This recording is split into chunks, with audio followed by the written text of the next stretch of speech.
World Championship. I don't like saying that about drivers. I always put the commentator's kiss of death on them, but there's a lot of expectation there, Erica. Absolutely. And like you said, it's really hard to bet against him, especially after the speed we saw him go at yesterday during the Pro 4 race. But I was talking with him, and he said it is a big challenge to go through the pack of the Pro 2s because they are so competitive, and that field is very, very stout this year. And but he said as long as the Pro 2s don't race each other and the Pro 4s don't race each other, and they can just try and go through the pack and go at it class to class, then it should be a good one. Oh, so that's all he's worried about. If everybody just stays in their lane, behaves themselves, I'm sure that's going to happen, Erica. Oh, absolutely, with the crowd we have. But he did say that the Pro 2s are very feisty, so he's looking forward to this one, and he's not sure what to expect. I know he wants that, but I don't. I just want mayhem. But that's what we've seen the last couple of days. This is truly an incredible event. If you're watching us online, you need to get to this event. You need to be standing at Crandon. That's the only way to watch this event, Erica. Absolutely. Like I said, from watching it online to now being in person, I don't think I could ever go back to watching it online again. Going to be an incredible event, no doubt. We are set for a huge day of competition. I know that Ken is up there at the moment trying to warm Cameron up and get ready to go. There's a lot of festivities to get through this morning before we even crack open the throttle, but then a full day of competition. This is Crandon. It is an amazing event. Sit tight. Hang on, you are set for some truly remarkable competition here today from Crandon, Wisconsin. I hope I said that right. Let's go to the booth right now where Ken is lurking with Cameron. The boys are ready to fire up. Let's go, Crandon. Thanks a lot, Wade. Nice job down there, Wade and Erica. They'll be at the live from the Speed Sport Live From desk all day long, so we'll work them in and out of the show. Of course, we will also have our brand new IBOC Winner's Circle. We'll have that. Of course, we'll see all of our winners down there as well. Look forward to seeing that. Ken Stout with you. Cameron Steele here sitting right alongside. We are excited for this day as we watch the Northwoods Color Guard unload here. They will present our colors in just a few minutes as we get going here with opening ceremonies. We're also going to have our Parade of Champions. It's a big day, Cam. Absolutely, and what I love is the ceremonial style, the fun, the excitement, but also the tradition and everything that comes along with Crandon. And being here and seeing the energy over the last couple days, I can't even imagine where it's going to peak at today. And seeing Wade and his excitement, Erica starting to talk about, let's rev this fever pitch up. And hey, guess what? We're going to start right away with Pro Force. Oh, well, after Color Guard, National Anthem, and all that. But, I mean, we're coming right out of the gate swinging with some big horsepower and some big fun. Yeah, you're absolutely right. I mean, that's what's beautiful about this day is we start off big, we end even bigger. So it'll be fun to watch the Pro Force come out here. Of course, they had their points race one day ago, came out here and threw down, and all of these are 900-plus horsepower trucks, so they'll be slinging them around here all day long. We're excited to get things going. All right, ladies and gentlemen, at this time, we're going to send it down to the Northwoods Color Guard, and we'll get our opening ceremony started here. Color Guard Commander, Mr. Bob Smith.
Brett. Okay.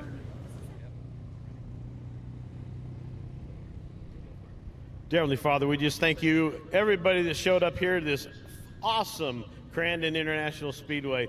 We're just so proud to be here and so blessed to be here, and we're looking for an exciting day. We know this place is packed. All the fans here, just keep all the fans safe. All the racers, keep them safe. Everybody in the pits, let them have a safe day today. And we're just praying for a great day of racing here in a great place, the big house, Crandon, Wisconsin. And that's what we're praying for today in your awesome name of Jesus Christ. Amen. And as always, a great big Wisconsin. God bless America.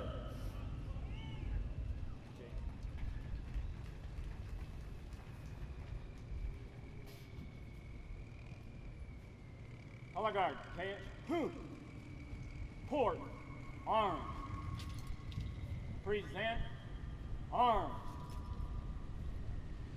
Oh, say, can you see by the dawn's early light what so proudly we hailed at the twilight's last gleaming, whose broad stripes and bright stars through the perilous line o'er the ramparts we watched were so gallantly streaming, and the rockets' red glare, the bombs bursting in air, gave proof through the night that our flag was still there.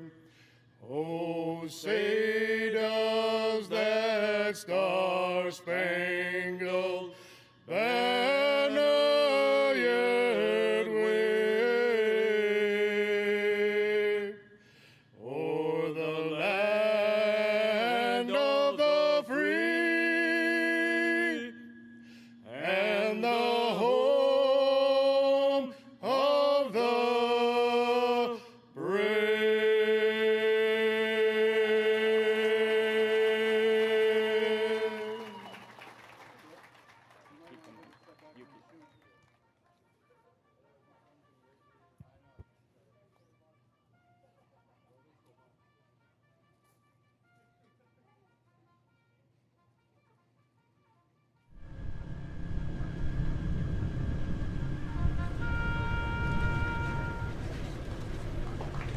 Port, arms, ready, aim, fire, fire, fire, port, arms, left, heat, forward, hard.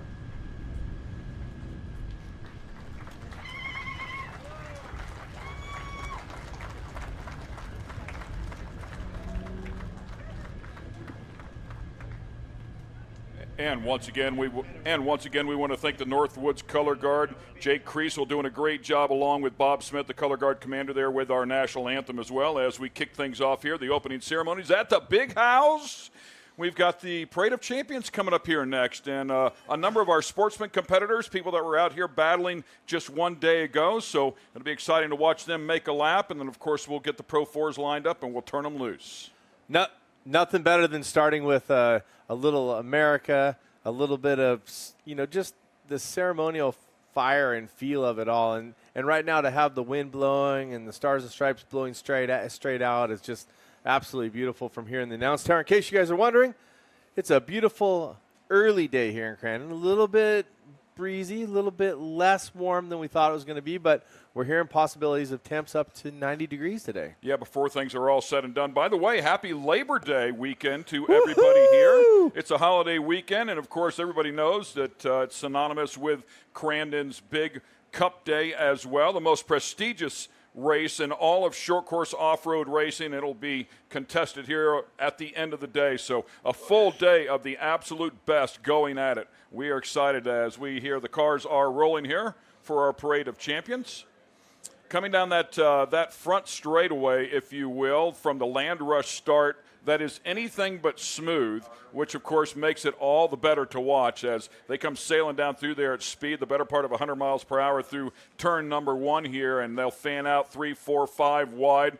But getting as level a spot as you can find there off that starting line is important.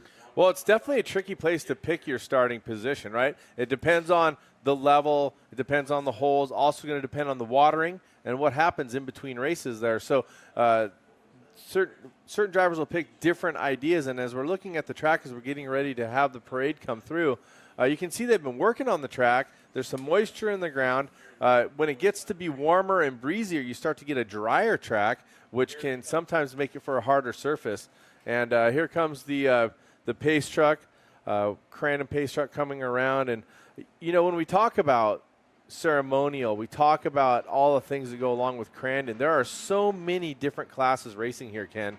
It's impossible to get everybody on the track in one day. Give everybody that due in Sunday. And, of course, during the Cup race weekend, we got to make sure that everybody gets their bit of fame and glory. And how about a round of applause, you guys, for all of these great drivers coming through, everybody winning in the sportsman classes and doing it for their teams, raising it to their highest level as they grow inside the sport. And my understanding, I believe, driving the pace truck for us today is Mr. Kurt LeDuc, winner of the 1994 and 96 Cup races right here at Crandon. Of course, legendary himself, and great to have him out here. We had him with the Hall of Fame ceremony that happened on Thursday night. It was a beautiful event. I think about 13 Hall of Famers, if I'm not mistaken, were in the house, and I'm sure most of them still here today. So great to have Kurt LeDuc behind the wheel of our pace truck, our Crandon International Raceway pace truck. And yeah, you talked about the sportsmen that are out here, all the people that maybe they have dreams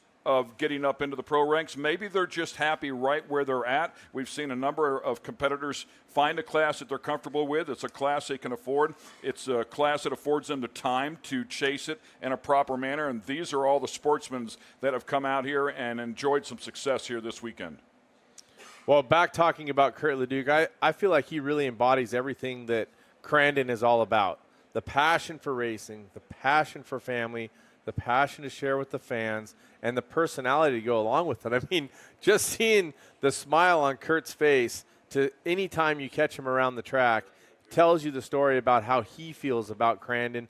And, you know, of course, his son Kyle, who we've been talking about quite a bit, battling cancer. And we will miss him here this weekend. But everybody's thinking about him. And the thing that I love is seeing all the shirts and everything all the support that's going on around Kyle. Yeah, we have a show on it's called The Skinny, and we had the pleasure of having Kyle on, who is hitting that straight on, as you would expect. He's such a scrapper, such a fighter. We know he's listening. We know he's watching here today. We wish you the best, brother. We know how strong you are, so kick that thing's butt. We love you to death, and we're all behind you. And, of course, his father couldn't be any prouder of his son. And actually, his brother is out here, too. Todd is spotting for Adrian Cheney, so great to have the LeDucs out here.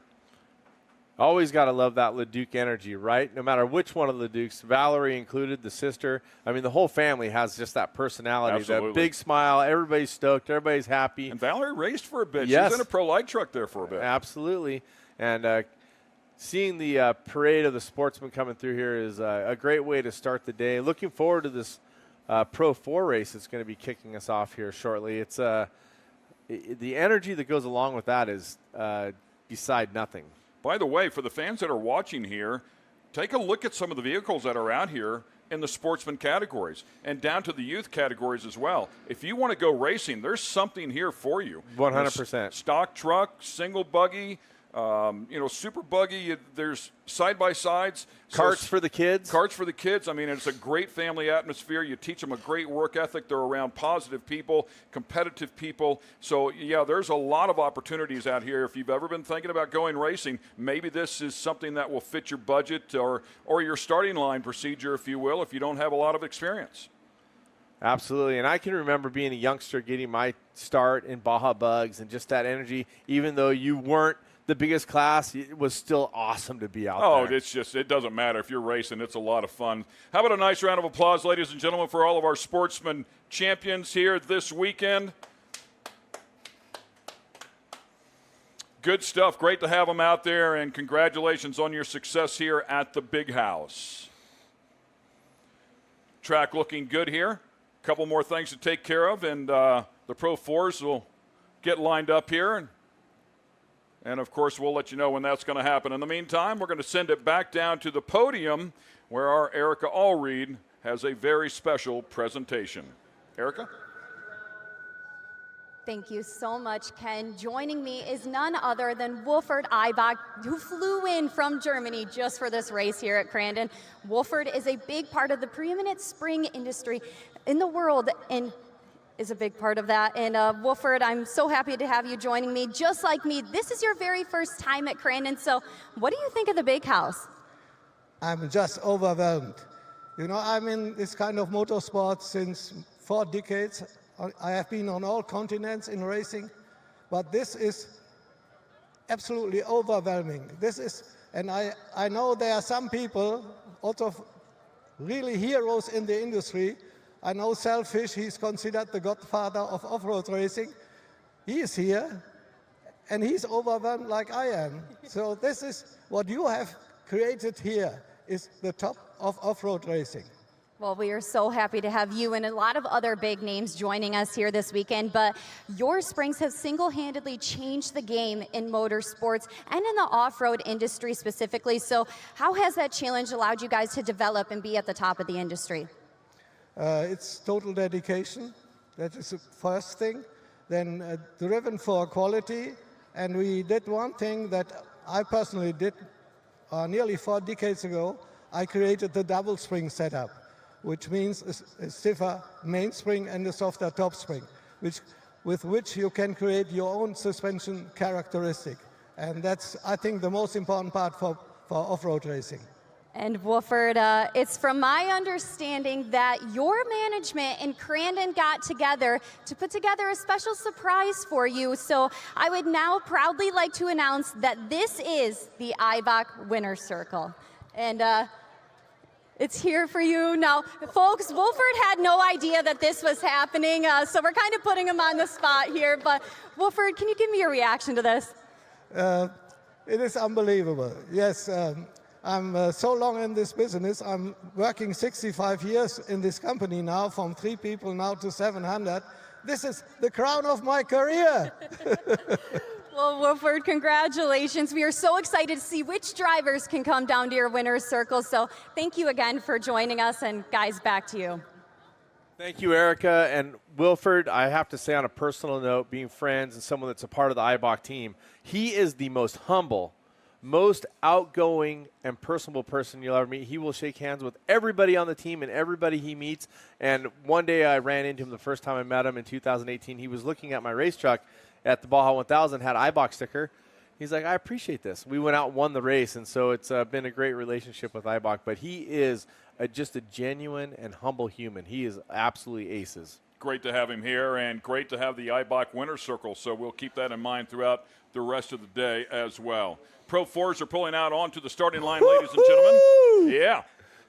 They are rumbling, so they'll put a little temperature inside of those things, and we'll get back here and touch base with our Speed Sport live from desk, and then it's time to go racing. Stay with us.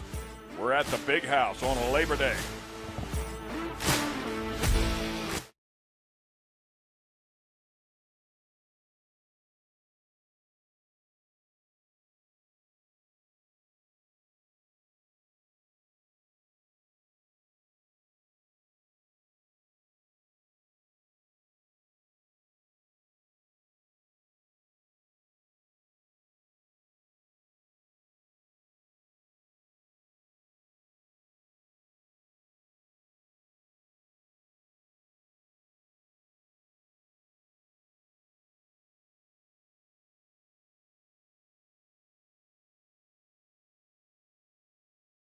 I watched my first race yesterday. You're on the team, kid. It's orientation day.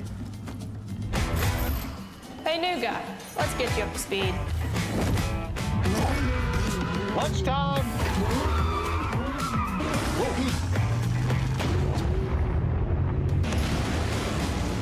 Your workspace is ready. Looks like you got a corner office. Be part of something greater. Toyota. Let's go places. You're watching Speed Sport 1, your home for great American grassroots racing. It's time to rumble! Whether you're into sprint cars or stock cars, At the line. modifieds or midgets, Down to the low side. We take the lead. Dirt lane models or demolition derby, Speed Sport 1 has the grassroots action you love. Speed Sport 1, the Motorsports Network.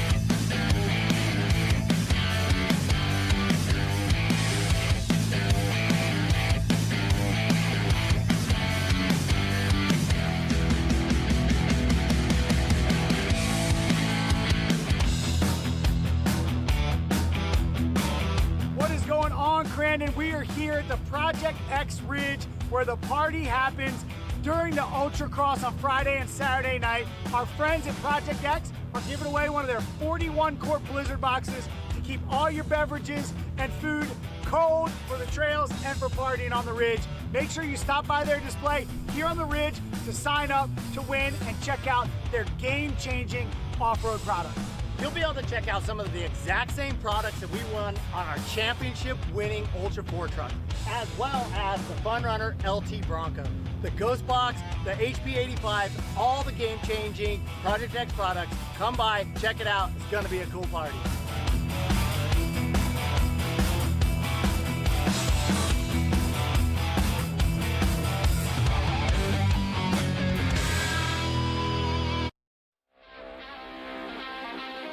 Well, it is starting to warm up here in Crandon. It was a nice, cool morning, but, baby, you can feel it starting to heat up now. The Pro 4s aren't too far away. I didn't mean to call you baby, by the way, Erica. That was a general reference point.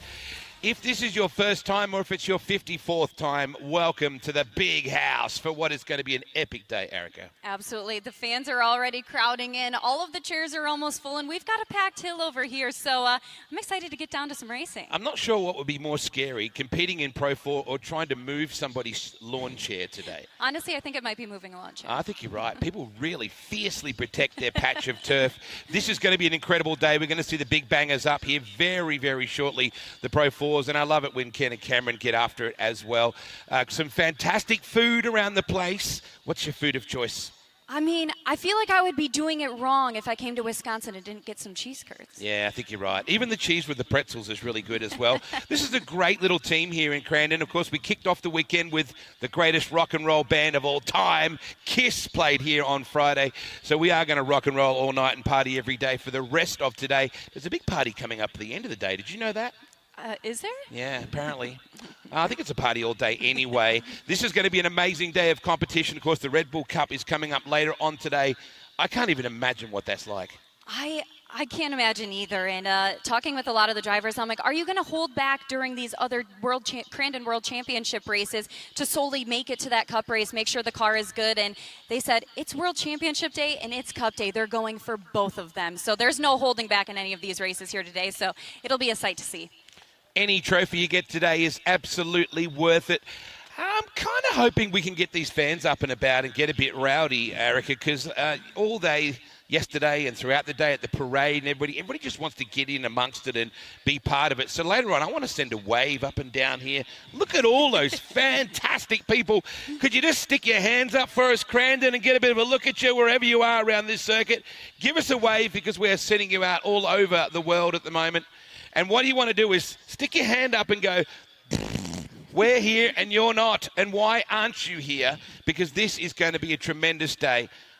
I want to start to work this crowd up and get some waves going, Erica. I feel like it's that kind of crowd. I feel like the thing that's going to get them up is this Pro 4 race coming up. Oh, man, just the sound of the things. I went up to the start, to the Land Rush yesterday and checked out the start and checked out Cowboys Corner and boy, the gravel trap or gravel pit down there as well, and everything about this track. I really like it when they just toss them in. I mean, I know the speed is good and the air is good too, but when you can bang some fenders.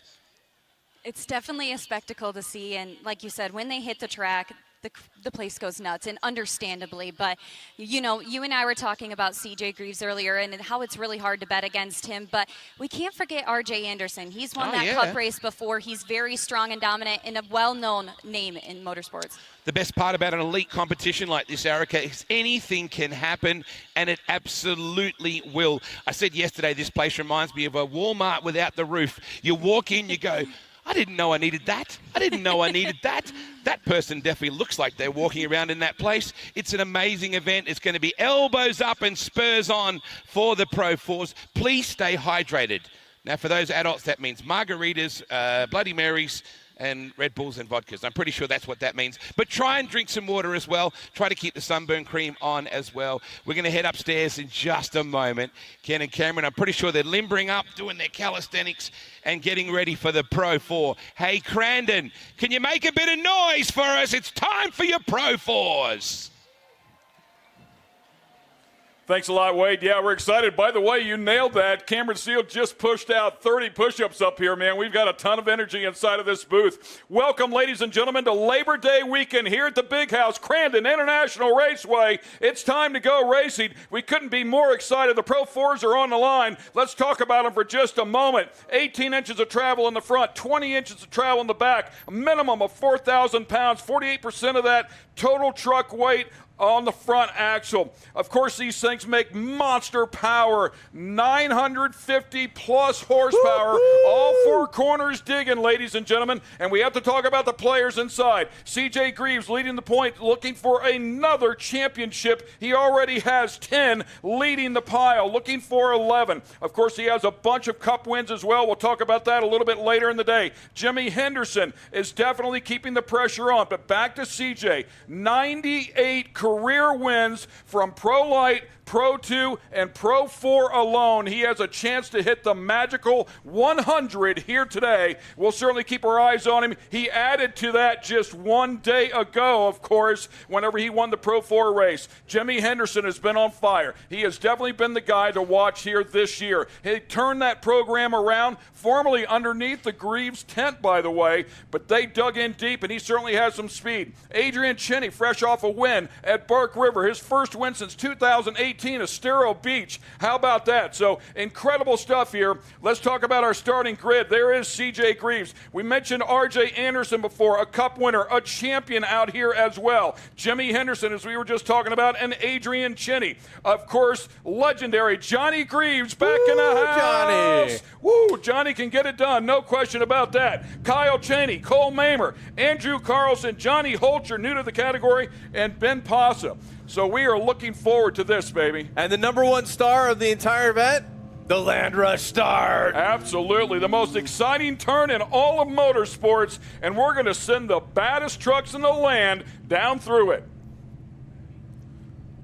Lined up side by side all the way across, 10 trucks strong on the Steal It starting line. They'll all aim down for turn one, of course, that Forest County Potawatomi turn one. It is so exciting. If you haven't seen it in person, it is something to not believe, but watching it here online will also be incredible. Watching the starter, trying to get clues from the starter, there's no clue. There's no way to jump that start. They put him in a box. You can't see any body motion. It's so stealth, and everybody has to try to be preemptive, but don't jump the start. Don't get yourself in trouble. And, of course, this is where we have to remember Cowboy. Cowboy used to walk in front of all the trucks, get a thumbs up from everybody to let them know that they are ready to go. Hence Cowboy corner down there, so great stuff there, and we'll never forget Cowboy. Absolutely not, and they've deemed, of course, one of the corners there in the back, right near the start line, the Cowboy hairpin. Down in 10 down there, and a legendary member of our community. And speaking of legends, so many legends in the making on the line, and a few that are actually certified already. Who do you like, Ken? What do you think? Well, CJ, I mean, watching Henderson race yesterday, he looked so solid. never put a wheel out of place. And Henderson won here earlier in the spring. He drove around the outside of C.J. Greaves. You can probably count the amount of times that's happened in his career on one hand, have fingers left over. So, but C.J. Greaves, Johnny Greaves, they came out here and tested out the Bark River. No doubt they found a little speed. He showed off yesterday. Man, that thing looked good. Looking for see the red box there. We'll look for our starter here in a second. He'll come up inside of the box. He'll slide that back to yellow. Once it goes to yellow, they've got to be ready to go. He can throw the green flag anytime he wants. Now you see what we're talking about whenever we say he's in the box. You can't see any movement. Here we go, ladies and gentlemen, on your feet. We're racing at Crandon Pro 4 style Labor Day weekend. Let's go! Woo, contact with Cheney and Henderson. Cheney gets shuffled back to like R.J. Anderson and C.J. Greaves battling for the front. They fan out 3 wide. Here we go. Looks like the early lead's going to go to C.J. and R.J. with a beautiful run there, nose to tail. 3, 4, 5. Cheney with some contact, and Johnny. Jimmy Henderson with a good start here as well. Jimmy Henderson gets up there into second place. And this is what we're talking about. Yesterday, Henderson looked so smooth. So good. Look at it. Trying to get a run on CJ. CJ has a bit of an explosion as they come into that finish line turn. CJ gets a couple of car lengths on Henderson. RJ Anderson just behind. And then, of course, it's going to be Johnny Greaves and Adrian Cheney rounding out your top 5. Now, Henderson did work his way up to second one day ago, but keep in mind he had to start in the back of the pack because he had an accident in qualifying, so he had to start deep.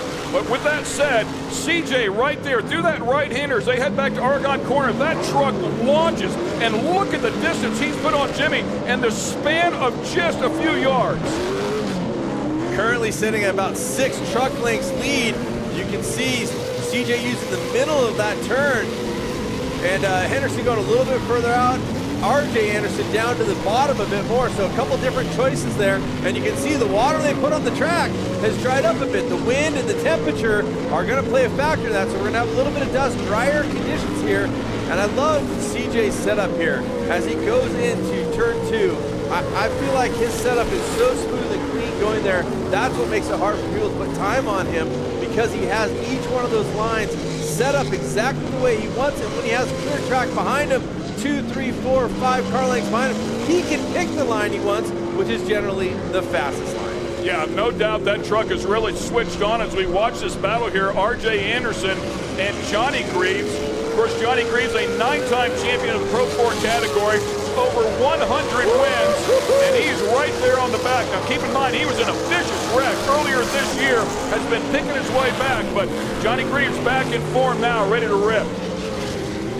I was stoked to see Johnny on the track after the accident and see him back in the seat. And yesterday, I saw the aggression. It looked like something might have happened to the truck later in the race.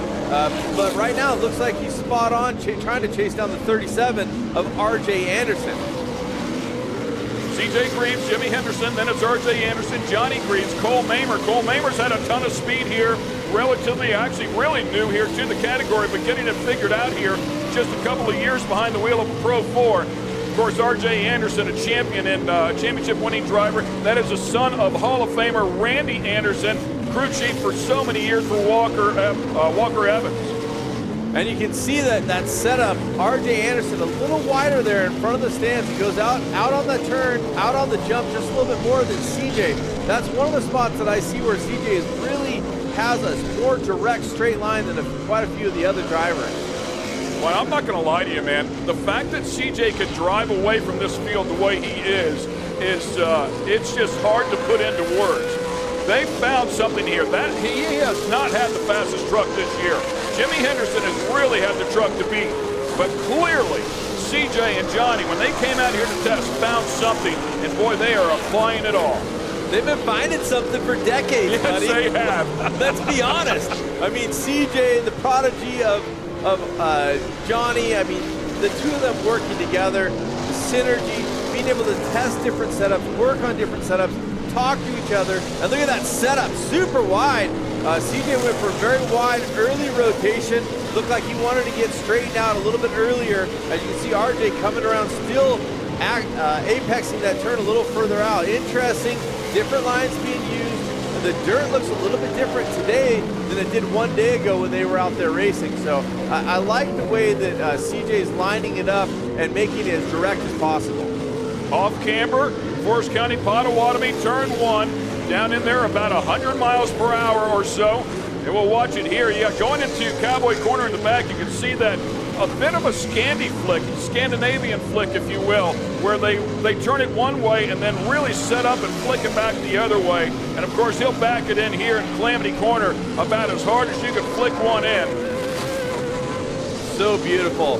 Watching them drive. Now remember, later today in the Cup race, we will have the Pro 4s versus the Pro 2s, with the Pro 2s having a little bit of a head start, meaning CJ is going to have to try to work his way through the entire field. And how is that rotation? From one side to the other, poetry in motion, making it sing, and CJ just looks absolutely spot on. The conditions, like I said, a little bit different, but CJ embracing it and really nailing. Look at that setup, how wide he is compared to everybody else's tracks. Here comes RJ a little bit, Henderson down a little bit lower, and then RJ all the way down at the bottom starting the rotation earlier. I think the CJ just carrying more speed than everybody coming out of that turn. Yeah, also worth mentioning that CJ, chasing 2 championships in the side-by-side categories as well, could literally win 3 championships this year, and of course with his side-by-side career, well over 100 wins. Big moment right there for RJ. Yeah, it looked like he got off axis on that rotation a little bit, going off that jump. Lifting up those inside tires, I mean, that's about all you can get out of one. Driving it in hard. And of course, Spotter up there talking to him, I'm sure letting him know you have no pressure. But Cam, you know what it's like. When you get in the rhythm like this, if you get out of that rhythm, it could cost you everything. You've got to stay in it. And if you miss a turn or come off a jump and it sends you into a different turn, all of a sudden, it's going to set you up for 3 different turns trying to collect that back up. And now the competition yellow is out.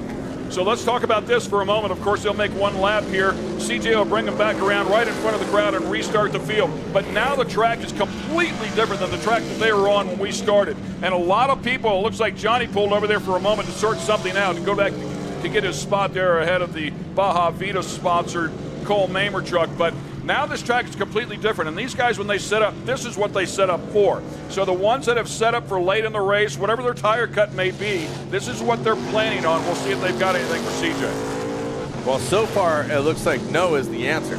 Look at the massive boulder they just picked out of turn 1 that was slung to the outside. That was a big boy.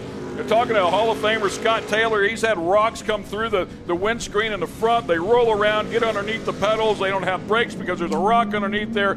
It's hard to explain all the crazy stuff that goes on in the cockpit of one of these trucks. It comes out of the "you'd never believe this" category, right? Every time I'm racing, if it doesn't go exactly perfect, you would never believe this happened. I think Rodrigo Ampudia had one smash him in the face, right? I mean, through the windscreen, or the rock screen, I should say, and then into the face mask of the helmet. So, yeah, it can get pretty gnarly out here. Coming back around through Cowboy Corner they go, and CJ leading the field. So this is where Jimmy Henderson has shown some speed. He drives the truck a little bit late, a little bit differently than what CJ does. More of a asphalt approach. He is a driver from the asphalt in Cup. They used to be under Johnny Greaves' tent. They went back home. They learned how to do damper programs. They learned how to maintenance their own front and rear diffs. All the stuff that needs to be taken care of now, coming back in-house. A ton of testing. Built a track at his house to learn how to set up the dampers. And he came out here this year swinging, no doubt, a ton of speed. So Jimmy Henderson has been a breath of fresh air, no doubt, to come in here. But, man, he is surrounded by 2 of the best, and Johnny Greaves as well. Here we go! CJ Greaves waiting for that moment here in the restart zone. You can see the cones down there on the inside. Somewhere in there is where he'll hit the throttle. Boom! Let's go! And Henderson really needs to apply the pressure now. Don't let CJ get away. Don't let CJ get the lines he wants. Put the pressure on. Drive down the bottom, but don't lose your momentum. Here he comes. Taking a look. Henderson gets a little bit on the binders. He's setting up to go down low. He stays with CJ. Not quite in the same exact line, but very close. But look for the run. Look for the run. He did get a run there for sure, but now we're coming into the part of the track that CJ seems to be really good at. R.J. Anderson coming up on Jimmy Henderson. This is where CJ shines. He does something in here where he drives away, and a problem for Henderson. He's out. Henderson with a failure. He is now off track. It's going to be up to RJ. Oh, and Carlson comes around in the front. Wow, we weren't looking at that. Something wacky happened right there. By the way, we need to talk about this. There is no love lost between R.J. Anderson and C.J. Greaves. So if R.J. can get up there, he is not afraid to swap a little fiberglass. And R.J., a two-time Cup winner in his own right, definitely someone to be, watch out for R.J. because he's wily. He's a lot of fun to be around in the pit, but he's also very interesting to watch race. He really knows how to put the lines on, and he'll try to pick apart what CJ's doing, do something a little different. See him go a little wider there, trying to carry a little bit more momentum, gets a little bit closer to CJ, but now CJ has the run here. He is closing. He's the only one we've seen so far close up on the back of CJ here a little bit. We'll see what happens. How much time we have? 5 of 9 complete, so a lot of racing time yet to go. Likes a little bit wider there than CJ. Now, this is where we saw RJ have a big run on Henderson last lap. We'll see if RJ can put a run in here, try to get a little bit tighter, make it more of a competition. Look, he rotates, straightens out a little bit more. CJ opened it up just a little bit. CJ really driving it in hard to get that truck's momentum going back the opposite direction. You can see there's a moment in time where it just kind of sits there, and looks like RJ trying to take advantage of it. Man, RJ really closing up here. RJ's got a hot rod. We're going to race for you, ladies and gentlemen. It's coming on. Couple different ideas there. One thing about CJ, if you watch him around through those center turns there, he is linking them all as one, and RJ is getting the truck straightened out a little bit more, a little different as he works through there. Couple different lines being used at different times. Watch for the ideas, but the bottom line is RJ needs to find a way to get to the back. Here he goes, diving to the bottom, taking a look. Wow, he drove up on the back of him in the straightaway. What happens there? Here we go. Side by side they go, and I've got to think, did something happen to CJ's truck? You can't just drive around him in those areas. Something's going on. And it looks like CJ back on it, trying to run down behind RJ, but RJ now with the lead, he's going to control where he goes. CJ to the bottom, breaking in tight, trying to give him a run. Almost looked like he needed a breath for a second back there when RJ went around the outside. Boy, really odd there to pass CJ where he did. That's just straight up speed, and RJ goes wide. He gave him the opening, goes to the outside, breaks traction. Here comes CJ. This is where we're talking about. CJ's been running these turns together. RJ's been straightening out. I love that. RJ blocks just a little bit. Unbelievable racing. This is as good as it gets. Crystal clean right here, both of them. The bottom upward for CJ once again. They've yet to touch each other. It takes unbelievable talent to see what you're watching. Coming down into Cowboy Corner. Watch RJ. He's been tucking it in a bit. He goes rotation. More or less in the same spot. Breaks traction again. CJ down on the bottom, and look at that truck tug out, even without running that wider line. Wow. Something's going on right here, though. It's almost like maybe it doesn't have the high top gear. It doesn't have the high gear. RJ with a bit of breathing room, because RJ came up on him so quick, like you said, Ken. He didn't expect it. He had to dive to the bottom to get around him without hitting. And it looks like you're probably right. Missing that top gear is where this might be going, because, I mean, CJ looks bad fast, hitting all of his lines and all the other spots, of course, but that top speed, RJ's running away from him. So RJ out front now. CJ trying to hang on. Then it's Johnny Greaves, Cole Mamer. Congratulations to Johnny Holzer as well, making his debut here in the class this year, cutting his teeth. He looks great for no more seat time than he has. CJ giving it everything he can, trying to get through this section as quick as possible to put time on RJ, but RJ has enough breathing room where he's not only taking the lines that he wants, but he's going to be able to set up exactly where he wants in Calamity Corner, the final turn, before he goes into that front straight where he is outpacing CJ all the way back around through turn 1 and into the barn turn at 2. Of course, a Cup winner back in 21. You mentioned it before. RJ knows how to get it done here. CJ's truck, again, talking about it, I mean, so fast on the rest of the track, but clearly suffering here with top-end speed. What a shame, man. But what an impressive battle that was between these two. which they have traded paint before. So that was pretty cool to watch them do what they did. And we talked a lot about the father-son, the family of Johnny and CJ. Don't forget, RJ's brother, Ronnie, will see him in Pro 2 in the next race, and them both in the Cup race together. Yeah, and we've seen those two actually have massive contact between each other, so we'll see how that goes. Looks like Johnny in trouble there, goes way high in the gravel pit, and it's going to pull off of the track, or at least to the outside of the track. A lot of steam out of the back of that one, so unfortunately that one getting hot. Is that money smoke, Ken? That is money smoke. Well, he might have stopped it before it cost him a lot of money, hopefully. It's fun to watch. RJ has a good, clean run going, but CJ is giving it hell on that inside of the track section where the top speed doesn't matter. He seems to be pulling back into contention, but he just can't get within 10, 15 car lengths now of RJ. RJ really has opened it up, and I suspect now on the final lap, he'll come around, calamity, no pressure from CJ. Now this is where the run has been happening for RJ with the top speed. He should be able to get away and run it clean, mistake-free, get to that checkered flag. Yeah, that Toyota power plant, I promise you, is not suffering when it comes to horsepower for CJ Greaves. Coming in here about 420 cubic inches. They make some big-time steam, about 950 horsepower or so, so it's not the power plant, but he needs all of those gears. I'm actually surprised that the rest of it is working as good, because you know if you break one, a lot of times it can affect the rest of the box.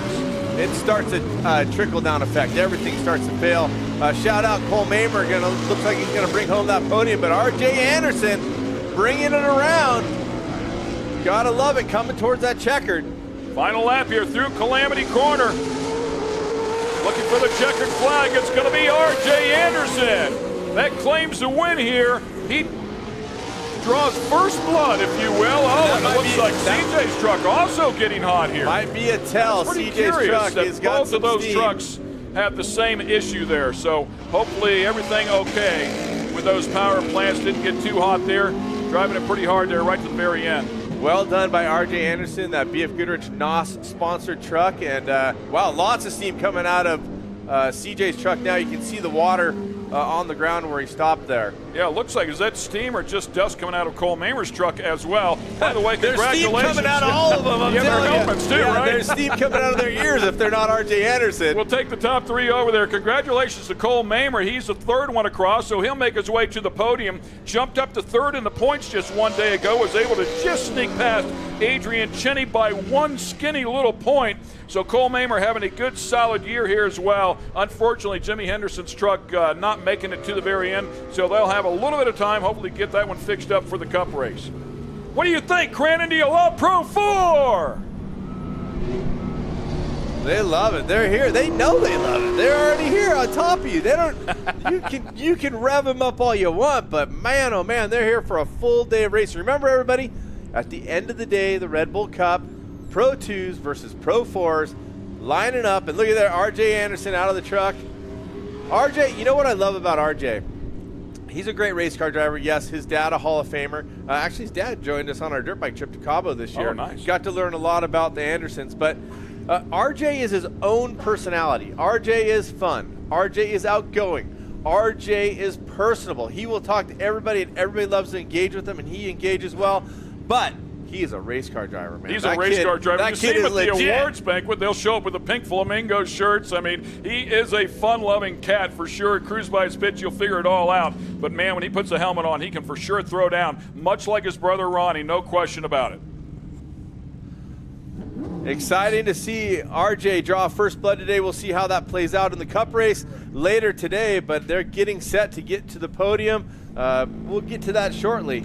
Put your hands together, ladies and gentlemen. There's your winner to kick the day off, R.J. Anderson. Getting it done. That is, by the way, his 10th career Pro 4 win. Congrats to R.J. Anderson. Stay with us. We've got a lot more. We're just getting started here at Crandon.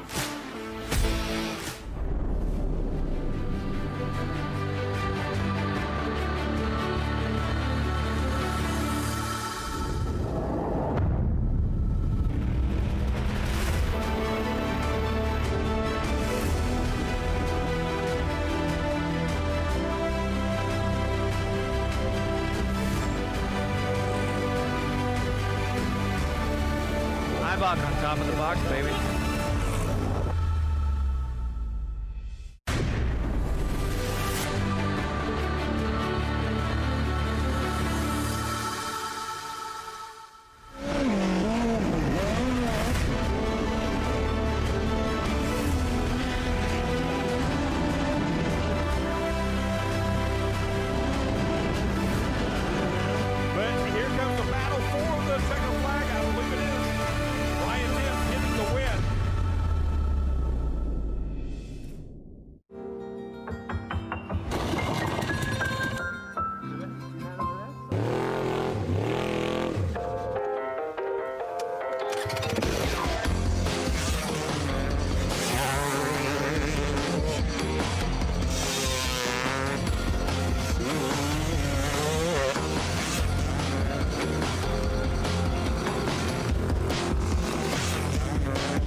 What an exciting way to kick off the day here, Labor Day weekend at the Big House. The number 37 NOS Energy Drink sponsored truck there of R.J. Anderson coming out here, throwing it down. Of course, CJ made him work for it. Let's bring you some highlights of that race. So much fun to watch as CJ got the early hole shot. Jimmy Henderson right there behind him as well. Adrian Chinney battling back in there with Johnny Greaves. And then we take a look at CJ, just hucking it in down there at Cowboy Corner, and definitely had some grip. He had a ton of speed, but it was R.J. Anderson that would eventually work his way up onto the back bumper. Unfortunately, Jimmy Henderson had an issue, had a mechanical, was out early. And then R.J. Anderson got closer and closer. These two put on an epic battle, an incredible level of talent. Unfortunately, it looked like C.J. Greaves might have a mechanical there as well, quite possibly lost high gear. Just not a place he would get passed in, but he showed a lot of speed everywhere else in the short sections of this track. What they did there in the span of that one lap, back and forth with each other, never touching each other, is something that is absolutely magical, and only a few people on the planet had the capabilities of even doing so. Incredible effort there out of what we just saw there to kick things off in the Pro 4 category. Obviously, track maintenance taking place here. We will get it down there to the IBOC winner's circle in just a couple of moments as they get the drivers up in there. Of course, good time to grab something to eat, something to drink here. Make sure you stay hydrated. Supposed to get up in the 90s here today. The MAV TV truck out there giving rides around this historical place. And, of course, all the graders and everybody out there prepping this track to get ready for our next battle, which will feature the Pro 2s. I thought our next battle was going to be you and me. You want to throw it down? So one more time, we'll get it back down there to our IBOC winner circle with Erica Allreed and Dave Aaliyah from Polaris. Thanks, guys. I've got Dave Aaliyah with Polaris joining me now. And Dave, you guys have some special things going on today. Yeah, absolutely. We want to thank everyone for being out here at Polaris Crandon World Championships. And, of course, we got the crew up here. You guys put on a show this morning. RJ, absolute clinic. We got a brand new Razor Pro XP for you, man. Woo!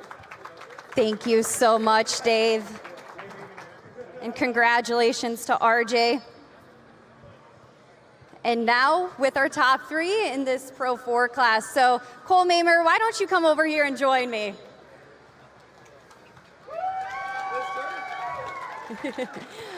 Cole, your patient driving was rewarded as you capture this podium finish late in the race. So can you take me through that second half from the driver's seat? Man, the biggest thing is I knew we didn't have a truck for RJ and CJ today. The biggest thing was pressuring Johnny into a mistake, and we stayed right there with them, pressuring them. I don't know what happened to him going back in the gravel pit. I think it popped the motor. But, man, we did a full 360 from yesterday. Yesterday we threw a huge wrong chassis change at it, and I give it up to my guys. You know, they've been busting their butts. We busted a motor Thursday in qualifying, one lap in. They stayed up for 36 hours straight changing that motor. And just all the guys behind the scenes really plugging into the thing and making sure we have a rocket ship going to this afternoon, because truthfully the race that matters is the race that's tonight. So I owe this one to my guys. You guys killed it, but Baja Vita snacks, you guys are in all the concessions. Try them out, support the cause. That's what makes me get out here on the racetrack. And Bilstein shocks, Yokohama tires are hooking up today. We're going to throw a little bit different groove package at it.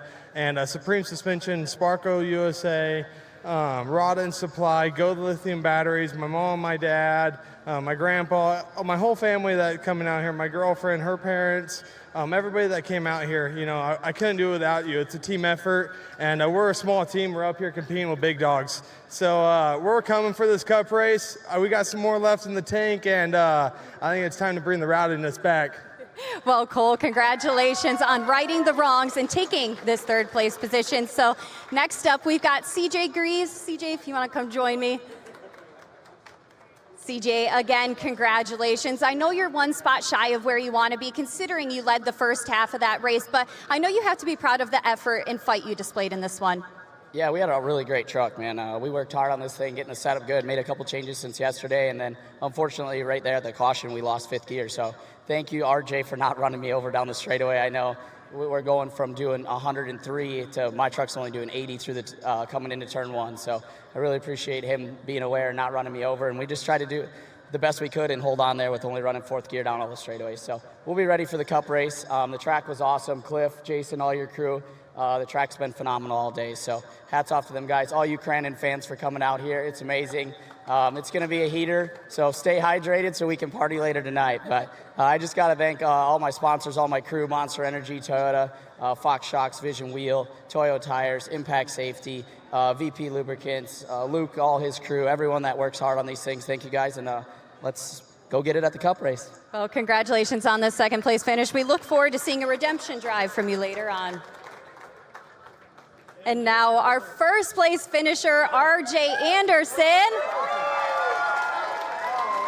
RJ, you took full advantage of that competition caution to get back up to CJ, and the rest was history from there. So at what point did you know you had the advantage and could take over this lead? Yeah, you know, I knew I had a good truck, and honestly, we made some pretty big gear changes on the truck last night. I didn't have anything for these front runners yesterday, so we put our heads down, made a tire change on the BF Goodrich tires and a gear change, and it made a world of difference. The first few laps, I was kind of learning how to drive it again, got squirreled out a little bit over here, up against the wall. I'm like, man, I just need to calm down. Reset, started going after these guys. I think Jimmy broke, and then I was right with CJ, and I saw him have a problem here. So I'm like, I guess got to be smooth. And I saw CJ duck back in. I'm like, oh, maybe it was just a misshift or something. But when you come to this big house, you know the greaves are going to be hard to run with. So just hats off to my guys, man. My team works so hard. And this is my first ring win. So I've had a couple wins, but this Razor is going to look good in the shop, man. So just hats off to my guys and my sponsors. And what about this crowd, man? Crandon, we love you guys. We make the trip from California just to see you. This whole crew here in Crandon, you guys are awesome. You give us this facility to all come and enjoy. So thank you guys. NOS Energy Drink, Polaris Razor, BF Goodrich Tires, so many. Couldn't do it without you guys, and I'm ready to go battle with these guys in the Cup race. Well, RJ, a stellar performance by you and your team. We look forward to seeing you later on, but let's give it up for our top 3 in the Crandon Pro 4 World Championship. Guys, we'll be back after a break.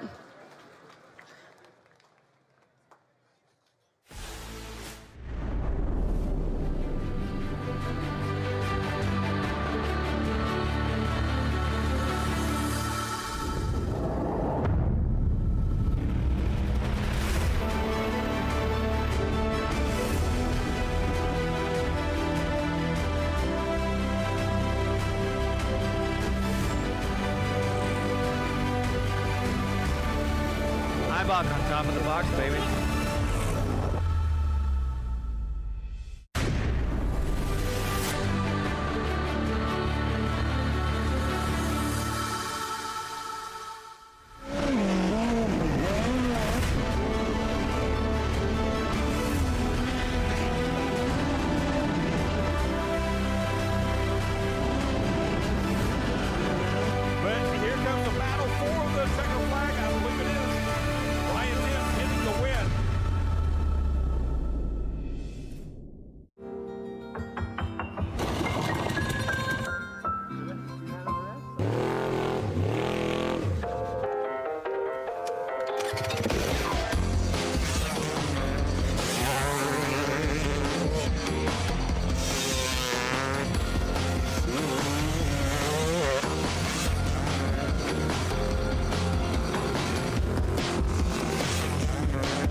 On top of the box, baby.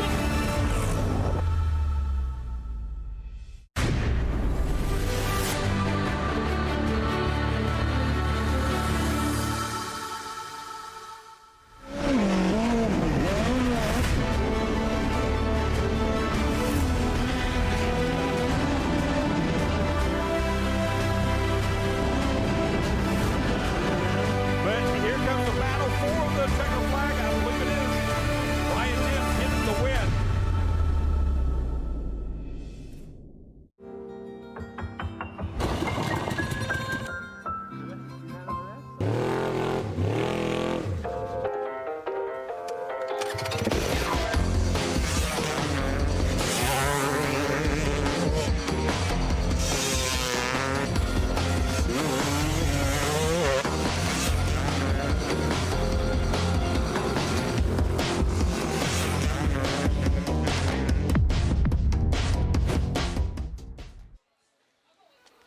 Fantastic to have you here on this Speed Sport live from stage right now, where RJ joins Dave Arnold and myself. Firstly, stay away from my sleeves. I've heard about you. Is that why they call you the Ripper? Hey, RJ if the sun, you have my word for now, but if the sun goes down, you might want to stay clear. Okay. Mate, you had to be really surprised to see that monster truck have some issues. You know that the Learys present a beautiful team, that meticulous mechanical preparation, but hey, it's Crandon. You've got to take it, and things like that happen here. Yeah, I think one thing maybe the fans at home don't understand is just how much strain we're putting on these Pro 4s. You can put every single dollar, every single amount of time into them. There's still these little things. I mean, we got 900 horsepower ripping around this track at over 100 miles an hour, throwing it in, grabbing gears, like anything can happen. When you come to Crandon, one thing's for sure, the Greaves are going to run hard. I mean, we know it. You know, they live not too far from here. They're fast here. They've won time and time again. So every time I come here, it's like, you know, we have the speed to run with them. So obviously today it would have been fun to race heads up, but he had that mechanical.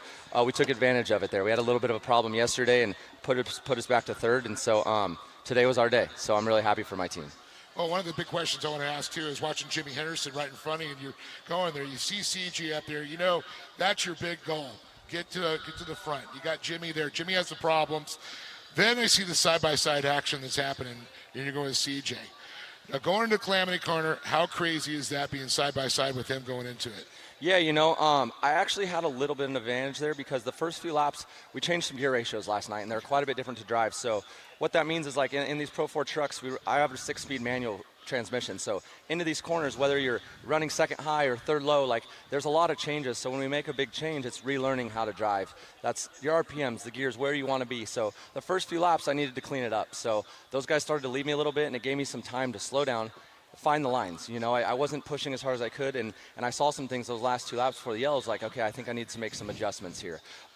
We went green right after. Jimmy instantly had some type of issue. Jimmy runs really hard. He's been fast here also, I saw here in the spring. So he had that issue, and it was just me and CJ, and I was able to close up to his bumper, and I'm like, oh, this might be a pretty good race here. You know, we still got a cup, so we wasn't going to risk too much, but also this isn't a points race. You know, we're going for that razor here today. So then I saw him when we were coming down into one there, it's a little bit dusty, so you're kind of just following the truck in front of you, and all of a sudden I see I'm closing on him really fast, and I instantly duck inside a little bit, and we're off camber there, so it gets a little bit hairy, and I'm like, hopefully there wasn't just a yellow that my spotter missed or something, you know. So I kind of start to check up hard and look around, and I see no yellows. So then I start going, and then I see it going into gravel pit. I hear him, and then we go into the finish line turn, and he's right there, and I'm like, maybe he just missed a shift, like, it's on. And then I hear my spotter say, clear by 5, clear by 6 on the going back into the tree turn. So I knew instantly, you know, that the character of the beast, he must have had some type of gear issue. So I knew I just need to get good runs off the corner and then protect on the high speeds because I knew he didn't have much for me there. Jeez, I wish you could get excited about the sport. Unbelievable. Mate, you spend a lot of time in the air at this place. There's some super cool, almost ski ramp style jumps. But when you're in the air, you're not going forward, right? You need to get that truck planted, get those rear wheels spinning, or those 4 wheels spinning and get forward. How do you balance that? Yeah, there's actually a lot going on in the air. Between us adjusting the truck on takeoffs, between gas brake, modulation, we get a lot of air time. So if you really leave all the way on the gas grabbing gears, you can float the nose here at Crandon at these big flyaway jumps. That'll get your attention. Exactly. So we're sending these things. Some of these jumps are hitting around 90 miles an hour, 100 miles an hour into turn 1. So no lack of speed here at Crandon. They just put on an awesome facility, man. I mean, look at these fans here. There's no place like it for us. Is that jump just here on this main stretch here off camber slightly? Because you kind of get that thing gets just all bamboozled up. You know, we get the 1, 2, 3 hit. We come off camber, hit the first jump, go a little sideways, come over this jump right here, right in front of the fans, throw it sideways, land super hard, come around the finish line corner here, then the skybox jump and hit hard again. So it's like bam, bam, bam. Then we get it out of the way. The rest of the track's fairly smooth sailing, get our head back on straight and come back around for another run. Well, you've run so many years here. You're former Cup winner here too. One of the things that, you know, is your limited schedule you're running in short course now. Does that hinder you a little bit, or does it make you a little bit more hungry? It's a little bit of both. You know, I think one thing we get to take advantage on is these guys are running every 2-3 weeks. In a Pro 4, that's tough. I mean, to turn these trucks around on the teams, on the drivers, on everything, like racing is tough. We come in with a little bit fresher mindset, a little bit fresher crew, a little bit fresher truck. So there's that, but every time you're racing, you're learning.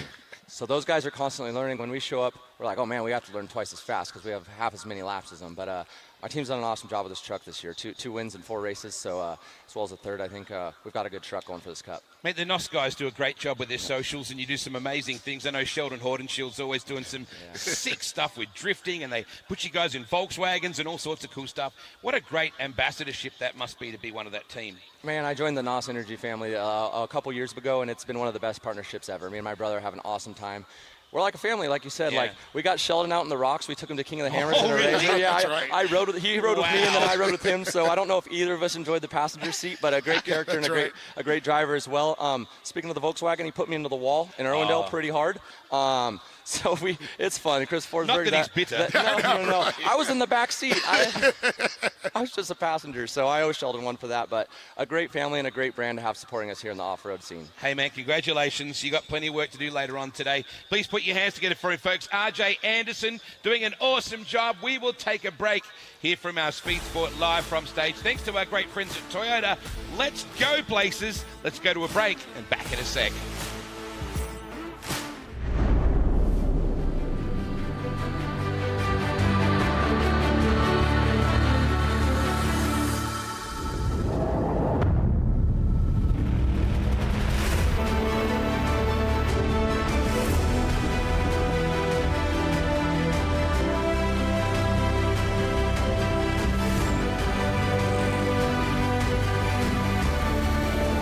On top of the box, baby.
Welcome back to our Speed Sport live from stage for the 54th Polaris Crandon World Championship presented by Toyota. Toyota, let's go places. I'm not going anywhere right now. I'm not staying going right here no matter what the fans want. Mate, what an incredible event. This attracts so many other luminaries in other forms of motorsport, and the Mears family are a great example of that. Ralph Shaheen, of course, caught up with the guys and said, why are you here? What are you doing with this? I mean, we know the answer.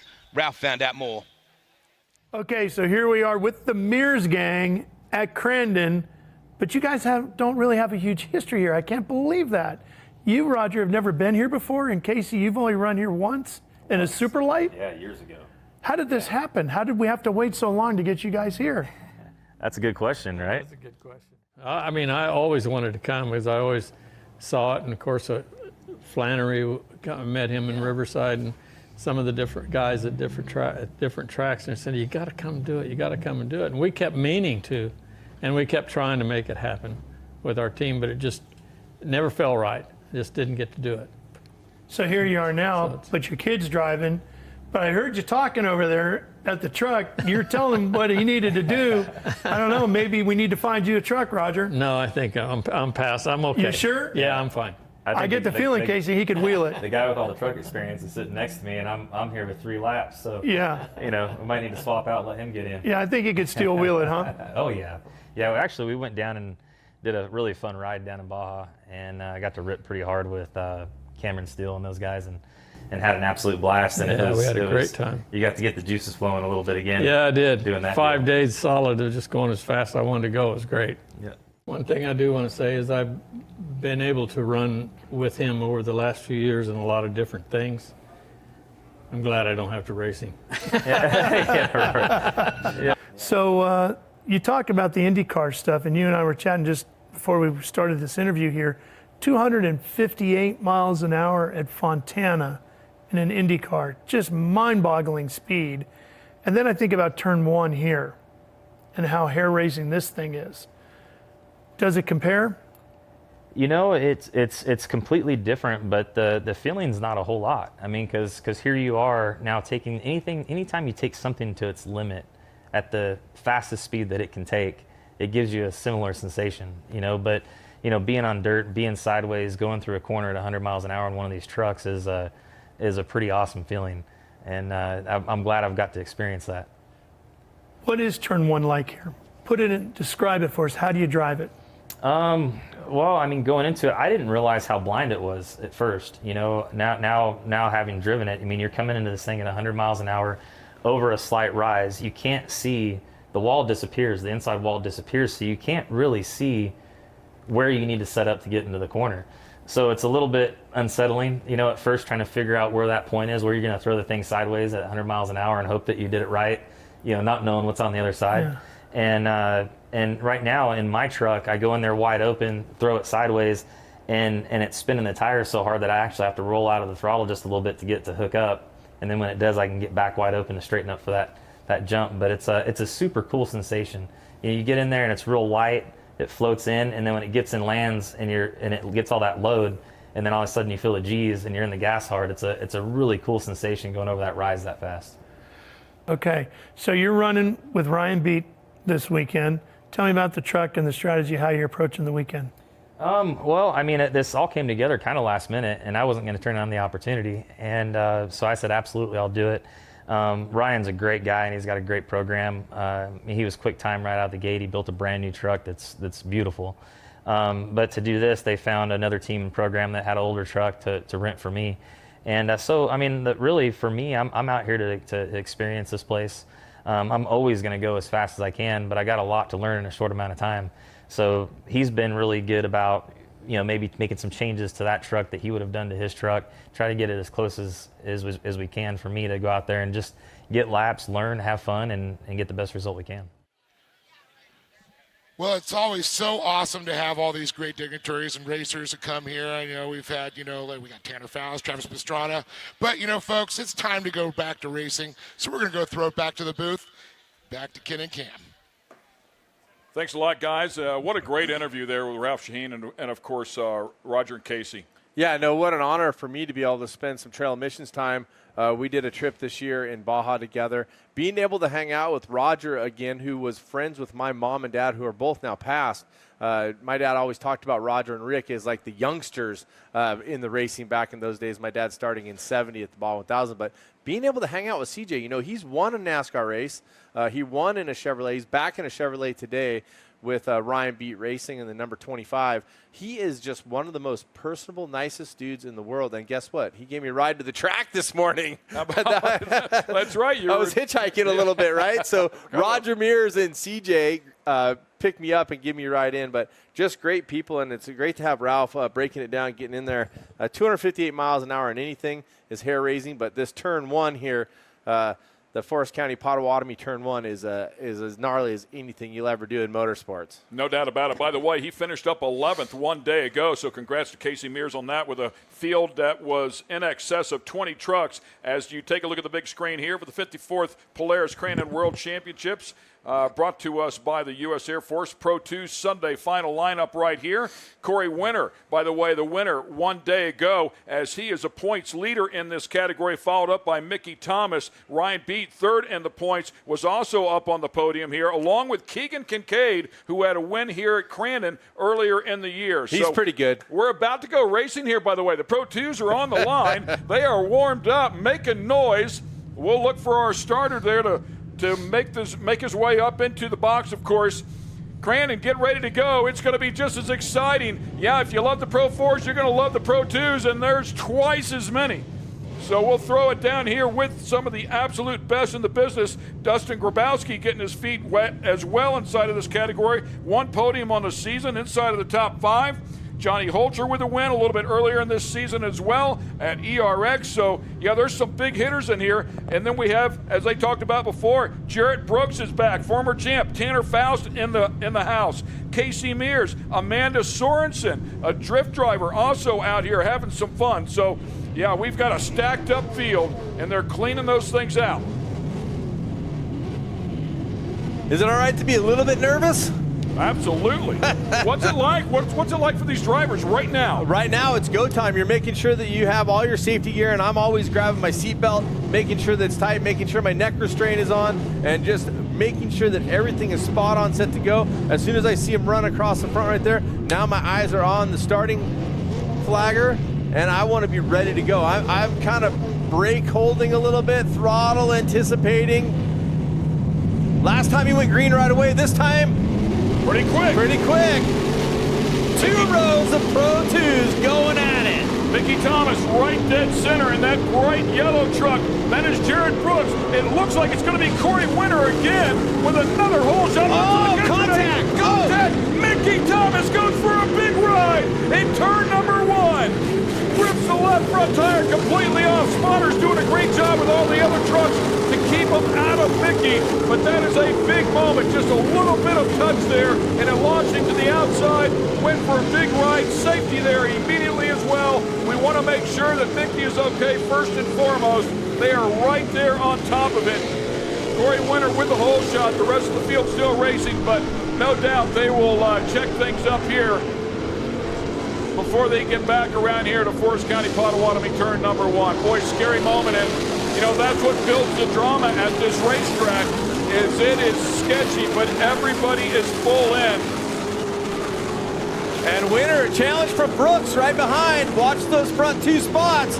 Brooks in the yellow trying to make a move. Dive into the inside on Winter. Taking a look. That's Winter in the 67. Winter up high, but keeps a little bit of momentum and gets in that dry dirt. So he's able to hang on to it. Had great speed one day ago. I'm sure Jared Brooks, with 1 race under his belt with this brand new truck, will be working at it. And you can see the yellow flag is out. They will bring everybody to a stop. They don't want anybody coming back down this front straightaway towards this turn. Mickey is out. Big ride there for Mickey Thomas. And Mickey Thomas has been fast here all year long. We watch it here one more time up on the big screen. That's turn 1 at Crandon. Yeah, well, Mickey was coming, watch, if we'll be able to see it again, he comes from the outside there, yellow flag racing through, so caution. He is out of the car. Everything is all right down on the truck. It is still on the outside of the exit of turn 1. They're dragging it off, missing the wheel now. But Corey Winter back under green flag racing. Jared Brooks giving chase, but Winter right now with about an 8 truck length lead. That's going to be tough. Unless Jared can find a way to get underneath him. Now, yesterday, when they were racing the Pro 2s, Jared Brooks did have a great run, ended up failing the truck, but he had a great run to catch back up towards Winter. As you're seeing there, Mickey Thomas getting into the safety rig. That's a tough way to go racing, and Jared Brooks has closed it up. Yeah, Jared Brooks, a 6-time champion, of course, championships in Pro 2 and in Pro Light. Here we go. Making a run at Corey Winter. Brand new truck. They wanted to get things sorted. Great to see him back out here, no doubt, with a race under his belt from yesterday, making some changes, and now applying a lot of pressure here on Corey Winter. I like this. On lap 1, they both went wide into that dusty, slippery, less traction. Jared Brooks tried to stay down a little lower at the bit of a run. He's got a charge here. Now, what does he do? He's going to go outside. He's going to do something a little bit different, trying to tuck it back underneath. And we got a drag race coming down, and we got contact. Corey Winter doing a good job. We'll see if he can hang on here. Trying to find a little bit of space. It's going to be on the outside of Corey. Is he going to tuck back in? Hangs right on the back bumper. Berm shot, trying to get the slingshot. Here he goes around the inside. Watch, see if Corey blocks him. If Corey goes to the inside, checks the brake slightly to stay closer to the ground. Jarek on the outside. Can he make a run here? I don't think so. Jarek trying to find that offline just by half a truck. Clear vision, of course, as they head down into the gravel pit. Corey Winter with a preferred line here. Right down at the bottom. Jared's going to do it again. He's going to go to the outside, start on that fluff, come down to the bottom, try to get a run, a slingshot. Now, Jared has seen how that works, and he may wait a little bit later to do it, but no, he's trying to show a door to Corey Winter on the inside, coming across where they'll get the checkers a bit later. Watch this now. Remember, as they rotate right, then they rotate left. Winter went to the outside where it was slippery. Brooks stayed on the bottom where there was tracks. Let's see how they do it this time. Winter tucks to the bottom now. He's going to protect a little bit more. So that's kind of that line he's been running and lets it drift out. It carries good momentum. It looks like he tucks in tight, but he lets it run. Here comes Brooks. Brooks right up beside him with wicked power. Block him, block the spot, take the spot. Jared Brooks is going to fill that zone. He's going to come a little wide, say, howdy, how you doing? Take it underneath him. Clean racing. He gives Winter the opportunity to run back. Right back around. He does. Outside in, had a good run, kept his line, never flinched. That is so difficult to do, and kept the momentum. Coming around turn 1, here they come, back to the barn. By the way, we haven't talked about it. We were just talking about R.J. Anderson. Ronnie Anderson in 3rd place, by the way, in Pro 2. Oh, there were other cars out there? It's unbelievable, right? Here comes Brooks with another run. Watch him.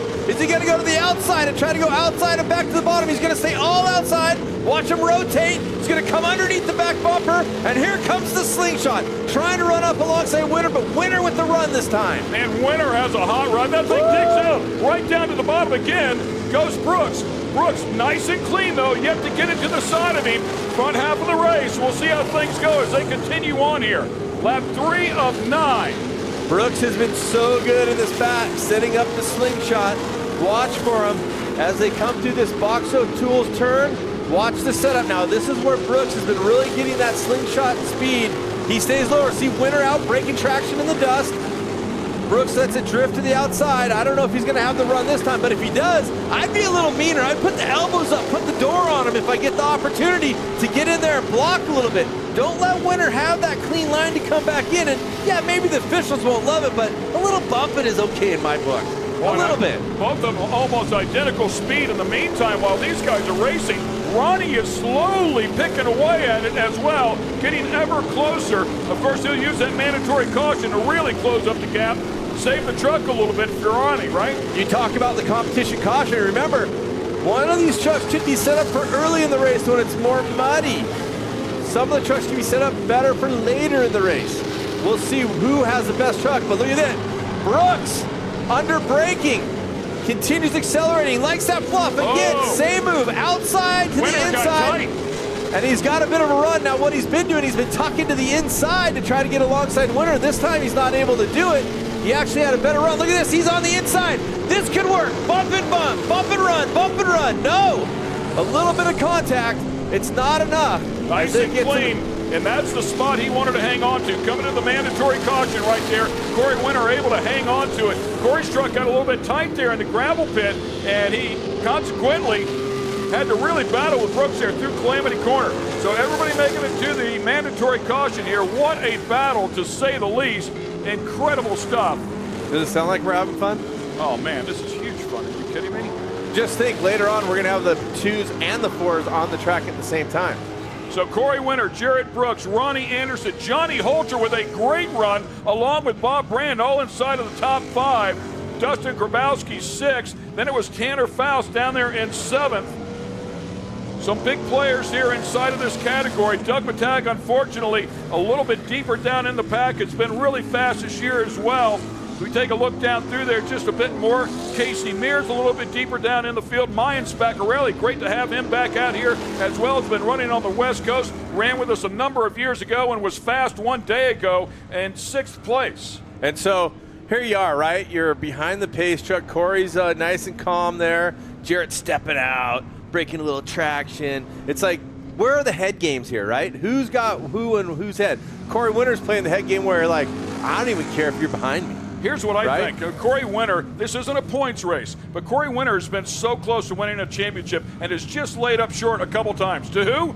Jared Brooks. But he's really developed. You can see this. His composure is unbelievable. His talent is unbelievable now. He doesn't get phased by the big pressure from Jared Brooks. He's been here before, done that. So we'll see if he can hang on here in the back half. But what incredible racing again. So close, clean, no contact, massive talent. So do you think there might be a little more contact on the restart? I think there might. I don't know about the restart, but before the checkered flag, I bet you things get a little more sporty. Yeah, I think Jarrett's done a great job showing him the door, seen a couple spots where he might be able to make the move. Now, I think if Jarrett gets underneath there, gives him a little bit of door, gives a little bit of competition, there could be some elbows up racing. Yeah, and here's the thing. These two have raced a lot, and it's gotten that way before. And this is where I think Corey Winter shines. He's not afraid to throw a little bit back now, and I think Brooks understands that. So it can get really exciting here in just a couple moments. We don't want to see them crash each other, but racing hard's a lot of fun. It sure is. How many people think Winter might have this thing handled today?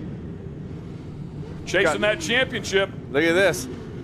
Little fisticuffs and stopping there. How many people think Jarrett Brooks is going to get underneath him? Got some fans out there for Brooks as well. That is Tanner Faust, by the way, with the Yokohama-sponsored number 34 truck. Just a little, hey, how you doing? I'm here on the restart in case you're wondering. And they're coming to the restart zone. That is Kyle Cooper, by the way, as well, with the 73. So there's a zone where the lead driver there's cones out there. Gets to choose when he hits the throttle. It's about 150 feet long. So Corey's truck has been that clean all weekend long. Look at He got Jarrett. the whole shot a day ago. Jarrett giving himself a little breathing room, steps out to the outside a little bit, which leaves an open door for Ronnie Anderson also on the bottom. And Ronnie was catching those guys. I really think Ronnie can hang, so this might not be a two-horse battle here anymore. Great start by Corey Winter. He's got a little bit of breathing room as he goes down to the gravel pit. Now remember, Brooks has been going to the outside just a little bit and then tearing it up on the inside. I'd look to see this pass coming once again. Watch for Brooks to try to get to the inside, make a bump, and get across in front of that finish line before Corey Winter. Beautiful job there off of that Polaris jump. Not going to happen this time. Winter with a great run. Jarrett Brooks drifted a little wide. Let's see what happens in the back. How about that nasty roost, man, off of these Pro 2s? Wow, huge run there by Johnny Holger. Good run, looking for that third position on the track. They're heading in the back. Great battle going on for third as well. Third, fourth, and fifth all tied up.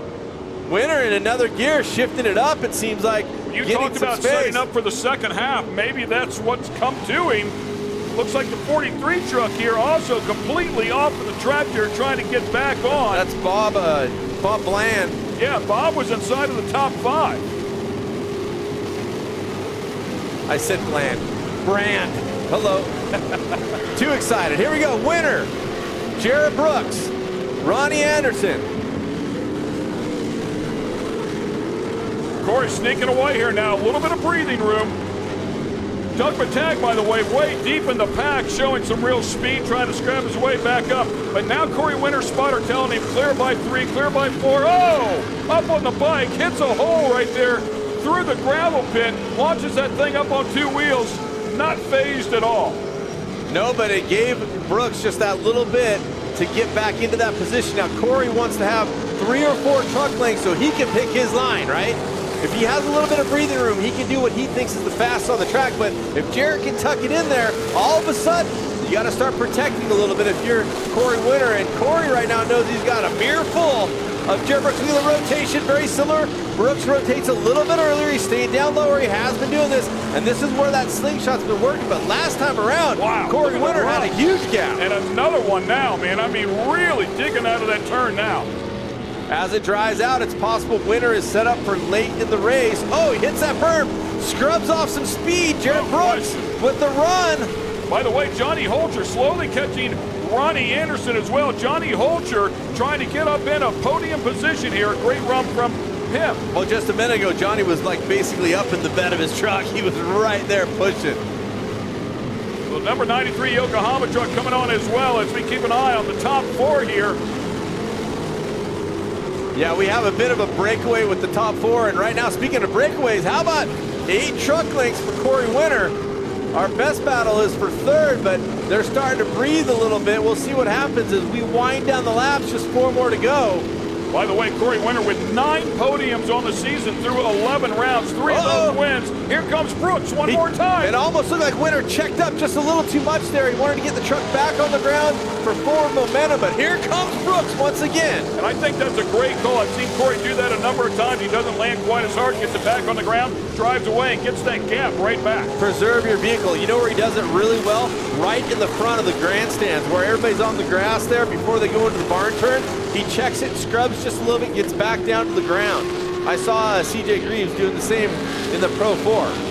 Boy, I'm telling you, through the back there, that exit out of Argonne Corner, he's got some real tug out of that truck. With that said, Brooks isn't going anywhere. No question, applying plenty of pressure here. 5 different winners in this category for this year, and now Brooks trying to make it 6. And you see, 1 lap ago, Winter hit that berm and blew it up, cost himself a little bit of time. This time, he executed a little bit lower, stayed out of that big berm shot, and I think he had a bit more snot coming out of there. So Ronnie able to stretch it back out here. Johnny Holter unfortunately falling back just a little bit as we keep an eye on the top 2 here. Keegan Kincaid a little bit deeper inside of the field. 25 truck back there as well, just a bit deeper. And our battle for the lead, Jarrett's still looking for that spot, right? Still looking for, and here comes that run, here comes the run. Does he want to get up alongside? Do you want to show him now? Now, you could go in a little heavier under braking, right? But there's a chance of contact. Jarrett Brooks has been keeping it very clean as we get 3 laps of racing remaining. And that's always a give and take. If you drive in really hard like that, it's going to cost you on the exit. So he could lose a little bit too if he doesn't pull it off. Again, back through Argonne Corner, it's like poetry in motion.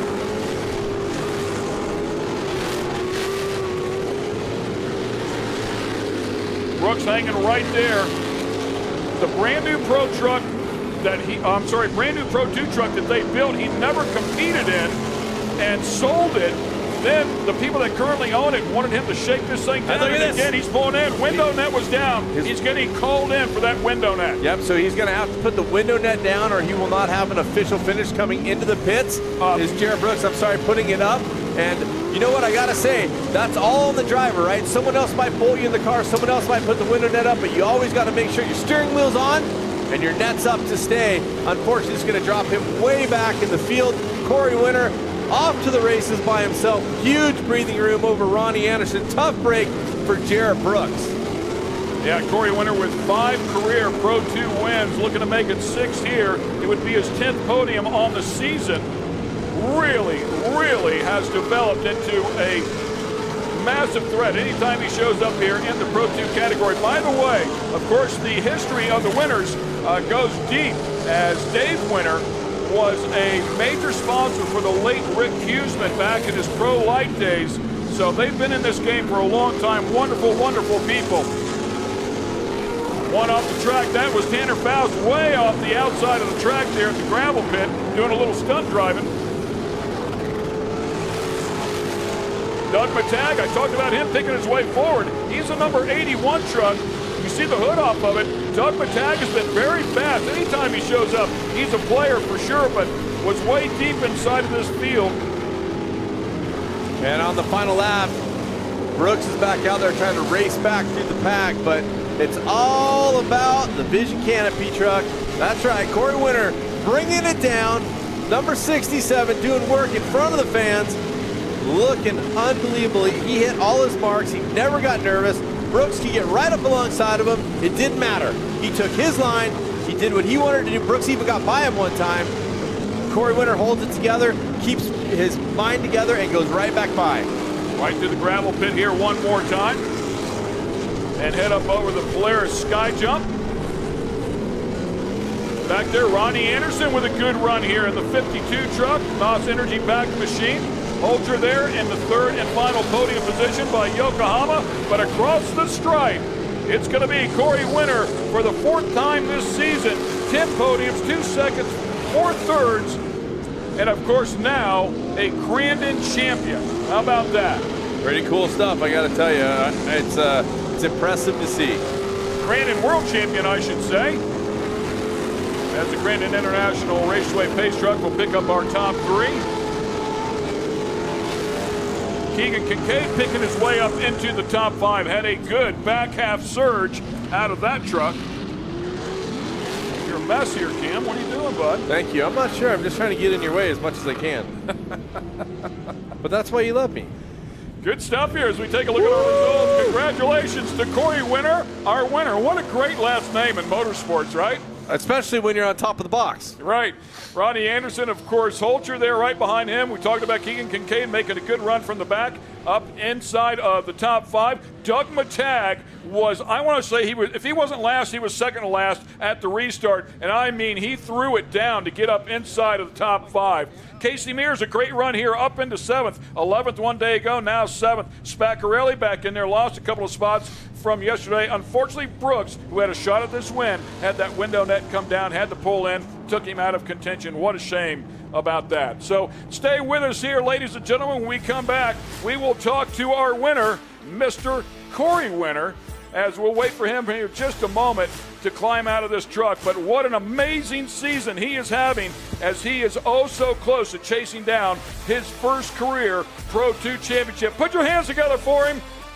Stay with us. We'll be right back to talk to our winner.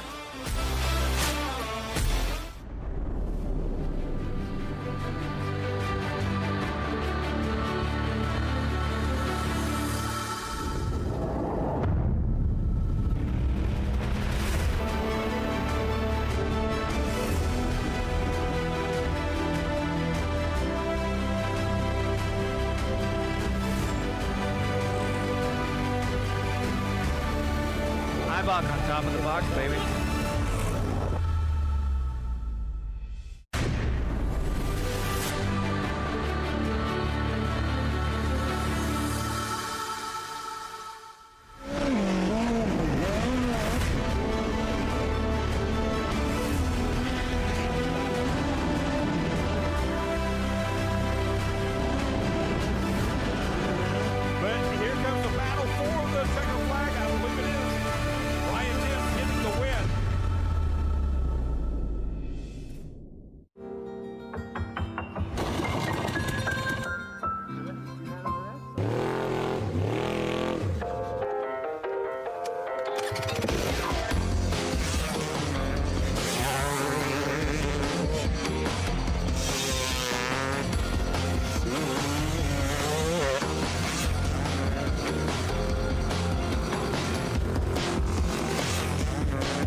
Once again, we welcome everybody back here to the 54th running of the Polaris Crandon World Championships and, of course, the 8th Red Bull World Cup. By the way, I was just taking a look at a couple of stats here because Corey Winter will bump up to 6 career Pro 2 wins. It'll tie him with some guy by the name of Jerry Welchel. I heard of a guy named Jerry Welchel before. I think he was a champion as well. So solid guy. You know what? Man, let's take a look at this highlights. That is not a highlight. That is a low light. Mickey Thomas in the 44 has contact coming down into the Potawatomi first turn, has contact and launches it. Good news is Mickey Thomas out of the truck all right, and the racing would continue. The battle was for sure up front. Jarrett Brooks, that yellow truck, was giving him hell, trying to get a run on Winter. He actually got by one time, but Winter just drove a beautiful race. Both drivers keeping it clean and smooth. Yeah, never flinched at all, even though he did get down underneath him. A little bit of shenanigans going on back there. Tanner Faust had a little bit of fun right here in Calamity Corner. You can see those two together. Yeah, a little bit of off-track action as well for a few of the drivers. So fiberglass blind. Doug Matag with a big run there at the very end as well. He had a fourth-place finish going back to Bark River. So Matag always fast when he shows up, a great fabricator and builds great trucks. They might need him to help fix that 44 truck because, boy, oh boy, that one's in tough shape. It looks tough to get back together. All right, once again, let's get it back down to our IBOC winner circle with Erica Allreed. Thanks, guys. And I've got our third place finisher, Johnny Holter. Come on over here. Johnny, what a drive. This race was filled with pure chaos. So what was it like negotiating this one from start to finish to claim your very first World Championship Day podium in a Pro 2? Yeah, no, definitely rookie season. I learned a lot with people to trust to be around, but definitely just try to keep my nose clean. And there's a little bit of contact off the start, and that came and bit me in the end after trying to get to Ronnie, but the hood came up in my face. I couldn't see for a little bit, but I kind of moved it around to get the win to rip it off, but no, I couldn't do this without my whole crew, my team, HBI, Yokohama, Impact for keeping me safe. I had a fire yesterday and the suit's still fresh. my family, my girlfriend, my parents, my grandparents, Action Sports Canopy, Race Driven, the whole Crandon crew. The track was awesome, and everyone else, thank you. Oh, and my buddies for coming out. They've been pushing me all weekend, so hopefully this made them happy. Well-deserved third-place finish. Congratulations, Johnny. And with our second-place finisher, Mr. Ronnie Anderson. Ronnie, come on over here and join me. Ronnie, you were cool, calm, and consistent all the way to the second-place finish. Are you happy what you got out of yourself in your truck, or is there still more you're searching for that Cup race? No, definitely happy, especially after my performance yesterday. Totally threw my hat out the window, so I'm super happy to bring home a podium for the boys today on the first race of Championship Sunday. And we have a little bit to gain on Jarrett and them, but just happy to be out here on the podium, first time ever here in Crandon, and it feels so good. Just got to thank my whole team. They worked their butts off last night after I totally ruined the truck, and they gave me that piece of equipment out there today to be able to do and get up here on this podium. So also all of our sponsors, NOS Energy Drink, Polaris Razor, BF Goodrich Tires, South Point, VP Lubricants, everyone who helps us out. Thank you guys so much. Hopefully we'll be back up here in a couple hours. Good job, well done. We look forward to seeing you later on. Ronnie Anderson. And with our winner, no surprise, Corey Winner continuing his winning ways here at Crandon. Corey, although you got the win here yesterday and today, this one did not come as easy. So how did you manage that game of defense you had to play against Jarrett Brooks? Yeah, man, I knew he was coming. Just spotter Jesse just kept keeping me calm and making sure I was smooth like yesterday. And man, he was out breaking me everywhere. I knew I had to work on that in the second half. And I also know the track conditions were going to go away in the second half. So I tried using that to their advantage. And couldn't really gain on me here and there, and then unfortunately had a problem. So, we just had to do what we did. Man, the guys, that change from yesterday really worked out. We didn't really do anything overnight, so we were nice and lucky to have a nice night off. So, came out here and backed it up, so that's awesome. So thank you to those guys, my family, everybody here at Crandon. Congrats to you guys, man. It's awesome to see them up here too. So, all the fans for coming out. It's amazing. It's so packed here. So, got to thank my girlfriend, my sponsors, Vision Canopy, Kenda Tires were hooked up, obviously 2 for 2 right now, so we'll try to keep it going. So they're dialed. Race Glass, Impact Safety, Maxima Racing Oil, Motor Gear, FK Rod Ends, Roush Engines, ATD, Dynamic Converters, man, everybody. It's so awesome. Finally put one together here on a Sunday at Crandon, so we're going to enjoy it. Well, congratulations. Definitely on pace to put those Pro 4s to the test later, but right now I've got Dave Aaliyah with me with Polaris, and he's going to take it away. Awesome, thank you. Heck of a drive, guys. Cannot wait to see you take on the Pro 4 trucks tonight. On behalf of Polaris, we wanted to sweeten the pot. Corey, I got the keys to a brand new Polaris Razor Pro XP for you, buddy. Thank you so much, Dave. What a prize on top of the win. But Ken, Cam, back to you guys in the booth. Thanks a lot, Erica. Appreciate that. And, man, Corey Winner, wow. 2 for 2, baby. Yeah. Looking for a clean sweep here. It would be a big one if he could pull off the Pro 2 against the Pro 4 race here a little bit later on, of course, the Crandon Red Bull Cup. It's going to be interesting, too, because we'll see a little bit of a different racetrack. They're going to cut it. They're going to get water into it. They're going to be working on it, but then we'll add the 4s and the 2s together. Makes it very interesting. I love the comment about under braking, how the racing is developing. Under braking is such a key part of this racetrack to slow down just enough to be able to try to dive inside, but without breaking up all your momentum. It's a tough thing to do. I mean, people talk about racing, they think about gas, but under that braking is so important. Yeah, holding his line, holding his composure, coming out of there, not losing any ground, and getting around a former champion with someone like Jarrett Brooks is not an easy task. So, with a little bit more from our Speed Sport Live desk, we're going to get it back down to Dave and Wade, who I'm sure is having a great time now here on Championship Sunday. Man, I got to tell you, Ken, I am a huge fan of Pro 2. I'm also a fan of Dave from Polaris. Can we shake him down? Has he got any more sets of keys of those razors he could just toss around? Yeah, I got some room in my garage. He's like my new best friend. Ralph Shaheen spoke to a young lady that was gassing it up in that Pro 2 event just earlier on, Amanda Sorensen. She did an amazing job, and Ralph was able to sit down with her and talk a little bit more about her love for this class and what it's like to race at this amazing event. Well, Amanda, you've been having a pretty busy year running around the globe chasing Formula E, or Extreme E, I should say. Yes, Extreme E. Okay, and your favorite country so far has been? Scotland. And what was so great about Scotland? It was just honestly so pretty. The weather was amazing. We've toured some places where it's kind of been more on the hotter side, so Scotland was very cool.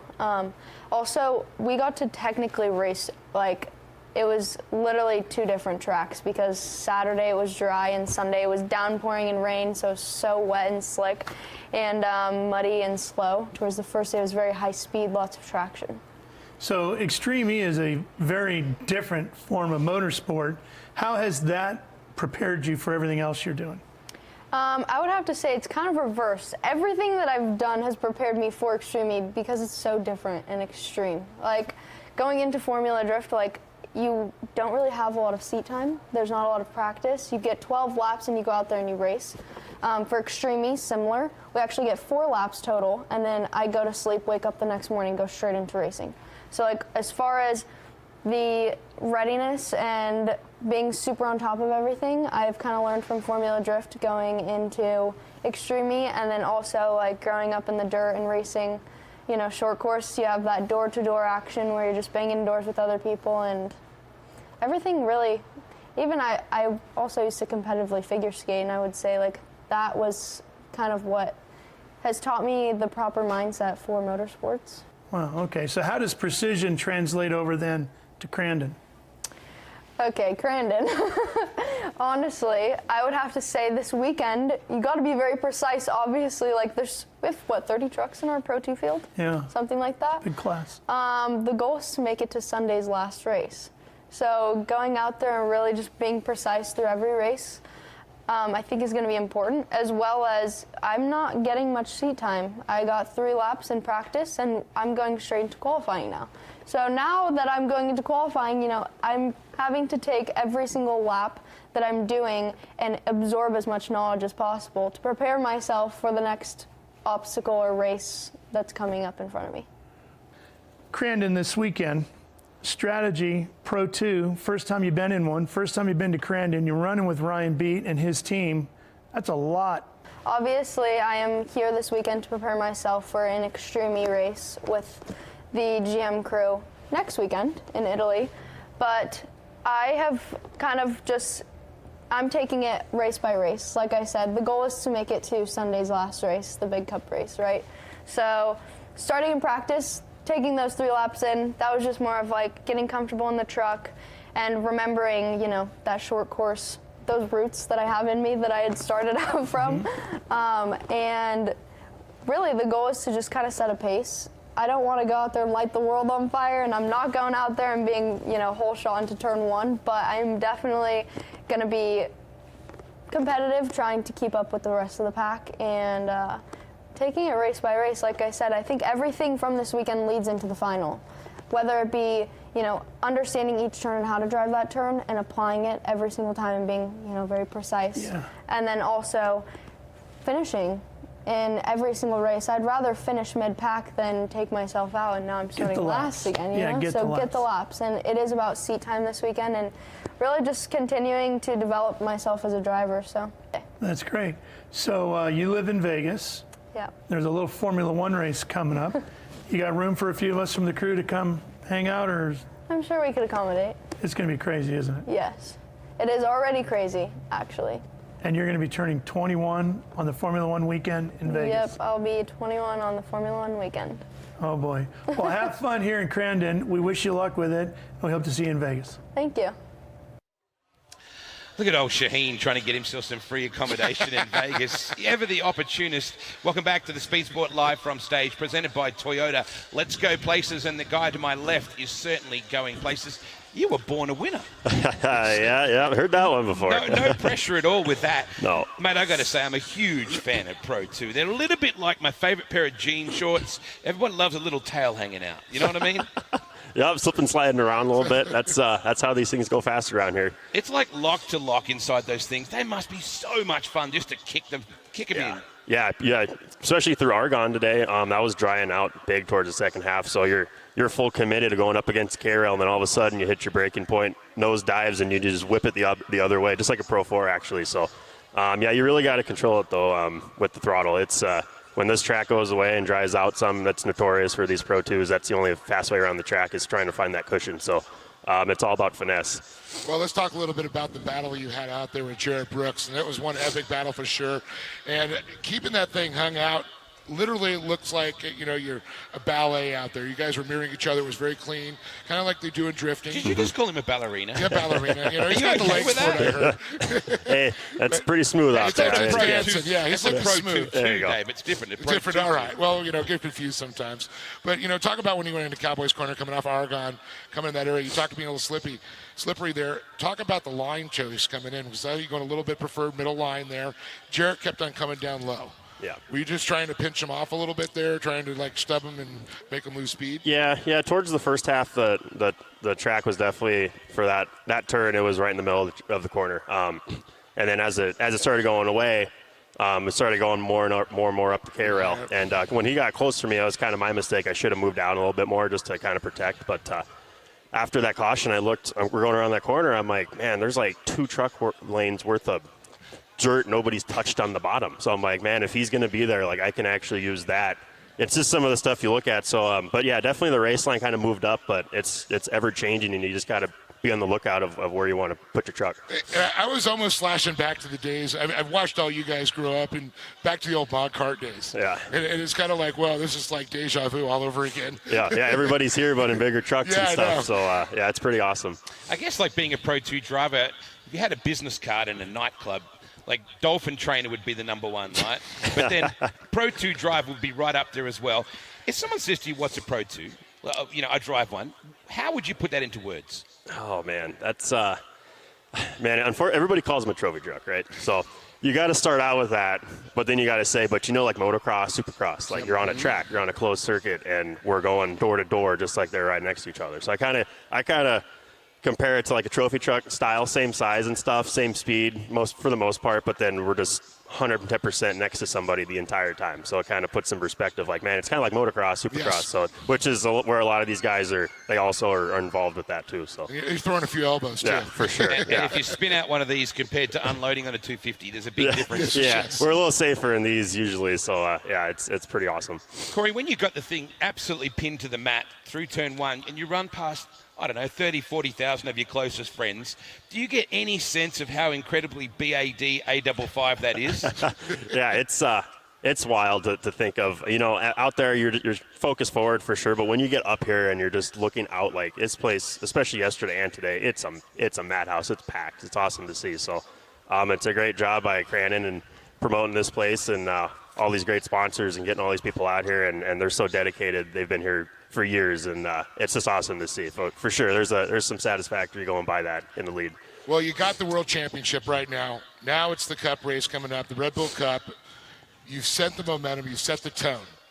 What are your thoughts? Any change to the truck, or is she just dialed? We might make a little tweak, but we'll go talk about it. But it's not far off if it's anything. So we'll just try to do what we can. And that race is a little different. We got Pro 4s chasing us, but they got to make it through 20 Pro 2s. So we usually try to play nice because we know that's going to hold those guys back. So and then kind of put it there towards the end. Kind of like the Coyote and the Roadrunner. Yeah, pretty much. Yeah, for sure.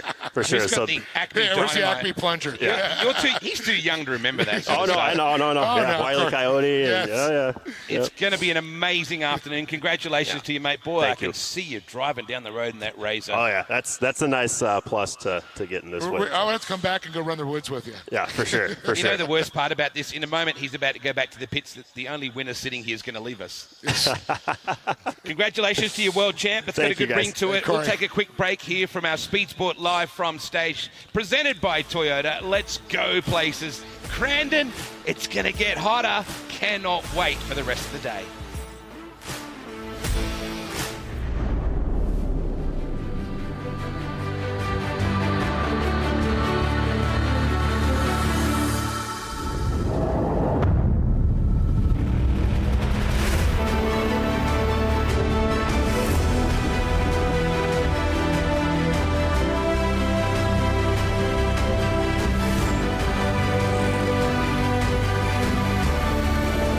On top of the box, baby.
welcome, ladies and gentlemen. Once again here at the Big House, 54th running of the Crandon World Championships. And also a huge day here as well with the Red Bull Crandon Cup Day. So the most prestigious race in all of short course off-road racing. Ken Stout, Jim Beaver standing right alongside him.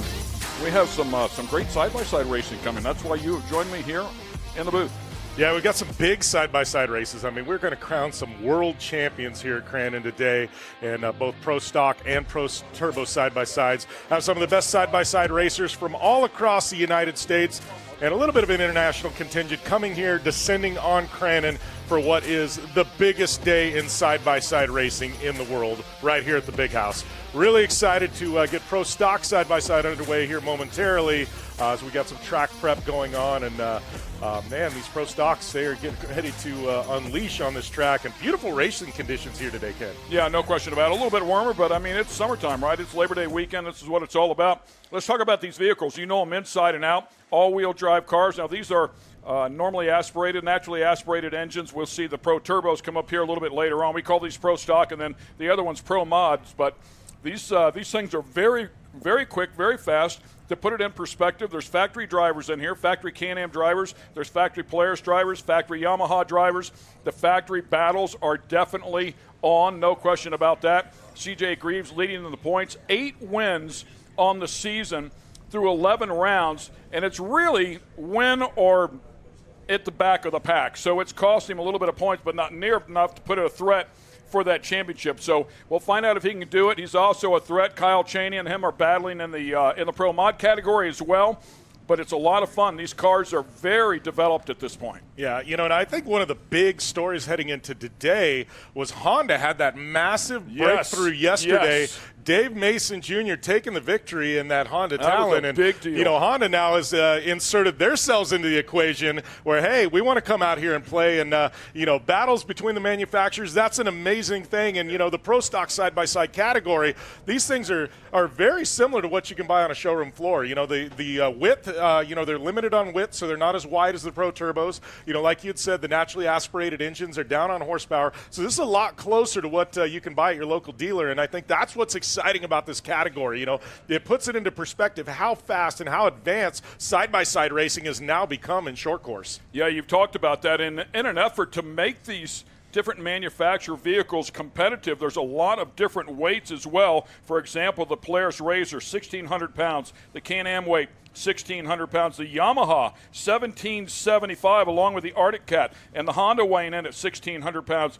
Also, rumors of a Kawasaki program coming out here and being making a run at this as well. We'll see how that develops as well. So good stuff here out of this category. It is the fastest growing class in the industry. It is a massive part of the market. When you take a look at all the side-by-sides, forget about the ones on the track. Just look around this park. Yeah, well, you know, and I'm a desert guy, you know, and I've had factory race programs in the desert, and I think, you know, I know Cam can probably speak to it as well, but what side-by-sides have done for not only desert racing and short course, but it's made it a gateway. It's made it an entryway into the sports, and it's giving people, you know, with a little bit less funding, a chance to go out and race and do well and be fast, and these are a great gateway into the pro classes. We saw Pro 2, Pro 4 earlier. I mean, you've got guys, you know, that we saw Jimmy Henderson got his start in side-by-sides. Now he's racing at the front in Pro 4. You know, mentioned CJ Greaves, but I think these side-by-sides, you know, they are a great gateway into the bigger pro classes and a stepping stone for a lot of drivers.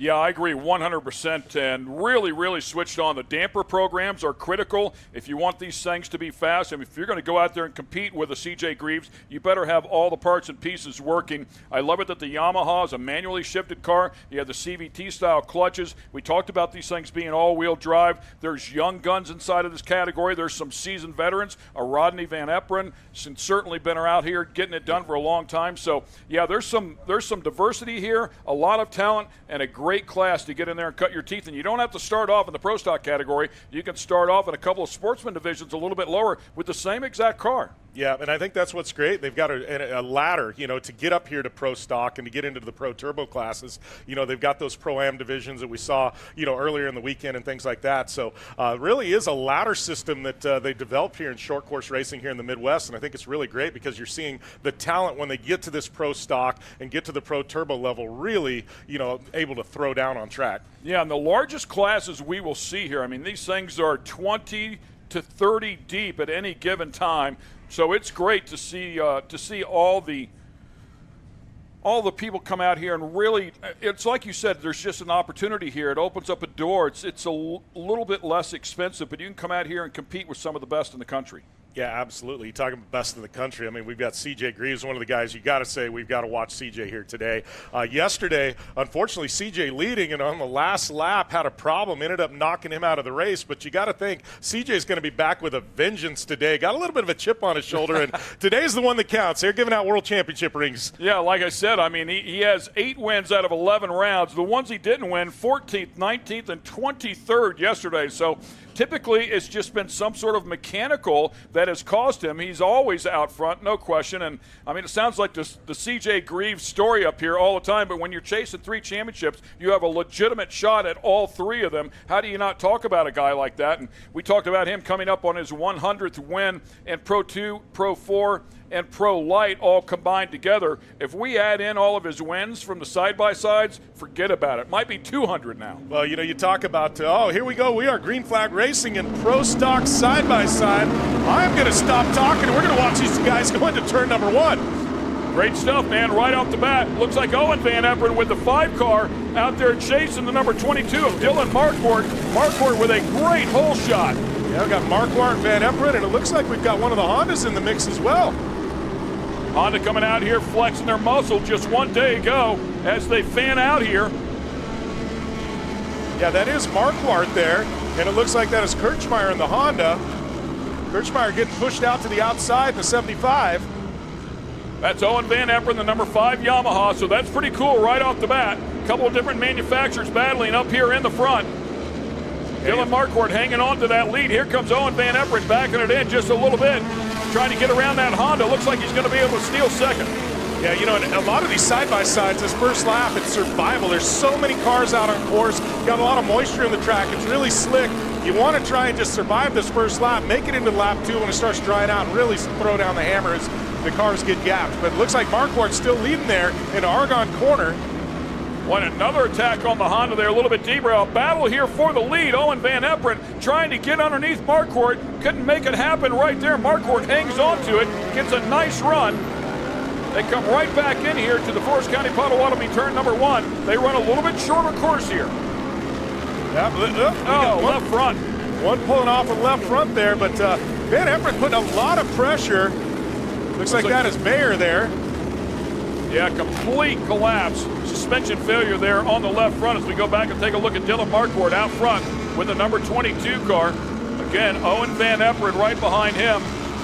And Van Eperen's had a phenomenal year. A few victories on his belt on the year, and looks like he's putting a ton of pressure there on the 22 of Marquardt. Marquardt protecting that low line, not wanting Van Eperen to get around on the low side, going to make him do it the hard way. So Cross Kirchmeier's been running at the MAO series all season long. Great to have him come out here to Crandon. He did put that Honda up on the podium there in that series as well. So certainly has proven he can come out here and hang.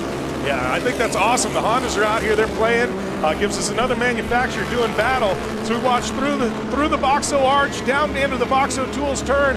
Oh, it looks like Van Eperen all the way to the bottom. Looks like he's got a run on Marquardt. They're going to drag race down into Cowboy Corner. Saw Jeff Boodle back in there as well. He's picking his way forward, and Owen Van Eperen with a nice run. He's got a little nod.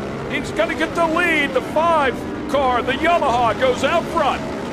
Oh, and that is a scary thing. You've got Van Eperen out in the front. He likes to check out on the field. Marquardt going to try and battle back. Yeah, we need to talk about Owen Van Eperen, another young gun inside of this category. Of course, the son of the seasoned veteran Rodney Van Eperen comes in here 4th in the points. Not a points race here again, but to give you an idea of how good he has been doing all season long. 6 podiums, including a couple of wins. Yeah, June Crandon and Owen Van Eperen taking a victory out here. So he's already had a victory on the year here at Crandon. Just came at the June spring run. So trying to get multiple victories here at Crandon and a world championship today. Jeff Boodle back there in third place, also third in the points. He too has had a great season with 5 podiums, all 5 of them second place finishes. I'm sure he's tired of being the bridesmaid. Good look there back at the 15 car as well. Don't ever count out Andrew Carlson. Yeah, the same one that competes in Pro 4 and in Pro Mod. Oh, one up high. Here comes Jeff Boodle. Yeah, it looked like Kirchmeier there in the Honda checked out up into, oh, it looks like he's back though. Looks like that car's pushing a little bit in the corners. Jeff Boodle down there underneath Cross Kirchmeier. Andrew Carlson followed him right on through. They move up into second and third and now trying to track down Owen Van Eperen. Carlson having to back out just a little bit, eating a bunch of roost there from Jeff Boodle. Van Eperen, looks like he's got 3 or 4 car lengths down, but all the way to the bottom. It's the 41 car. Yeah, that is Jeff Boodle. Boodle right back in that position where he's finished 5 times this year. Another one up and down. I mean, he's usually right at the front of the field, but if he's not, he ends up way deep. Mandatory caution comes out here, and you'd think it was a mandatory caution looking at him. Everybody's already bunched up. Wow, we got one over on its side. Got a picture of the undercarriage there. Can't quite see who it is yet. You hate to say it, but it's not a bad spot for sponsors. No, but you know, the one I'm watching, though, is, Andrew Carlson didn't get a good start. But Andrew has worked his way up through the field, and man, he is sitting pretty for this second half of this race. And Andrew Carlson really fast in the Pro Mod side-by-side category. Has not had that success here in the Pro Stock category. Does have a podium on the season as they flip the 75X back over. Elliott Cook, and just saw Elliott here one day ago. Wanted to run here on Championship Sunday, and in order to do that, you have to compete on Saturday as well. And unfortunately, things not going well for the GB Motorsports 75X. Well, it looks like all 4 wheels are on there. Maybe he can get it back going again and go to the rear of the field. But right now, getting a look at our leaders, and look at that. Andrew Carlson up there into the 3rd spot. Got Van Eperen leading, Boodle there in the 2nd spot. Yeah, Carlson did finish 3rd at Dirt City a little bit earlier in the season. And also a couple of 4th place finishes. One in Anago and then one right here on Sunday at the spring Crandon event. You know, and talking with Andrew Carlson earlier in the season, you know, he has run a limited Pro 4 schedule this year because the side-by-side divisions have become so competitive. He wanted to dedicate more of his time to getting faster in the side-by-sides. I mean, they run a first-class program that are out of the Carlson Motorsports camp at URX there in Minnesota. But Andrew dedicating more time to the side-by-side this year, trying to notch a world championship and some more victories for Polaris. Boy, so after Dave Mason Jr. enjoying a win with a Honda just one day ago, finds himself dead last in the category. So what a difference a day makes here. You can see the drivers fanning out around where they've watered the track. Don't want to fill the tires up, the grooves up with mud. Try to keep them clean if they can for this restart zone. Owen Van Eperen up there right now, hanging on with the number 5 Yamaha. Now we got Boodle and then Carlson. Looks like Marquardt's going to be there in the 4th spot. You talked about Owen grabbing that win here at the spring event at Crandon. Also picked up another one at Anago, round number 2 on the season. There's a restart zone. We keep talking about it. It will stay the same all day long. They go over this first little jump, if you will, and then there's a couple of cones on the inside of the track, and the leader is to pick up the throttle anywhere in that zone. Look at Boodle on the back there of Van Eperen saying, "You are not getting away from me." That was a great move there by Boodle in the 3rd spot, or the 2nd spot, excuse me. And keep pushing, right? Do we have a pass for the lead already? No, Owen's still up there. Boodle right there on the back bumper, now being attacked by Andrew Carlson. Andrew Carlson with the Polaris, the RS1 right there, the Red Bull back, number 15. Cross Kirchmeier still there in 4th place with a Honda. Yeah, look at that. We got Carlson going to the outside inside. It looks like he's trying to set up there. Boodle going to slam the door on the bottom. Look at those guys all make their way around right down on the bottom where there's still a little bit of dry dirt. Keep in mind, these are all-wheel drive cars. You've got to get them rotated. If not, they inherently have a push. They have to run a spool in the back of these things, so it makes the car tight. You've got to set them up and drive them so you can get these things rotated. Well, the biggest difference between the Pro Stock and the Pro Turbos you'll see later is momentum is key here in Pro Stock. They've got a lot less horsepower than Pro Turbo cars, so they can't bail themselves out. You get out of that race line, and they lose all power. Yeah, you're exactly right. And if you don't set it up to get it rotated through the turn, then it's going to push, and it takes all the steam away as well. They really have to be driven with precision, and the top 3 guys here are showing you why. Look at that, Boodle putting some pressure there on Van Eperen. Van Eperen grabbing that lead early and has been there for pretty much most of the race. But look at that, all the way to the outside. Is he going to try it? He's doing it the hard way. Around the outside. So that was a line that CJ was running a day ago. Really carried good momentum through the gravel pit. Not able to get it done, but boy, he was right there. That is so sketchy to get out on that loam.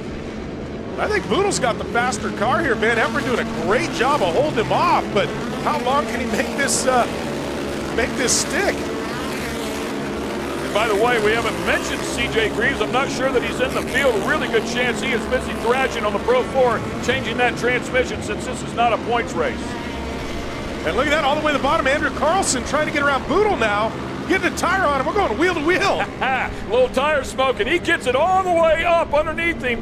Has to check up just a little bit as it picks up the inside tires. But they are side by side through Forest County, Potawatomi, turn number 1. And the one that's loving this is Van Eperen. Now he's got 3 or 4 car links on the tube battling for that second spot. That is exactly right. And it looks like the Polaris is going to have a little steam on the Yamaha right there. With that said, Van Eperen took a look back at the inside. Let's see how they do in the brake zone. He's going to run the outside now and try that same move. He might get it done. Right around the outside, Owen Van Eperen trying to make it happen. Can't get it done. Andrew Carlson never flinched. You know, those Yamahas with a gearbox, they're able to run that higher line. They can bang gears downshift. The Polarises, being that CVT, don't have the advantage of being able to drop gears. Good news is, though, when you put your foot back in the throttle, it's right where you want it. Absolutely. That's what I love about side-by-side racing. You know, there's different ways to go racing here, and we're seeing the Yamahas and the Polarises, both with different, bringing different knives to the fight, so to speak. That's exactly right. Yeah, we love the manufacturer battles. And right now, Owen Van Eperen hanging on here. So one Yamaha able to stay out front, but he's felt plenty of pressure. Jeff Boodle really brought it to him, and now it's going to be Andrew Carlson. We'll see if Andrew Carlson can get any closer here. A couple of laps left to go inside of this one. Looks like Carlson getting a run on him going down here into the barn corner. Yeah, if they can straighten that out just a little bit. And really watching that line that Van Eperen's running, it looks identical to what CJ was running a day ago. Carlson been taking the low line here in the gravel pit. And able to dig out. That thing really grunts up out of the turn nicely. Yeah, he's got that low end torque. Van Eperen pulls the gear and drives away. That might be a problem right there for Andrew Carlson. He definitely lost some speed there for whatever reason. Yeah, Boodle now back up on the bumper there of Andrew Carlson. Carlson making a run for first. Now he's got to start worrying about his rearview mirror in that third spot. So you're familiar, was that a right rear flat? Yep, something's going down. Yeah, we got a right rear flat. You're right on that number 15, Andrew Carlson. So that explains what happened there. And man, I didn't see him do anything crazy out there to cause that. I didn't see any hard side landings, but you can see how much speed he's lost immediately. It's going to take him out of the running for the win of this race. You know, as dry as it is, these drivers are starting to, bring up some rocks and things like that. Ooh, is that Letourneau there in the Bikeman car possibly? Safety there immediately once again. Local caution is what it should be. Everybody's single file through there. Watching these things go at it. It's great racing, man. It is a vicious battle from front to back here in the class. Yeah, Van Eperen getting some breathing room now out front in that number 5.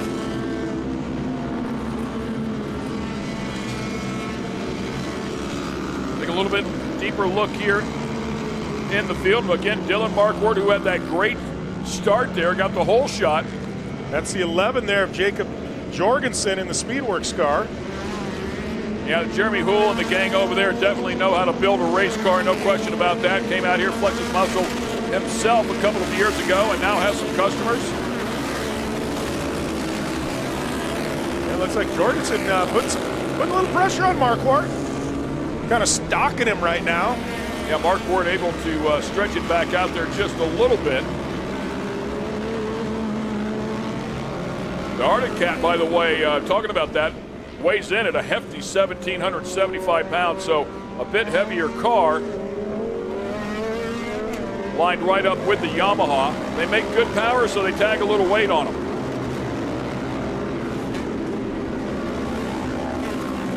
So we got our leaders coming down through the barn corner. There's a shot there. Marquardt still getting the pressure by Jorgensen in the Speedworks car. There's our leader, Van Eperen, in the number 5. Yeah, he's had a really clean race there. Had to deal with some pressure early on, but as of late, first and second place there with some breathing room, as you can see. Starting to stretch out now. About 3/4 of the way through this race. Yeah, just a couple laps to go here as they go through Calamity Corner and, of course, across that finish line.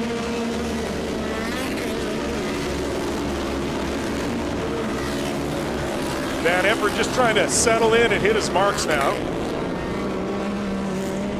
So my apologies, this is the final lap. Our ticker was, unfortunately, was a lap behind, but this is the last lap for Owen Van Eperen. We'll see if he can grab a win here, make it the 3rd on the season. It's been a phenomenal drive by this young kid all day long. Had some pressure early on. He started out in second, got around, been leading most of the way, but hadn't been easy for him, that's for sure. And he's been getting a lot of seat time as well. He's also running that MAO series, doing a great job over there. I want to say if he's not leading the points, top 2 in the points, so getting some good seat time over there. Gonna head into the gravel pit corner one final time. Yeah, makes it look easy. Stays nice and calm, keeps all 4 tires on the ground. When these guys are pushing, not uncommon to see him lift the inside rear tire. You got to give a lot of credit to Boodle there in the second spot, too. Had a great race, battled his way through some traffic, made his way up into second, just wasn't really able to pressure Van Eperen for the win, who is going to take home that world championship in pro stock side-by-side. Yeah, and Boodle's got to be saying, are you kidding me? My 6th second-place finish of the season. Man, I just can't seem to get on top of the box, but he keeps doing what he's doing. That win is coming for sure, but right now it's all about the number 5 Yamaha back machine, and that is Owen Van Eperen. Great job out of that young driver. Yeah, what a great run by him. Pro Stock side-by-side winner here on Cup Sunday. Yeah, of course, placing that weight around is something you always want to be able to do. The Marquardt brothers are privateers, and good to have them up in there, seeing them run with the absolute best out here in the class. And that really goes back to what you were talking about in the beginning. This is open for anybody. Come out here and throw it down. You've actually got a shot here. Yeah, well, and that's great to see the Marquardt brothers do what they do, finding a way to the box there in the 3rd spot. Then you got Jorgensen, Letourneau. Didn't talk much about Letourneau. Had a great run there into the top 5. Eggleston, Bone, Leketic, Kearns, Dressel rounding out our top 10. Yeah, stacked up class there as Owen has climbed out of the car. The O show, as you can see there on the helmet. Definitely a chip off the old block. Dad can still get it done as well, and he'll be up in the next race. In the meantime, we'll take a quick break. Stay with us, and we'll talk to our winner when we come back.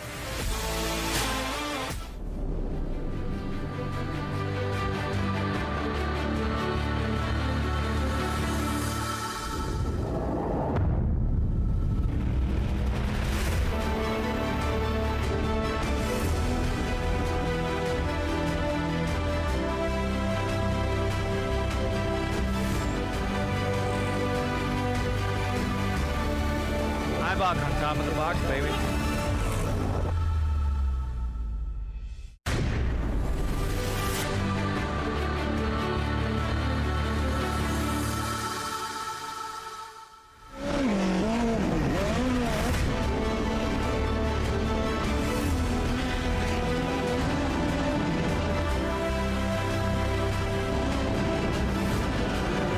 But here comes the battle for the checkered flag. I believe it is.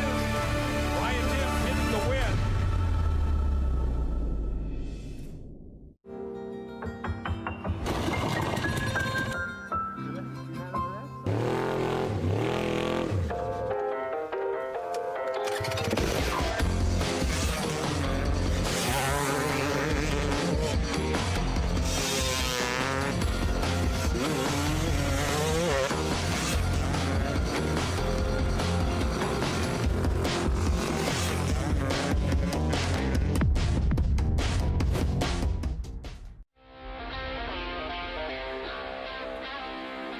And welcome back, ladies and gentlemen, to the 51st running of the Polaris Crandon World Championships and the 8th running of the Red Bull Crandon World Cup presented by Toyota.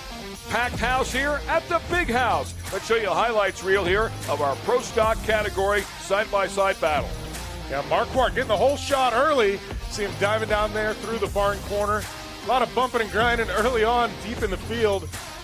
Unfortunately there for Bear, he had suspension failure. Owen Van Eperen was out front and dealing with a lot of heat, courtesy of Jeb Boodle right here.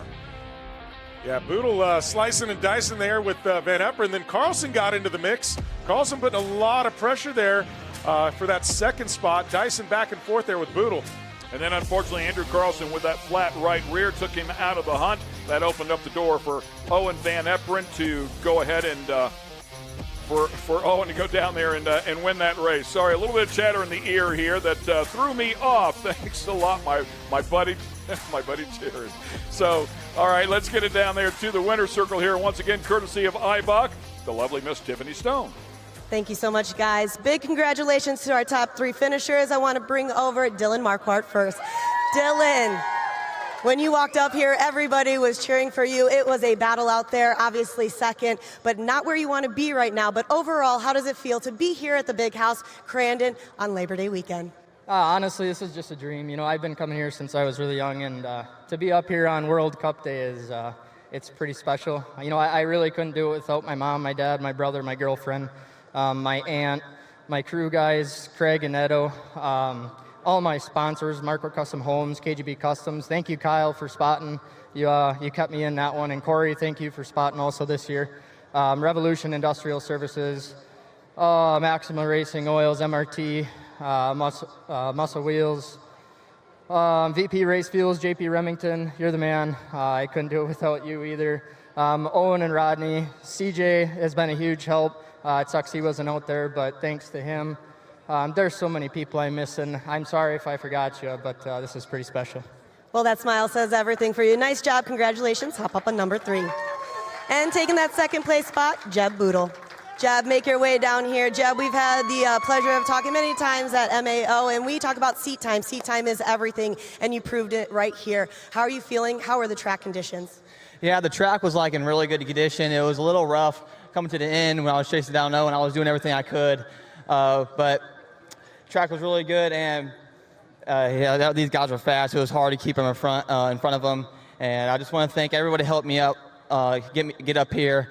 Yamaha Racing, Blue Crew, Cryptic Side by Side, Avenue TV, Method Wheels, Hoosier Tires, Ames Oil, Turner Cycles, Freedom Race Lifts, and my family and friends that came out to support me this weekend at the Big House. It means a lot, and just happy to be up here. Thank you. Wonderful, nice job. And the man of the hour, you've seen him before and taking that top split pace, Owen Van Eperen. Owen, it's been a pleasure to see you grow up. I've seen you when you were even shorter than me. Now you're just as tall. This is the race that you always want to win. You want to become a world champion. Talking about that, from your perspective, how did the day go?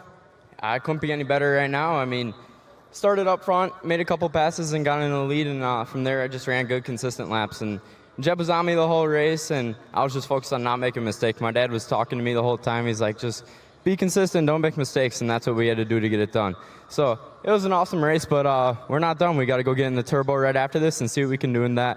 But I just can't thank all my sponsors enough. Everyone at Yamaha Racing, Power Sports 1, Blue Crew, GYTR, Yamalube, Balin Buildings, Vance and Irons, Victory Sign, everyone at Beyond Redline, Hoosier Tires, Cars and Wheels, Fitzco did all the fabrication on our cars. They look sick. All my friends and family for coming out. Thank you. Awesome. Take that top spot right over there. Big congratulations for the top 3 finishers in Pro Stock. And, of course, to Owen Van Eperen and back up to the booth. Thanks a lot, Tiffany. Appreciate that. Great job as always, and congrats to the top 3 finishers there in the Pro Stock category. There's a good look here at the Big House and the Lucas Oil Barn, of course, down there as well. We're going to get it back down to the Speed Sport live from desk with Wade, Dave, and a talented driver as well, Mr. Tanner Faust, who had a great run in Pro 2. Yeah, when he said Wade and Dave and a talented, notice that was a separate sentence. Yeah, I noticed. We got put in another box. I kind of get it. Tanner Faust, how good to have you here at Crandon. Isn't the Big House just rocking? It is an awesome place. It's so unique. I mean, worldwide. I've been super lucky to go drive a bunch of stuff in a bunch of different places, but this is such a unique event. Huge crowd, some of the best fans in the world, some of the most entertaining and dynamic and exciting racing in the world, and to have it all in one weekend is awesome. I mean, what don't you do? You're a pilot. You race little rally. You've raced, drift. You've done, off-road, and you're a stunt driver. Recently, John Wick 4, I believe, you were this, his stunt double. Yeah, well, John Wick was interesting because Keanu does a lot of his own stunts, so I spent like 4 months training him how to do the job for me, so I didn't really drive. It was a little bit Smart man. shooting yourself in the foot, but those projects are awesome. You get to crash on purpose. The closest like thing you, Dave. Yeah, exactly. I know. I may have done that a few times. Yeah, it's maybe that's my talent then, is crashing, because the movie business is super fun to work on. I mean, my heart's always been in motorsport, and once you do it for long enough, you end up looking back and realizing you got to touch a lot of cool sports and do a lot of cool things. I'm glad that you brought that up, Dave, because I was looking through the Wikipedia, which is where all the facts are. And, there's like Nitro World Cup, there's like Rallycross, there's drifting. And then I look back and I go, molecular biology. What the? It's how you start a motorsport career, yeah. Well, see, do you think Dale Earnhardt went down the same path? Like, what were you thinking, molecular biology? And how does that help you now, Tanner? Oh, well, let's see. My family, a lot of doctors in the family growing up. So you were the disappointment. I bailed, yeah. I did. I started in engineering, and I think if you go through some of the driver lineup, there are a lot of engineers. Yeah, absolutely, yes. I was in Boulder, Colorado. I skied a lot, and wasn't ready. You know what TV show was made in Boulder? Oh, yeah. He told us we were old because we know that, but he actually lived near the Mork and Mindy house. Nanu. No, you did. Had to do it. That's really calling awesome. That's cool. Did you ever see them? Like that house was sold recently, I think, for some crazy amount of money. The fact that you know that is a little shocking. I'm just going to say, no. I'm the king of useless information, mate. They had finished filming that shows, I think, in the 70s. I didn't go to school there until the late 90s. So yeah. No, I'm not saying that you're old, no, but you might be. Yes, you are, and I appreciate the way you did it. Well done. He's not old. He's just got experience on the color hair. You're moving back to Colorado, though, right? Yeah. My fiance and I are moving back to Steamboat Springs, Colorado, where I used to live. I got my driving career started there at an ice driving school. And so I lived in Newport Beach for the last 10 years or so, and Southern California for a while, which was a great place to get involved in a lot of cool motorsport, obviously get involved in the movies. But love to be back in Colorado. We've got a little bit of land. Believe me, I've been looking over at the Polaris booth over there at some of the expedition, some of their new toys. So we're loving farm life and looking forward to it. Well, speaking of that, let's talk a little about the livery you have over at Yokohama. Yeah, Yokohama is really the reason I'm here. Once a year, I come out here with them. And this year they did a very cool thing. Maybe it's for Marty. I don't know, because there's a picture of Marty there. Yes. With him standing there in the shortest shorts you've ever seen. I think they're bright orange or something. He's got a big mustache. Now we're going back to the 70s or 80s again. 80s. I think it's 84. Yeah, it blends with the late 70s. And he's there with all this heritage livery from Yokohama. And a very cool thing. I mean, it looks like about a dozen trucks out here. It's a little bit less than a dozen. All have that same livery. Everything from 170s with William to all the way up to Pro 4s. So cool. And they're represented out here. So you'll see the white trucks with the red Yokohama stripes in the back, and that harkens back to the Toyota racing back in the day in the 80s. Harkens. I like that. I like that. It's a very Norwegian-sounding word, Harkens. He is quite international. Yeah, well, absolutely. Yeah. There's been a number of European countries, of course, that you've raced in and competed in. But when you look at Rallycross and Drift and World Games and probably even John Wick's, not ice racing, all of it still relates to this place. In some way, you are doing similar things with a race car. Oh, for sure. This is sort of a big mix of everything that I've done in driving on steroids. So, the trucks, they've just got twice the horsepower of the other trucks that race around. The jumps are just twice the size. The speeds are just twice as much. And there's a lot to this racing. Pro 2 I find very, very challenging. There's a lot of reading the track, seeing where the cushion is, understanding where the grip is. At some point in the races, the cushion goes away, and then maybe the inside line's a little better. There's a lot of talent in the lineup. The 24 trucks or so are just stacked with the the abilities of those drivers. So I really respect the other drivers, even though it doesn't look like it if I crash into them, but I do. You know, does your fiance do the laundry at your house? Like, do you do your own washing, or does your fiance have to do that? Because we're taking a look right now at your helmet. We've actually got a shot on the screen right now. Yeah. And who's in charge of cleaning that? Because you did a number on... You know how to keep the helmet clean, by the way, right? How? Stay up the front. Oh, well, I'm just saying. Honestly, we're even now for the Mork and Mindy. That thing is filthy, mate. Oh yeah, no, I mean, the mud stacks on, and they have to wet the track quite a bit to keep it from getting dusty at the end. So, if you're not out front, yeah, you're caked. And I've been using the Mud Muncher, which some people love it, some people hate it, but it's been awesome for me because I don't have a lot of experience with tear-offs. I look through this 40, 50,000 people here, probably a good percentage of them have used tear-offs. I have not. So, there's a picture. We're seeing a there's picture photo right of that now thing, of it. yes. I don't even know what that is. That is the absolute craziest thing I've seen. How much mud? Does your head feel a little bit wobbly with that much mud on it? It feels good to take the helmet off. That's for sure. You feel the start clumps. walking around with your head hanging off the side. Yeah, you feel the clumps of mud sort of fall on your lap halfway through the race. I'm missing on the Wikipedia the word sprint car. Surely that has got to be on your radar. You know, one of my mechanics, when I was doing rallycross for Michael Andretti's program, he raced in the Chili Bowl every year, and he was very competitive. You would love that. Yes. Oh, I looked into it, and I mean, that is awesome.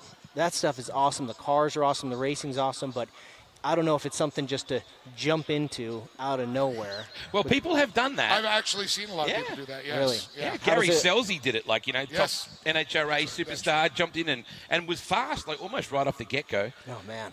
And then you get guys like Tony Stewart that, go out there and just still cream everybody on the track. But there's a lot of great guys like Corey Kruzman. You go to one of his schools, they'll throw you out in one of those, I'm sure. Yeah.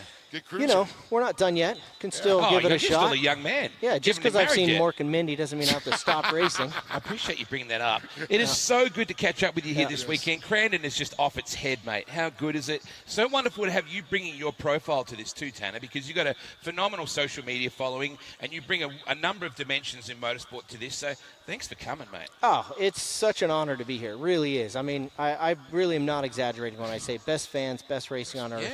Yeah.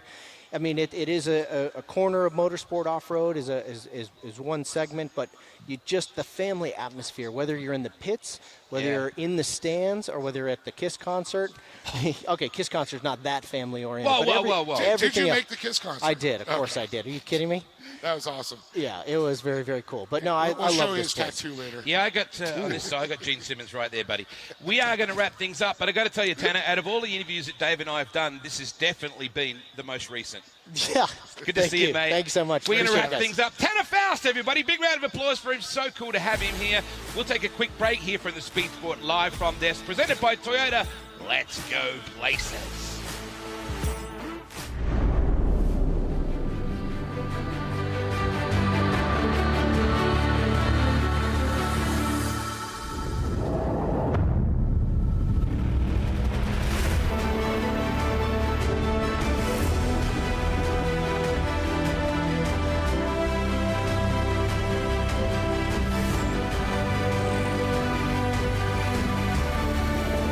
On top of the box, baby.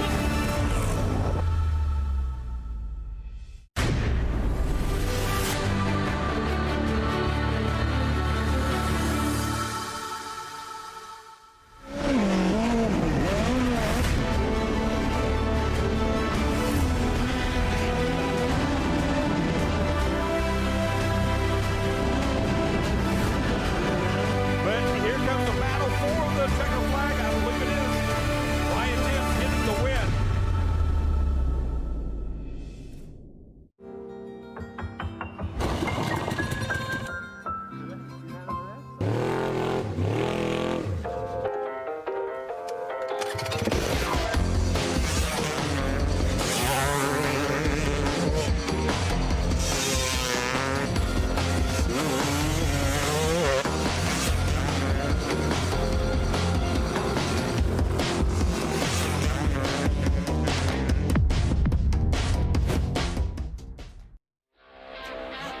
Welcome back to the Speed Sport Live from stage here. Thanks to our great friends at Toyota. Let's go places. This is, of course, the Polaris I say Polaris, you say Polaris. I heard Jim say it yesterday. He was saying Polaris too because he's from the UK. I'm from Australia, so we say Polaris. Dave, is that okay? Yeah, it's Polaris though, yeah, right? we're a global company. Yeah, call it what you want. Hey, it's good to have you here, mate. And I'm surrounded by Daves here. You gave away 2 of those gorgeous razors before. Can you hook a brother up? I just ran out of keys. Story of my life. Those maybe are next sexy time. rocket ships. Yeah, man. I mean, it helps for cross training, right? RJ's one of our athletes. He rides razors. He does a lot of events for us and a lot of racing. And you see him in you see his brother in the razors, and then them in the Pro 2 and Pro 4. It's pretty awesome. Cheer him on all day long. We got to get some more videos from RJ. Some of my favorite, like he did in Long Beach. That was just insane. Right, yeah. Jump cuts. I think we have a series of about 4 of those now, and who knows, we may have another one coming up. And if you folks have not seen those, you got to check them out on YouTube. It is just insane. What those Polarises could do is just mind-blowing. He can really push them to the test, right? Yeah, he's a testament of what they can do. Well, one thing I did see is you pulling up in this pretty cool little Expedition. It's got doors and windows, and I think it's got AC and heat. It does. How cool is that? Oh, it's cool, man. It's changing the riding experience. You know, you can be. Ooh, I like that. Changing the riding experience. That's right. Nothing more comfortable than going out on the trail, friends and family. You got heat, air conditioning, full JBL audio system, power windows, but it still rips. That's the best part. Is it's capable off-road vehicle, as you'd expect from Polaris, so it absolutely rips on the trails, but you can do it in comfort and stay clean and dry at the same time. So what I love about it, I could be out in Johnson Valley. It could be 118 degrees, flip on the AC, or you come back here in the wintertime, that's right, cruising the snow and just turn that heat on. You're not saying you're getting soft on me, are you? No. So this is like... I still got the Turbo S, man. I like the air blowing in my face. I'm still rocking it. This is like glamping for off-road, really. Then it's like, I don't really want to get dirty. Do they make a rooftop tent for? Can we do a little...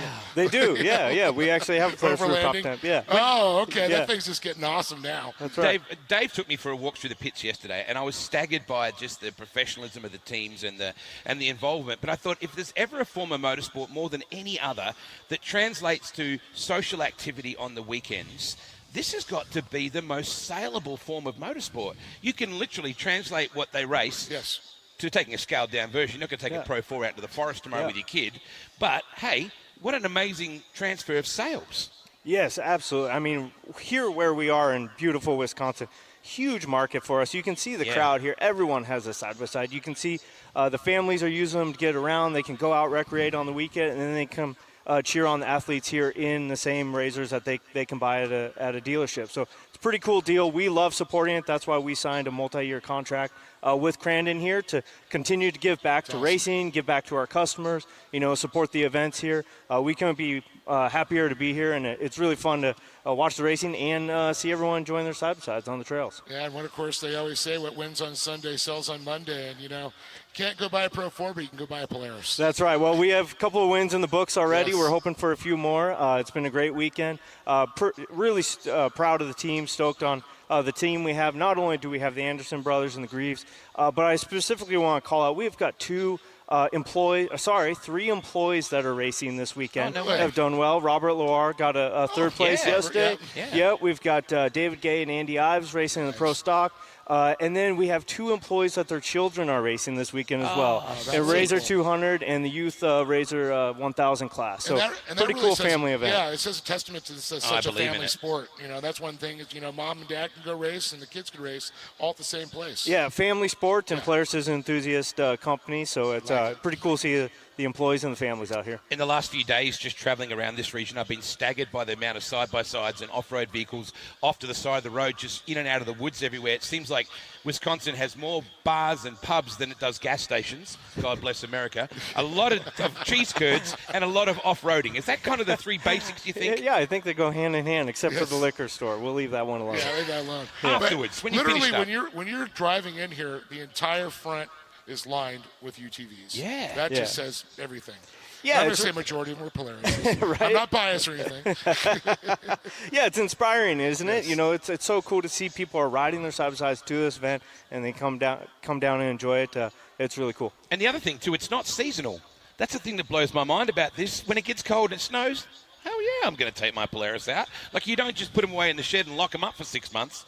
all year round. Oh, absolutely. Especially like with that Polaris Expedition. It's got the heat, so you can trail ride in the summer, then you throw the plow on, and you're plowing snow in the winter. What's happened to you? All year. I don't know. I'm getting a little older. He used to be a man's man. Now he's like, hey, can you just turn the heat up a little bit? My toes are getting cold. What is the best way for people to contact their local Polaris dealer, Dave? Is it as simple as Googling that kind of thing, or go to your Facebook? What's the best way? Yeah, both. Absolutely. Google, Polaris.com has all the dealers, even inventory searches on there. Social, go to Polaris.com, Instagram, Facebook, all that goodness. And you can also, there's a lot of great Polaris factory add-ons too. That's what's so cool. There's a whole catalog of them. Oh yeah, we've got a whole accessory line. The coolest thing, especially like the new product like the Polaris Expedition, it was designed with accessories in mind. We have over 100 accessories that literally no drilling or modifications needed. They're ready to bolt on. 100 accessories. Yeah, some of them are pre-wired in the vehicle already. Yeah, it makes it really easy to customize. I noticed that. We did a deal with Polaris. They popped up the hood and they said, oh, if you want to add your lights, there's the plug-in setup right there, and there's the mount position. Done. You don't have to wire anything. You don't have to drill into your frame. That, to me, the old days, I've had to do a lot of that, and this is just so nice to just plug and play. Oh, yeah. More time riding, less time wrenching, Yes, right? there you go. Yep. You've got all the good one-liners, mate. Have you done molecular biology like Tanner Faust? I've got to ask. That's going to be the standard question for me later on. No, I haven't. What I'm an a washed-up operator. engineer, man. He's a cool cat. There's no doubt about that. Hey, thank you so much on behalf of this event for Polaris's incredible support, because without corporates like yourselves and people who are actively involved in the workplace and in the workforce doing this, we couldn't have events like this, mate, so thank you. Oh, thank you. Yeah, we're really proud to be involved. Thank you to the family that brings us out here, Marty and the team. We're really happy to be out here. It's great to connect with the customers and the racers, and it's been a great weekend.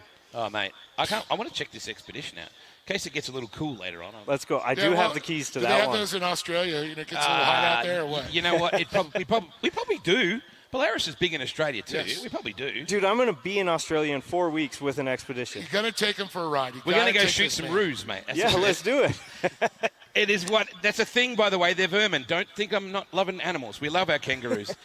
So, thank you very much for hanging out. Thank you. Always good to see you, Dave. Thank you, Dave. Yeah, Speaking thanks, of Dave guys. and Dave, and we're going to go upstairs in just a bookings. moment to Ken and Cameron, who are going to save us from ourselves here very shortly. What a cracking afternoon. Beautiful weather for it. Grab yourself some cheese curds, some cold brews, a margarita, a Bloody Mary, something like that. God bless America. You can have a Bloody Mary first thing in the morning. I love this country.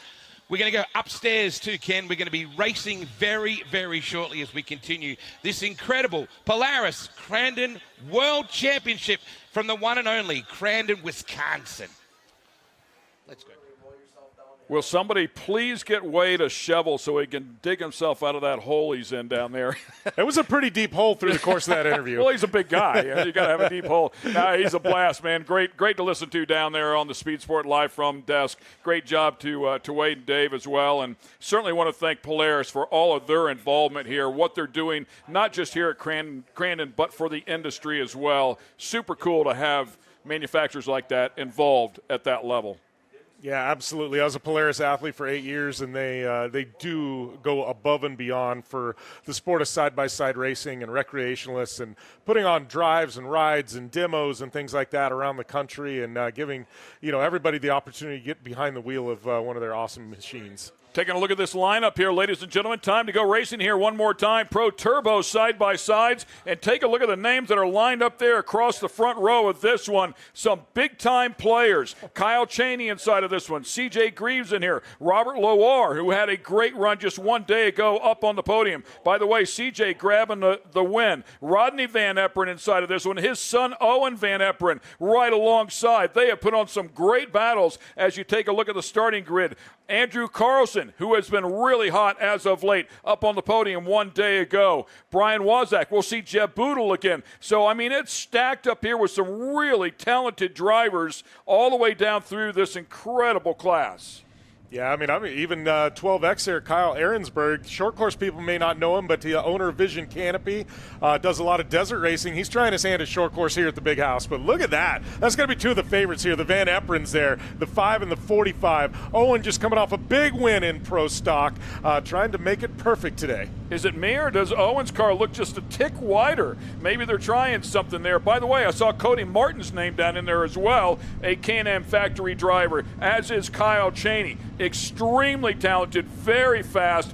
probably start a little bit deeper here, not typically in the field on this side, but there's a look at CJ Greaves. CJ Greaves coming in here second in the points. Again, this is Championship Sunday, no points involved here, but he and Kyle Cheney have quite a battle going on, separated by just about 7 points here as he looks for another championship. Cheney's been on fire as of late, finished second 1 day ago, struggled in the Pro 4, yard darted that Pro 4, but those two guys also compete in the Pro 4 category. Great stuff here, man. I mean, they are stacked up. Speaking of Kyle Cheney, there's a look at the number 91 car.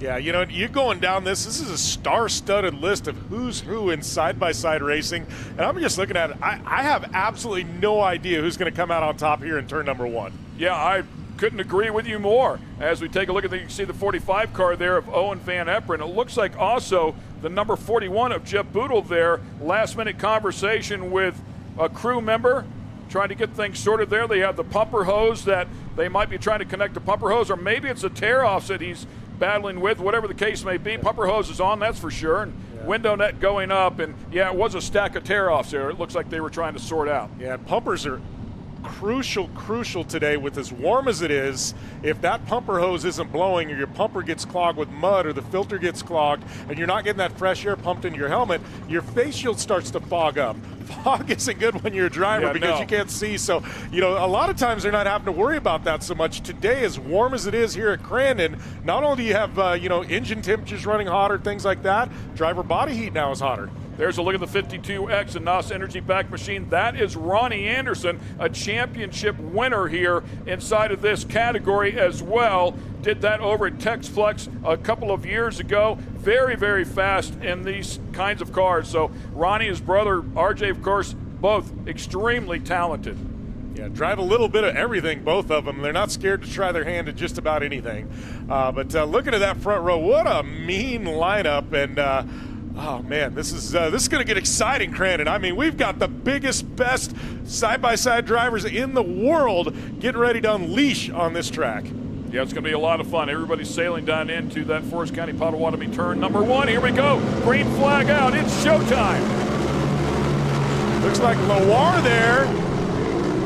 Oh, contact in the back. Somebody facing the wrong direction. That's a bad moment there. Is that Owen Van Eperen? Was it number 5? That's Gibbs. Number 5. That's Gibbs, yeah. That's Gibbs. So tough go there. Gibbs, a very talented driver for sure. A couple of 5s inside of this category, and he's the second one. Yeah, the 52 car out front there with Robert Loire out of Forest Lake, Minnesota. Gets a great run there at the start. Yeah, Loire's an interesting story because he's actually an engineer with Polaris. So he not only works on these things, but he drives them as well. Came onto the scene about 4 or 5 years ago, worked his way up through the ranks. He's become one of the top dogs here in Pro Turbo. He might have a sneak back door into that ECU, you think? Yeah, he knows these things inside and out, and he definitely knows how to drive them, but he's getting some pressure here early on. 5 cars, nose to tail here at the start of this one on lap number 1. Everybody chasing. Robert Loire, third in the points as it stands right now. Still hungry for that first win of the season, but does have 5 podiums. Yeah, it looks like Andrew Carlson there in the other Polaris car starting to put some pressure on Loire. So you got a Polaris 1-2 there. Looks like a Yamaha slotting into the 3rd spot.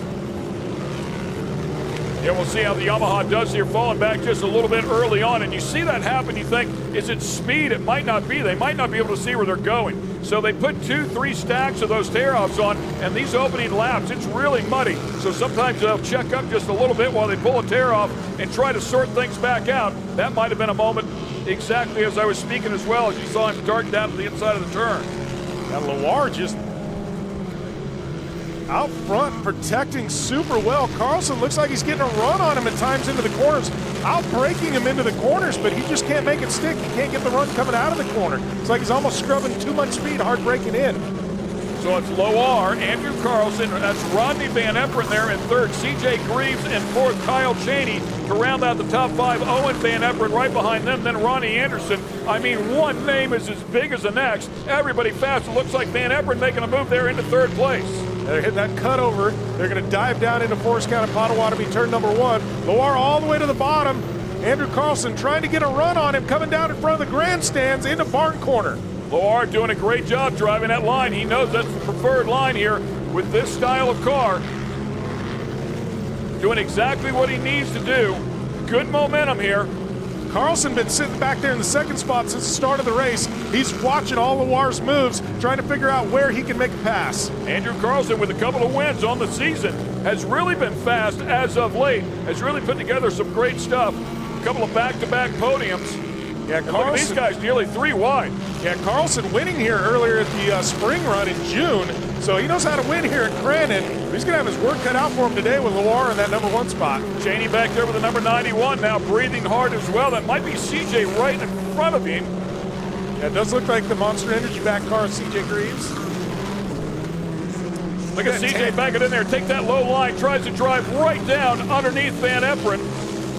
Van Eperen and Greaves, no strangers to each other. They've had some battles over the years. Pseudo teammates with Yamaha for the longest time, and of course, CJ Greaves with a big announcement switched over to Polaris here just a couple of years ago.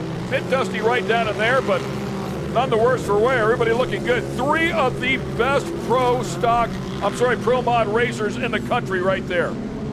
You know, Cheney, he's sitting back there just watching this thing play out, saving his car for the second half of this race, but you know, Cheney's got a really big opportunity here to make something happen and maybe get a 2 for 1.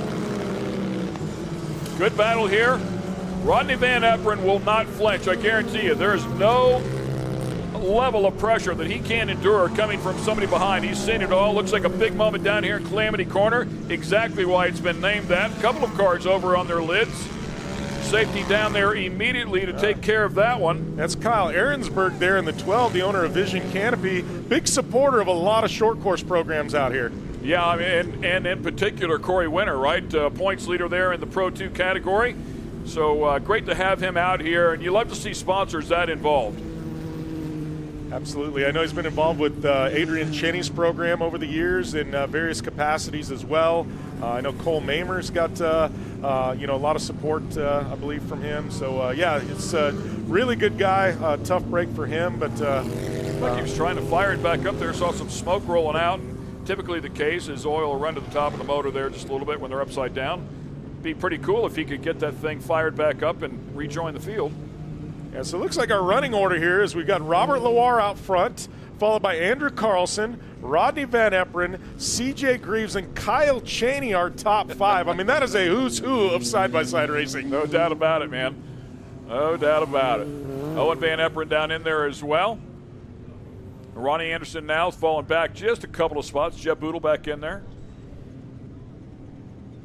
Tell you what, Robert Loire's spotter's going to have his work cut out for him here real shortly. Going to have to be the rear view mirror for Robert as he tries to navigate this Crandon track and bring home a world championship. Yeah, and that's exactly what you want to do, right? You want to be able to allow your driver in that scenario to keep his eyes forward, or their eyes, he or she, whatever the case may be. If you can keep them filled in on what's going on directly behind you, then they can focus in on their line or their braking point, whatever the case may be.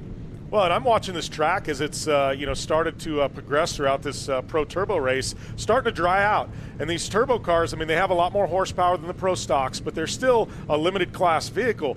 You know, it starts to dry out. They start to hook up more. It's a little bit tougher on the drivetrain components, but I'll tell you what, it sure brings out the speed of these cars. We're going to see some lightning quick lap times here in the second half of this race. Showed where the spotter stand was there on the outside of the Forest County Potawatomi turn number 1. That job near and dear to my heart, as I have the pleasure, honor I should say, of spotting for Scott Dixon at the Indianapolis 500. So I understand that gig very, very well up there, and it can get pretty sporty in the spotter stand. Oh, it definitely can. I've heard of some elbows out in the spotter stand before. No question about it. And so you got Robert Loire creeping here to the start line.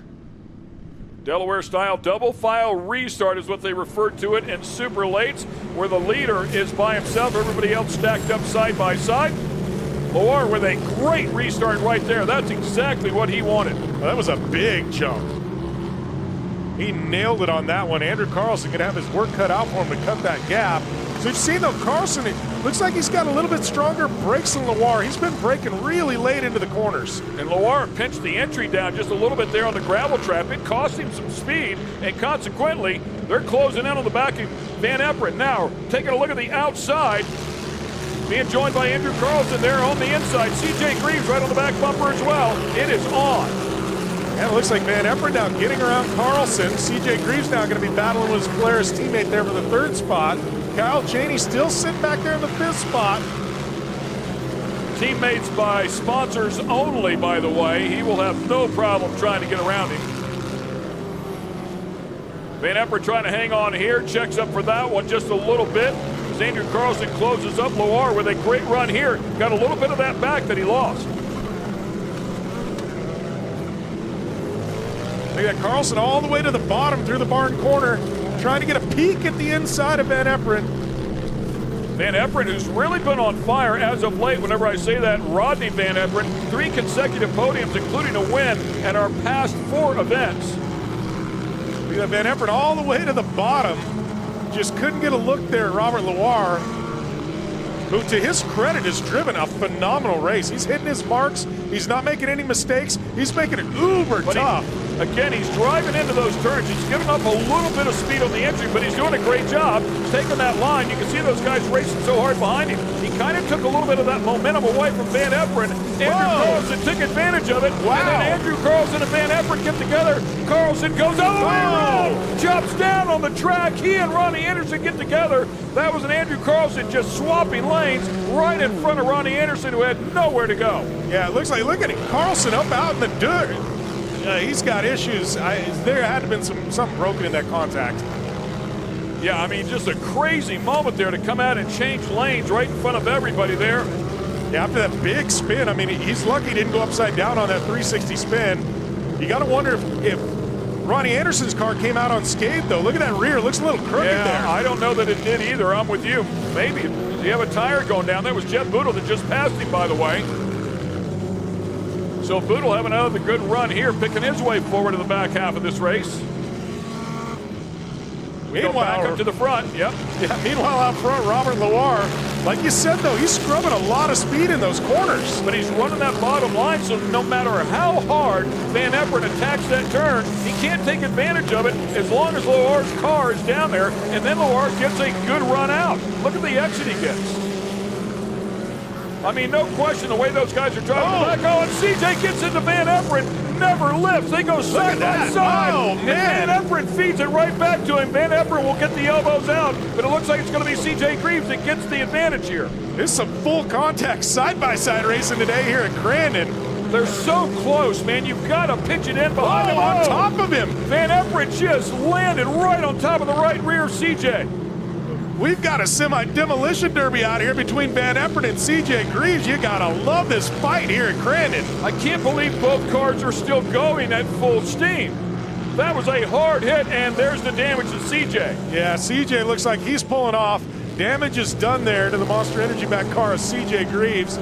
Tough break for CJ, had a great run. Van Eperen gonna take that spot. Looks like CJ just trying to nurse it around at this point. Yeah, and it was a difficult angle for us to see exactly what happened there, but the right rear definitely suffering some damage there. And there's another look at it. Yeah, Van Eperen just landing right on top of that wheel off that jump in front of the grandstands. Yeah, got a good run there down into that jump and gained a little bit of ground. Went over it and unfortunately just enough to land on top of him. In the meantime, Loire's like, you guys go at it, and I'll just keep putting together some clean laps here. Well, he's led this thing wire to wire so far. That car looks spotless. Everybody behind him's been through a war. Great stuff out of Robert Loire, driving a great run. McGregor there with going end over end. Yeah, the 27 car of McCown. Of course, out of Canada, he and his brother as well. Wow, looks like that was scary. Yeah, that was a big hit, man. Yeah, it looks like yard dart one of these things. It hurts. Oh, wow. Man. There's the full replay. That is a vicious, vicious ride. You can see him moving around in there as well. Looks like he might have reached up and shut it off, which is very, very impressive. I mean, that's a great sign. See that he's okay. That was, oh man, that was ugly. Yeah, you don't like to see that.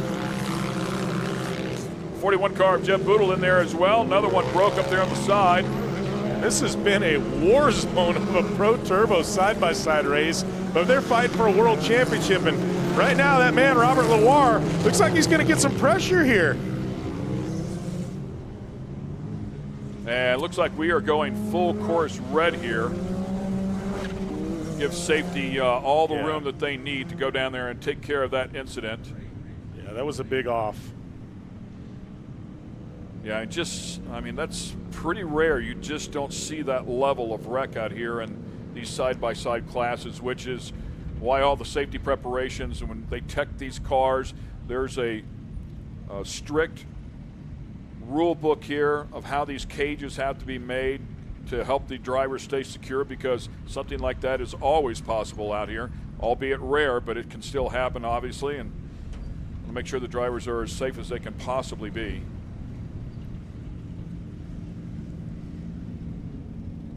So, and like I said, you can see the gloves are off there, so giving him some immediate attention there, and rightfully so. We'll take a quick break, and we'll be back on the other side.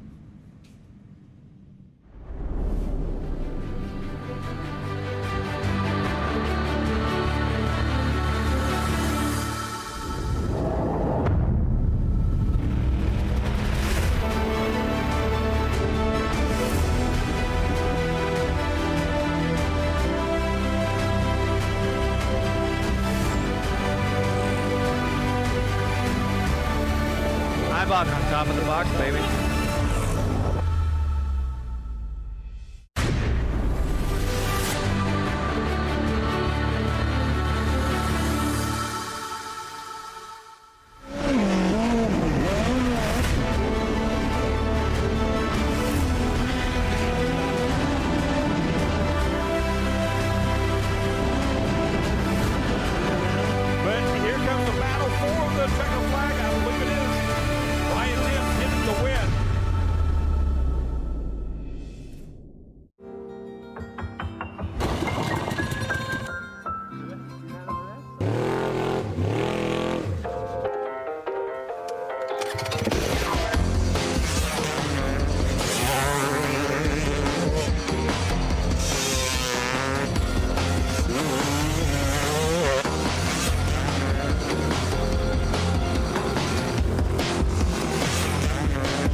And once again, we welcome you back to the 51st running of the Polaris Crandon World Championships and the 8th running of the Red Bull Crandon World Cup. And how about a nice round of applause, ladies and gentlemen?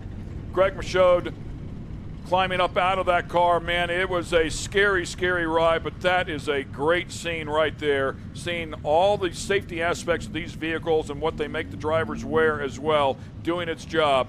Yeah, they'll have a little bit of work to do before he's going to race another side-by-side, but that's okay. It did its job. We can always replace the car. Yeah, it's amazing to see him climb out of there, rubbing his eyes a little bit. That was one wild ride he took, and, like you said, the cage and the safety equipment did their jobs.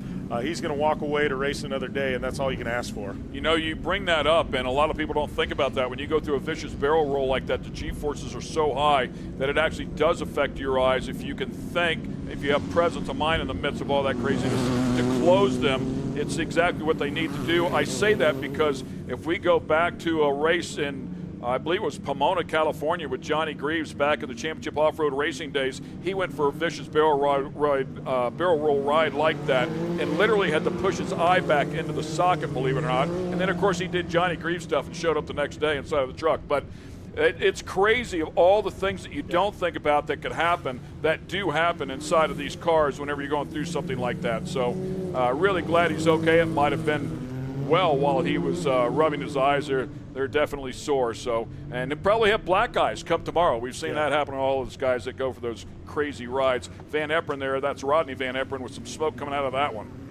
Yeah, he was in that war with C.J. Greaves, and you got to think it took a toll on it. As he got a left rear flat. Yeah. Rodney Van Eperen in the 45 with a left rear flat, it looks like. See if he's going to try and bring it home or if he's going to pull in and swap that out. Man, that's going to be a tough break for him. I mean, we saw Ronnie Anderson there. He was in quite a battle as well. We're going to have a couple lap shootout here for the World Championship, but the one car that hasn't been touched all day long is Robert Loire, your current leader. That thing looking just like it did going off the start line, and You got to think here for these last couple laps in this shootout, Robert Loire, he's sitting pretty. Yeah, he did not want to see this caution come out, red flag come out, because now it's allowed them to get right back up on the back bumper. He had a little bit of breathing room, but it will not be the case here in this shootout. Yeah, it looks like 2 and 3 looking very similar to the way 2 and 3 looked at, like in the pro stock race with Owen Van Eperen there and Boodle. So two of the usual suspects sitting there in second and third. Been talking a lot about them today in these side-by-side races. But right now, Robert Loire, the man of the hour, can he make it perfect? Led from the start, trying to make it perfect here at the Big House. So what we hear is they will be coming to a white flag here.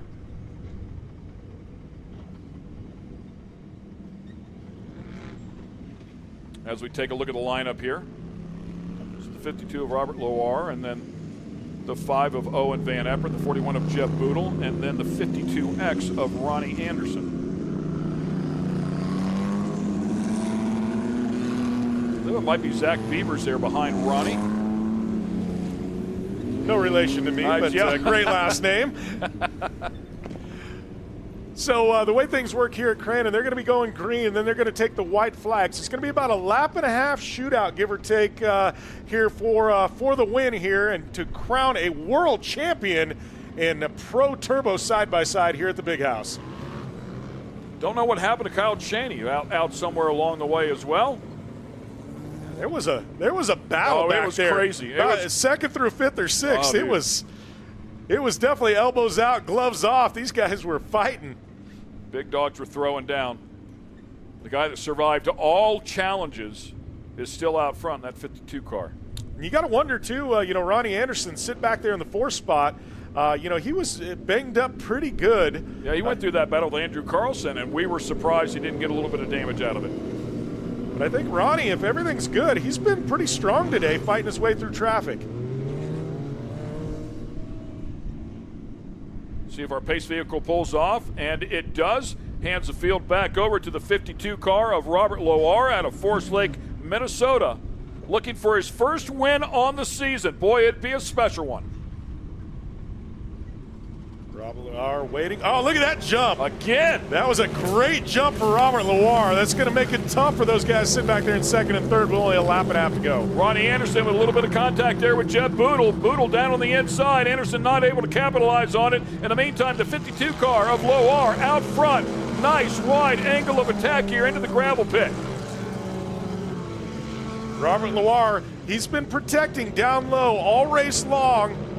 Not opening that door for any challengers to come through. We're going to see if he keeps that low line heading here into Calamity Corner. Yeah, right down there on the bottom. Up there, a little bit higher than we've seen him. Right on exit. Picks up the white flag. He's got to survive one more lap. Got Owen Van Eperen winning that last race, trying to make it the perfect day here at the Big House. We're going to see if he's got anything left in the tank for Robert Loire. Nice job for Loire so far. Right down on the bottom, lets it slide up, keeps momentum, drives away, gets a little more real estate here. Look at that run off the corner that Owen Van Eperen got. Loire still with a couple of car lengths between him and second place as they come back around here one more time, final time, last lap. Championship ring on the line here at Crandon. Gonna run down here into the gravel pit. It's gonna give 2 corners left for Owen Van Eperen to try and make a move here. Robert Loire diving to the bottom, protecting. Looks like an outside-inside move there. Yeah, Van Eperen really trying to use that momentum. Start way high, open that turn way up. He definitely closed the gap. Can he make it happen right here? One last turn to get it done. And as we've seen Loire do, he stays down on the bottom, blocks that line, and Loire is going to hang on to grab his first win of the season. Does it right here at the Crandon World Championships. A beautiful job there for the Polaris racing team. And boy, he's got to be excited about that here at this Polaris backed event as well. How hard is that at the Big House? You got the biggest dogs in side-by-side racing here. Got the whole shot, led it wire to wire with a perfect race. There's not one speck of mud on that car.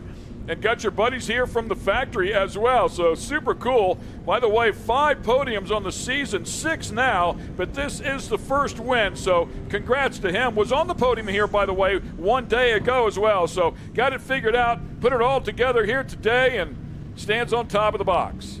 And it looks like Owen Van Epperen going to take that second spot. And we're going to have Boodle in the third. So that's going to be your podium finishers here. Van Epperen and Boodle finding themselves on the podium in both the Pro Stock and the Pro Turbo side by side. We've got Beavers in the fourth spot, Thies in the fifth spot, Martin, Fowson, Hansen, Groh, and Anderson rounding out your top 10. Yeah, good look there at our winner. Congrats, man. Helmet coming off. Earbuds out. Yeah. Put it together. Get out of there. Stand up. Get on top of that car. Put your hands together for him, Crandon. There's your winner in the Pro Modified Turbo category. Nice job, Mr. Robert Loire. We'll be right back.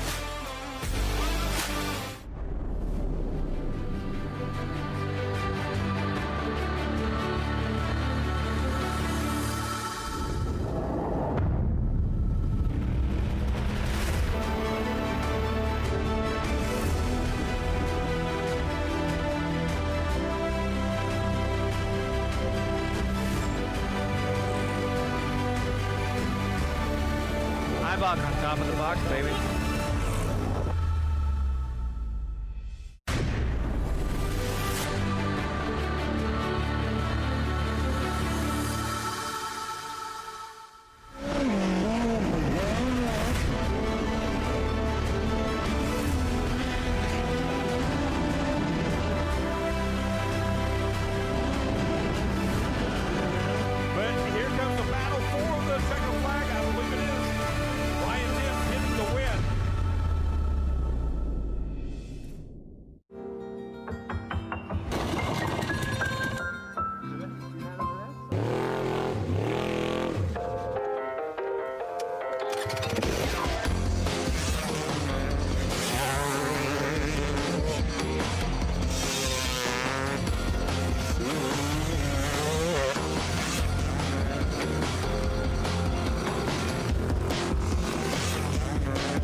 I'm sorry, say that again.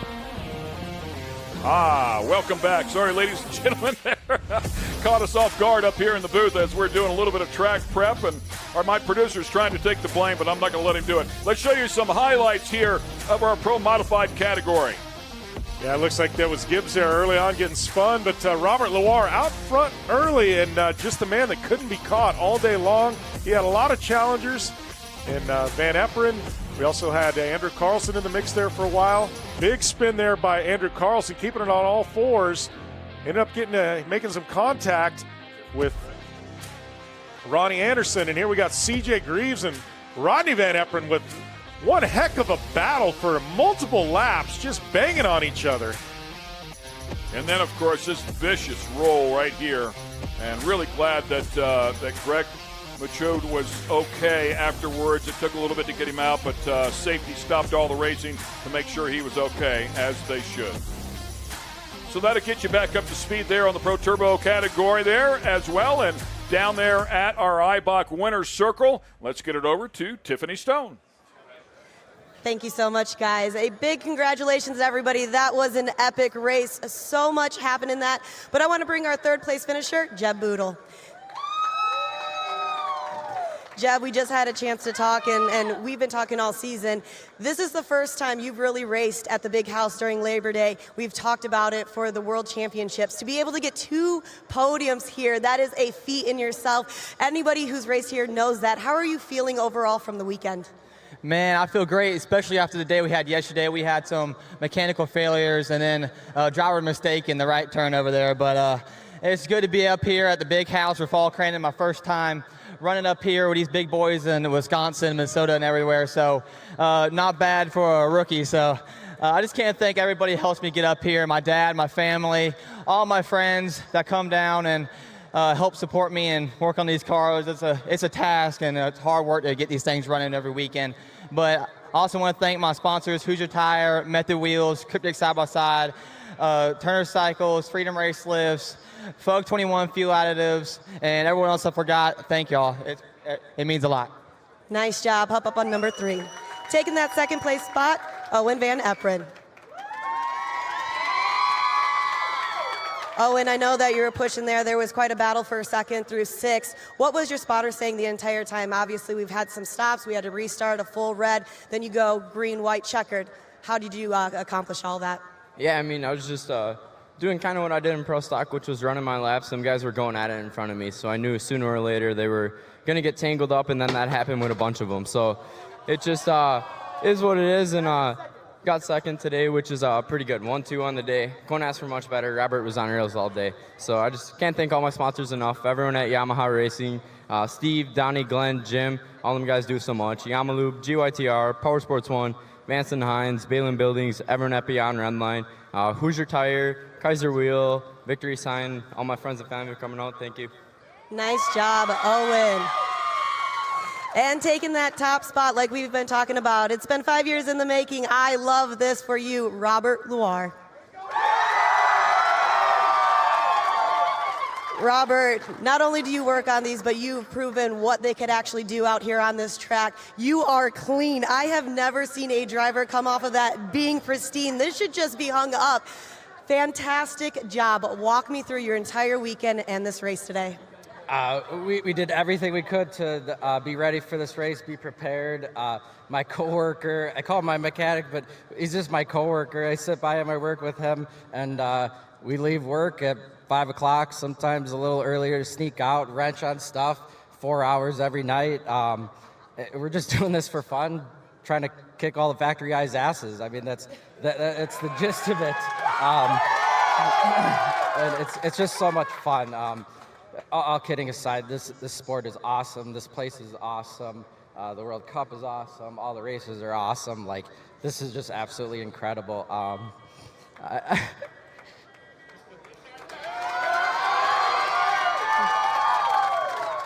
I've been telling myself this is my last year racing so I can spend more time with my kids and my wife, but I don't know if I could do it after this one.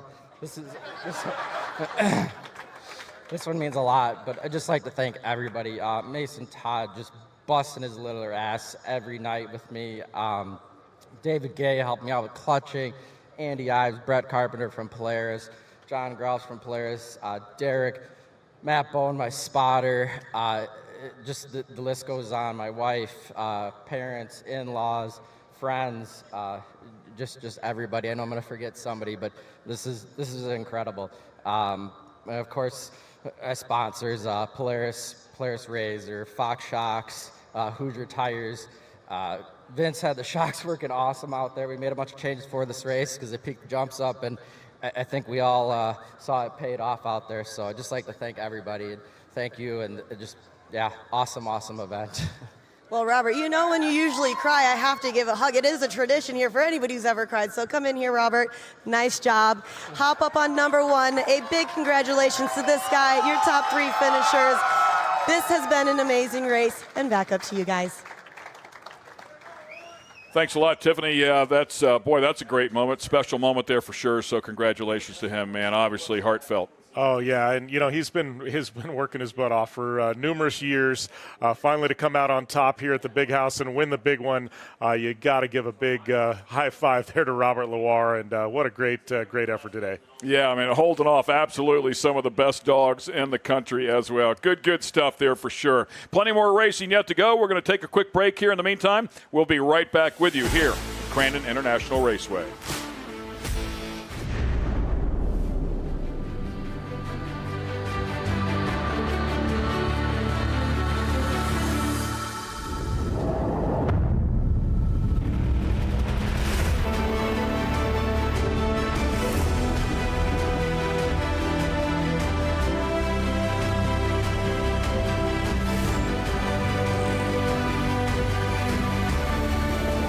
On top of the box, baby.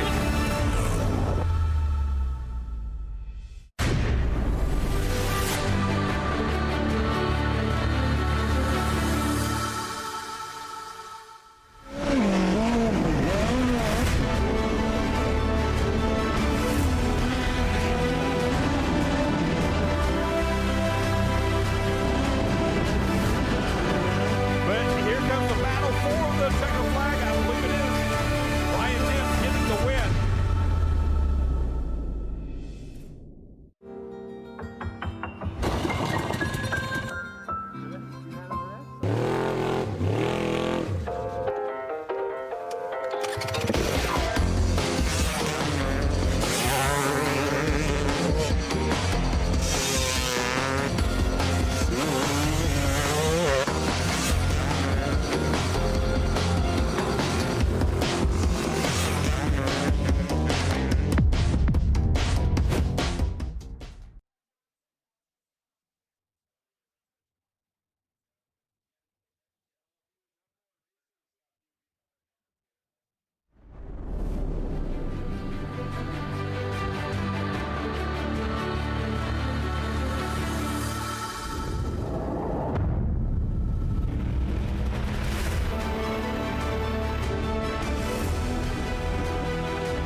luck on top of the box, baby.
Welcome back to the Speed Sport Live from the 54th Polaris Crandon World Championship presented by Toyota. Let's go places. And Robert Loire, who just had the shortest retirement announcement in the world. Because, I don't know, 4 or 5 minutes ago, it seemed like maybe you were going to do, well, this is it, I'm done. I've had a good time, thanks very much. Now you're like, I got one of these really big, cool, very, very heavy medals. I think I might stick around.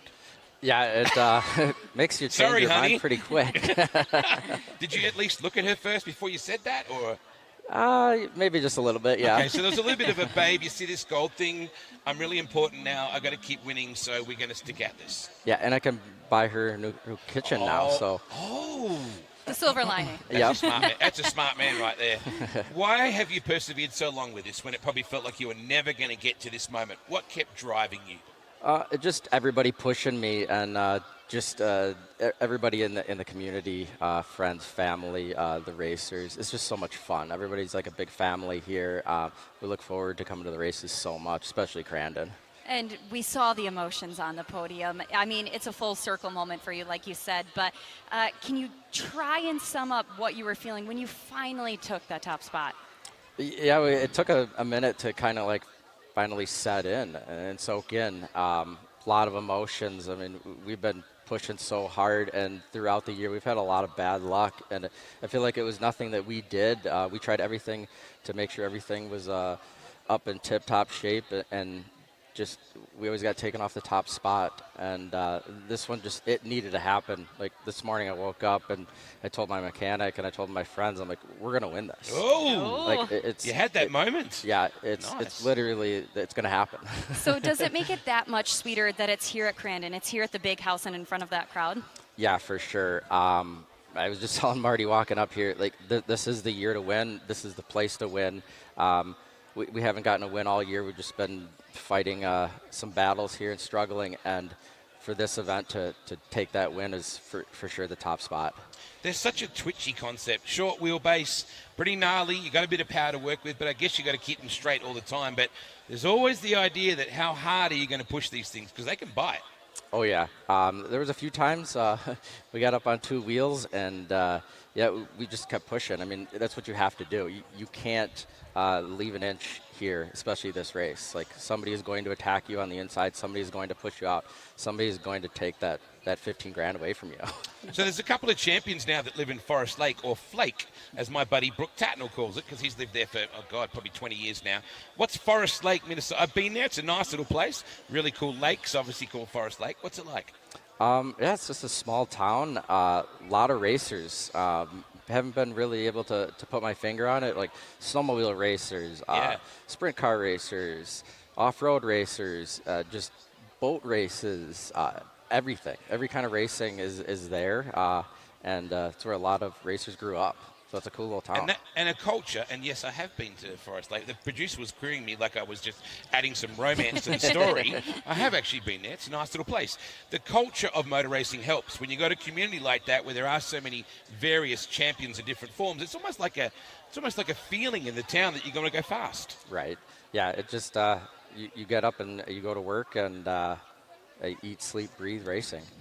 And we were chatting beforehand, and you were telling us that you lived in Roseau and you worked for Polaris and you have a long-standing relationship with them. So like I said, does it even make it that much sweeter on top of it being the big house and everything to do it in a Polaris and have them here with you? Yeah, for sure.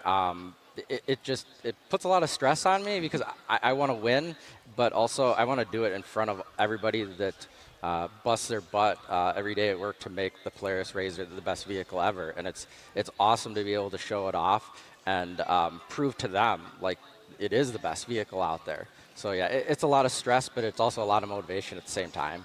Tell me about your wife and kids. Tell me about what makes you so emotional just talking about them. Yeah, my wife, she's a different breed. She loves racing. Sometimes I think she likes racing more than I do, which is. So she's going to understand this decision then. Yeah, I didn't know if she would ever say that, but yeah, like she's always like, hey, can we watch snowcross? Can we watch supercross? Can we have them both play at the same time? Because they're always. She's a keeper. Yeah, and I'm like, babe, can we just pick one form of racing? She's like, no, we got to have both on. You know what? This is the perfect scenario, dude, right? It's not like she can we just turn that off and watch Wheel of Fortune? She wants to watch both forms of motorsport. That's a good thing. Right. I mean, I can't complain too much. No, so don't. Mention the names of your beautiful children here for a second before we let you go. Aspen and Olin. Aspen. Aspen and Olin. Cool little names. I Yep. like that. Hey, hold that up. That medal is awfully heavy, and it looks way, way cool on you. Gold looks good on you, mate. Oh, yeah. Congratulations to you, Robert. Thank you very much. Robert Loire, everybody. Big round of applause for him. Tremendous job. Get all the woos going right now. Let's go to Cam and Jim Marsden. Oh, looking forward to this, boys. We're going to get back into some racing coming up in just a moment here at Crandon. Yeah, looks like a party down there, huh? What's going on? They keep us locked up in the booth upstairs to call the races. You get all the glory down there. I see how it's going to be, but we're just going to make fun of you as best we can. Speaking of making fun of people, Cameron Steele now in the booth in control. We kicked Ken Stout out of this broadcast tower and brought in Jim Marsden all the way from across the pond. Jim, welcome to Class 11 Racing. Thank you very much, Cam. It's great to be back here at the big house. Just how cool is this? Look at all these Class 11 cars we got lining up. This is going to be a battle royale this afternoon here at the 54th Crandon World Championships. Well, for people that don't know what a Class 11 is, maybe they've not been involved with Baja, they haven't seen this type of racing, give us a quick tidbit. Well, this is basically its VW Beetles. Think Herbie goes bananas, and that's exactly what you've got. But these are 1600 air-cooled motors. These got roll cages inside these vehicles. They're stripped down for racing. Do not be fooled. These are serious race cars. And they are a swing axle, so you got to be a little careful throwing them around, right? Because one side can go up, the other side goes down in the rear suspension. Well, the thing that always makes me chuckle about these, they actually consider their tyres extra suspension in these vehicles. That doesn't happen in many forms of motorsport racing. But in Class 11, it does. And just check out this lineup, Cam. Yeah, I love it. Ryan Rodriguez, who won the other night, with one of the, I think, a brilliant performance coming from not a great start, comes through the pack, passes a couple of the favorites to take the win. I mean, that was a shocking performance for anybody that didn't see it. It is. But when you watch these cars racing, you never really know who's going to be at the front. It's absolutely everything go, go, go. And these guys, they're not scared, and girls for that matter, because we do have a few ladies sitting out there driving today. But these cars are not scared of full contact. They're not scared to get into each other as we watch the starter making his way across. And we're only a few moments away from total chaos here in Crandon. And last time we raced him, of course, that pink bug, Cisco Bio, he led quite a bit of the race, ended up third at the end. So we'll keep an eye on also second place last time I had Blake Wilkie in the purple car. We're taking a look at them. They're going to get the same land rush start everybody else does. Will all the fenders make it through turn one is the question. Almost absolutely certainly not. As we watch Donnie Donovan there, a little bit smoky, just blowing out those valves. Let's not forget these are the old side valve engines. Flat fours. That is a lot of VW Beetles in one position for one start line. I'm a little bit nervous for him. You nervous? I'm not nervous at all. Here we go. It's go time here in Crandon at the 54th World Championships here in Crandon at the Big House. We'll get the numbers for you. Cisco Bio in the all pink on the outside with a great run. Looks like he is going to take control of his family from the greater Ensenada area, northern Baja, California. They are OG or original gangsters, and that's not a good way to start the race with your hood up. No, someone forgot to put the shutdown on that one. Now, let's not forget, these are VWs. These are standard panels on most of these vehicles. So almost certainly that will be a standard bonnet latch there, or hood latch, should I say, for you guys. I was going to say that's very foreign to us. The bonnet doesn't exist here. The hood. Now, if I was racing a Class 11 car here, I would tie the hood down with a little bit of rope just to make sure. Well, ironically, if you actually check out the doors on these things, they have extra latches inside to keep the doors closed. And that is Josh Felix in second place, currently following Cisco Bio as they make their round Calamity Turn. And we talked about this the other night. Ice chests on top of the race car got to be only marketing purposes. You can't imagine they're carrying their water up there. There could be spare parts. You never know in this kind of racing. But right now, it's all about Cisco Dio, or Dio, as he makes his way around, closely followed by Fast Felix. The Fox-sponsored all-pink bug, Cisco Bio, has been a force to be reckoned with many times now.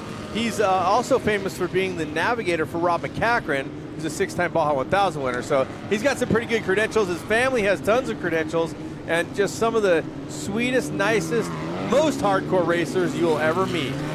Well, he's putting it out there right now as he makes his way back round Forest County, Potawatomi, turn 1. Over the first jump, then sends it and makes his way. Look at that. Now, Cam, when you're in these cars, you feel every bit of that bump, don't you? You certainly do. I actually started my racing career in a swing axle Baja Bug. Now, it didn't have all the fenders. It was what was known as a 516, a little bit more modified. But driving that swing axle doesn't have a ton of travel, and when you hit, you definitely feel it. That front end, also not with a ton of travel, and they're trying to do the best they can with the short course, stiffen enough the suspension, but there's not a lot to work with. Indeed. Now, if we look on the inside of this bend, coming round with the multicolored wheels, as we watch there, that is the 1104. Oh, contact! And that's your winner from one round to go there with the Continental sponsorship. Getting sideways and coming around, that's not going to help the performance. Later in the day, the 1191 of Ryan Rodriguez, and he might be dead stick there. We'll see if he can get it going again. Cisco Bio running out front, has about 20 car lengths right now. We'll see how this comes together. Blake Wilkie, who ran on podium position 3rd place last time around, running in 4th, looking for some ground to take up. Yeah, we've got more cars on the track there, but look at this. Blake Wilkie is on a charge with those pink wheels. That car's known as the Slug Shark, and he'll be putting it down. Blake is no stranger to being at the front of the pack here in Class 11, and they'll just be slowly drawing them back towards him. But that is Josh Felix we're seeing right now, our current 2nd place car. Straight line, I like this. Coming at the straight line, going to try to get a run, look for room on the inside, doesn't have it. Has to tuck in behind. I love the double bounce these vehicles get as they drop in off the jumps. It's absolutely incredible. There's the 1142 of Greg Shapiro there. He's trying to get a line on Felix. Makes his way down towards the gravel pit. Oh, look at this, Cam. Attempted move out to block there, but going around the outside, see if we can make this work. It's been slippery here for the Bugs. He's got the traction. The other car comes in behind, takes the line. Textbook. Now, you've got to be really careful here because these cars have full steel fenders on them. What does that mean? If you get in hugging tight when you're passing, you can hook up a wheel and tear a tire clean off. Absolutely, or you can blow the other guy's fender off, which is usually what happens. Now, that would never be my luck, my friend. I'd lose 2 tires at least. Right? But right now, it's all about Cisco Bio. He's miles out in front at this moment in time. Pulling away further and further. Oh, we've got a car stopped on course. What's this? Who's this? As our race league goes past him. Trying to get their door shut. What happens a lot of times, you have that rubber secondary stop once the door opens. It's hard to get the car door shut. Oh, that's never a good parking spot. That's definitely, no parking zone. You can't park there, that is for sure. And we've got the yellow flags out here on course. This is going to tighten them up probably. I don't know if they're going to be able to clear that in time. So Cisco is going to maybe have to deal with not only the mandatory caution, but also might have to deal with a full course caution here. We'll see what happens. We're waiting for race control to make that call. But right now, Cisco under what looks like full power. It's hard to tell. Well, these 1600 engines, they've been getting some love in the last few years from Set Engineering. And he's really making them sing. And there's our 3rd place car. Josh Felix, known as Fast Felix to his friends. And just behind him, that's Blake Wilkie. Now, Blake didn't have the best of starts. Making a move up the inside, getting competitive, having to dive back out with the safety crew there.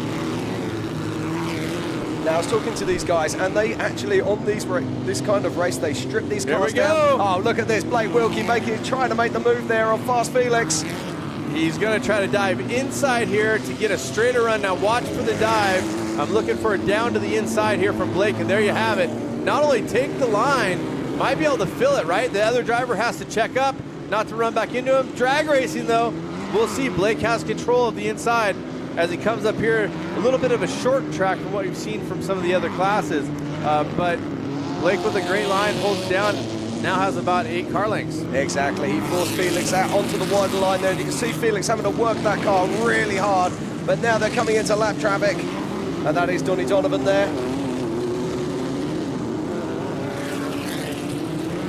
But I think our race leader is still Cisco Bio at this time. In his second place is Greg Shapiro, followed by Blake Wilkie. So Shapiro in the all-yellow bug, the Impact sponsored bug with the American flag out the back. Blake Wilkie giving charge, trying to run him down.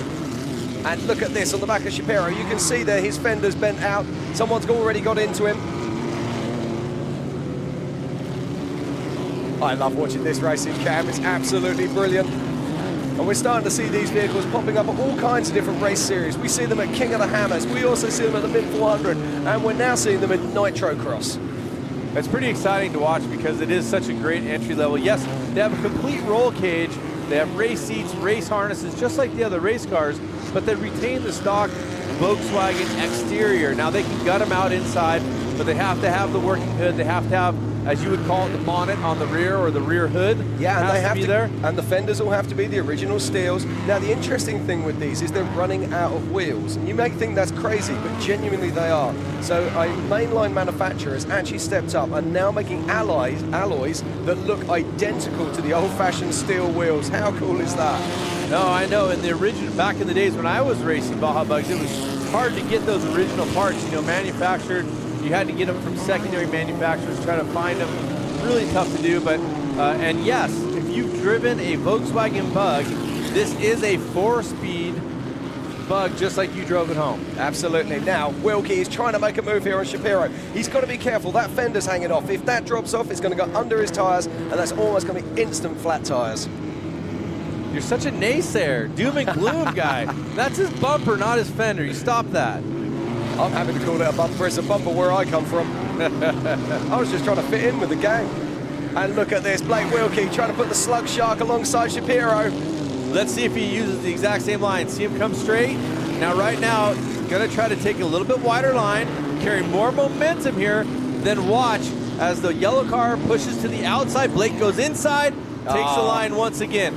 Fantastic driving here. I love watching these Class 11s. Being a little too kind. I think could have been a little bit more aggressive there at the end to finish it off. You could be right. This bumper could end up in Blake's front of his car. Yeah, he's got to be careful of that. That will finish his race, that's for sure. But while all of this is happening, Cisco Bio is checking out. Cisco is, as they say, gone to the races. He is. Look at this, side by side. That is a lot of impact for these cars. Blake just throwing it down and now coming back to the inside. Oh, fantastic stuff here. Shapiro tries to hold the line, but Blake Wilkie has made the pass as he heads down towards the gravel pit. Now, these cars do not rotate like a Class 4, or a Pro 4, should I say. They have to work their way around there, and when you're inside these vehicles, they're working the steering wheel backwards and forth like crazy men, trying to keep them on track. Now, looking to the outside, but trying to go outside in, trying to use kind of the same move Blake used on him, but Blake is holding that inside, running smooth. Now I'm looking at this. Is that Cisco Bio I see up ahead?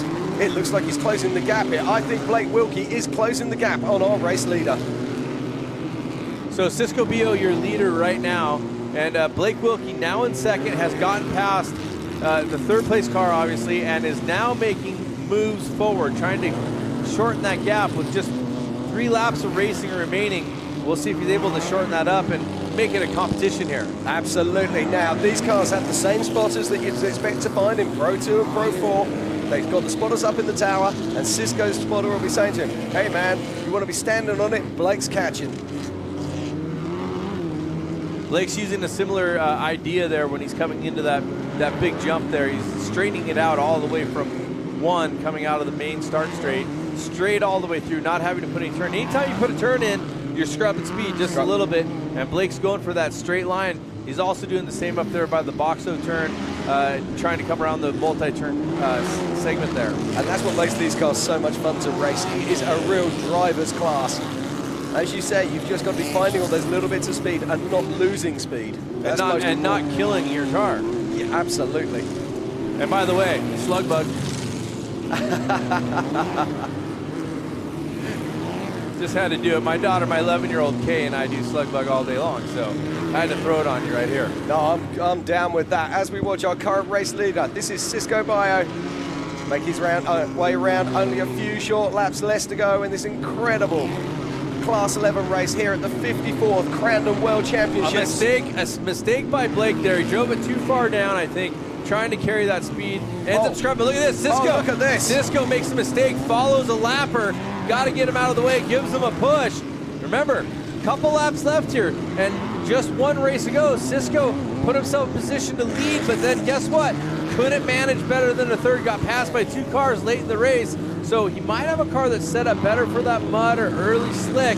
Now as it starts to dry out, Blake is coming on, and he didn't do himself any favors by getting blocked there for sure. Yeah, that's one of the amazing things I love about this class. They're taking it to the next level. It really has exploded in the last 4 years, and they are bringing shock absorber technology to this. I know that sounds crazy, but really they are. As long as they're in the stock mounting location. Absolutely. But just look at these vehicles, and here he is, Mr. Blake Wilkie. You can see Cisco right there. I mean, they're coming into Calamity Corner here where the finish line, where the checkers will come out. Right now, I mean, that's much closer than it has been as white flag comes out.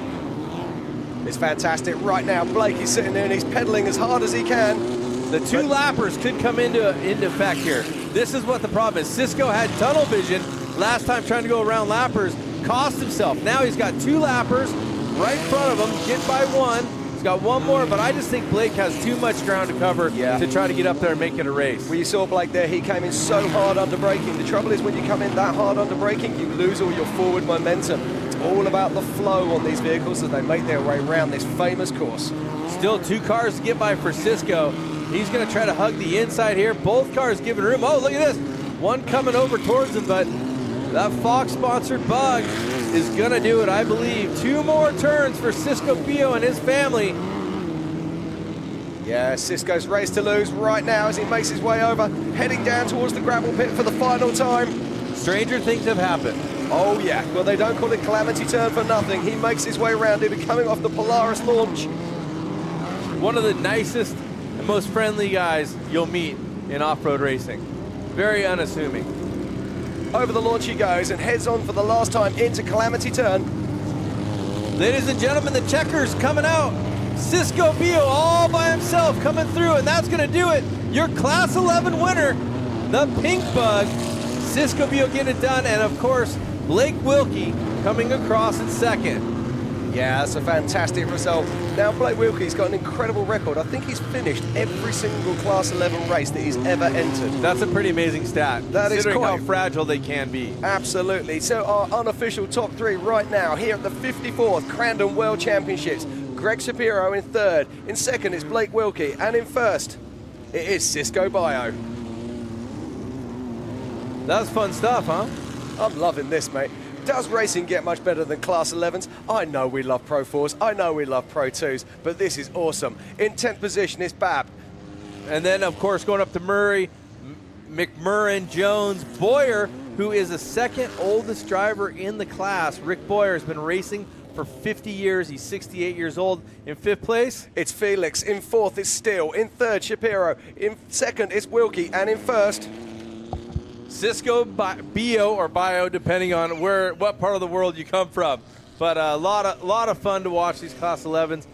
We're going to continue the fun We're going to send it back down to Wade. We're going to get a little bit of fun from something else, a little bit of a raffle going on. So let's find out what's going on with Wade. What's happening down there, friend? Oh, mate, how good is Class 11? Do you think they do at the very start of each race? We were talking about it with Jim earlier, that someone has to pull a marble and their hood has to come up at the start.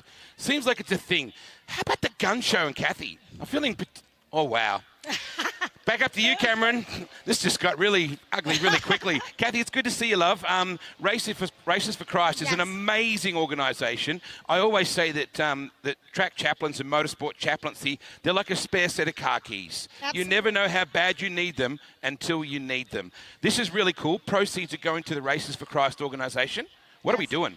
So, anybody that follows our series knows that Johnny's been in multiple crashes. The beginning of this season, he was in one. Wow. And they spent the entire day at the hospital. And I just thought there isn't a better race event with the amount of people that we have here to donate money to them and to raise this for this great organization. So thank you to everybody that donated this weekend. And oh, gosh. How many am I drawing out? We got 4. Oh, goodness. I hope I can meet the right. We have 3 gift baskets and an autographed Johnny helmet. Is this the first prize then? Is it like a... This is going to be a gift basket. Is it like a... Oh, okay. Sarah Oswald. Sarah Oswald, number 1. All right, keep that one. Sarah, congratulations to you, Sarah. This is number 2. Another pink one. And that would be Kaysen...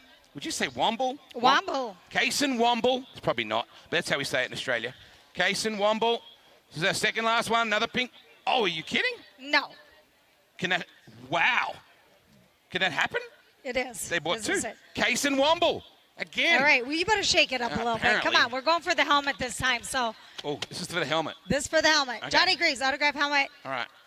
Here we go. It's green. And it is Ben... Hiding. Ben Hiding. You know that? I know him. He's a racer. Oh, congratulations, Ben. You've won a used helmet. Yeah. With Johnny Sweat in it. That's right. What could be any better than that? It's great thing. We raised $5,000 for Racers for Christ. Thank you, everyone that donated. Oh, good for you, darling. Give me the guns again before you go. Holy cow. I bet Johnny stays well and truly inside his box. That is amazing. Thanks very much for this amazing team. And, of course, our great friends at Racers for Christ. We're going to go back upstairs in just a second. Let's go now. I think you're having entirely too much fun down there, Wade. I think you should pitch in a little bit of money in there, too. The Racers for Christ do a great job. The chaplains here at the track. Of course, Steve Hansen doing the West Coast Motorsports with us. It's always a pleasure to support them. They're always there when the chips are down, and you always hope you don't need to see them and just go to chapel services on Sundays, and that's the best time to see them. And I really think a great thing that the Greaves have done to step up and help support that.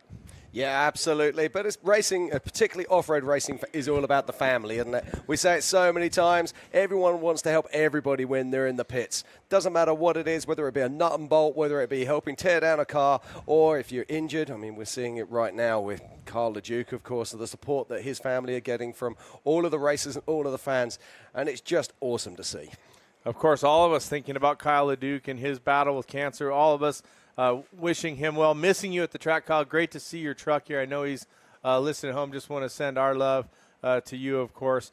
The Class 11s, I mean, when we talk about the fact that there was no smash-ups, I didn't see a lot of fenders flying off, only saw one hood up, and we saw great racing. It makes it a lot of fun for us to be able to see the racers and how they carry themselves. They didn't even smash into each other. I mean, I like a little rubbing in the racing. I like a little door-to-door. They kept it pretty clean. They do keep it very clean. I mean, this is the big house, though. They're probably the most nervous they've ever been all year, if we're completely honest. They'd have been sitting on that start line knowing that there's 65,000 people waiting to watch them go racing.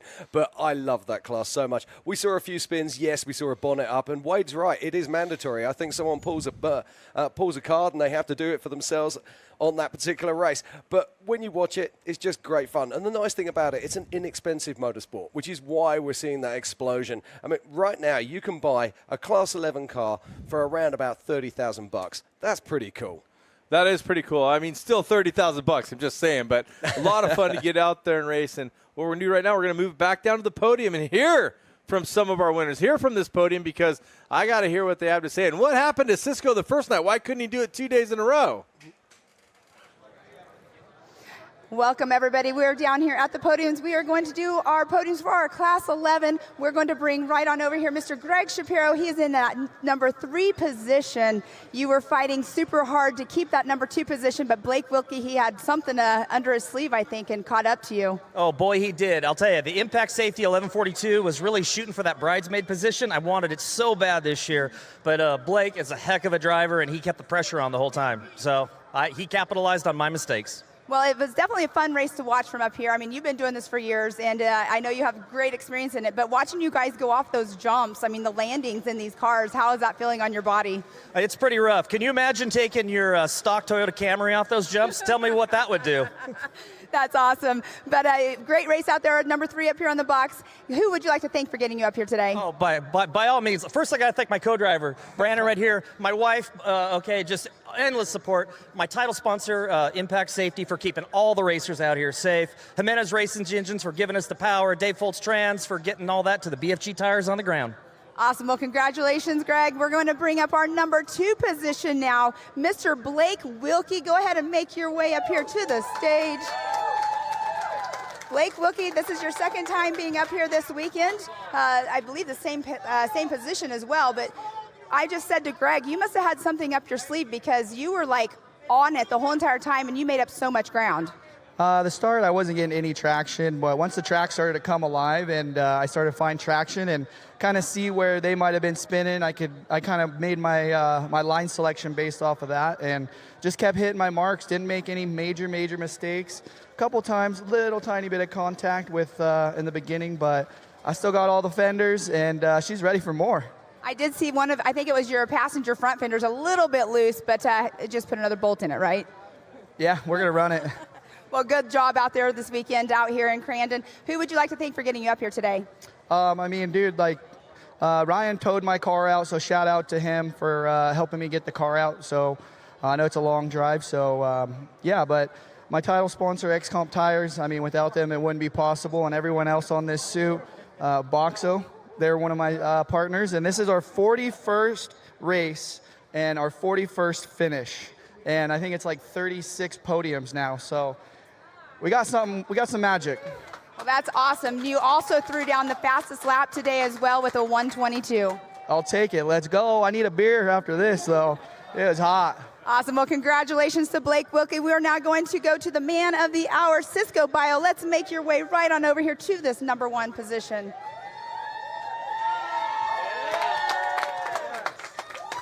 Cisco, here you are, number 1 on the box. You got out front and you never looked back, but did you know that you had pressure of Blake Wilkie trying to chase you down this whole entire race? Oh, yeah. I saw him in the mirror. I keep an eye on him. We go back and forth the past few years. It makes the competition real good. But, I have not only my spotter, he's my engine builder, George Jimenez. He's been back here the last 2 years, takes a whole week off of work to come out here and support us, so we really appreciate his help. Well, and that's awesome. You have your co-driver out there with you. You guys were launching off of those jumps. I mean, you guys do not have much suspension. So for the people at home watching, what is the true travel of suspension you guys have on these bugs? About 5.5 in the front, 9.5 in the rear, and it's all Fox. And special thanks to Nick and Bobby, and they really give us the ability to launch it. Well, you guys definitely were doing that for sure, but who else would you like to thank for getting you up here today? Yeah, like I said, I really want to thank Jimenez Racing Engines. They definitely give us the power, and it showed today that we've got it. And again, this is a three-peat. So ever since the bugs came out, this is 3 in a row. Got to thank Rugged Radios, Greg and Jaden. They really help us out. Fox Shocks, Yokohama Tires, Dave Foltz Trans, Boxo, appreciate Continental. Want to really another special thanks to Greg Shapiro, who was able to put us all together, work with Marty and the key people to get us to come back again. Well, I know that you guys are one of the fan favorite classes out here. Let's give it up one more time for our top 3. We're not done with giving away awards here, though. We have some special giveaways as well. We're going to go ahead and bring over Marco with Continental. So he's going to be giving away the Continental Cup, and then we will bring over Chris right after that. He will be giving away the Boxo Toolbox. So this is one of my favorite races in the whole championship, and I just love it. I fell in love with the Class 11s in 2021 when I saw group racing Glen Helen, and I convinced my company to come here with the Continental Tire Cup to bring this to you, and so you can enjoy it, have fun. It's awesome racing. It's grassroots at some point, and all these people are fighting to get on that podium and just having an awesome time. So here's your Conti Cup for the 3rd time. Congratulations. All right, Chris, it's your turn now to give away one of these awesome Boxo toolboxes. Thank you. On behalf of Boxer USA, we absolutely love Class 11, whole working man's class. Cisco, this is becoming a regular thing now. 2 times in a row. Works for me. That works for you. Full 26-inch, 5-drawer cabinet loaded with tools. Thank you for being a great representative. Congratulations. Thanks for the support. Appreciate it. All right, we're going to get a couple photo ops, but what we're going to do right now is we're going to toss it over back to the desk. Mr. Dave Arnold, take it away. Well, everybody, welcome back to Speed Sport Live from the 54 Polaris Crandon World Championship presented by Toyota. Toyota, let's go places. Well, I got a special guest up here, a good friend of mine, Scott Douglas. And Scott, let's talk a little bit about 11 championships, 4 rings, and 3 cup wins. I know you got, 3 Borg Warner Cups, an Amsoil Cup. And, of course, you've been with Amsoil, one of the original drivers that brought them championships. And what is it? I saw you win 5 races in 1 weekend. Yeah, that was a magical weekend where we won, or we not win, but we podiumed 5 times. And 3 of them were wins in the Pro 4, and yes. 2 of them were podiums in the Pro 2. But it was one of our cups, and it was awesome. And it's awesome to do that kind of stuff in front of these fans. And, you know, and all those wins and all those championships aren't just mine. They're these fans, too, and all my fans out there. Over the years, supported me and everything. Once you step back and step out, now I'm retired, you really realize how important that is. Yeah, I mean, you've done a lot of racing over the years. You've done short course to course and desert. And some of those championships are in the desert. So that's kind of cool. But the reason I'm bringing up a lot of this, I know Marty Fiocca has worked with Crandon to bring the Off-Road Hall of Fame part of Crandon Raceway. You're a big part of it. You're a Hall of Famer. We've got lots of Hall of Famers here.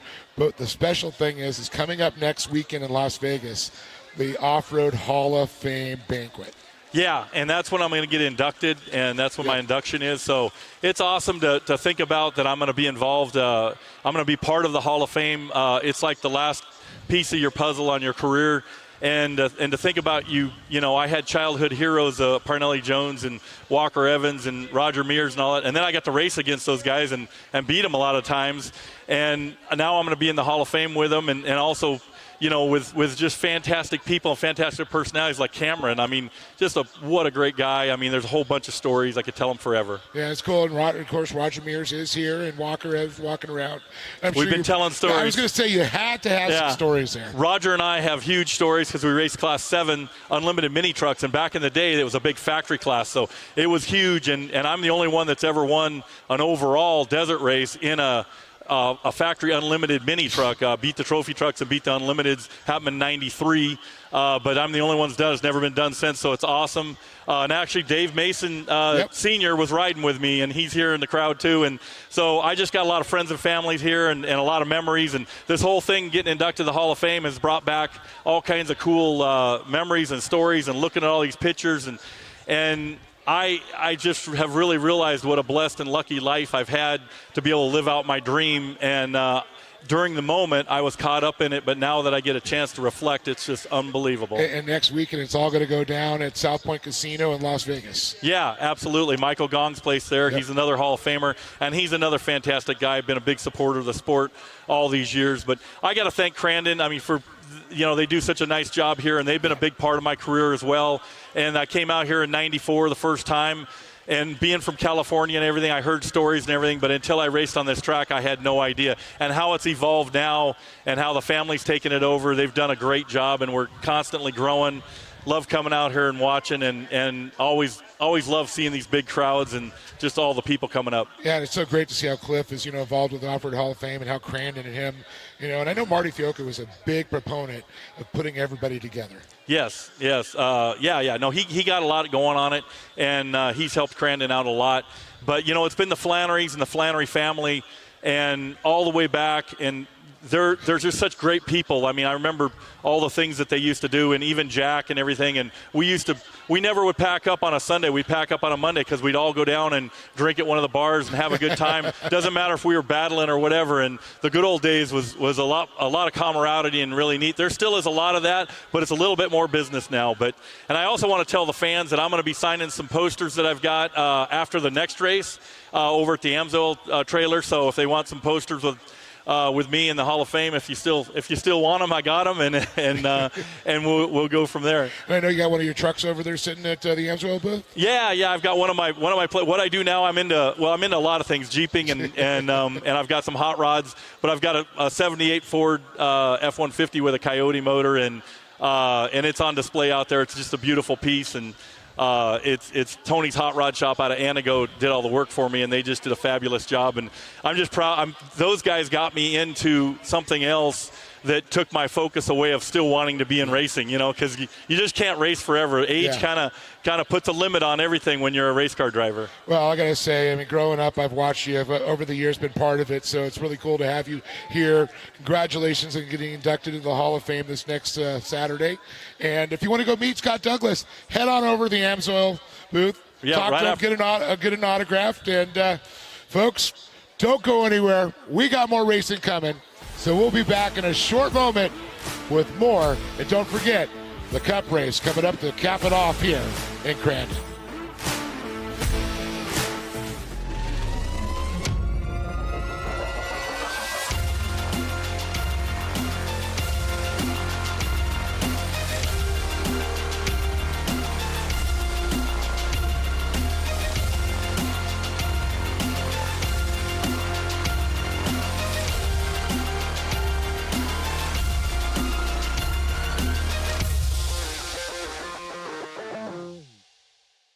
There is less than 1/100th of an inch of motor oil protecting your car's engine. Friction and heat causes engine oil to experience thermal breakdown, weakening its ability to protect the engine and its parts. Lucas Heavy Duty Oil Stabilizer is specially formulated to resist thermal breakdown, protect vital engine parts, and extend the life of your engine. It also stops smoking, knocking, and oil consumption in worn engines. Lucas Heavy Duty Oil Stabilizer. Keep that engine alive.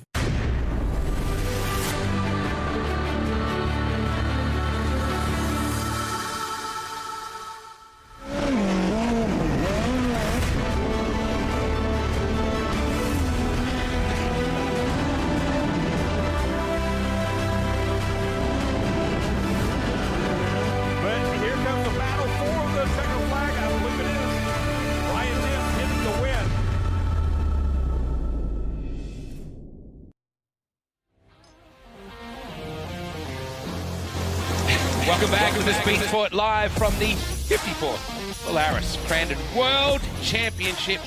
And of course, presented by Toyota. Toyota, let's go places. Cisco, I got to tell you, mate, I'm in love with those race cars. It's a lot of fun. Good are they? Yeah, a lot of fun. The fans just stand up when you guys come out of turn one, don't they, Dave? Oh, Everyone just absolutely. Goes, oh, would you It's a just people's look class. at this? It is. That's true. With our 100 horsepower. Yeah, 100 horsepower. It ain't about horsepower, mate. It's about the motion in the ocean, right? Oh, yeah. Not the size of the boat. That's it. What are they like to run around here? Oh, it's amazing. This track is so incredible. Just going around the corners. I mean, us used to being down in Baja and all the rocks and the ditches and silt, and here it's just so smooth. It's so much fun. And not an ocean within No miles. ocean. How do you No deal ocean. without the salt water, mate? Oh, that's with the salt water? Without it. Like Oh. here, there's none around. Well, Crandon's treating me real well. That's 3-peat. So I was going to say that's 3 in a row, right? Can't complain about that. Absolutely. Maybe I need to stay over here instead of. And of course, that beautiful Continental Cup sitting right next to you there. You get That's a nice cup. That's a beautiful thing. And big thanks to Marco and the boys over there. Oh yeah, thanks. That's Continental 3 years in a row, so really appreciate what they do. Yeah. I don't know if my wife's gonna let me give me any more room. Kick me out of the living room. You're gonna have to get like an add-on to the house now to get that trophy room going. I got all my Continental Cups. When the hood inevitably pops up, because it seems to happen to quite a few people, do you just peer down underneath? I think you can sneak through and get a glimpse. There should be one race You where might hit a few people on the way. If you started one race where everybody had to have it up and just see what happened. Maybe next year. What are they like from a budget point of view? Like, are they inexpensive to run comparatively? I would say it could range anywhere from 10,000 up to 50,000. So I mean, I'd like to see us slow us down. So make it more competitive and have us all 20-30 equal. But I mean, 35 horsepower they come stock with. So you got to do a little work to get it up to 100. Yeah, but it's a lot of fun. I love it. I've been around in Baja all my life. My dad got me into it since I was a little kid, so we've been racing, and we got the opportunity. Marty brought us out here 3 years ago, and it's amazing. It's really you and your dad are quite the legends down in Baja there for the Class 11s. Yep. And, you can be in the middle of the desert, and there'll be 100 people, 30 hours in the race, waiting for that Class 11. That's how much beloved these things are. You can hear them through the helmet and the motor. Yeah. You can hear the cheers. So when you're here, now you hear 30,000 people screaming in each corner you go by. That's amazing. It is. Looking up, and even afterwards, it's something special for sure. Parts availability. Like, how hard is it to get parts for these things? Yeah. Because it's a lot of the components. How old are they now? 50 years. My first car was a 58 Foxy. And the throttle used to jam on it every now and again when I pulled up with the lights. I'd have to bang it into neutral and be going, wah! And I'd have to run around the back, unclip a little chup, chup, chup, chup, back to the idle. And I bet he had that roller pedal. Yeah, of course. Mate, it's so good to see you here with this class. Congratulations. Like, it doesn't get any better than a three-peat like that. Thank you so much for coming down. I guess you'll be back as long as they keep asking, right? I hope so. I hope they invite us back. Oh, I'm sure of it, Oh, mate. man, the people will demand it. Yeah, we just made a decision, Marty. If that's okay. With the hood open. With the hood open. There We're you going go. to do one race where everybody starts with the And hood then up. halfway through the race, you got to run out and slam it. Or at least, I can't argue with that kind of logic. Chinese fire drill. That is going to wrap us up from a Cisco point of view. Look at that very cool hardware that he has. Just hold that baby up. I love that Class 11. They're absolutely tremendous. Plenty more coming up after this. Crandon, it is rocking, and we're getting closer and closer to the big Red Bull Cup coming up a little bit later on, thanks to Polaris. This is the Crandon World Championship, baby. Okay, well, thank you very much, Wade. Oh, mate, I love watching those guys down on the desk. How cool are they? Right, joining me in the booth now is Mr. Miles Hasselquist, and we're here right now for the 4400 class of the Ultra 4 Racing at the 54th Crandon World Championships. Welcome, Miles. Thank you, Jim, and what a wonderful weekend it has been here at the Big House. Ultra 4 is here in a big force this year. The Flannery family has welcomed us in with open arms and has done a lot of great work for us out back and out front of the grandstands for you here. We got a new rock section. So you've seen them running the short course today, right? Well, you haven't seen the rocks today. We are not going to the back rocks, but the two rock sections up front are going to be a fun one to watch. They are indeed. Now, some of these cars are packing over 1,000 horsepower, and they are absolutely phenomenal as we watch them lining up here. But we've got all kinds of different vehicles sitting out on the grid. Let's talk about that, Miles. Yeah, so sitting in that pole position is Paul Wolf and that UFO built by Joe Thompson. It's the IFS front single-seater. What is IFS, Jim? IFS is independent front suspension, so you're used to seeing that on the Pro 2s, the Pro 4s, and on the side-by-sides.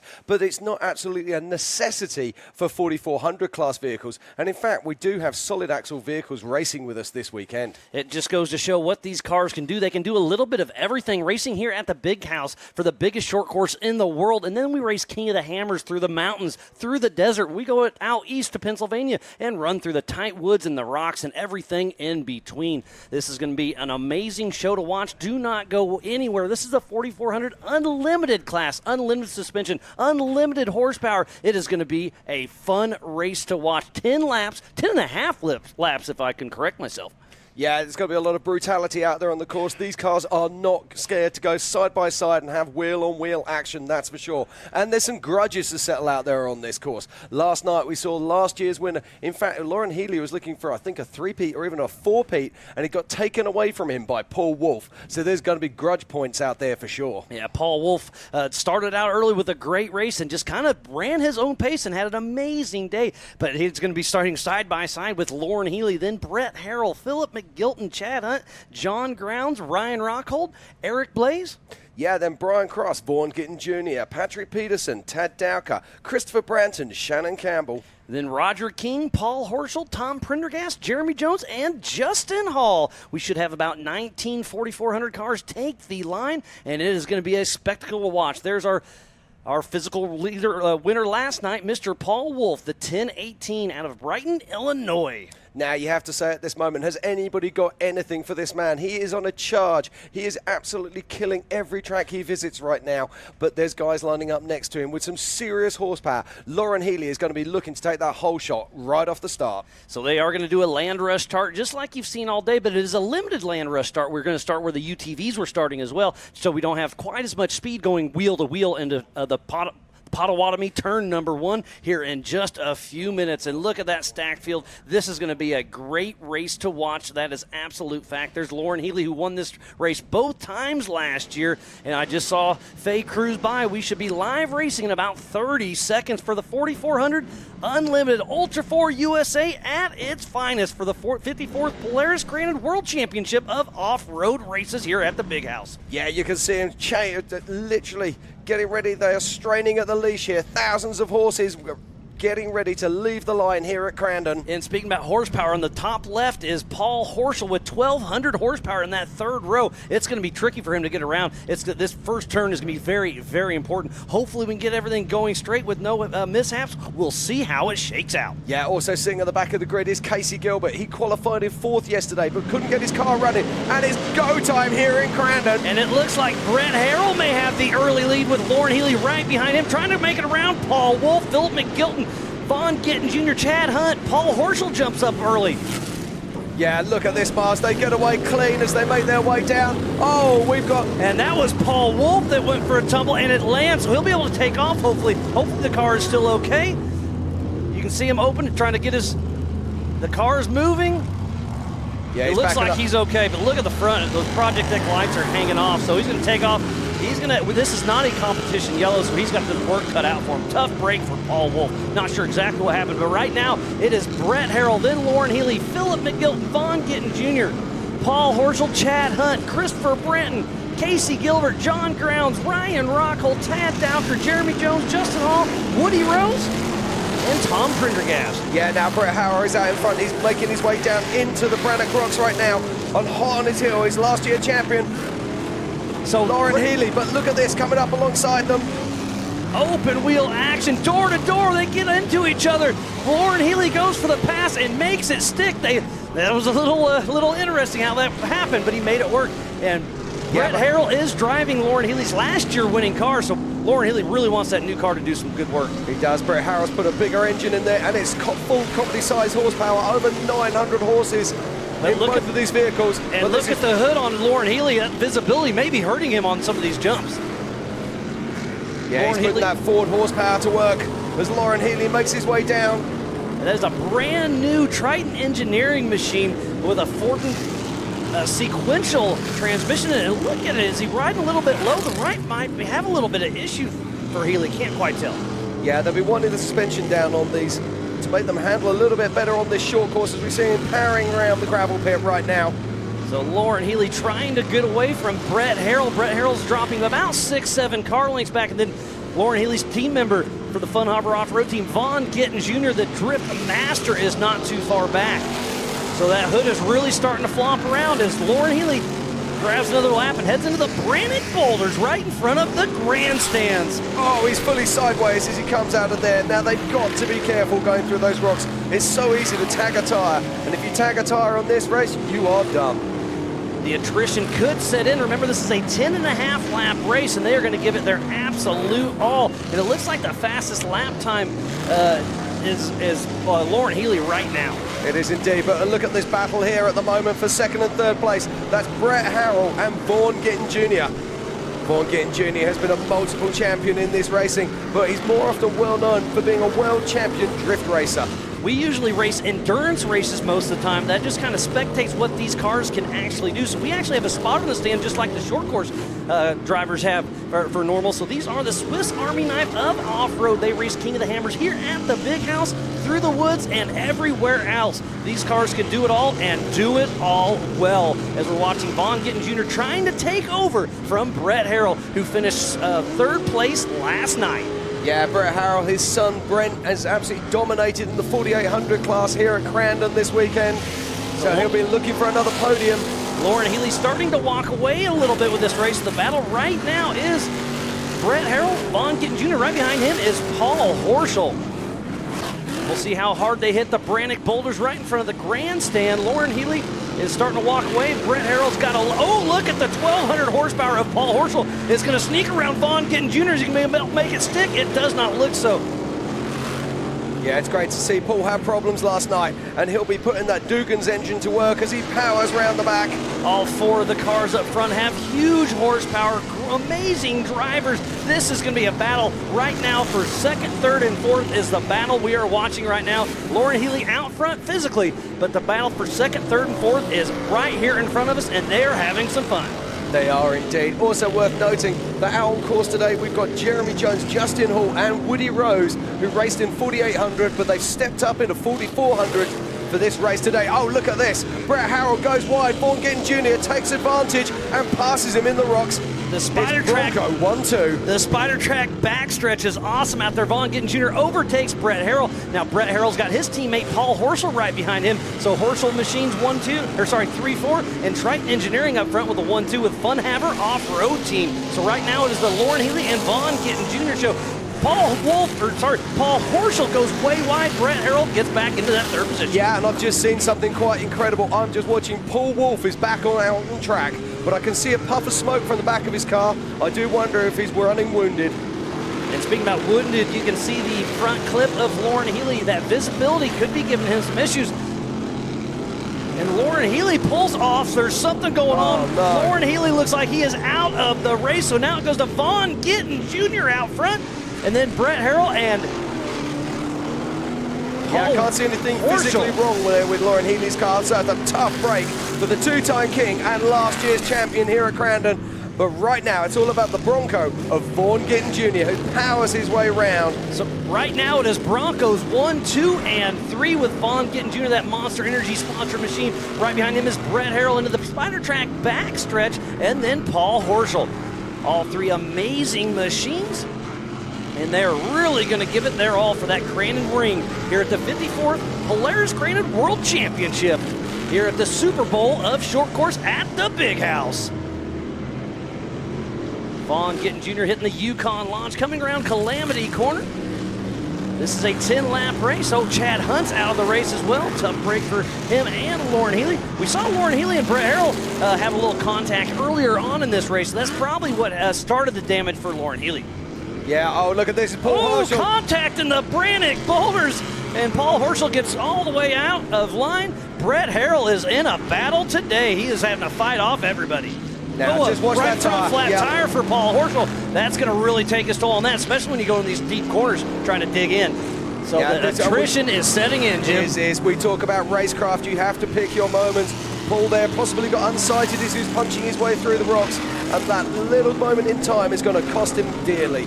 They're going to have to save their cars to keep going. These guys and gals are pushing a little too hard sometimes. To finish first you must finish, and we saw Lauren Healy drop out. Now Paul Horschel's having some issues. Yeah, we're just watching here. So this is Paul Horschel, and you can see he has got that right side flat front. But it's still pushing strong. Can he save a podium? I don't know. He's got 6 more laps to go. Yeah, as we're watching, that is our physical third place right now. And I can tell you that Vaughn Gittin Jr. is checking out in front, some 20 car lengths ahead. And another interesting fact right now is Casey Gilbert's in that 4th position, but we know Paul Horschel is wounded. So Casey Gilbert in that Miller Motorsports chassis with that solid axle machine, who was unable to race last night, has a very good chance to make a podium as long as he drives a smart race. Yeah, in fact, just check this out. Currently sitting in 4th, 5th, 6th, and 7th, and 6th. So our 3 solid axle cars. We've got Casey Gilbert, Christopher Branton, and John Grounds. Christopher Branton is an IFS machine. Oh, crikey, you're right. I do apologize. All good. So there's our physical race leader, Vaughn Gittin Jr., the Drip King, and that Monster Energy-backed Triton Engineering IFS machine. What a beautiful car that is. Yeah, Vaughn's got it all under control here as he makes his way around the Potawatomi turn 1. Coming on over that turn, making his way around the barn turn now. Going to be heading down in to the Spider Tracks backstretch and over the rocks one more time. Now just check this out. He comes in. Oh, who's that? That's Tom Pendergrass there. And lost a right rear tire, so Tom Prendergast is going to be out. Oh, and he is right in front of Brett Harrell. He doesn't know it. So Brett Harrell's having to deal with a little bit of action. Ooh, that was Justin Hall out of the race as well. Yeah, Justin Hall, you normally races in 4,500, stepped up for the big dance today. It's a tough break for him. Tough break. So Brett Harrell still running strong in that second position. He's really had to battle quite a bit out there. How far? Oh, I do see Paul Wolf completely off the course after his tumble earlier on the day's tough break. He won that race last night and was able to keep it going today.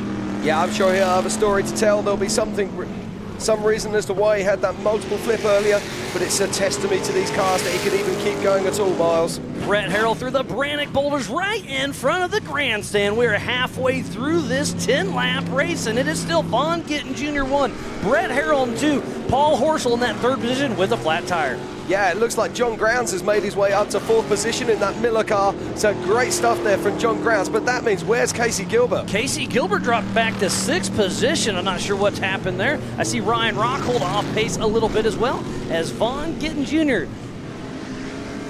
is still pushing strong as he's heading into the Spider Track backstretch. Yeah, now Vaughn Gittin Jr., he has opened up a tremendous lead here. It's got to be something around about the 8 or 9 seconds, possibly even more. It's a 10-second lead at the last lap around, Jim. Now Brett Harrell's going to be caught in traffic, giving Vaughn even more opportunity to move that Bronco further and further away from Brett Harrell. What an amazing weekend of racing we have had here at the Big House. This is Ultra 4 USA at its finest, and there is John Grounds, our physical 4th position in that Miller Motorsports chassis. This is his first race back this season since King of the Hammers, Jim. Yeah, it is. Now, he will be told by his spotter that Paul Horschel has a problem. Paul Horschel has a flat. He's running wounded. This man needs to make time. He can make that podium, but it's go time here at Crandon for John Grounds. As he skips through the Spider Track backstretch into the Polaris gravel pit, he'll head straight towards the Yukon launch and then click off another lap.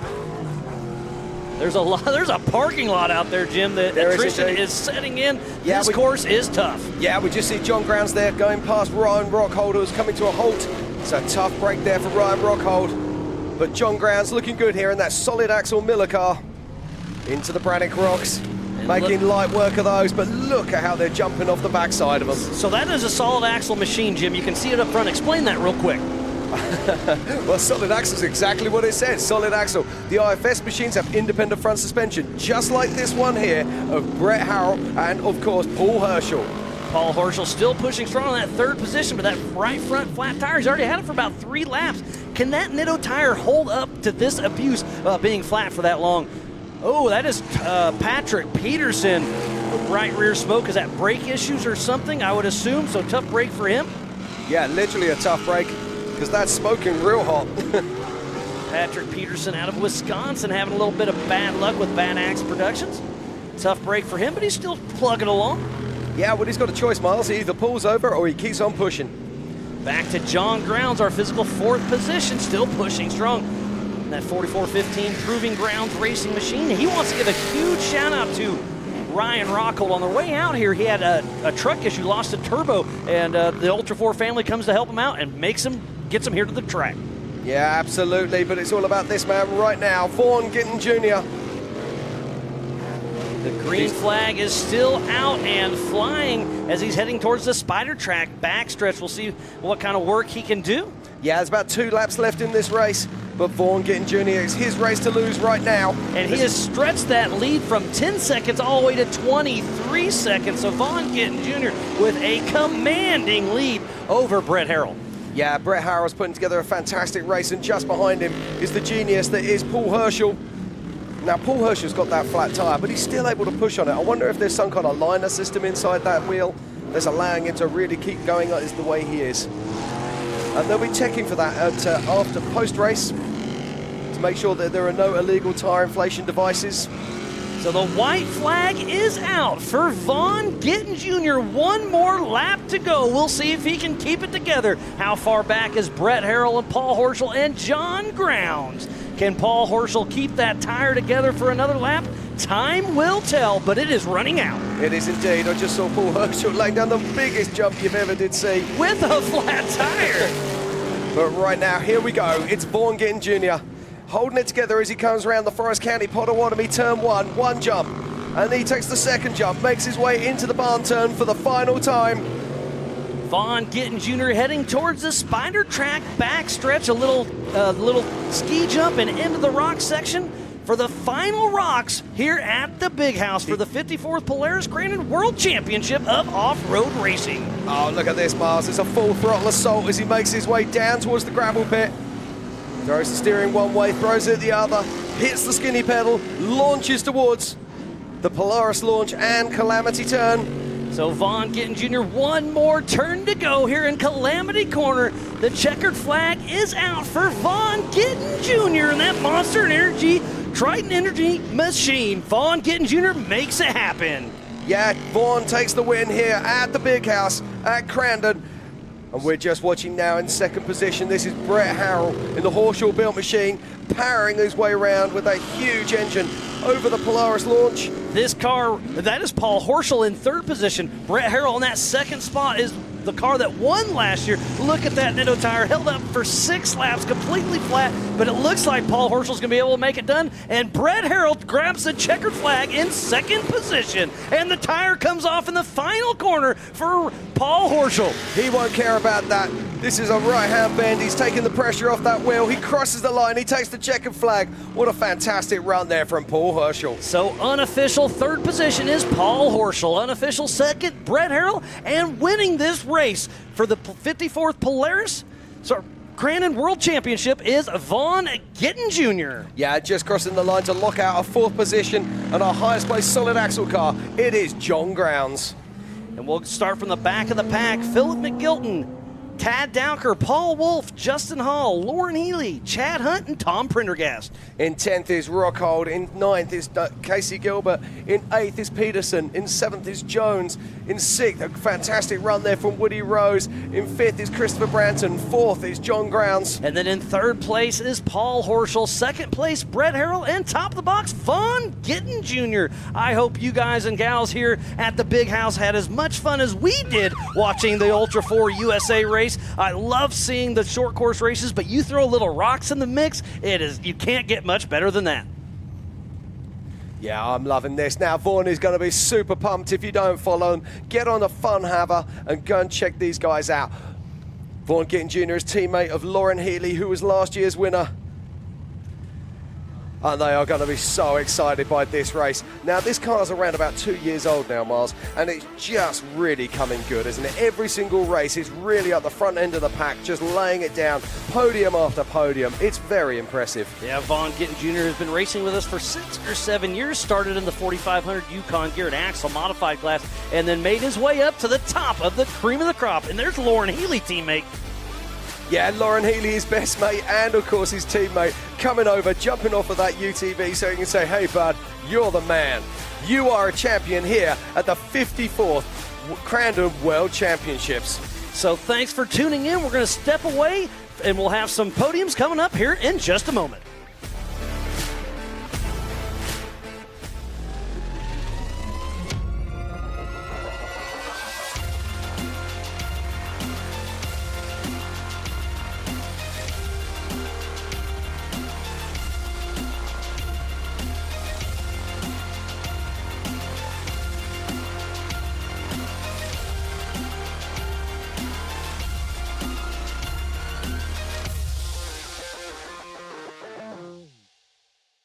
There is less than 1/100th of an inch of motor oil protecting your car's engine. Friction and heat causes engine oil to experience thermal breakdown, weakening its ability to protect the engine and its parts. Lucas Heavy Duty Oil Stabilizer is specially formulated to resist thermal breakdown, protect vital engine parts, and extend the life of your engine. It also stops smoking, knocking, and oil consumption in worn engines. Lucas Heavy Duty Oil Stabilizer. Keep that engine alive.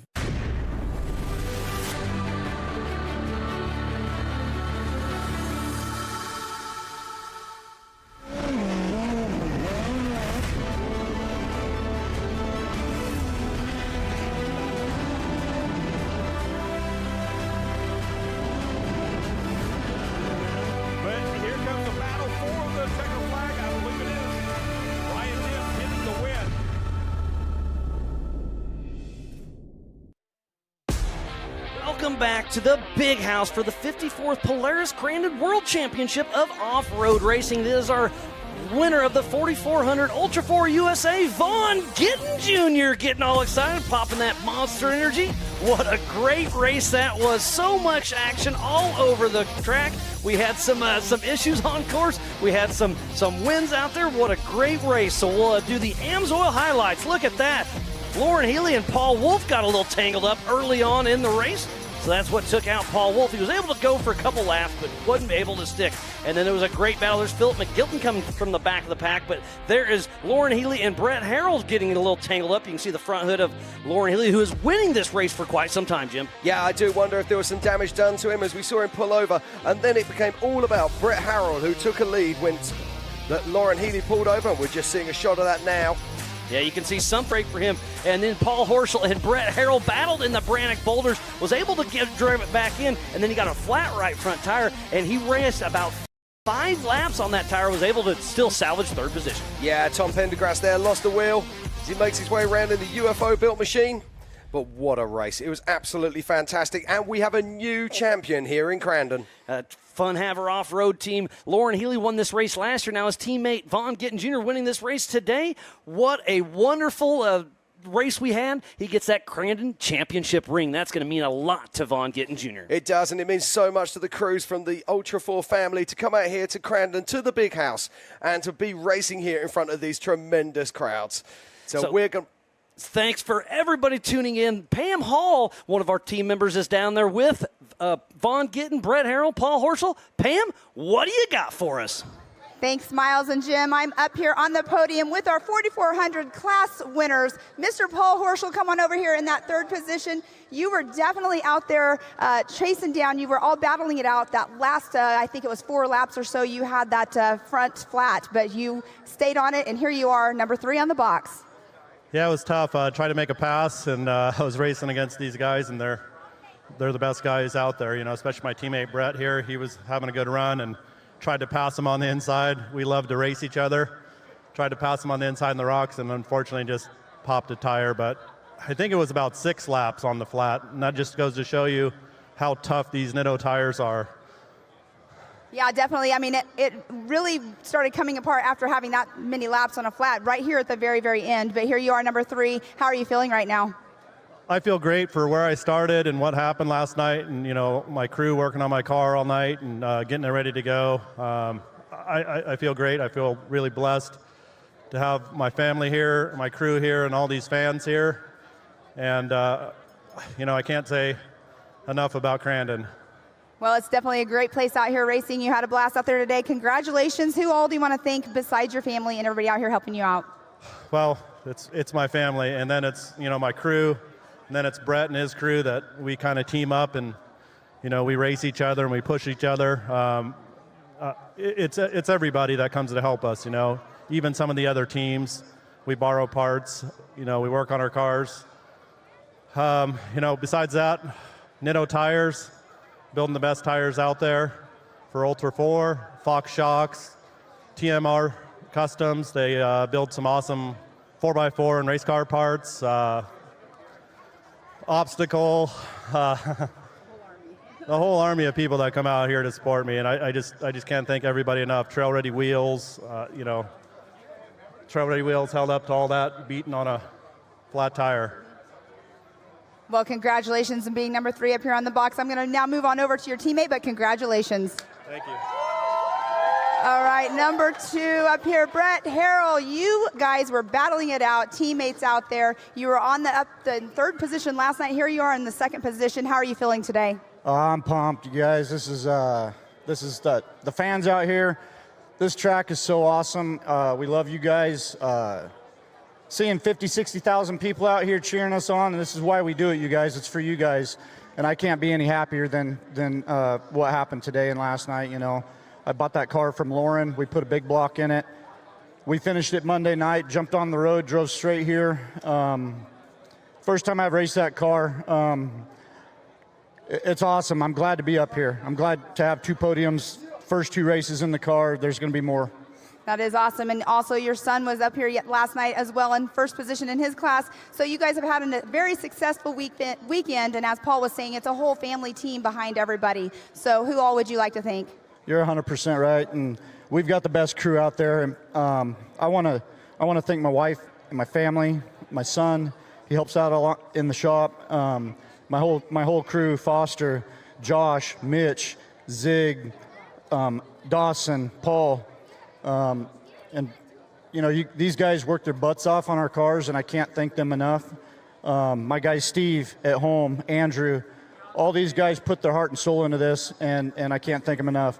For sponsors, I want to thank Nitto, Rigid Industries, Max Tie Downs, Warren Industries, Trail Ready Beadlocks, Max Tie Downs, Brett Schmid Trucking. Oh, last but not least, my co-pilot Justin is a stud. TubeWorks.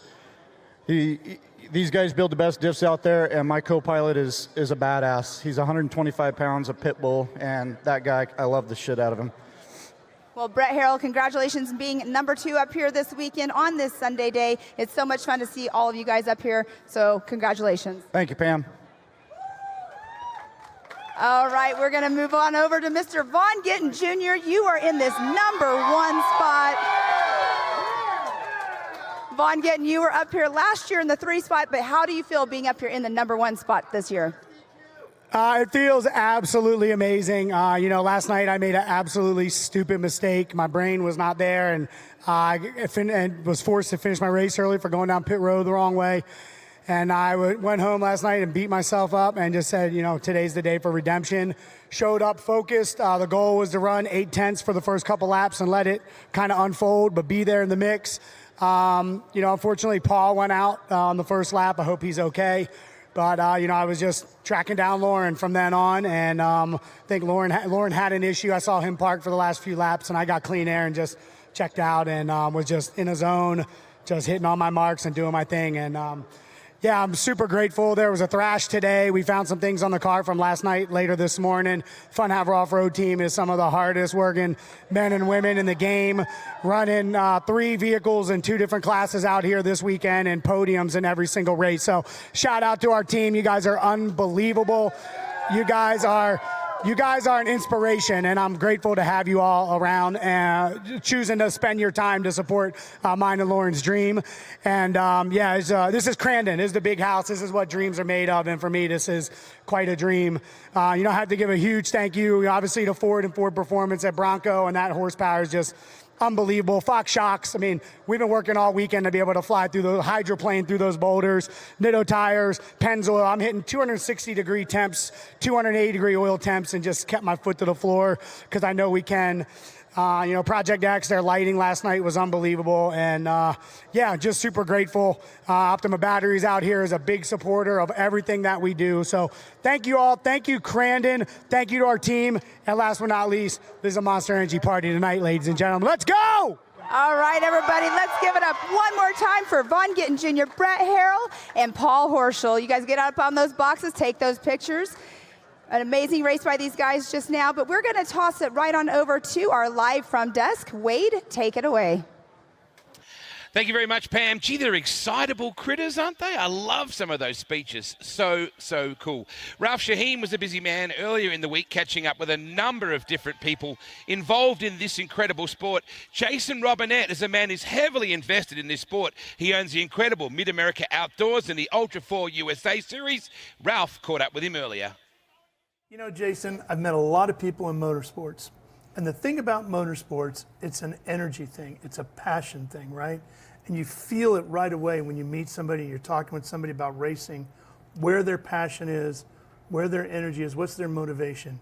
And buddy, you are redlining on passion and energy when it comes to motorsports and everything you're doing for the off-road community. I love running into you because every time I run into you, it's like, what is he doing now?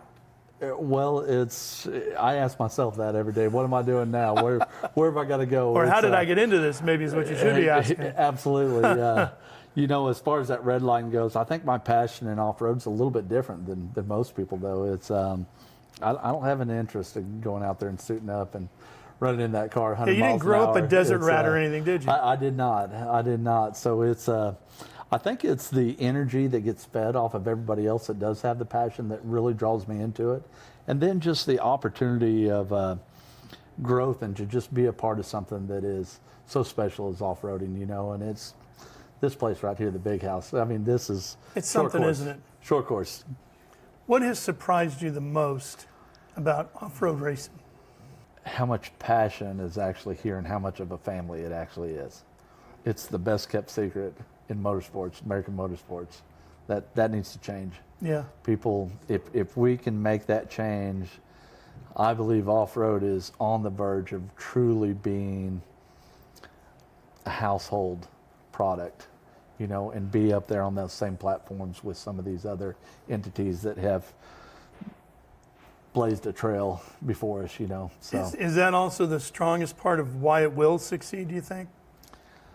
Because it has that cohesive bond at the core?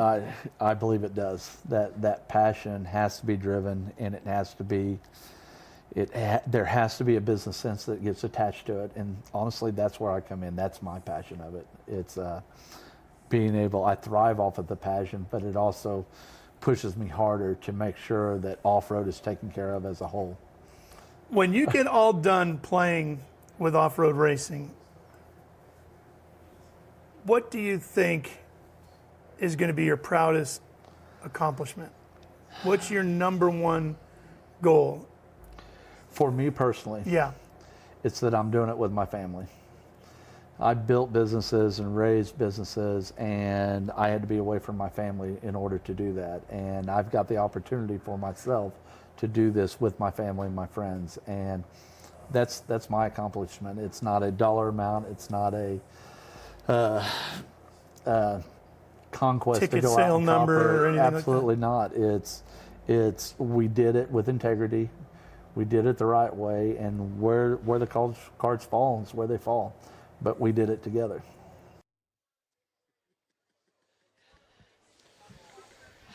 Welcome back to the Speed Sport Live for the 54th Polaris Crandon World Championship presented by Toyota. Toyota, let's go places. But we don't have to go too far to find this guy, because this bloke lives just down the road, right here in beautiful Crandon. Keegan Kincaid, you must have thousands of people you're related to here. Yeah. I don't know if I'm related to all of them, but we sure seem like it. 1,800 people is little old Crandon has, and we got 50,000 jammed in here now. It's like putting everybody in a big margarita mix and going and making an amazing event. Yeah, you know, I see normal people every single day that live in Crandon, and so when it comes to this event, it's something special. This place turns into a whole nother city, basically. And what's funny is, like, we sell out all of our T-shirts, all of our sweatshirts, everything that we have. This is the event. We got the #1 spot here with Lucas Oil, and it's awesome. You know, with the track being partnered with them and us, it's been a great relationship, and it's been fun.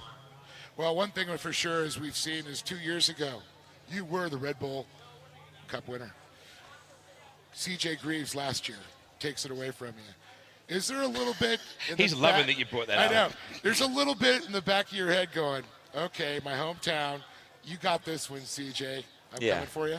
Yeah, you know, because sometimes the Greaves think this is their home, and Don't they live a little bit farther? they're way south of here. So, but no, yeah, we have a good relationship, but on the track, you know, it's competitive. You know, even with my dad, one thing we joke about is he's got more championships than me, but I got more Cup wins than him. So. This is the race I look forward to all year long, and I think these fans here look forward to that as well. And it's great to be a part of it. And we got a good truck behind us. You know, Lucas Oil, Vision Wheel, Cooper Tire, all those guys that are behind me. We've had good trucks, just need some luck on our side, and I think we can put it together. Kigo, I love when I come over the hill every morning and drive in from Eagle River, is where we've been staying. Come over the hill, and all of a sudden there is this dirty big city of off-road. It just looms up out of nowhere. I can't imagine what people think when they don't even know anything about this. How do we tell more people? And if we do, where do we put them? Yeah, you know. Can I stay at your house? Yeah. I mean, I already offered that up. Honestly, I'm 4 miles from here, and I stay in my camper. So it's cool. I don't want to miss anything out. Yeah. I feel like when I go home, I'm missing something, and I want to be a part of it. And so I stay right behind the trailer. Well, one thing also you mentioned about your dad, a lot of wins there. Jeff Kincaid, a lot of pro light wins. Yeah. Yes. So are you going to say he got more Pro 2 wins than him now? Do you answer back? Yeah, I think you only got pro light now. Yeah, I count my wins as his because I don't think without him, like he's given me so much knowledge and advantage. He basically started from zero. He nobody raced in our family before him, and he gave me a huge head start. I started racing in 2011 and just took off from there. My dad's been behind me ever since then, and I haven't missed a race without him. You know what I mean? Not very often. Kigo, sometimes people can say it's a good or a bad thing to be born into greatness like that, right? So your old man's a bit of a BAD, A55. Suddenly there's an expectation that you have to be that. But you wouldn't have been in that position if it wasn't for him. So has it been always a positive, or is there a level of pressure when you first started this? Oh, I think there was a level of pressure, behind it. Your dad's a 7-time pro light champ, and, he builds the best of the best, and you're going to get it, and it's a little weight on the shoulder that, hey, man, I got to live up to this. And I knew if I could just live up to half of what he was, I'd be okay. And, as a parent, you always want your son to do better than you. And so he's always been my biggest supporter, my biggest pusher, helping me do better. He's always been innovating. He's a good fabricator, probably one of the best, and I'm happy to have him on my side. And, once we started winning, I kind of lost that pressure a little bit. And it was, we were in this together. Well, one of the coolest thing was when I went over to your pits earlier and I saw your dad sitting with your kids on the bike, and I'm like, you enjoyed retired life? And he goes, look what I got, my grandkids. And he had the biggest smile on his face. For you, now seeing with your kids, are your kids going to come into the racing, your daughter, your son?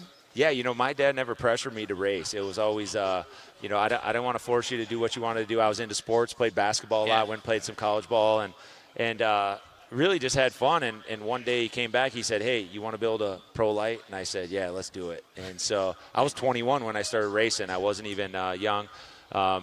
It's funny that you say that. I have a 12-year-old boy, and he came over to me today tugging on my shirt, Dad, I want to race. Yeah, that's what I was so now I'm going to have to open up the pocketbook, or Grandpa, one of the two. And, and that's what's great is this is a family sport. My family, my dad's family, everybody's been behind us. It's huge, and without them, it's not possible. A lot of volunteers and a lot of hours spent in the shop. I think my dad spends more hours than anybody ever in the shop. If he didn't have to come to the racetrack, he'd still be there. One of the cool things, I want to go back to your sponsors with Lucas. One of the things I do love about it is made in America, sold to the world. American company in the heartland. You're a mid-America here with yourself. How does that make you feel being part of something like that with Lucas Oil? Yeah, my first year with him, we come out here and win a cup race, and that was huge. It works. And so Lucas Oil's been a huge the last 3 years. They've been behind me, and we've had really great success, and hoping to get them another cup here soon. Man, I can't wait to see you get after it today. Thank you. Get it back. Thank you. Very, very cool to have him here. Keegan Kincaid, local hero. We're going to take a quick break, and we're going to be back with our previous winner in just a few moments' time. Woo, let's go, Crandon.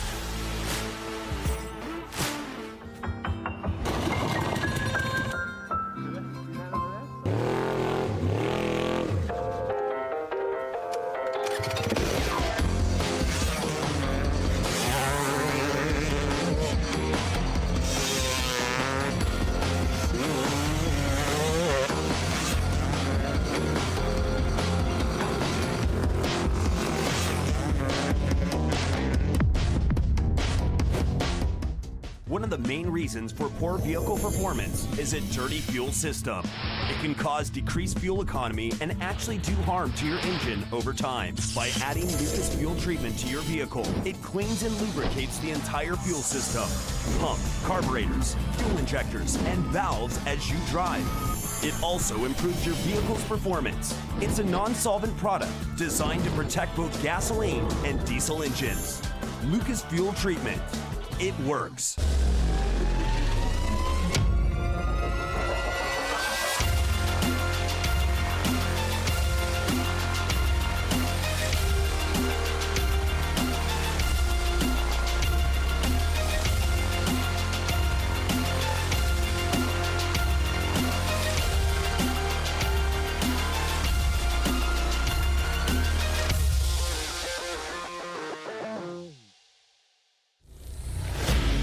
Welcome back to the Speed Sport live from stage here for the 54th Polaris Crandon World Championship presented by Toyota.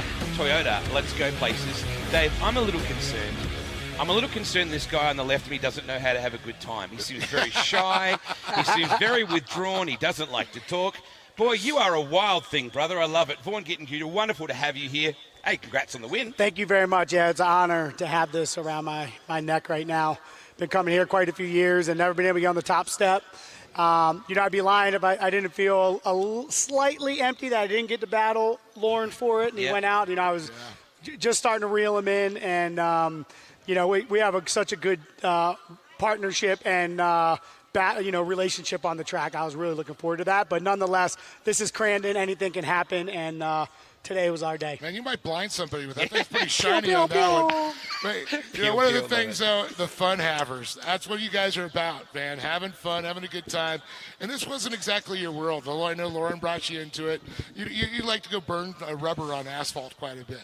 But now you're just killing it in the dirt, brother. Well, I liked it. I like that fun. I started racing motocross, and I do attribute a lot of my skill behind the wheel and within a cage to dirt bikes. And, obviously been drifting for about 20 years and fell in love with this sport about 7 years ago now. And just really been focusing on honing in and learning and progressing myself. And the thing about this sport that I love so much is that it is different every lap. Yeah.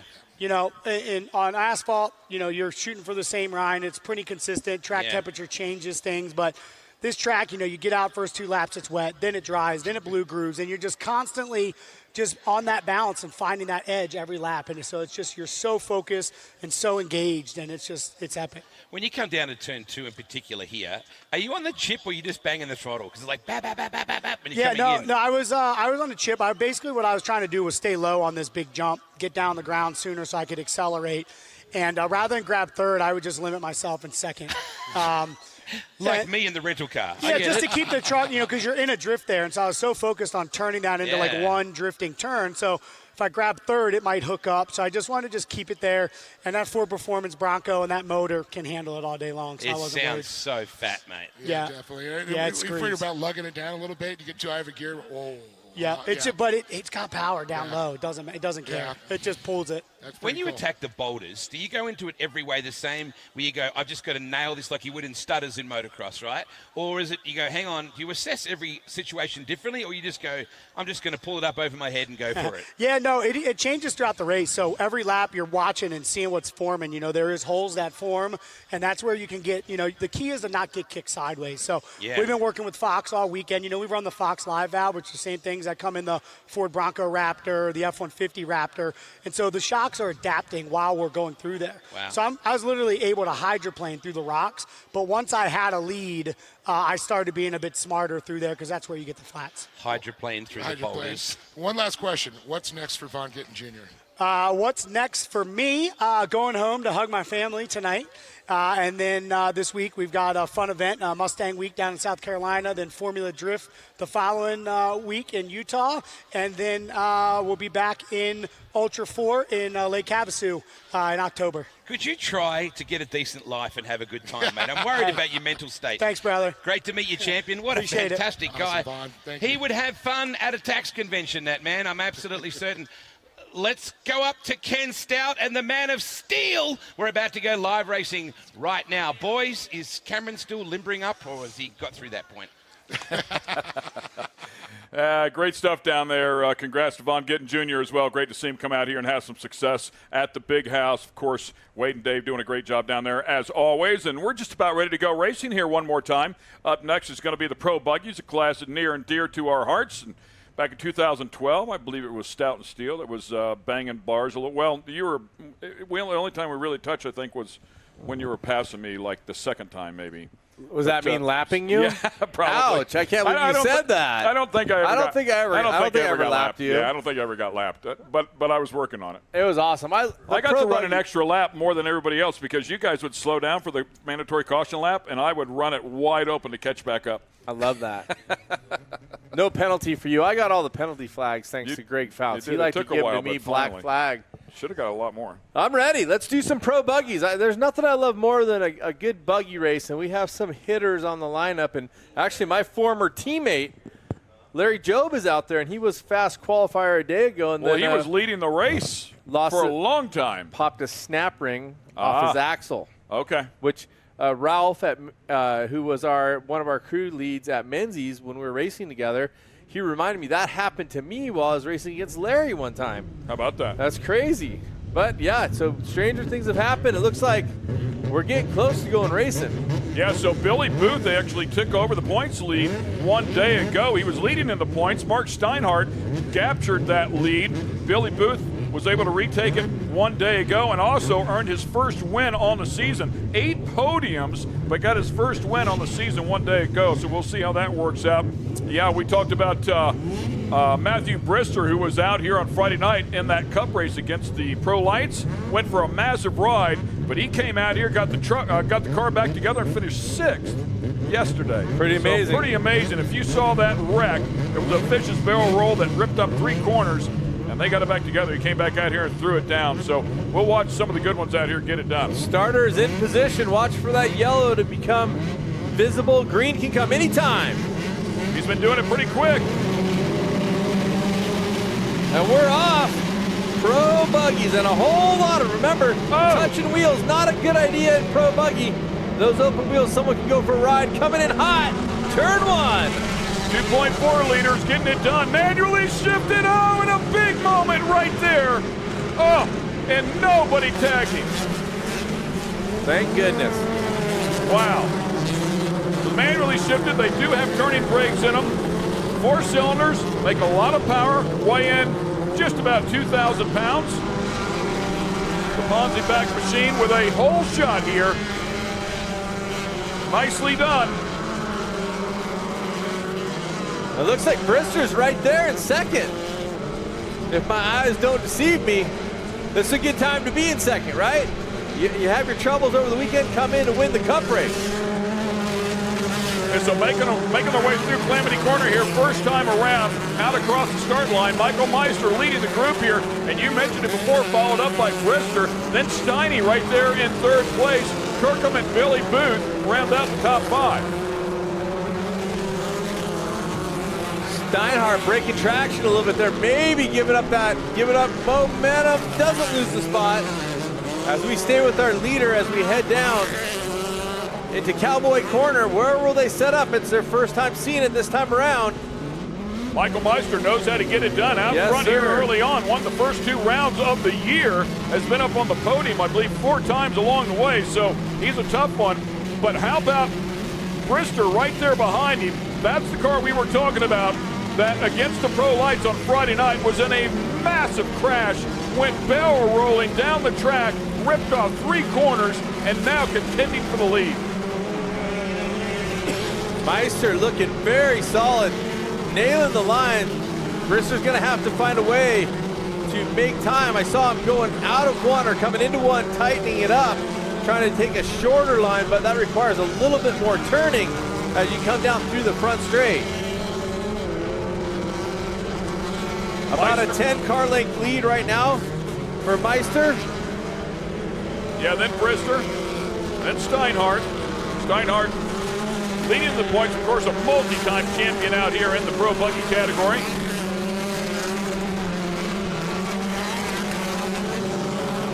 Making their way back across start and finish here. Billy Booth in 4th now, able to get around. And George Bernlohr up there into 5th. And we've talked about it a little bit. Look, Booth going down to the inside of that blue car, taking a look, trying to move up a spot. That was the last Pro Buggy I raced, that blue car there. Billy Booth's Still looking car. pretty good, a lot of speed inside of it. They're just amazing vehicles. Look at this, look at the setup. Booth starts to look down a little bit, decides against it, but does go way to the bottom. We'll see if he can drag race him out of here. He's not going to have the momentum, so it's not going to work, but he definitely shows them that he is there. Yeah, big speed coming down here into the Forest County Potawatomi turn, number 1. First and second, they're pretty close. 3rd place now. Steinhardt closing up here just a little bit. Steinhardt with a lot of laps out here at the Big House. Get some racing going on right here. I love this. We got a little bit of a gap out there, first and second, Meister and Brister, but second, third, fourth, fifth, and sixth, right on top of each other. Keep an eye on this as they head up into Calamity Corner, where they're going to be getting the checkers a little bit later. We've got some wheel-to-wheel action, and they are tightening up this bunch. Yeah, I love to see the size of this class. Great to see the growth back in it here once again. It's nice and strong. Near 20 cars out here competing. Meister on a little bit of a good night now. Moving on, showing great style, really hitting all his marks. Brister trying to shorten it up a little bit here and there, trying to find some speed to catch up. Yeah, Ponzi back machine of Michael Meister having a great run. Look at him out there all by himself. It's not often you see somebody in this category really stretch it out like that. A little bit of a scrub off at speed there. You saw him hit that center of that turn, have a little bit of stop motion for a second. But still, I mean, at this point, it's starting to look like he's 20 car lengths ahead, stating the obvious that he is on his game. Let's see if there's a different line at all used by anybody. Oh, and Meister breaks a little bit off the jump, meaning breaks sideways just a bit, has to collect it. Those are the kind of things that might give Brister a chance to catch up, but as I said, Brister is, at this point, 25 car lengths back. The battle right now is happening a little further back for fourth, fifth, and sixth. Yeah, first and second have checked out, no question about that. Big gaps between them, and then back to third. As you talked about, fourth, fifth, sixth, much tighter. 3 more races to go on this World Championship weekend here from the 54th annual Crandon. Wow, Meister is gone. Yeah, let's talk about this. Talk about this action back here as we start looking third, now getting a challenge from Booth. Yeah, that's Steiny in third there. So Mark Steinhardt followed up by Billy Booth and George Bernlohr. Mike Kirkham as well. Our buddy Larry Jobe a little bit deeper there in seventh. But closing up, tighten things up here just a little bit for this battle for third. That's fourth, third right there, and then fourth, fifth, sixth, seventh. I like it. A little bit of it, going for something a little bit different down the bottom. Going for fourth. That's Bernlohr trying to get that fourth spot, but not able to make it work. So hard to cut the bottom. Now he's going to look to the inside. The hard part is when you start going on the shorter distance, yes, it's shorter, but it requires more turning and then more scrub off speed as you're sliding. Trying to get a little bit of clean air. You can see him, oh man, a big side load landing there. Almost, I mean, pitched it completely sideways for a moment. That may cost him a spot here. It's going to cost him this run in the back. We'll see if he can gather it back up. He does get it back up to speed, back into the gravel pit. 27, Jordan Bernlohr. And you mentioned Larry Jobe, my former partner, my good buddy racer from Baja. He is driving with some injured ribs. He actually took one of the races off. He was just feeling so much pain, and you know how hard it is on that side-to-side impact in these pro buggies. As the mandatory or competition caution comes out, we will re-rack them. That's going to give Brister a chance to catch up with our leader, Meister. And Meister, wow, Ken, I'm talking about handing out lessons. Man, getting it done, and take a look at the lapse times as well. He put a 127.6 on the board. Brister with a 128.9, so 1.3 seconds off the pace, and then back to Steinhardt at a 129.3. So the better part of 2 seconds in sheer lap time. Everybody else in the 129s. Cole Bernlohr put a 128.9 on the board, but basically a 129 right there. So, yeah, no question. Michael Meister has some real pace in the car here this afternoon. Who's faster, Meister or the announcer's mouth? Well, guess it depends on who's talking. Ow! Slaying it right so back. So when you were in one of these, you're a champ. You won a championship inside of the pro buggy category. Seeing these turns out here, especially as they make their way back to Cowboy Corner there, is that a turn where you would just use all foot brake, or would you be using some cutting brake? I would be using quite a bit of cutting brake setting up for that. I mean, you get off the throttle, even if you have a locked diff, you can still set that up a little bit. So what I would probably do in that situation is I'd tap the brakes, downshift, and get a little bit of cutting brake. And I think the cutting brake in reverse fashion in a number of ways. Once you set it and throw it into these big corners, it might be able to hold you down in the car just a bit. So it's a tricky drive, right? You have the handbrake, you have the foot brake, the gas, the 5-speed shifter, a lot going on. And also you got to remember the front of the cars are pretty light, so they don't like to steer unless you get some weight on them, or you can engage that turning brake. Yeah, and the turning brake and the shifter are right beside each other. Obviously, for the seasoned veterans, they don't have an issue with it, but for the people that don't have a ton of seat time, it's pretty common to make a mistake to grab one when you're intending on grabbing the other one. So it's a tricky car to drive. They're very, very busy. They're a ton of fun, that is for sure. Meister, Brister, Steinhardt, Booth, Bernlohr, Kirkham. Look at that string of cars, man. Yeah. 7 of them. Those are your first 7. They're going to come down into this restart zone. It will be the leader's choice when to go, somewhere between those cones. Will he go early? Will he do a pump fake? Will he tap the brakes? Not supposed to be tricky in there, but hey, it happens. Great to see Dale Eberts back out here. Had some speed here a day ago. Already ducking out of line just a little bit there. Looking for the green flag.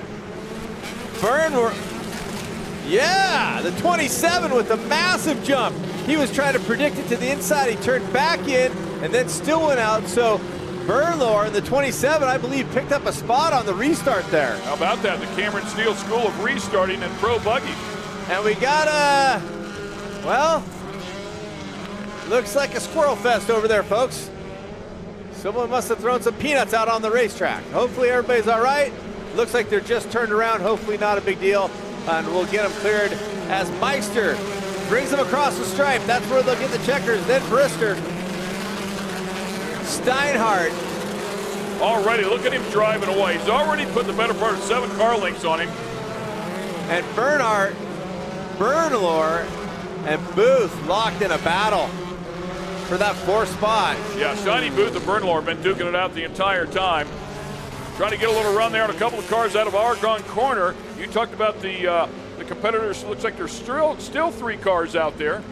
Still 3 cars on the track. Looks like they're getting the straps out, so hopefully they'll be able to keep racing. We'll see if the caution comes out. Right now they're coming back out of Cowboy Corner. This is your start straight area. Remember, 3 more races still to go, and we're going full course caution. The yellows are out. Yellows are out. Yeah, I have to check them up here. The entire track blocked over there by safety. I don't know if I've seen that one before, but that was pretty good. Safety truck launching that thing, man. So the safety truck getting control of the group, and he is going to safely get them through this area. They're going to duck down to the inside to shortcut.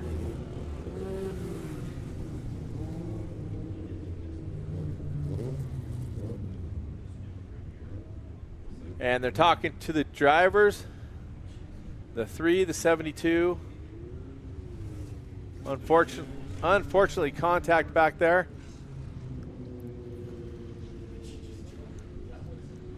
Yeah, that's a 31 car there, Mark Steinhardt, I believe.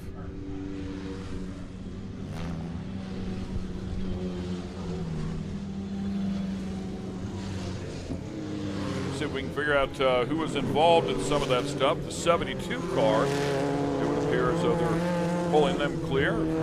Nick Carolyn, first appearance here 1 day ago. I saw the 31 car out there on Mark Steinhardt, who had such a good run going. He's still there. He's still in that 3rd position. Okay. Thought I saw him. Meister, Brister, Steinhardt, Booth, Bernlohr.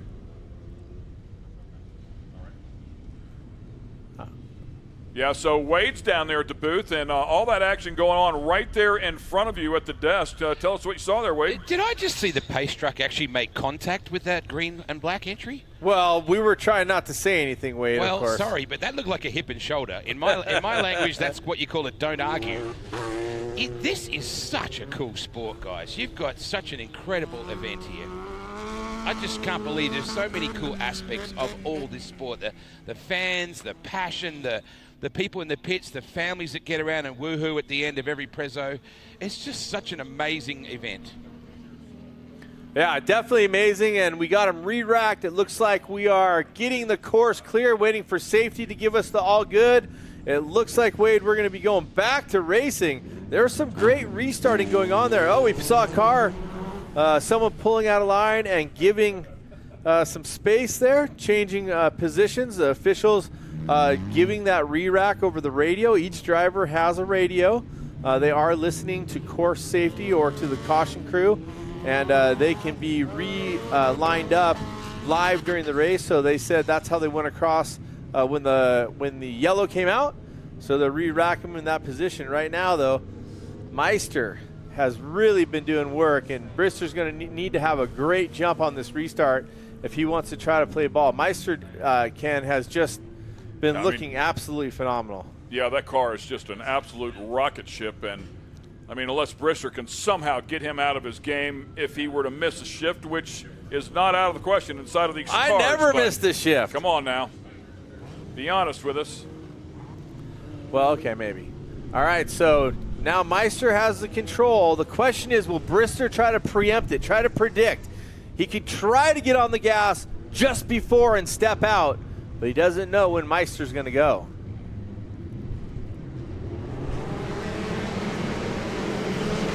Three wide. Yeah, 3 wide back there. Somebody getting a great run.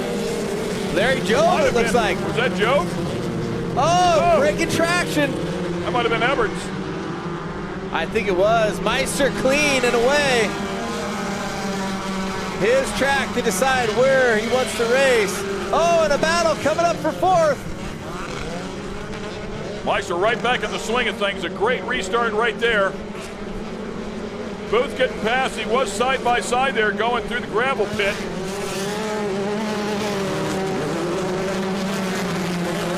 Meister, your leader. Wow, shows Billy Booth up to second. That is not correct. Meister, Brister, Steinhardt.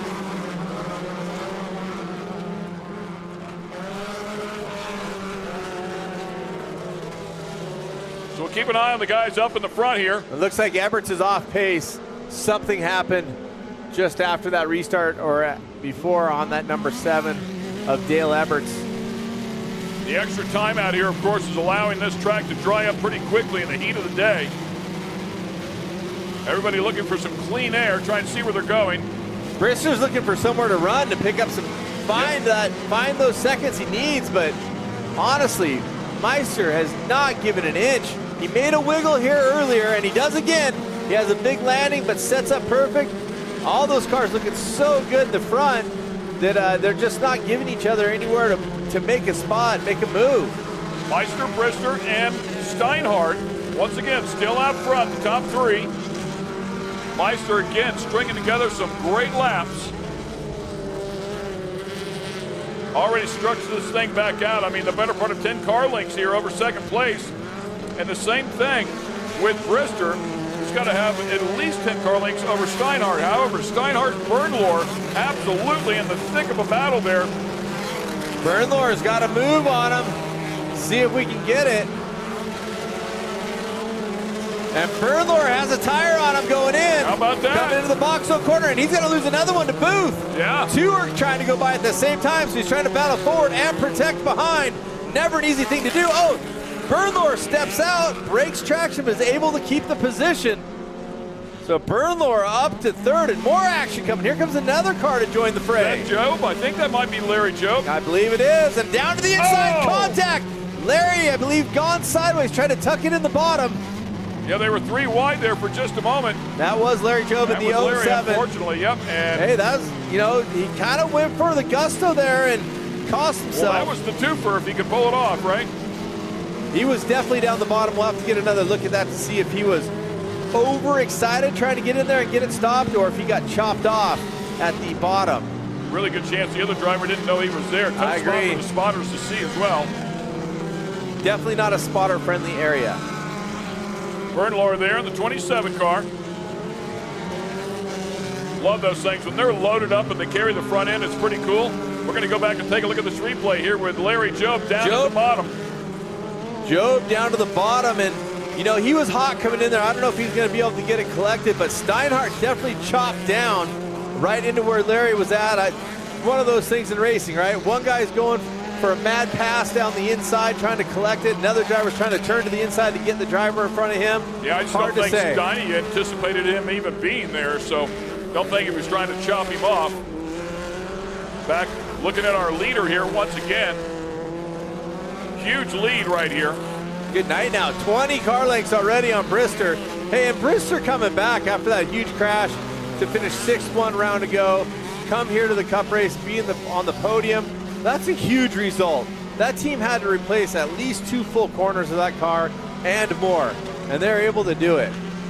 Yeah, not to mention the driver himself, who went through a violent barrel roll, climbed right out of the car, all the safety equipment doing its job, climbed right out of the car, smile on his face, stood on the roof, said the most fun I've had in a long time.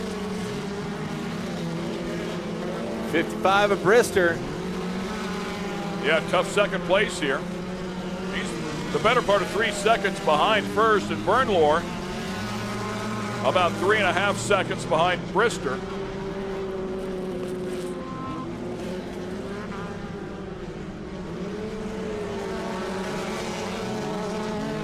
Through Calamity Corner goes our leader. Going to be 2 more laps of racing, I believe. Watching Meister's car, I mean, it is not just hooked up. It is so pretty and put together well. Nailing every mark, every turn in, every corner goes exactly to plan. The restarts have all been spot on. This is one of those perfect days of racing. I don't want to announce or jinx him at this point as he comes back here to Cowboy Corner, but man, really has put down an exceptional performance.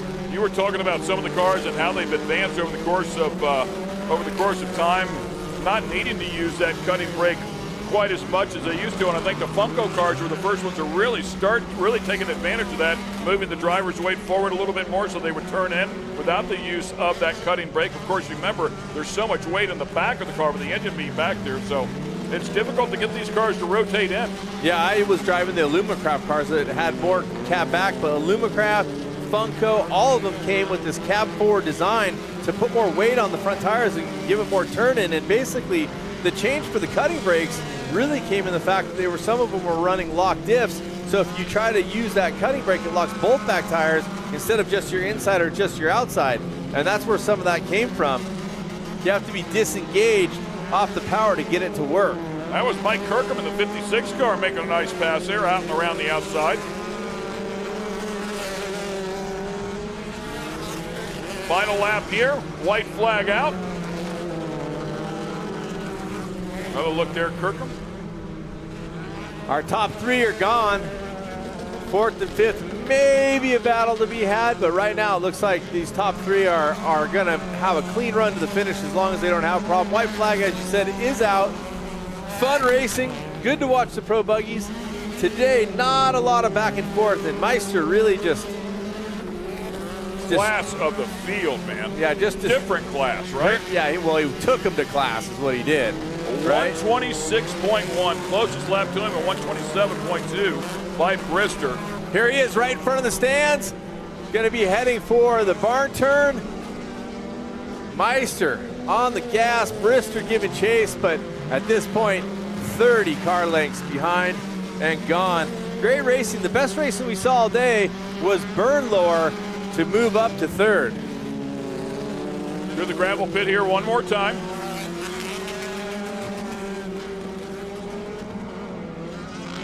Up and over the Polaris ski jump, airs it out there.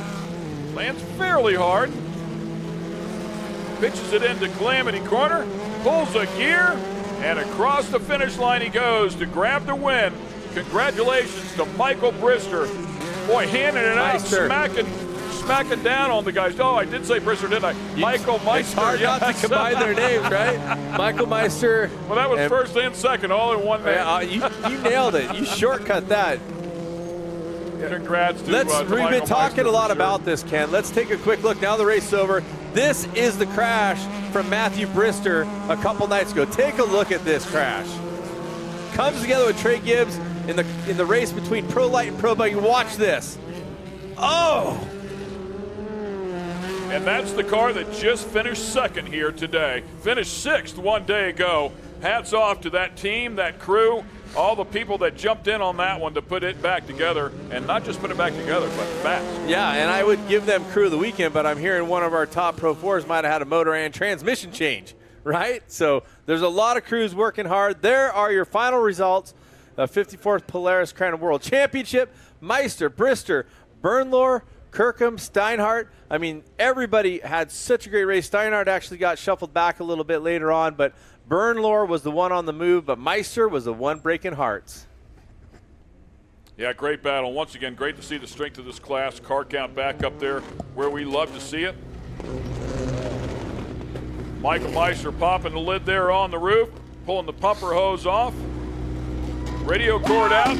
Make some noise for him. Your winner here in the Pro Buggy category. Not stoked at all.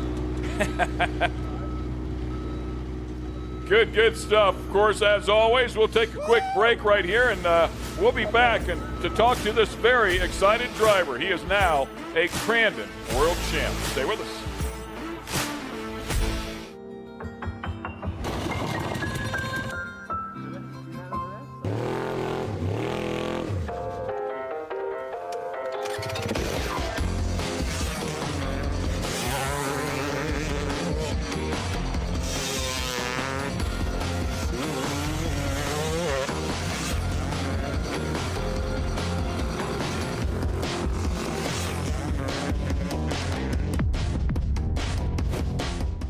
One of the main reasons for poor vehicle performance is a dirty fuel system.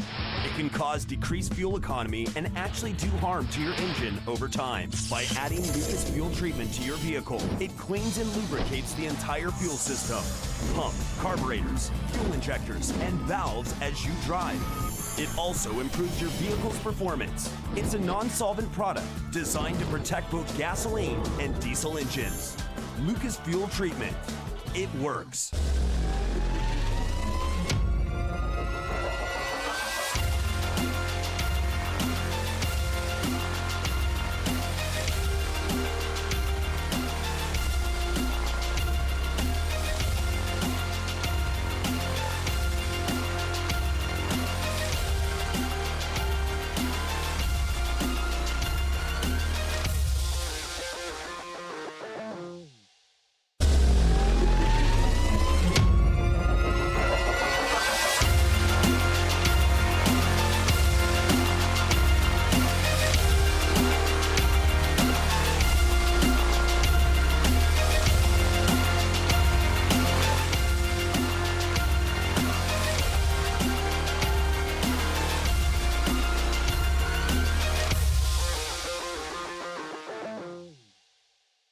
There is less than 1/100th of an inch of motor oil protecting your car's engine. Friction and heat causes engine oil to experience thermal breakdown, weakening its ability to protect the engine and its parts. Lucas Heavy Duty Oil Stabilizer is specially formulated to resist thermal breakdown, protect vital engine parts, and extend the life of your engine. It also stops smoking, knocking, and oil consumption in worn engines. Lucas Heavy Duty Oil Stabilizer. Keep that engine alive.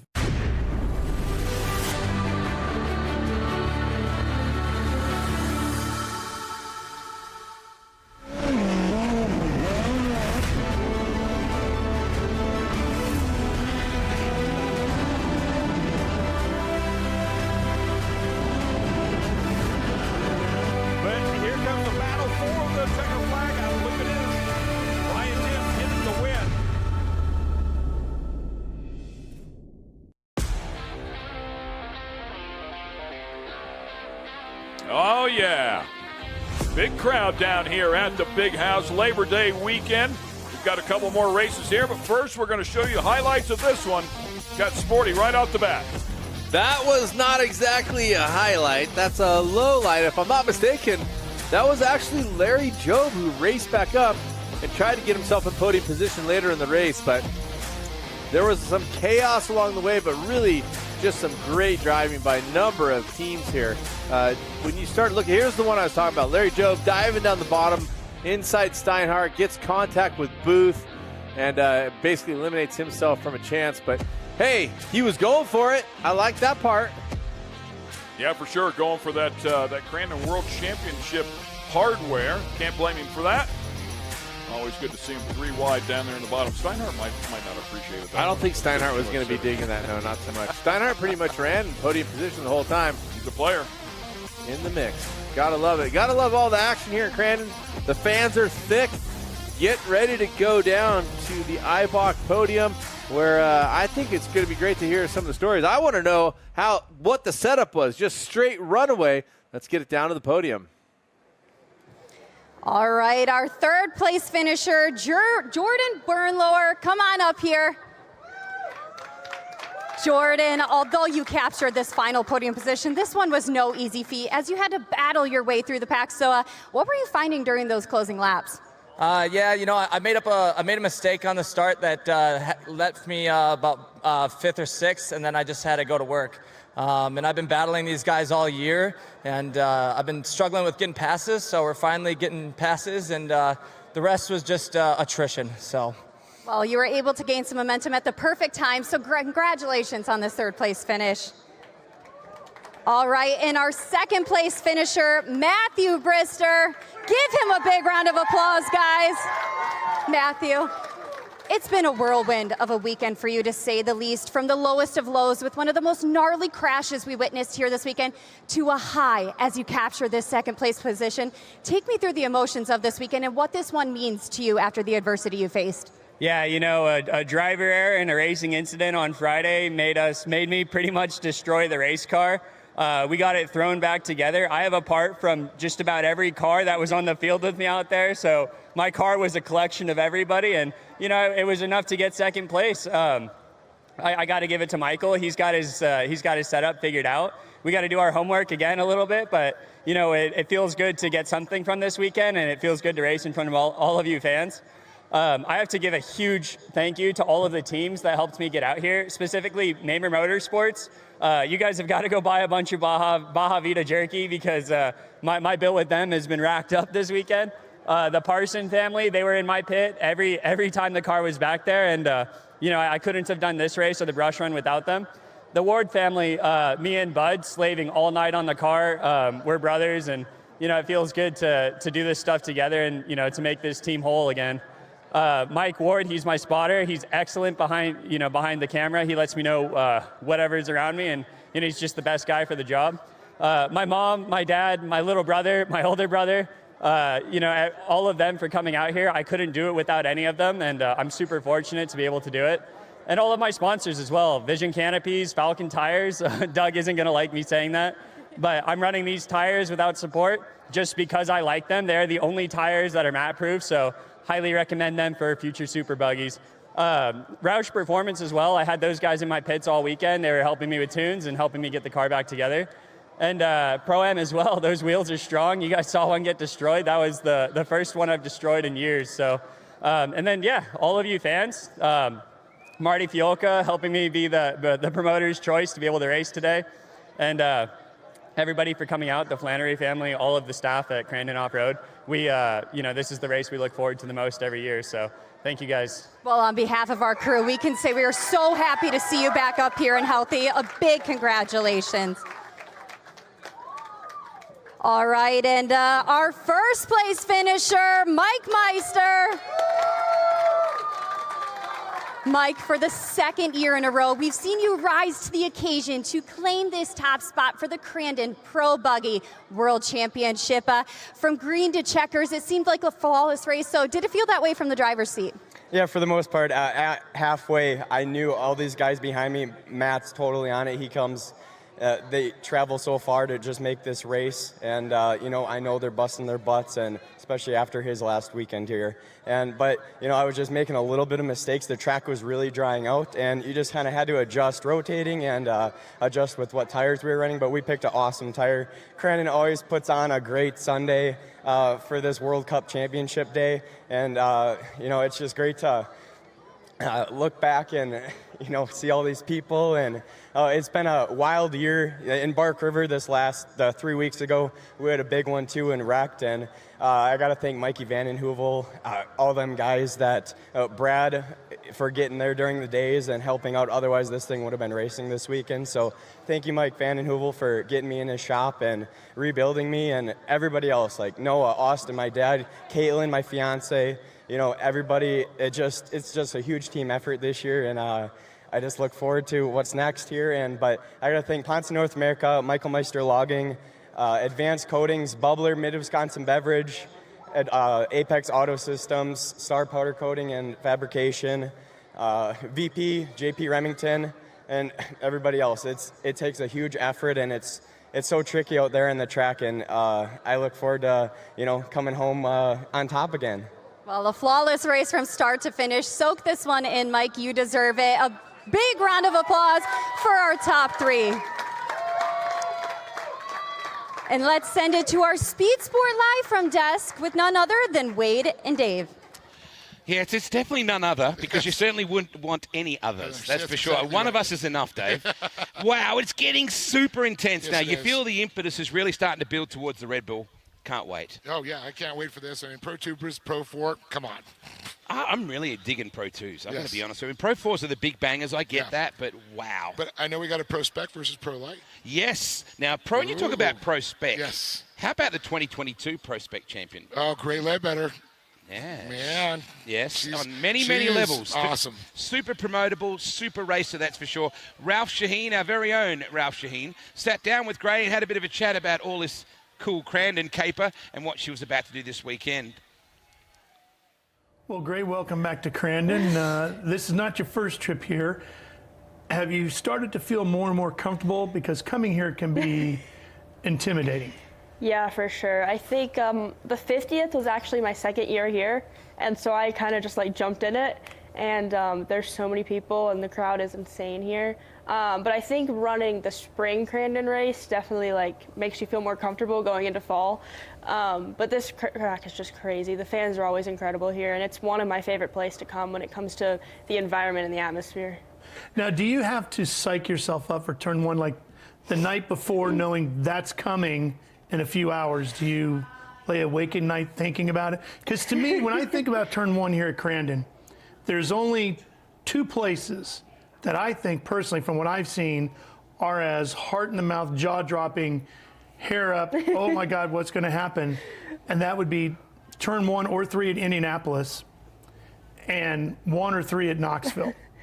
Knoxville's definitely up there. Right? I've never run Knoxville, but it's up there. You watch the guys and the gals do it, and you're just like, oh man, that's, yeah, for sure. You better cinch the belts tight for that. Really, to me, it's once the green flag drops or once we get off the starting line, the nerves go away. Okay. It's just, or even once I start up the truck, honestly. It's when I'm sitting there and I have time to think about it, I overthink it, and then I stress myself out. But if I'm talking to people or, whatever, and then as soon as the truck fires up and they switch the board from red to yellow, and then it kind of just goes away. Is that engine noise soothing? I guess so. That's one way to put it. Yeah. And you're working with Ryan Beat and Chevrolet on this program. Yes, I am. That's a pretty strong combination. Yeah, it's been fun the last 2 years for sure. What's been the biggest thing you've learned? I think Ryan teaches me things in all different aspects. I definitely had to make a big switch when I went from 4-wheel drive to 2-wheel drive or rear-wheel drive, moving from the side-by-side. So he's definitely taught me with that a lot. And Ryan's normally my spotter at most races, so he's able to keep me calm, and if I'm really messing something up, he's able to work me through it in a way, and just be in my ear the whole time, keeping me calm and steady. And that's really the biggest help this year. I mean, dirt bikes, sprint cars, off-road racing. You're not a gal that likes to take things easy, are you? No. You like to live on the edge all the time. For sure. Where does that come from? Good question. Nobody in my family has ever raced before. I wanted one of the plastic toy cars you get at Walmart when I was 2 years old. My parents said no because we have a gravel driveway, and they were like, we don't want to listen to plastic tires on a gravel driveway. Yeah. That's just annoying. I get that. So instead they got me an electric four-wheeler. It's probably this big, and I rode it around when I was 2 years old. We had friends that rode dirt bikes. They were like, okay, when she turns 3, put her on a PW50 with training wheels. Yeah. Got on that, fell in love with it. They're like, okay, when she turns 4, put her in a race, because it's the youngest you could race. Yep. And fell in love with that, and then it just kind of carried on, and then somehow we ended up here. My dad, the whole time when I was racing, he's like, this isn't professional, this isn't going anywhere, Yeah. just for fun. Yeah. He's been my biggest supporter by far, but he was always like, if you stop racing, we could go to Disney World, or we can travel wherever you want, or we can do this or that, or we You can can go on go to cruises. college. We can go to college. He was like, you could do so much if you stop racing, and now we're here. And I still haven't stopped. And although he's been my biggest supporter, he was always a joke growing up about that. So what is the plan? How have you set your strategy for race day? Well, we were first in practice, so that was good. We had the fastest time in practice. Qualifying, we're just going to go and run our best. And then the race, get through turn 1, and then just try to stay up front and clean and consistent. We just need to make Saturday count because we're in a points battle, and I need to get my way back up. And then I'm excited because Pro Spec has a championship race on Sunday now.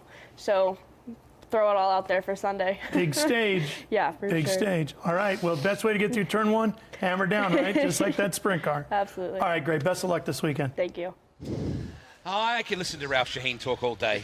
I don't really mean that, but I do love Ralphie. He's an integral part of Speed Sport, of course. We are here at the Speed Sport live from stand right now. Our great friends Toyota are helping us to present this situation right here. Let's go places. Let's go places right now with this guy. Michael, congratulations. Another world championship. Yes. Surely, Dave, this is no big deal for you now, Michael. Like 3, you're like, meh. No? No, this is a huge deal. It's such a big event for this fall, and every year, it's just, the last couple of weeks, it's just been stressful just thinking about racing with all these awesome guys, and this Pro Buggy class has just become better and better each and every year. We started out when I started in 2016, there was like maybe 6 cars, and now I don't even know what we had today, but there's a good 18, and everybody's going for the win, and it all depends on the hole shot here. And I was just slamming gears, 0 clutching or anything, no letting off. I needed that hole shot. It's been a really tough year for me, especially back in Barfoot River, the last race. We had a good wreck. So it's just relieving almost to, get back on top of the box. I'm glad you said a good wreck, because I'm sure you didn't mean it that way. But just recently, we saw how much you guys can unload. I mean, when it's big, it's B-I-G, right? We saw an absolute monster, and he just came back and ran second in That's that race, right. Matthew Brister. Yeah. Michael's his brother, Matthew. Awesome driver. He had an incredible wreck. Unfortunately, got tangled up with the Pro Light during the Cup race. Because when you go, it's like a washing machine with a pocket full of quarters, right? Yeah. No, there's just, there's no buffer. There's no body or anything. It's just open wheels, and, if anything touches, somebody's going to probably be going for a ride. So that's exactly what happened. But, good for him, and he busted his butt to get back to this for the last 2 days of racing, and good for him. It's awesome to see. What was your spotter saying in your head when he was coming for you? Oh, man, at the halfway, I was getting a little nervous because I know Matt is just ready to pounce, and he's just ready to come. He travels so far, and he's ready to win. But he was just telling me, you got to pick off the lines clean, and some of these jumps are really throwing you sideways, so it kind of got you out of your normal lanes. And you just take deep breaths. On the straightaways, he was just telling me to take big, deep breaths, and, that's exactly what a driver needs in that situation. So in motocross and supercross and stuff, the pit board with the mechanic usually hangs out and has something witty or inspirational or not last yet or something like that.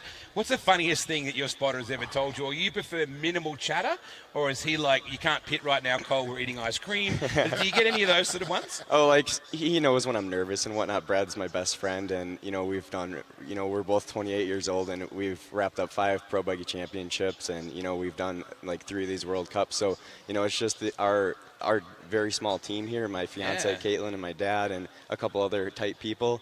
And, it's just hard work and just finding that good setup. But, he knows when I'm nervous some days for the beginning of the races, and he tries to joke around and make me giggle or something. And, but, just to stay calm and, just to keep my head on straight. Just stay calm and drink bubbler. Because that obviously drink bubbler, yes. Mate, congratulations. 3-time world champs. Got a nice ring to it. That's right. Michael Meister, thank you so much. Good on you, mate. Guys. Thanks for dropping by. We appreciate you. Thanks for meeting you. It is really starting to heat up. We're getting closer and closer to the Red Bull Cup.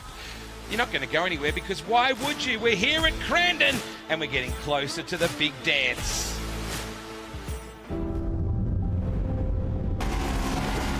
Introducing the all-new Polaris Expedition. purpose-built to elevate even the most exciting journeys. Polaris Expedition takes you beyond what you thought was possible and drives you towards endless new adventures. Overcome new challenges, explore new horizons, all in complete comfort. The only limit is your own imagination. Keep chasing the wild. One of the main reasons for poor vehicle performance is a dirty fuel system. It can cause decreased fuel economy and actually do harm to your engine over time. By adding Lucas fuel treatment to your vehicle, it cleans and lubricates the entire fuel system, pump, carburetors, fuel injectors, and valves as you drive. It also improves your vehicle's performance. It's a non-solvent product designed to protect both gasoline and diesel engines. Lucas Fuel Treatment. It works.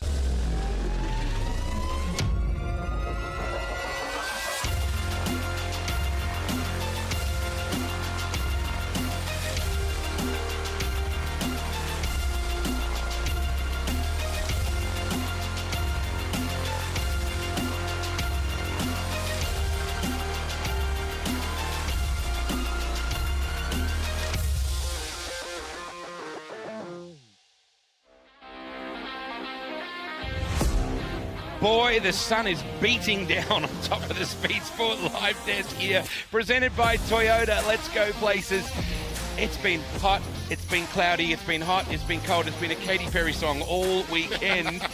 Dave, I was just talking with Jimmy before about the incredible cultural beauties of this country, and it was without a doubt the people. He and I, he's an Englishman, I'm an Aussie. We are both so in awe of the pride that Americans have in their military, in their country, in their flag, in their veterans, in their sporting elite. This country has so many beautiful things that I hope it never loses sight of, Dave, because truly Americans get a really bad rap in the media outside of this country. What they don't see, the outside world, is the generosity, the kindness, the caring nature of the people, particularly of the Midwest. This is, without a doubt, one of the most beautiful countries on the planet. I mean, really in the heartland. I mean, some of the greatest people, solid, salt of the earth, as like we just say. But, America being one of the youngest countries, I say, in the world, I think we have to work that much harder, and we also want to show that much more pride.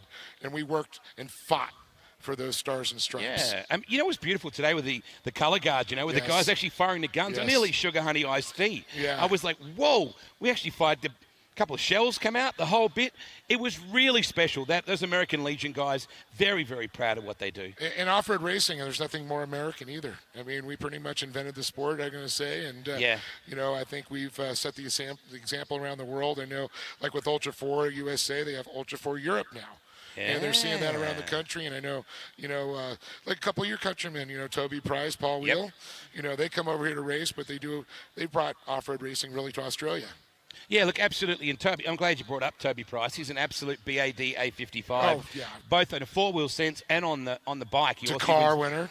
Multiples, yeah. And down in Australia too, like the Fink Desert Race is one of our legends down there as well. So this sport is very big for us as well. But I got to tell you, we got nothing like Crandon. You go to say, like, this is the Daytona 500 or this is the Indy 500. And I reckon these off-road people go, Indy 500? Never heard of her.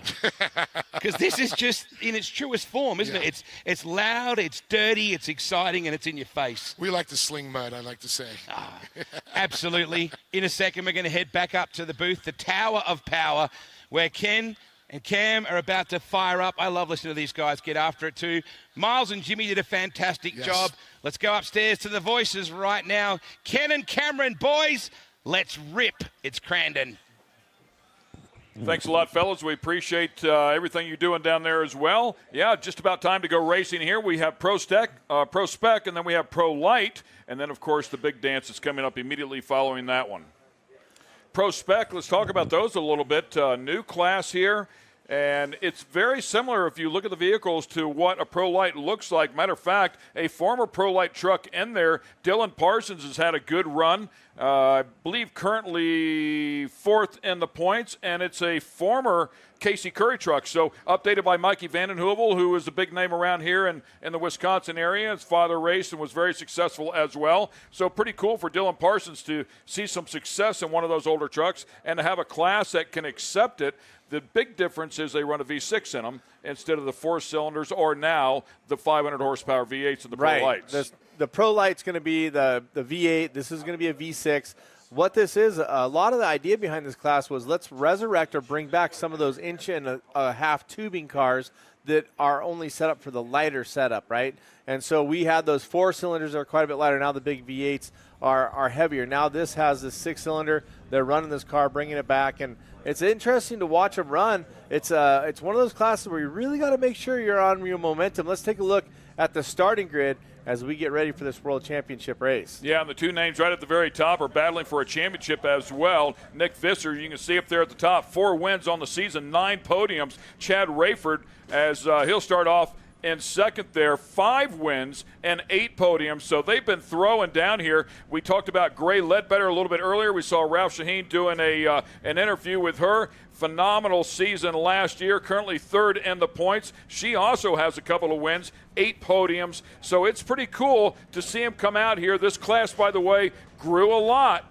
between 2022 and 2023. It's gaining some steam. No question, you can run this particular program, this truck, for substantially less than you can run a Pro Light. So, and there's also some manufacturer involvement to a degree here as well. So pretty cool. It is the makings of a new class, and hopefully something that stays very affordable.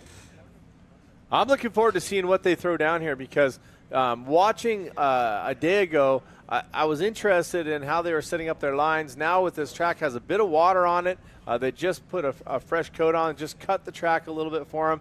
It should make it a little bit loose and a little slippery to start with, but I'm looking forward to seeing how it develops. Now, also, when you're taking a look at the lineup, and we had the interview with Gray, very cool to see the young lady inside the race car. Of course, I'm a big fan of ladies racing. My wife, Heidi, a multi-time off-road champion.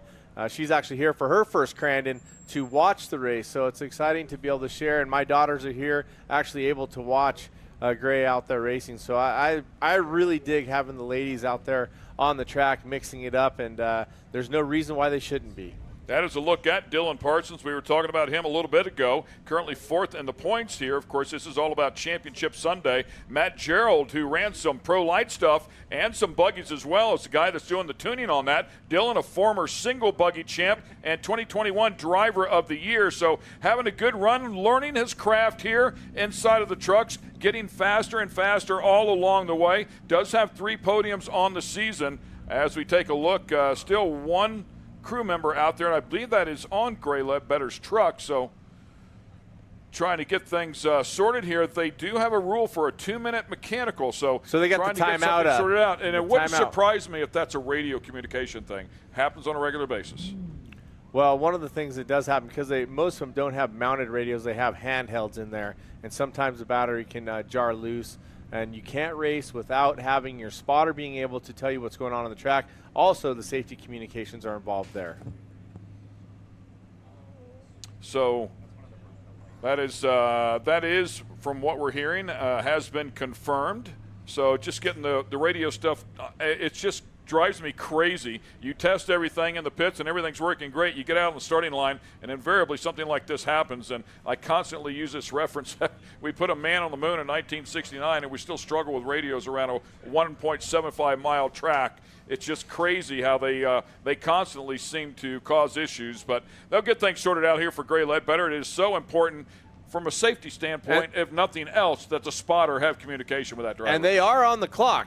Something to remember, that 2 minutes is 2 minutes, and if they can't get the communication together, if they can't get she that will spotter, miss the start. Yeah, it's in the rule book. You have to have a spotter, so if they cannot get that radio working, unfortunately, she will not be able to race. Hey, you know what, Ken? Later on, we have the Pro 4s and Pro 2s coming out. We do, and that's going to be a big throwdown. A massive. We've chatted with a couple of people, including Johnny Holcher, who has the option. He could run his Pro 2 or his Pro 4. Says, I think I'm going to go with the Pro 2 if I can get a hole shot. I think the class is big enough that it's going to hold them off, and maybe I can get there. It's definitely something to think about. Interesting how Johnny's talking about having a big group of Pro 2s holding off some of the 4s. One of the 4 drivers that I talked to said, hey, maybe, RJ Anderson, maybe with all these Pro 2s, they're going to blow the course off sooner and let it be a better Pro 4 course sooner in the race to give them a better chance of getting by. He has no choice but to think that. Well, I mean, everybody's going to think positive, right? Right. So it looks like time is up. Clock winding down there. Looks like they're trying to put the window net up. I think they got it. Good for them. All right. So Gray Ledbetter will be out there slinging dirt with the boys. She's as good as they come. Not afraid to get her elbows up. We had a little chat with her yesterday as well. Very, very good at what she does. And as she talked about there with working with Ryan Beat, who, of course, is a Pro Light champ, multi-time Pro Light champ. He's pretty good. In the Pro 2 category for sure. And I think he might come up here and join us for the Pro Light race, or at least he was teasing us about that. But as we heard Gray say, he should be on the headset with her. Down there on the Steelett starting line.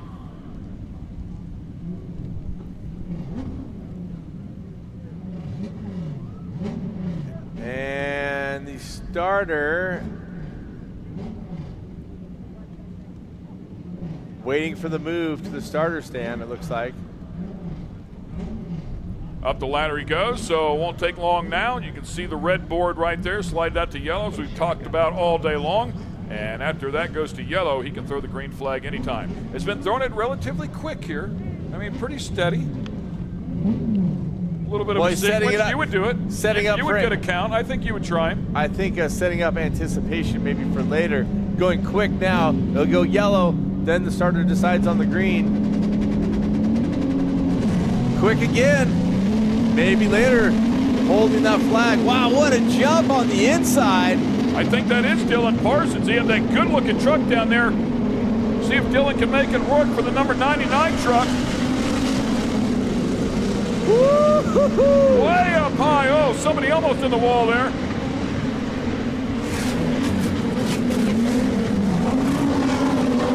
Up and running, that's actually the number 80 truck, so that's Nick Visser, who's had so much success as of late. Matter of fact, a win here just one day ago gets the whole shot here.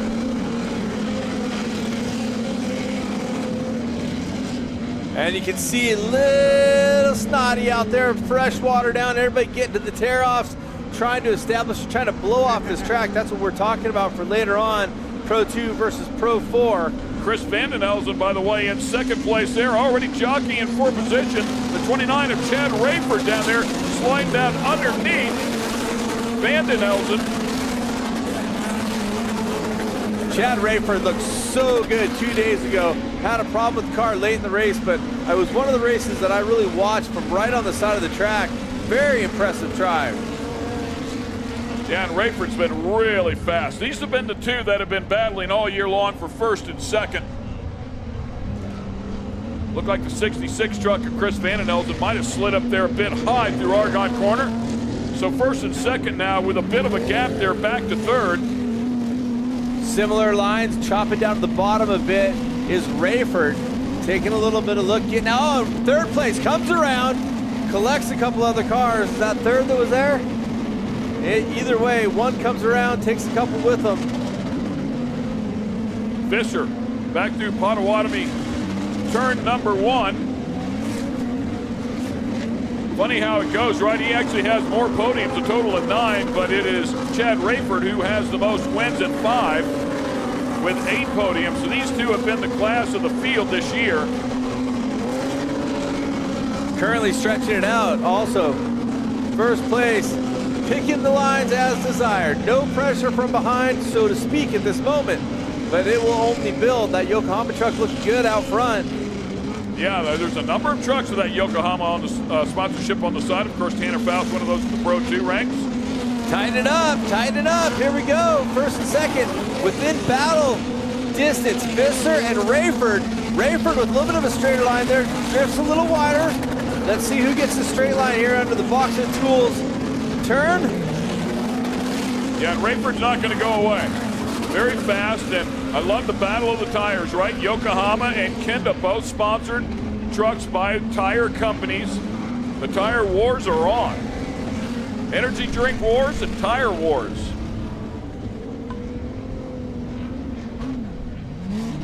using similar lines down here at Cowboy Corner. They're going to get back onto that start straight area. See if we can see what second place is doing. Following the roost direct, going to bust out a little bit wide. Both are going wide. Tony Keeper's coming across the stripe in third, by the way. Dylan Parsons in fourth. Chris Vandenelsen, who was up there in second, unfortunately fell back just a little bit here. Lost a little ground in this first lap. First and second, maintaining.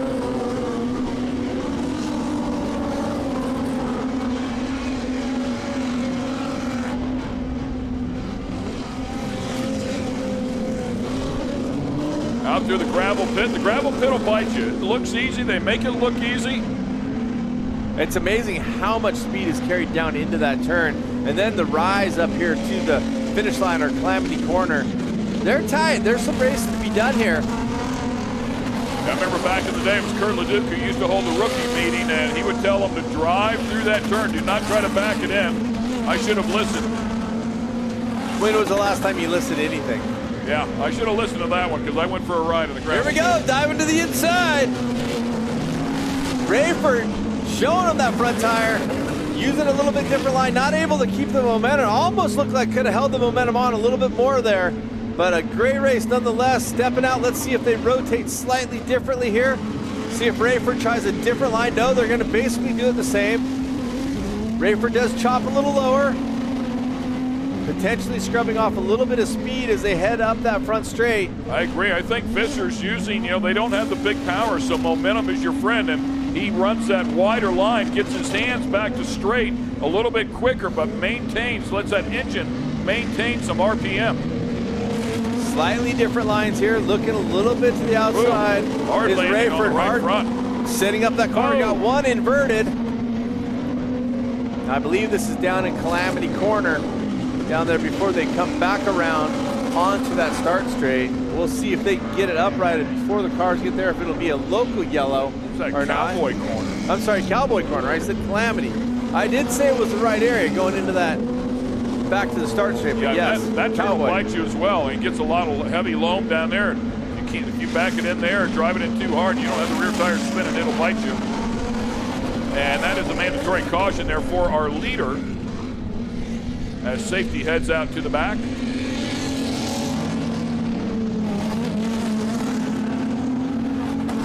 Full course caution. Yeah, this they probably would have rather waited another lap here, but with this truck being here, they'll throw it a lap early, slow everybody down, give the safety workers a chance to roll that truck back over, and then of course we'll kick off the back half of this race. Yeah, right off the bat, it was Nick Visser who wanted Antigo to get the season going, and then Chad Rayford responded with 3 consecutive wins. Round 2 at Antigo, and then here at Crandon, both rounds a little bit earlier in the spring. So he did a great job. Nick Visser right there in second place behind him at the spring Crandon event. Would love to turn that around right here today. Visser trying to go 2 for 2 here at Crandon. The 52 is the one that was upside down. Tony Keepers was looking great early on, was running up in that podium position. Yeah, he was in third place. Still on the chip. How about that? Looks like the truck is okay. A little bit of fiberglass damage. Might have been a relatively, we say it's sitting here, it might have been a relatively soft rollover. Gonna have some obstructed views slightly. We'll see how this restart goes. Now the track's dried up just a little bit. Looks perfect for racing. They've blown off that top layer in the primary line, so we'll see if there can be some options that open up. These front 2 trucks have really been matching speeds. Lap times, the last lap around, 33.3 and a 33.6, so not too far off on that lap time. What do you think, Ken? You'd rather be leading or you'd rather be hawking here? I think I'd rather be leading here in this particular class, to be honest with you. Well, the one thing I think that is really the advantage for the drivers is when they get to choose where they're going to go. So I expect the pace truck to pull off here, and that will give Visser the opportunity to hit the gas where Visser wants to hit the gas. Everybody else has to react around. You'll see the green flag come out. The green flag is also reactionary to what the lead driver does. Visser goes early. Right there with him, though. Did not stumble at all. A little bit of contact. Ray Ledbetter picking up a spot on this restart.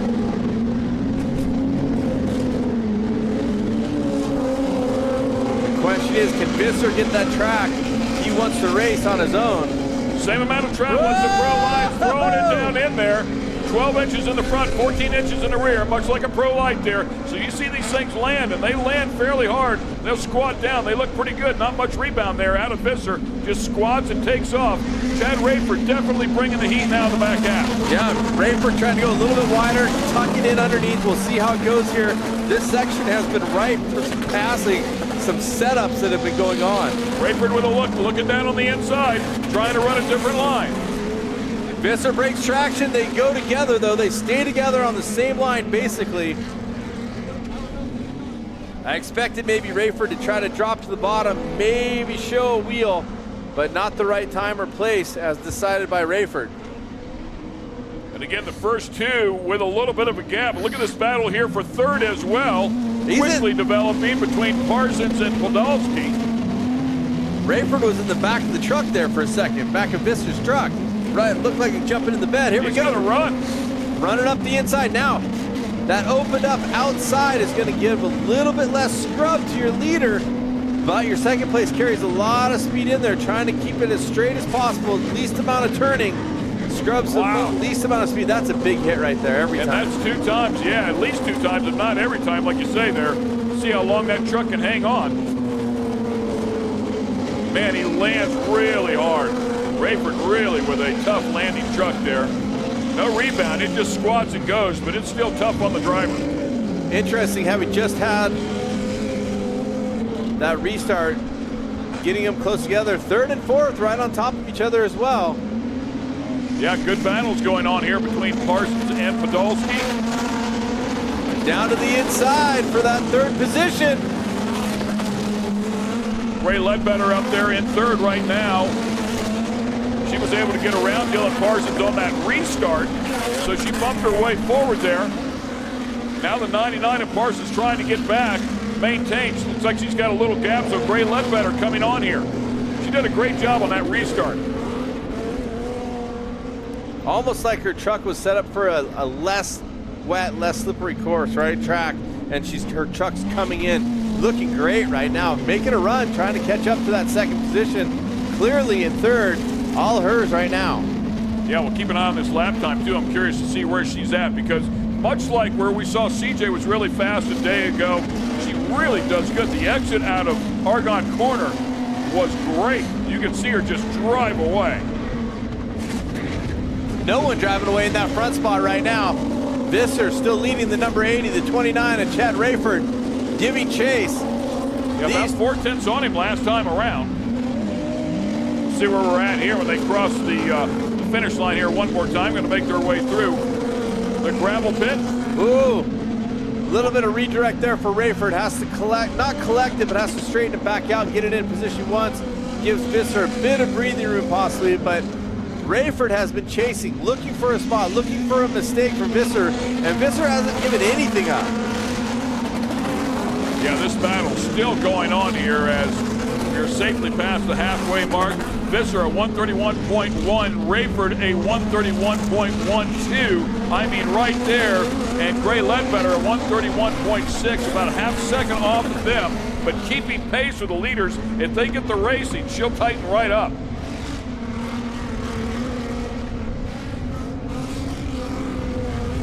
Gearing selection plays a big part of where you're quicker, where you can out-accelerate, where you can carry more speed.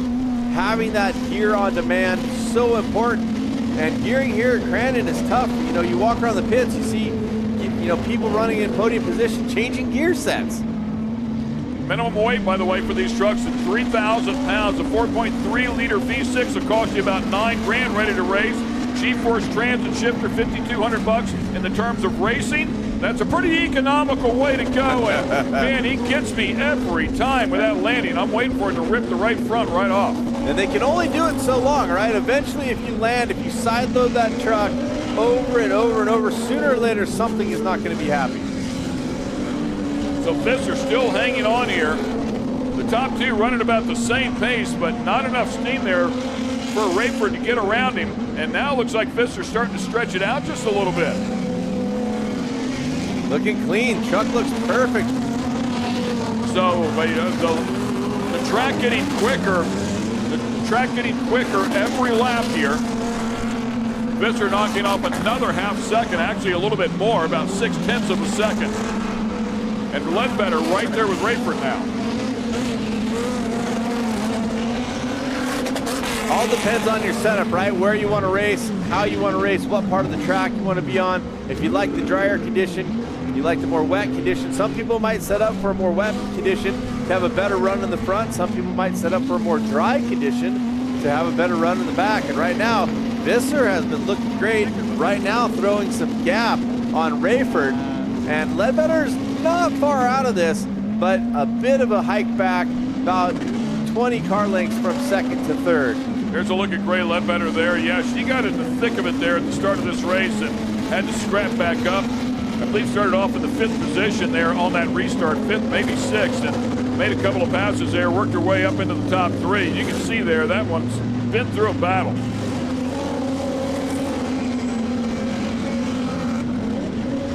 Visser got the whole shot, been out front the entire time. Nice, clean truck, hasn't had to pull one tear off.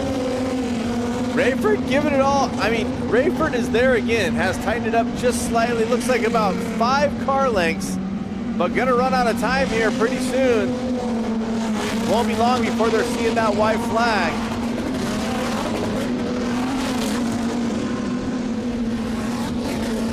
Seven done, working 8, 9-lap race here.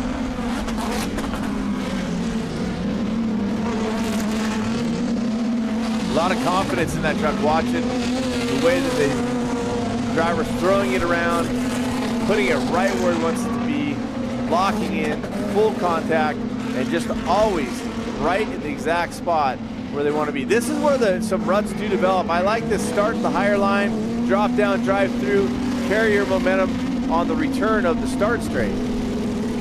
7 of the 9 trucks out of the Wisconsin area, 1 out of North Carolina. That would be the 3rd place competitor, Gray Ledbetter, talented young lady that we just saw the nice interview with. Of course, the final one out of Michigan, that's Paul Hayward. But yeah, right now, Visser, the class of the field here, keeps putting together great laps. Last time, Rayford a tick better, about 0.3 of a second quicker. So closing in slightly.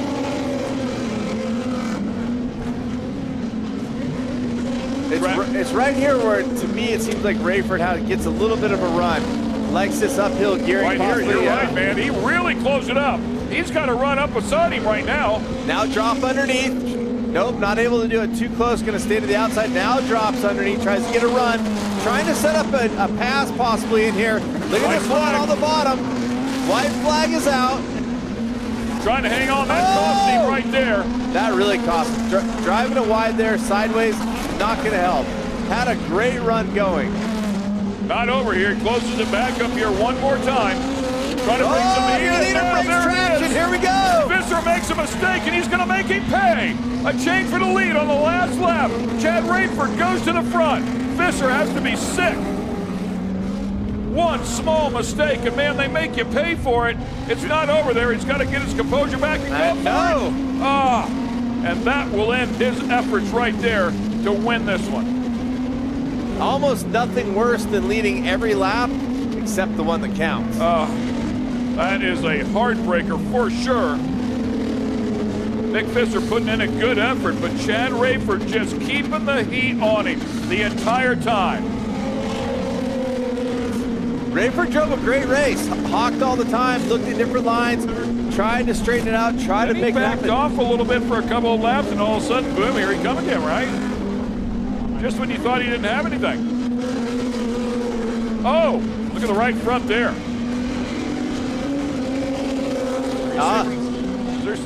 There's something going on. It's completely. So maybe something failed in there initially that we could not see. One of those side-loading corner jumps, maybe? Yeah, maybe, but that was Rayford we were worried about. Rayford comes across the stripe here, to grab the win. Congratulations to the number 29 truck, Chad Rayford out of Appleton, Wisconsin. There is Nick Visser. That's a heartbreaker right there. How about Gray Ledbetter? She hung right in there as well. She crosses the stripe second. Dylan Parsons, congrats to him as he grabs a podium. By the way, 3 consecutive podiums in the last 4 events for Dylan Parsons, and we'll add another one to it, so getting better and better as the year goes on. Congrats to him.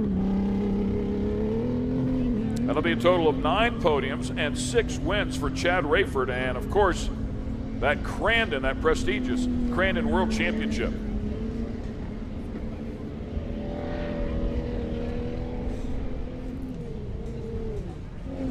Racing can be fun with any horsepower.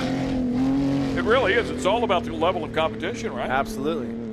When you go to the local little go-kart track, you can have a blast with 10 other people. Rayford, Ledbetter, Parsons, Visser, Hulski.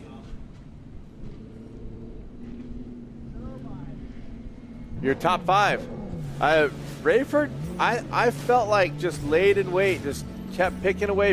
Obviously, Visser had a problem there at the end, but you can't keep torturing it and expect it to go all the way, right? And it was Rayford we thought that was going to have a failure. I thought it was Rayford that might happen to, so not sure how all that went down, but nonetheless, Rayford's truck made it to the end, and he was the first one across the stripe. Put your hands together, Crandon. There's your winner in Pro Spec. We'll talk to him when we come back.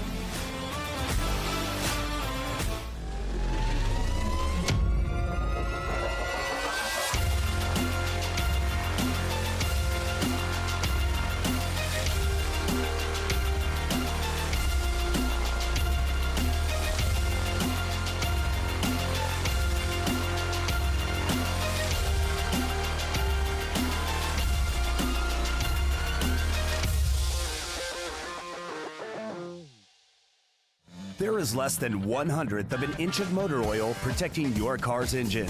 Friction and heat causes engine oil to experience thermal breakdown, weakening its ability to protect the engine and its parts. Lucas Heavy Duty Oil Stabilizer is specially formulated to resist thermal breakdown, protect vital engine parts, and extend the life of your engine. It also stops smoking, knocking, and oil consumption in worn engines. Lucas Heavy Duty Oil Stabilizer. Keep that engine alive.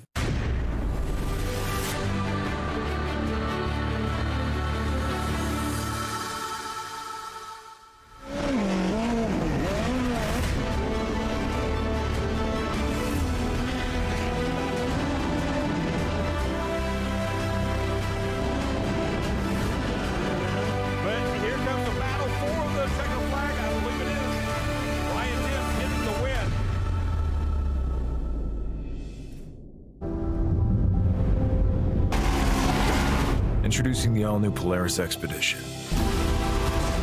Purpose-built to elevate even the most exciting journeys. Polaris Expedition takes you beyond what you thought was possible and drives you towards endless new adventures. Overcome new challenges, explore new horizons, all in complete comfort. The only limit is your own imagination. Keep chasing the wild. One of the main reasons for poor vehicle performance is a dirty fuel system. It can cause decreased fuel economy and actually do harm to your engine over time. By adding Lucas fuel treatment to your vehicle, it cleans and lubricates the entire fuel system. Pump, carburetors, fuel injectors, and valves as you drive. It also improves your vehicle's performance. It's a non-solvent product designed to protect both gasoline and diesel engines. Lucas fuel treatment. It works.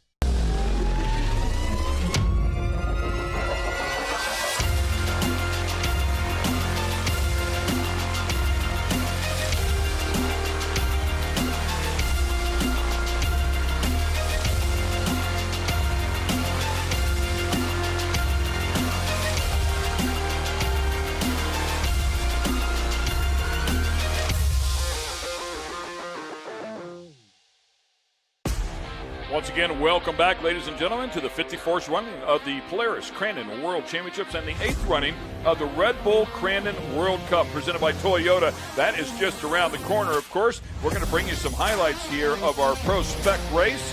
Hold on tight. It was Nick Visser who got the early hole shot. Did a great job right off the bat. And Visser really held control the entire way through the race until the very end. And something must have happened, that or Rayford just really had the run going. And you saw the impacts we were talking about.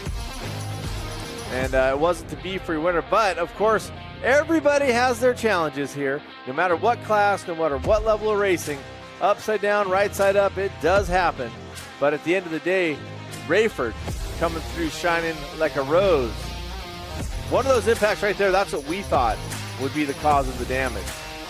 And right there you can see, that's where I think, the right front looks pretty good right there. It We does thought look good there. that Visser might have just made a mistake, but then, of course, coming down in here to Cowboy Corner, you can see where it folded all the way underneath the truck. So I'm not sure if that happened and caused the pass lead, but whatever the case is, Chad Rayford said, I'm going to take it right now, and this championship that goes along with it. So once again, we will get it down to our IBOC winner circle. All right, for our third place finisher, Dylan Parsons.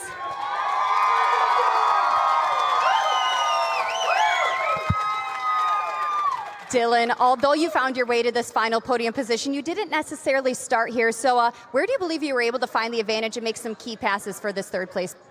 We just stayed in it. I pulled my earbuds out on accident on the comp yellow, and I knew Gray would be coming because she spun out at the beginning, and I was just waiting for her to come. And as soon as she got there, I gave her room, and then Nick had an issue, and we ended up here just staying in it, not giving up. A true good drive. Well, congratulations on this third place position.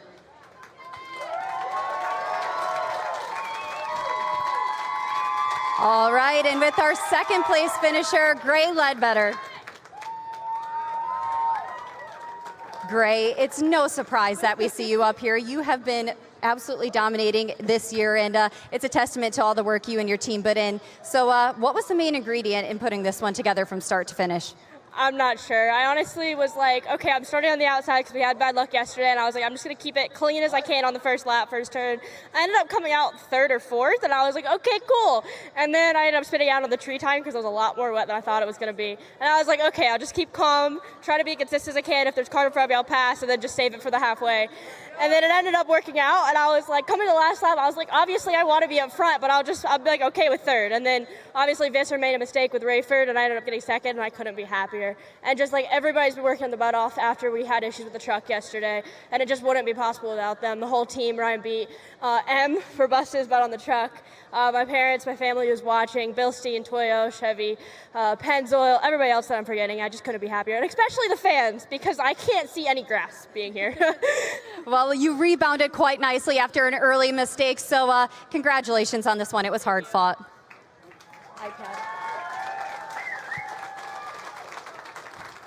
And with our first place finisher, let's give it up for Chris Rayford. Chris, you never gave up on this one, and you were fighting hard for this first place position, and your patient driving was rewarded on that very last lap. So what opportunity did you see late in that race? I'm just Nick is a phenomenal driver, so I'm watching him. Everyone can make a mistake, so I'm just putting the pressure on him, falling back, trying to get a run at him, and just working it, seeing what he's doing. And he made a mistake, and I capitalized on it, and here we are, world champion. I've been coming here since I was a little kid, like a lot of these kids out here, and I've been dreaming of this day for a long, long time, and I finally did it. And this is all for my buddy Crandon King. We lost him a week and a half ago, and it's been tough, but he was with me, riding with me, so we can't thank him enough for being with me and being a great friend he was. These kind of tires are just amazing out here. Yesterday in the mud and out today. Modern built. Jake supports me like no other. Flying Dutchman off-road, the Van and Hoovels. Bill Publicki built a gear for me last night. I was in the lead yesterday, broke a gear, took it to his house in Rhinelander. He stayed up all night building it, put it in at like 10 this morning. Here we're out here, world champions. So everyone else that helps me, my whole family, my brothers, my mom, everybody, RNS Motorsports, everyone that helps me, my whole amazing crew, their families, Crandon. I mean, look at this place. This is amazing. A fan to a world champion. Congratulations on this drive. Let's give it up for our top 3 in Prospect down here at the IBOC Winner's Circle. But guys, back to you in the booth. Thanks a lot, Erica. Thanks a lot, Erica. We appreciate that, of course. Congratulations to all the competitors down there making it up onto the podium. Ken Stout, Cameron Steele, and Mr. Ryan Beat has joined us in the booth. We just heard Chad Rayford bring up our good friend, and unfortunately, we lost him way too soon. Crandon King, of course, had an accident here just about a week or so ago. Very instrumental, a real part of our off-road family, and a massive loss. It was a pretty big surprise to all of us, and certainly unexpected as well. And I mean, from the highest levels, he was involved with the tire company, really worked hard to make sure that people had the best and could be the best they were out there, and a sense of humor that was second to none. I love the jovial nature of Crandon and the way that he had the style. He always had a smile, and he always made it fun no matter what was going on. So we'll catch up with Ryan Beat here shortly, but what we're going to do right now is head it back down to the main set, have some fun, and see what's going on down there. But shout out, our thoughts are with Crandon King here today. Yeah, we missed you, brother, and, of course, thoughts and prayers with him as well. All right, once again, we're going to get it back over to the Speed Sport live from desk with Dave and Wade.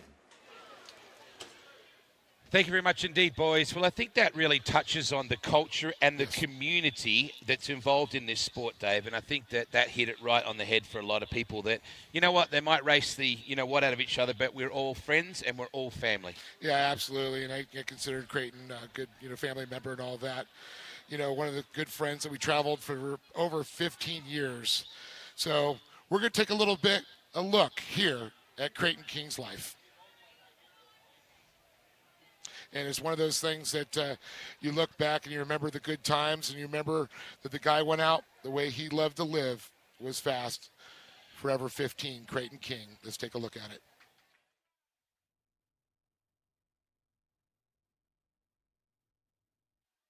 Oh, Crandon King, I thought he was the innovator of the coolest thing ever. He did all these videos after the weekend, and the camaraderie he put into the pits here is just awesome. And it's a shame to see him go, you know what I mean? And kind of tells you where you miss time and miss how things happen. And, Crandon, and I still go back and look at the videos and all the good times he had. And I think he was an innovator of what off-road really brings to racing, you know what I mean? And it's great, and we'll miss him dearly.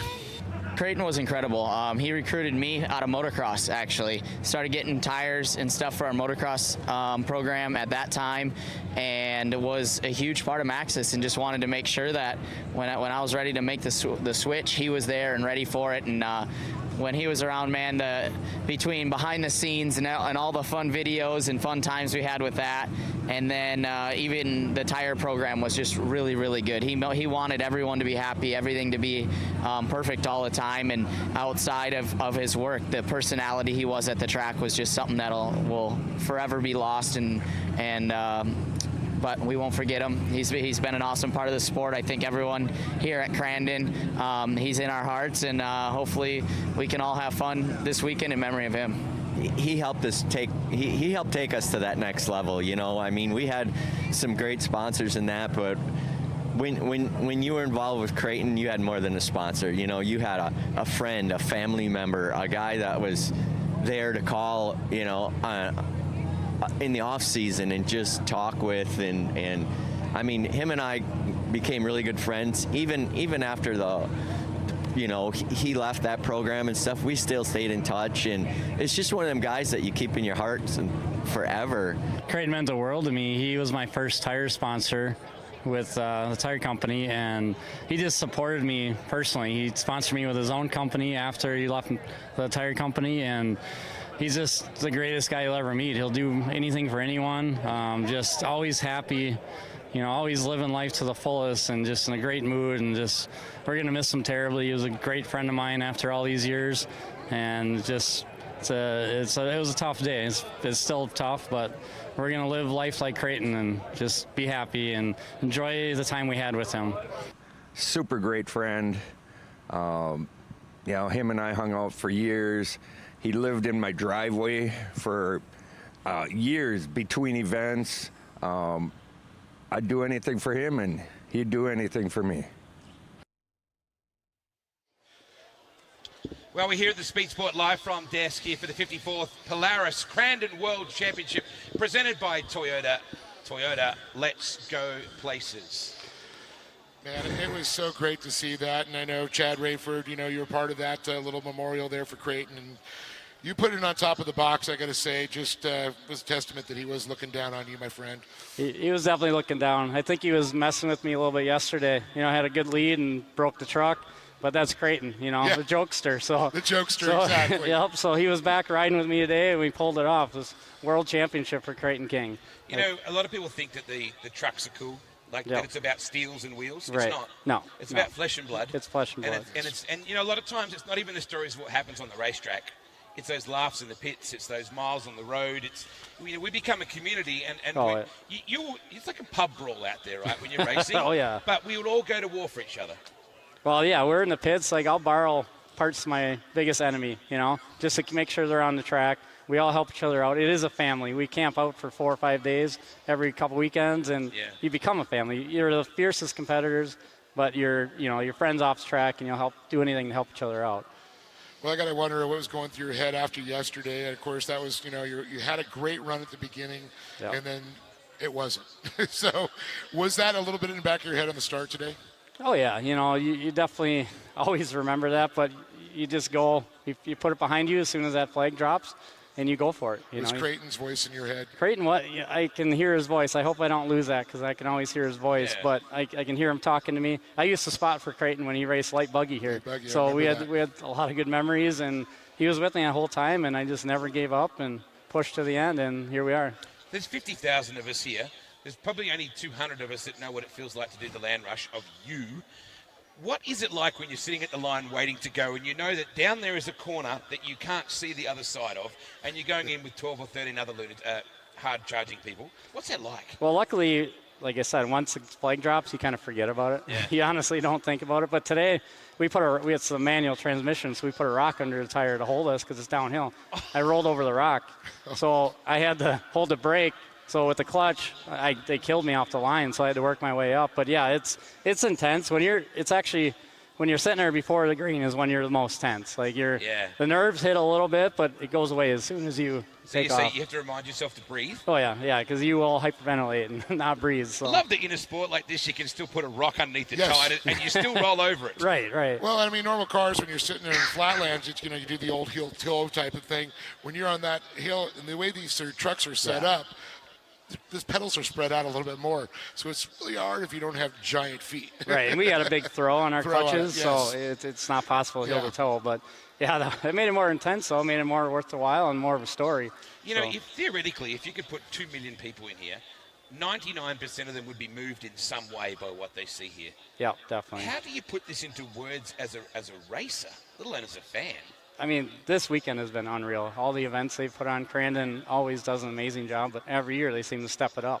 So look at this crowd behind us. You know, it's insane. They're great. Like every one of these, right? I wish, but no, you can't even put it into words. Honestly, it's just amazing. You can see the crowd as you're racing, so you can see people cheering you on. So it drives you. I mean, everyone out here drives you. Everyone cheering for you. Everyone booing you. It drives you. You know. People don't boo you, mate. No, we had a great race out there. Nick, ran a great race, the whole race, and I kept it tight. And he made a little mistake and. You know, that's all it takes. But, yeah. That's racing. Yeah, exactly. Hey, congratulations, world champ. All right. Appreciate it, guys. Brother. All right, Congrats. thank you. Hey, so good to have him here. We are about to take a break. We are ever closer to the Red Bull Cup. Hey, you know what? If you're going to grab a minute today and you're going to grab a cold one, grab a margarita. That sounds amazing. Lift it up and say, hey, Jimmy Buffett, we might not be at Margaritaville, but we're at Crandon, and that's pretty bloody close. Here's to Jimmy Buffett. Someone get us a margarita, could you? That's right. Three? You I want three. I want three margaritas, please. Wasting away here in Crandonville. Good on you, Jimmy. Introducing the all-new Polaris Expedition. Purpose-built to elevate even the most exciting journeys. Polaris Expedition takes you beyond what you thought was possible and drives you towards endless new adventures. Overcome new challenges, explore new horizons, all in complete comfort. The only limit is your own imagination. Keep chasing the wild. One of the main reasons for poor vehicle performance is a dirty fuel system. It can cause decreased fuel economy and actually do harm to your engine over time. By adding Lucas Fuel Treatment to your vehicle, it cleans and lubricates the entire fuel system. Pump, carburetors, fuel injectors, and valves as you drive. It also improves your vehicle's performance. It's a non-solvent product designed to protect both gasoline and diesel engines. Lucas Fuel Treatment. It works.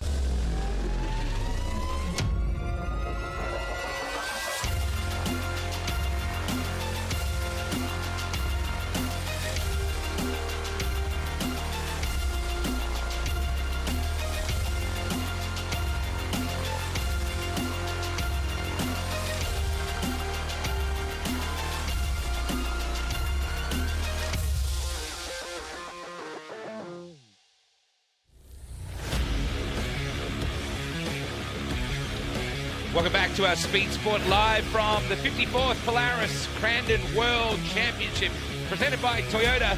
Toyota, let's go places. You know, it's time for our little What's the Buzz segment, brought to us by our great friends at buzzbicycles.com. And we've been sort of tracking down various aspects of this event over the last couple of days. And what we thought we'd do was send Dave Arnold down to the pits, which is always a sketchy situation. And we got him to describe and explain the differences between Pro 2 and Pro 4. So here's Dave Arnold with more What's the Buzz. Well, in Ultra 4, there's several different classes. Of course, everybody knows the big Ultra 4s, the 4400 classes, but we've got very cool UTVs that run the 4900s and the Pro Mod class. For example, we got the 1018, the Pro Mod of Paul Wolf. Paul, why don't you tell us a little bit the difference and what a Pro Mod is? So first off, with a Pro Mod versus Pro Stock, you're allowed to boat side the car, which you can see the sides of the car down here are shaved. And then also I have hydraulic steering on this car, so it gives me a little easier steering. I can hit stuff a little bit harder than normal, and it just takes a little less feedback out of the steering wheel, so don't beat me up so bad. And then that's the main differences in Pro Stock and Pro Mod. And then you can do different fuel cells and stuff in both cars. So the biggest thing is that both sides we can change more of the chassis in Pro Modified versus Pro Stock. And then you have Pro Open class, which you're completely unlimited. You can change the chassis in any form, any shape you want. I particularly like the Can-Am chassis. It does great, so that's what I stick with. Well, there's a little 411. What makes a Pro Mod here for the Ultra 4s?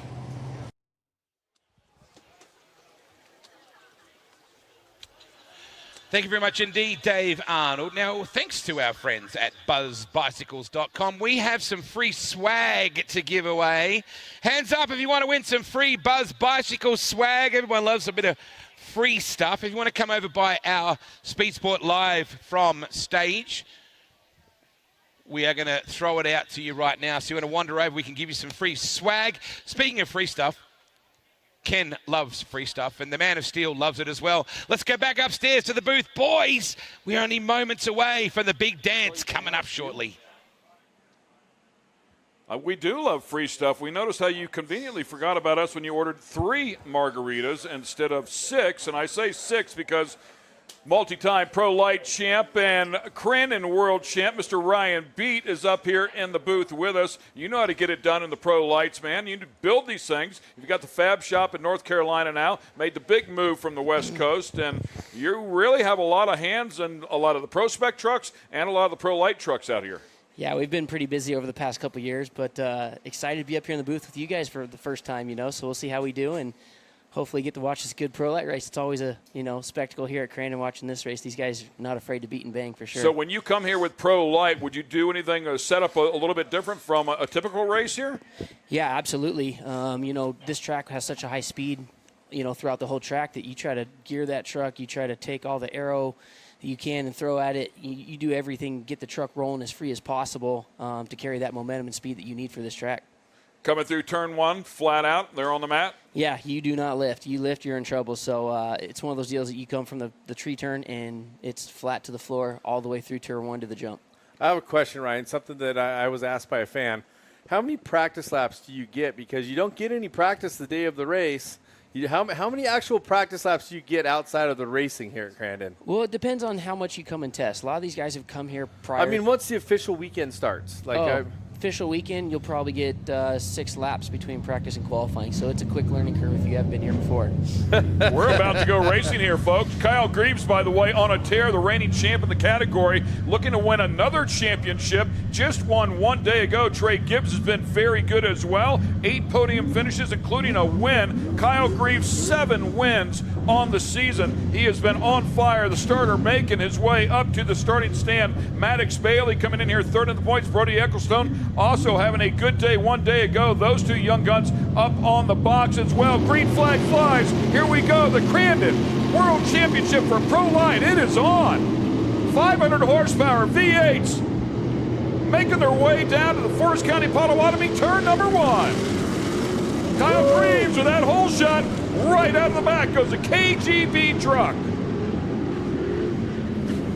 And these starts are always so wild. As you can see, these guys are dicing back and forth and sliding through the wet slick through turn 1 and trying to navigate where the best option, the best line is to be.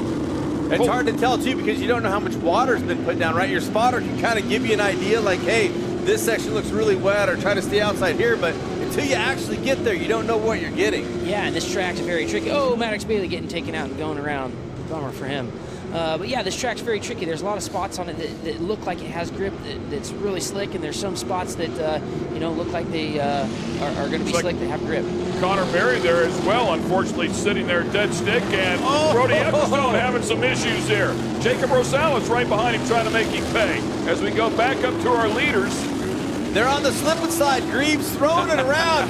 Full confidence under the Boxo corner. Setting up. I love this. I love that poetry, that style. Like, you got to hit the ballet moves. Greaves gets out to the dry dirt, gets a bit of acceleration, makes a little bit of a gap, Ryan. I mean, that's a tricky corner going back down in this section. That is probably the funnest part of this track, is that switchback corner, But right here is a dangerous situation. If you let these 2 guys get out front, they're going to take off and you ain't going to catch them. So the rest of these, Brody up in the wall, man. Yeah, Greaves really got deep right there. I don't know if it was because it was wet and caught him under braking, but it did look like he scrubbed a little bit of speed getting out into that heavy loam. We haven't missed it yet. I'm sorry, we haven't said it yet, but we've got to mention Trey Gibbs. That's the guy that's been keeping the pressure on him the entire time. So Gibbs right there on the tailgate, making him go as hard as he can possibly go, but without a doubt has pulled a bunch of tear-offs at this point.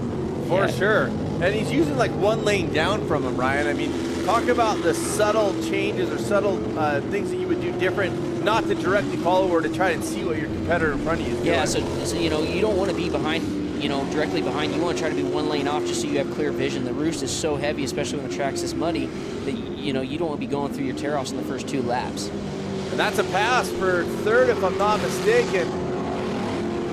Matt Wood.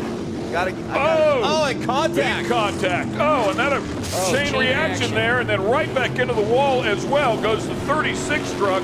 So a big moment there for Matt Wood, who's also shown some real speed. My bad on the call out. Jacob Rosales into 3rd position. Had the wrong number there. And now our leader, Kyle Greaves, Trey Gibbs, and 3rd place, Jacob Rosales. Jacob Rosales has been coming on very strong these last couple of races. He's picked up a lot of speed and has shown a lot of confidence and ability to be there and battle with these front guys. Sometimes it just takes getting in that battle with those front guys to understand what they're doing, but also gives you that confidence, like, hey, I was running with them once, why can't I do it again? Exactly, yeah. Once you start gaining that confidence, you start running faster laps, you start having that confidence, you can chase these guys down and run with them. It does a lot for a driver. Yeah, Brody Ecclestone also charging up in there. Brody Ecclestone's been really fast. These are the kids that came out of those trophy cards that really have so much seat time underneath their belt. Ecclestone with 3 wins on the season. And look at the number 14 truck right there. Yeah, he's just sending it. He's going for broke right now. So he knows he's got to get past Rosales and he can get up there with those front guys, because if not, like I said, those front 2 guys are deadly. Well, now the track has come in some spots, right? It's blown off the fluff. It's given them the great racing surface. Hard to step out because there's still moisture in some of those spots. Yeah, right now it's kind of a 1-line track, and as the race goes on, midway, once we get to halfway, you'll have roughly 2 to 3 lanes to work with. Right now you're working with 1 lane, and it gets hard to pass when it's like that. So if you're Rosales here and Ecclestone in the 14 truck, for Ecclestone, obviously his goal is to get around Rosales here, and then would you just take care of the truck and wait for that mandatory caution? Absolutely. Once you get past Rosales, you're just going to settle into a comfortable pace, staying in front of them and wait for that halfway point, because they're going to regroup us. looking up here for our leaders as well. So Kyle Greaves, that is a look at Gibbs right there. Don't see Greaves. If Greaves is just driven away from Gibbs, I mean, just trucking out here. They've had so much speed, and of course, again, a native here out of Wisconsin. Kyle Greaves, that is a cousin of CJ, nephew of Johnny. He is the son of Johnny's brother, Kurt. Sometimes, Ken, I just want to tap you in the side of the head to see what kind of stats going to come out of your head. What kind of information? You got a lot in there, buddy. I got one for you here from 1998 to now in Pro Light. Back to the core days. Yeah, big hit there from Millhausen. How about Kyle Greaves just surpassed Johnny Greaves by 1 Pro Light win. Pretty impressive there with 22 wins. That is tied impressive. up with R.J. Anderson as well. So pretty cool number there. Well, if he keeps it up the way it's going, he's going to surpass R.J. Anderson, who just recently ticked his 80th win here just today. So we'll see what happens a little bit later on today, see if R.J. can put it on top of the box in the Cup race. Man, Kyle's truck is just so hooked up. You look at that thing, and it just is perfect all the time, man. He's got so much forward drive and traction. He's really got that truck set up. I got to tell you, man, I was really watching him. He's only been doing this for a handful of years, right? And I was watching him at Bark River, and he was driving around that big, wide left-hander, and he was on the outside, and he got outside in the last second, checked up, set the nose, drove down underneath the guy. He drives like somebody that's been doing it for 15 years. He is a phenomenal driver. You know, he's well beyond his years for sure. Very comfortable inside of the truck, of course. Very, very racy when he gets in a battle, but they've clearly done their homework here one more time. This truck is very fast. And you'll notice he's carrying a lot of speed. The other thing I notice is he's landing straight off that jump before the barn turn to make sure he's not side loading, not risking the car. And speaking of risk, a little bit of throwing around right there at the 43 and the 14. Yeah, that is Ecclestone in the 14 car. I don't know where the 43 is the lapper of Tyler Rimreed, making his debut here in the category this year. He's proving a point right now. He's got the speed to run the front guys. Maybe not track position, but he's got speed. So he's driving Coming around. Let's go! And he's going to collect Eccleston, who's running in third. So that's one of the things as a rookie. You kind of got to be careful. Watch out for those guys racing through, even though you want to race their pace. Tyler Rimreed, a super excited young driver, just jumping into the category, getting some seat time as well in the side-by-sides. Looking great, looking great. Mandatory caution coming out of here. Ecclestone and Millhausen Jr. We saw Millhausen land really hard there a little bit earlier as well. So Millhausen showing a lot of speed. And you know, it's interest didn't cost Eccleston in that position, so Millhausen still having to come in behind. And here it is, over rotation for the rookie. Just collects Eggleston in there, has to make a move out. And as a rookie, you kind of gotta realize and show. But the upside down, man, bummer day for him. So how did Rimreed go from that to that under a mandatory caution? That's the next corner before. That's Calamity Corner before the finish line. Wow. You do the stats. Big moment we'll right do the race there. call over here. Yeah, okay. Nice job, fellas. Safety right there. I see that pretty quickly. That's always a good sign.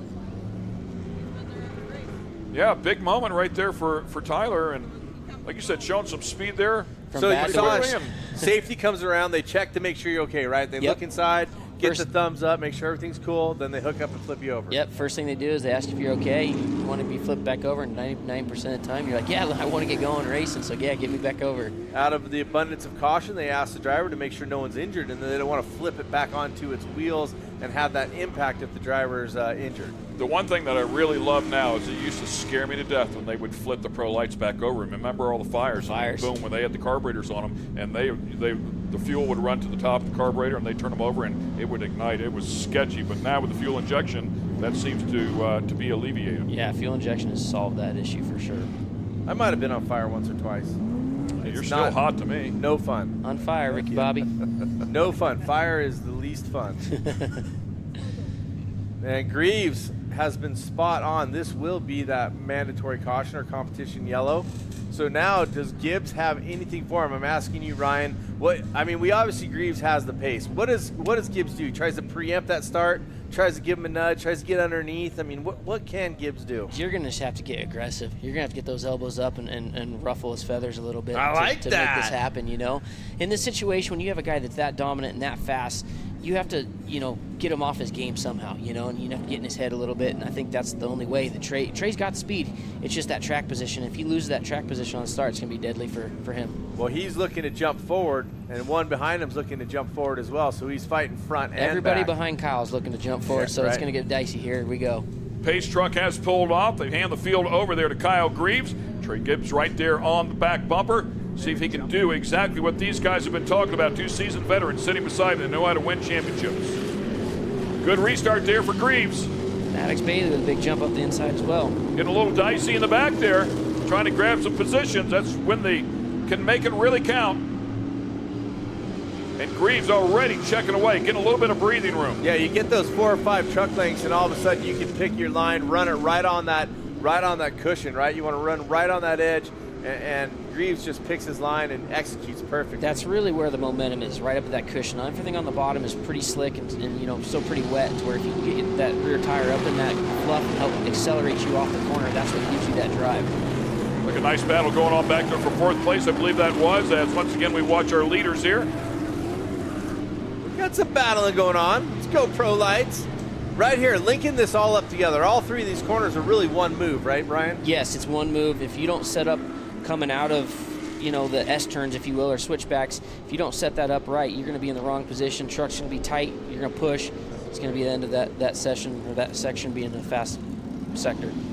Yeah, we watch you guys come in here, and really getting the truck rotated can be pretty tricky. If you don't start to back it in a little bit, if that thing gets tight at all, you lose all your momentum. Especially in that corner, in Cowboy Corner, that's one of the toughest corners on this track to get the truck rotated and pointed in the right direction where you want to go, because you can just slide up to the wall. Ooh, big bike by Kyle Greaves there. Nice, good save. Nice, reel it in, but it's going to give a run. Here comes a run for Trey Gibbs, right? He used all the real estate. That tells us that he is pushing for sure. That is max speed through turn 1 up on the bike.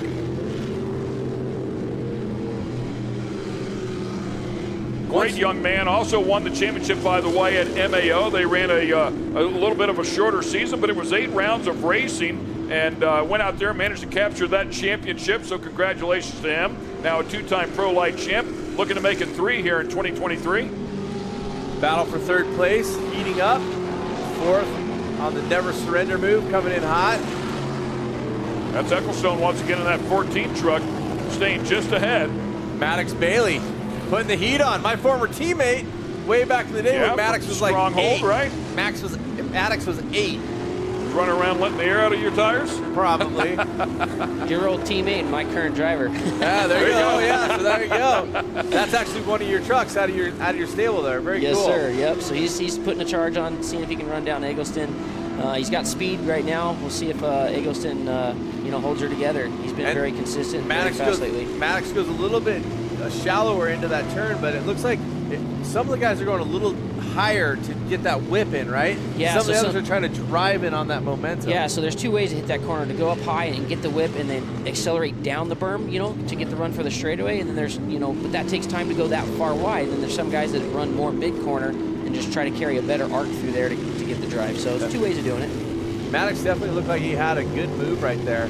That didn't gain him any time, so to speak, as we get back up here by the barn turn. But I like the move, and I like the fact that trying to do something a little bit different.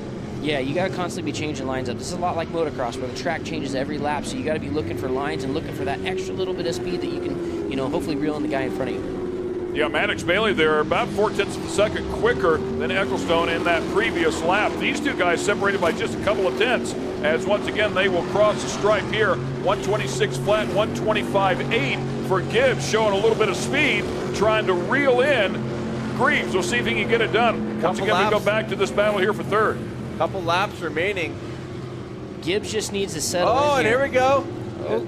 It looked like Eccleston went a little wide into that fluff, a little high in the fluff, and almost had to bog down, and then he didn't have the set for the corner, right? He couldn't get it to rotate. Yeah, it got tight. When you get up in that fluff, it can get tight and lose, power of steering there. So, these guys here, they're battling, they're going for it. This time Maddox follows that line, similar line. Now he wants to try to get a run. What can you do here? I've seen some of the drivers, they try to go a little wider earlier to straighten it out down the front, which obviously is going to carry more speed if you're not turning, but it seems like there's a little bit of a give and take there. There is a little bit of give and take.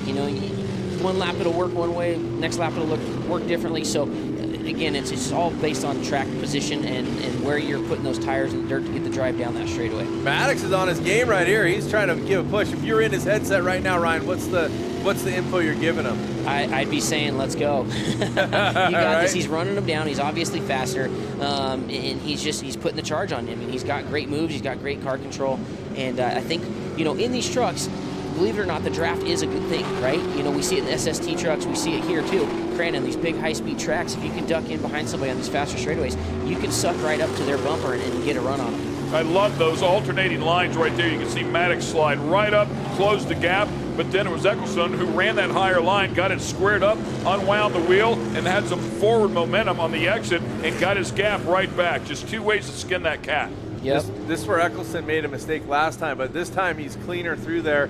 And let's watch this because Maddox has had a really good turn down behind him here in Cowboy Corner, and it seems like has had a run on that front. Yeah, he's done this corner a little bit better, a little bit smoother. Brody keeps getting up in this fluff way too deep and burying the truck. He definitely pulled it much further out there. Another 3 feet to the right there as he set that up. Yeah, I've been watching Brody's truck too. Underneath braking, it just looks like it's a little twitchy. Yeah, it seems like it's a little darty and gets tight and gets a little push in it. It looks pretty fast right there. Yep.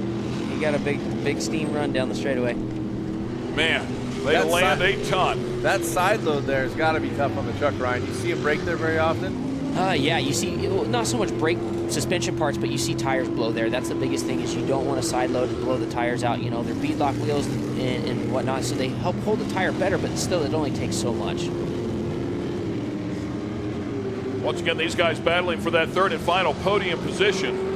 Man, it is Greaves that out front. And yeah, we're winding laps down here. 7 in the books, 8 in the books.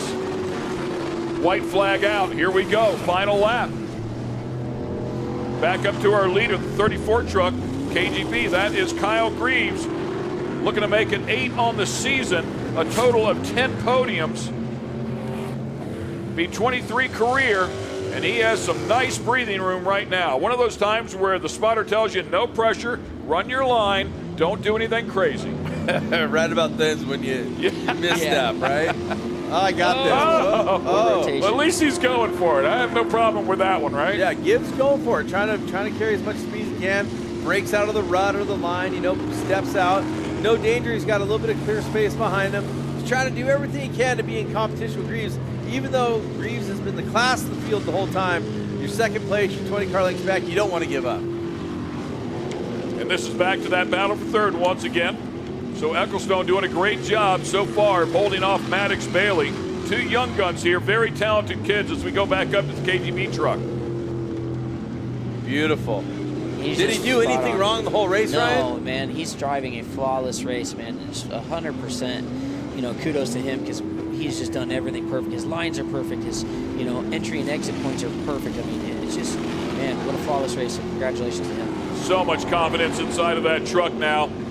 And, of course, he will join you next year in the Pro 2. He's already got one sitting under the tent over there, so that'll be fun to watch him pick up there and run with the big dogs as well. Congratulations to Kyle Greaves getting it done here. Looks like he picked up a sponsor there, 21 Gun Roadhouse.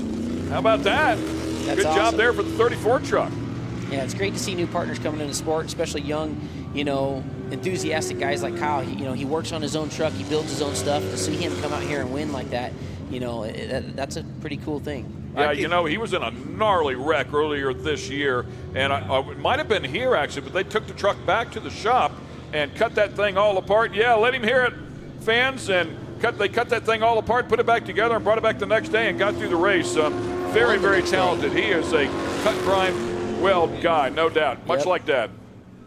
So is that the swan song for Greaves, or will we see him back in the Pro Light some next year as well, or is it all going to be Pro 2? I think it's all going to be Pro 2. I think that is the plan. At this point, what else is there to accomplish, right? Right, he's done it all for sure. You know what I mean? And I think it's proven the fact that he's the man in Pro Light right now. So if I were him, I'd set sail on that Pro 2 and let her eat. Yeah, they got a great buy on the one that's sitting underneath the tent. They've got a great drive line there. There's plenty of good power. So certainly they're talented enough to build one. It'll be fun to watch them develop and move up into that category. You made the switch from Pro Light to Pro 2. How difficult was it? Because it seems like just a natural transition. The truck is a natural transition. The biggest part of that is obviously the funding part. Let them hear, ladies and gentlemen, your winner here in Pro Light. Incredible effort there out of Kyle Greaves. Well, it definitely wasn't a huge step for you, Ryan. You definitely did a great job. Thank you also for being here in the booth. Stoked to have your championship skills, and we'll be back in just a moment here to Crandon.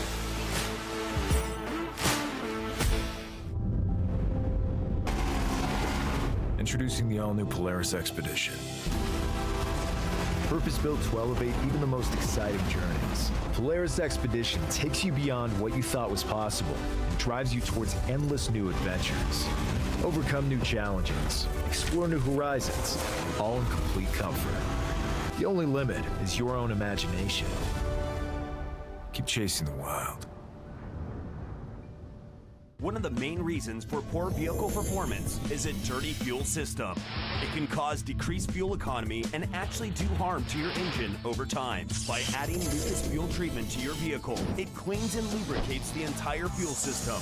Pump, carburetors, fuel injectors, and valves as you drive. It also improves your vehicle's performance. It's a non-solvent product designed to protect both gasoline and diesel engines. Lucas fuel treatment. It works.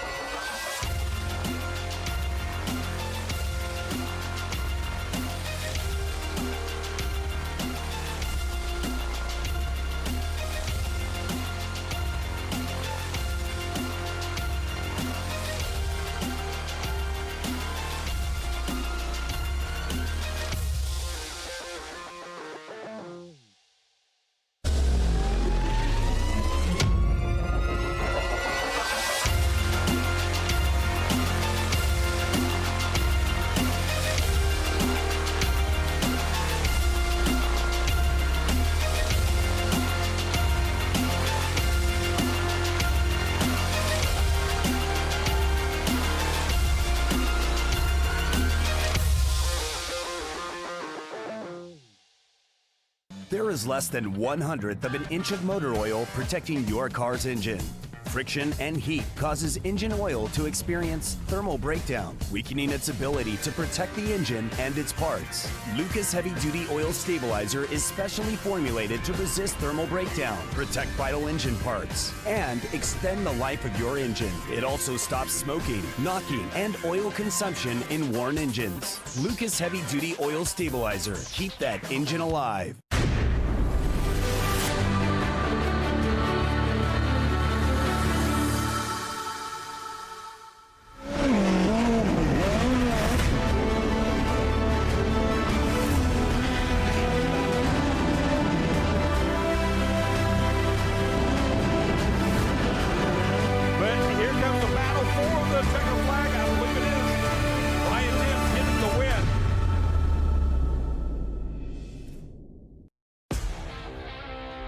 Welcome back, ladies and gentlemen, to the 54th running of the Polaris Crandon World Championships and the 8th running of the Red Bull Crandon World Cup presented by Toyota.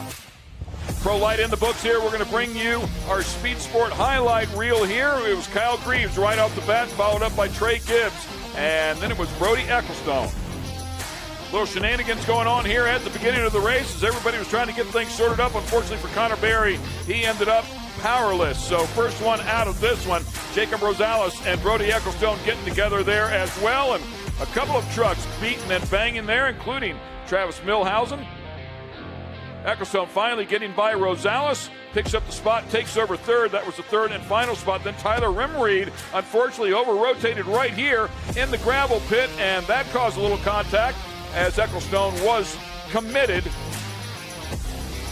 Rimreed, unfortunately, would also get up on his lid there, but all said and done, it would be the number 34 truck out of Depeer, Wisconsin, Mr. Kyle Greaves, who grabs his 23rd career Pro Light win. Incredible effort out of that young man, of course, and I want to wish him congratulations as he is now a Crandon World Champion as well. Let's get it down to Erica. Thank you, Ken. Let's start off with our third place finisher with none other than Brody Ecclestone. Brody, you were under attack for a majority of that race as Maddox Bailey was attempting to hunt you down, but you were able to answer the call every time. Just how gratifying is this one as you really had to work for it? Yeah, I felt good. I really blew it out the beginning. The track was super slick, and I was just out there trying to find traction, got tangled up a little bit, tagged the wall in the back, bent the truck up a little bit in the front end, and then got tangled up with Tyler later on. But luckily, I was able to get a hold of it and finish off the race strong. So really stoked for all my guys.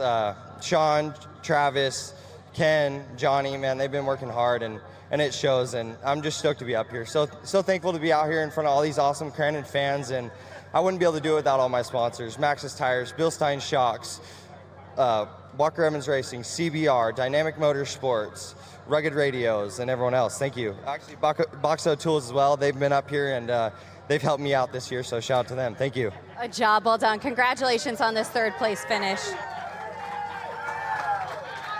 And our second place finisher, give it up for Trey Gibbs. All of the guys limping over here. Trey Gibbs, you were able to keep consistent. You captured a third place finish in 2022 and a second place finish now here at the Big House. But you were arguably only one of the drivers to keep our defending champion Kyle Greaves honest. So was this one as much fun for you to drive as it was for us to witness today? Yeah, no, it was absolutely a blast to run out there. It's especially in front of this many fans, and this is why we come out here for all you guys, and we come out here to put on an awesome show. And I feel like we had a good race today, and I hope you guys enjoyed. But this Kyle Greaves guy, I'm really over losing to him. So me and my team we're putting in everything to hopefully maybe get him today. We had a fast track all weekend, but he had a faster truck than us. So props out to him and his team. They've been killing it all year. But it really comes down to me and my team, and all my guys. It really wouldn't be possible without them. They all work their butts off day in, day out, and all my respect goes out to them because, like I said, without them it wouldn't be possible. But I want to give a huge thanks to Maxxis Tires, Bill Stein.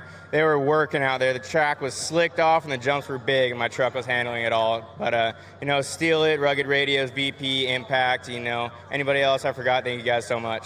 Well, we look forward to seeing you in 2024, hopefully to reclaim that top spot. But Trey Gibbs, everyone. And now with our first place finisher, give it up for Kyle Greaves.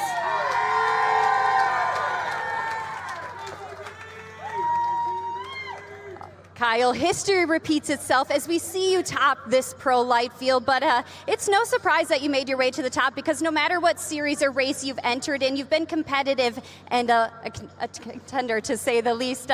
So what has been the secret to your success and consistency this season as you notch another win here today? Just a badass team and some awesome sponsors. I mean, these guys kick ass every time.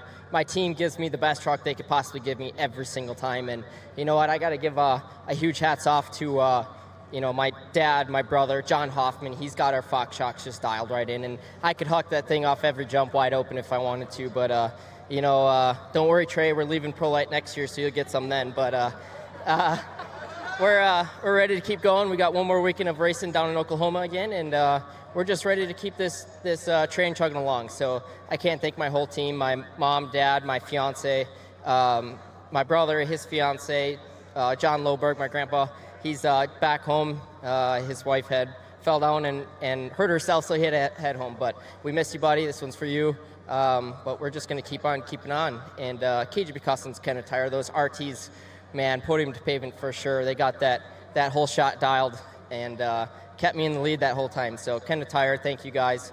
Aaron Precision, VP Racing Fields, Monster Energy, Impulse Media, Fast Pack Media. He's also got my stuff going on. These guys give me some awesome media to take on, but 2 years in a row to take this World Cup win is awesome. So we're going to put this ring next to the other one. Kyle, well, yeah, another strong showing for you and your KGB Customs team. There we have it for our top three in Pro Light. And Ken Camp, back to you guys in the booth. Thanks a lot, Erica. We appreciate that. Congratulations once again to Kyle Greaves and the rest of the podium finishers down there. Great race out of the Pro Light category as we expected. So that'll wrap up all the pre-race ceremonies. Time now to get things going here for the Red Bull Crandon World Cup. Looking forward to do that as well. So once again, we will get it back down to the Speed Sport live from desk. Fellas?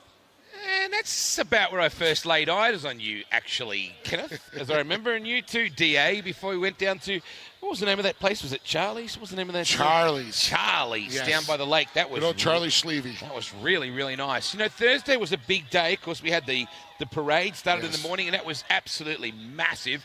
And then we came here to the barn just there, actually, and had an amazing, like an induction kind of evening with lots of great, fantastic food. The ribs were phenomenal. Not very often you have, I fell in love with Crandon right there, ribs and then kiss. But Frank D'Angelo was honoured. He's retiring, and of course it was a very emotional night, filled with so many of his friends and family, and he was presented with an award that really touched his heart. And you know how hard you have to work to get one of these amazing pieces. Frank was very, very touched, and we all know he's an icon of this event. He'll be sadly missed in his role, but he's got some big plans as well. Frank D'Angelo, you're a bloody legend, mate.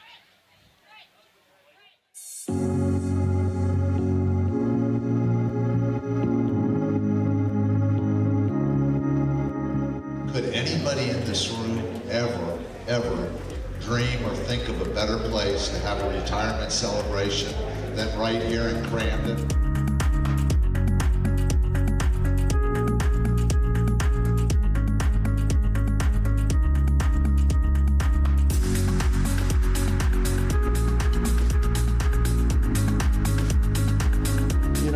And Frank has done amazing things for this sport. I think Frank D'Angelo is always a man that when he started something, when he left it, it was better than he found it.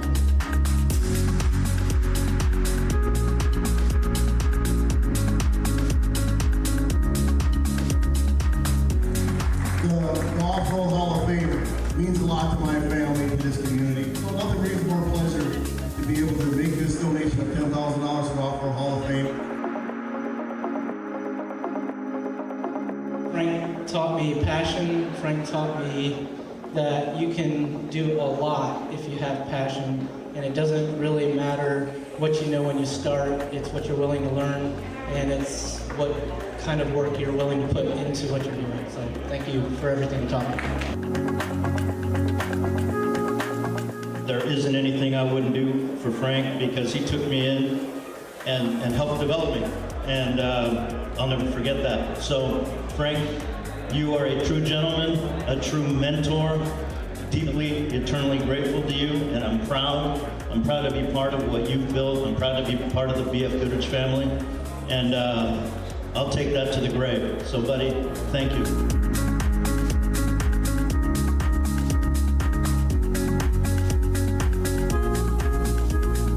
Talk about passion and a love for something. That's what we all share.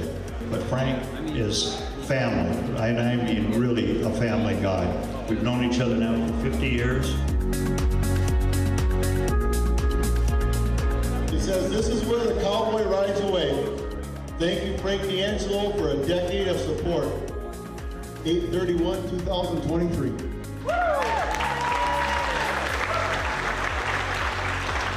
I appreciate it. I will cherish this like you can't believe. I want to leave you all with a very, very, very special thanks for the friendships, for the opportunities, and more than anything else, the memories. Thank you.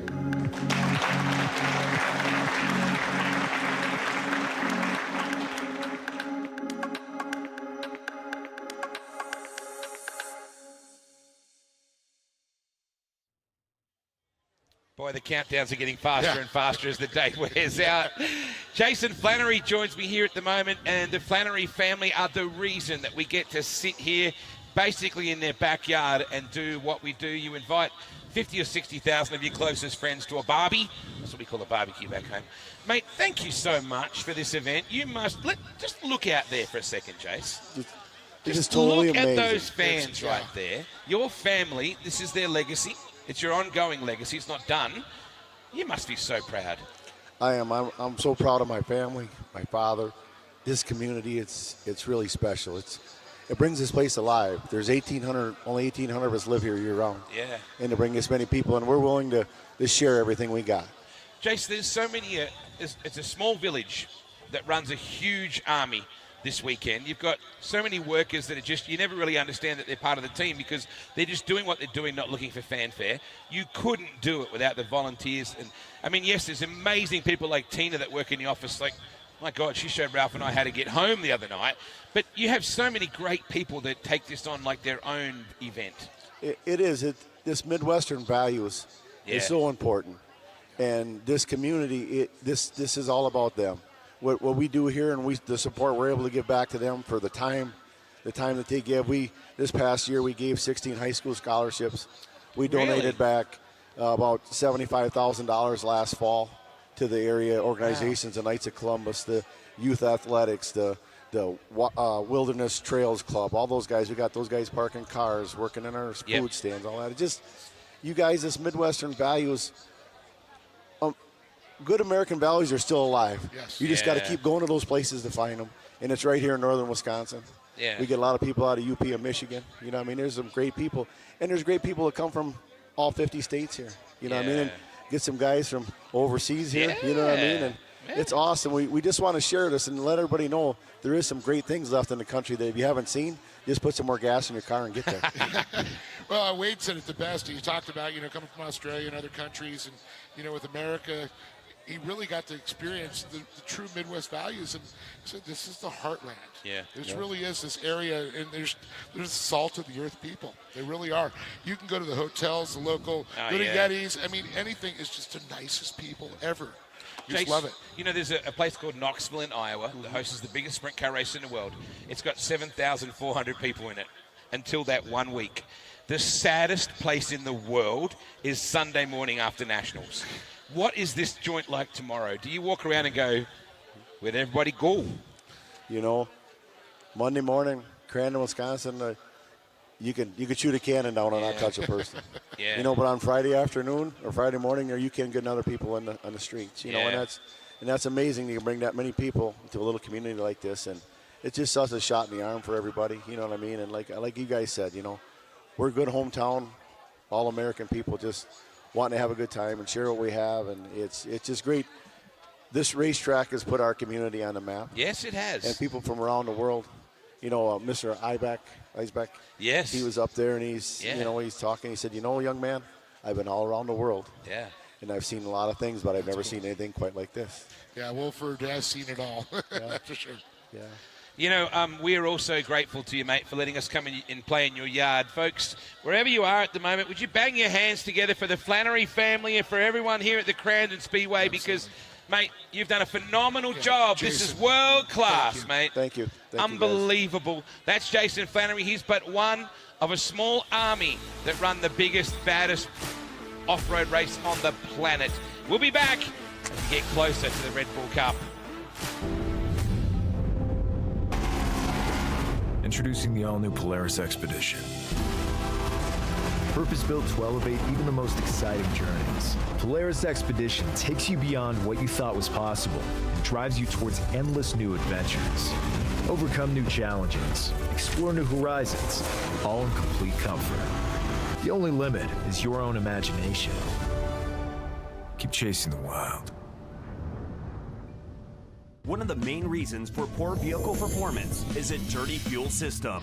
It can cause decreased fuel economy and actually do harm to your engine over time. By adding Lucas fuel treatment to your vehicle, it cleans and lubricates the entire fuel system.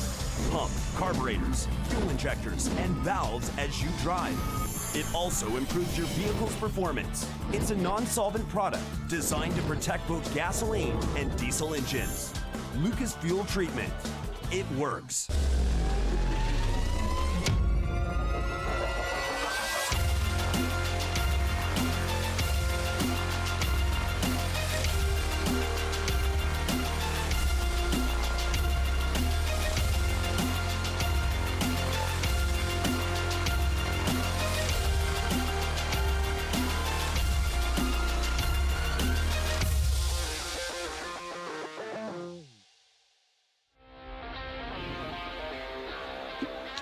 Welcome back to the Speed Sport live from stage for the 54th Polaris Crandon World Championship presented by Toyota. Toyota, let's go places. You know, we were sitting here before, Dave, and we're sort of just, you know, getting ready for things, and I can hear a presentation in the background. All of a sudden I hear, squeeze, squeeze, Right. squeeze. And I look around, there's some 26-year-old punk getting all the adulation. Kyle Greaves, it's great to have you here, mate. Congratulations. You got 2 Flavor Flav medals now. Yeah, you know, it was actually unreal to come out here last year and do what we did, and then to come out this year and back it up 2 years in a row. I mean, it's unbelievable. But you know, I got to give it to my team. They kick butt every time. They give me a rocket ship every time we hit the track, and man, they're just on point constantly. Did you just dream of this as a little kid? Did you have your little like Hot Wheels toys driving around the dirt in the pits while your family was doing this? Oh yeah, you know, CJ and I used to take our little dirt bikes when they scraped the mud off the trucks. We would make a little dirt bike track out in front of the pit, and then we would go watch John race, and then we had more dirt to make bigger tracks. But you know, it's always been a dream watching John and CJ as I grew up, and it's just been something that I've been passionate about my entire life. And my father did it for a long time. Yeah.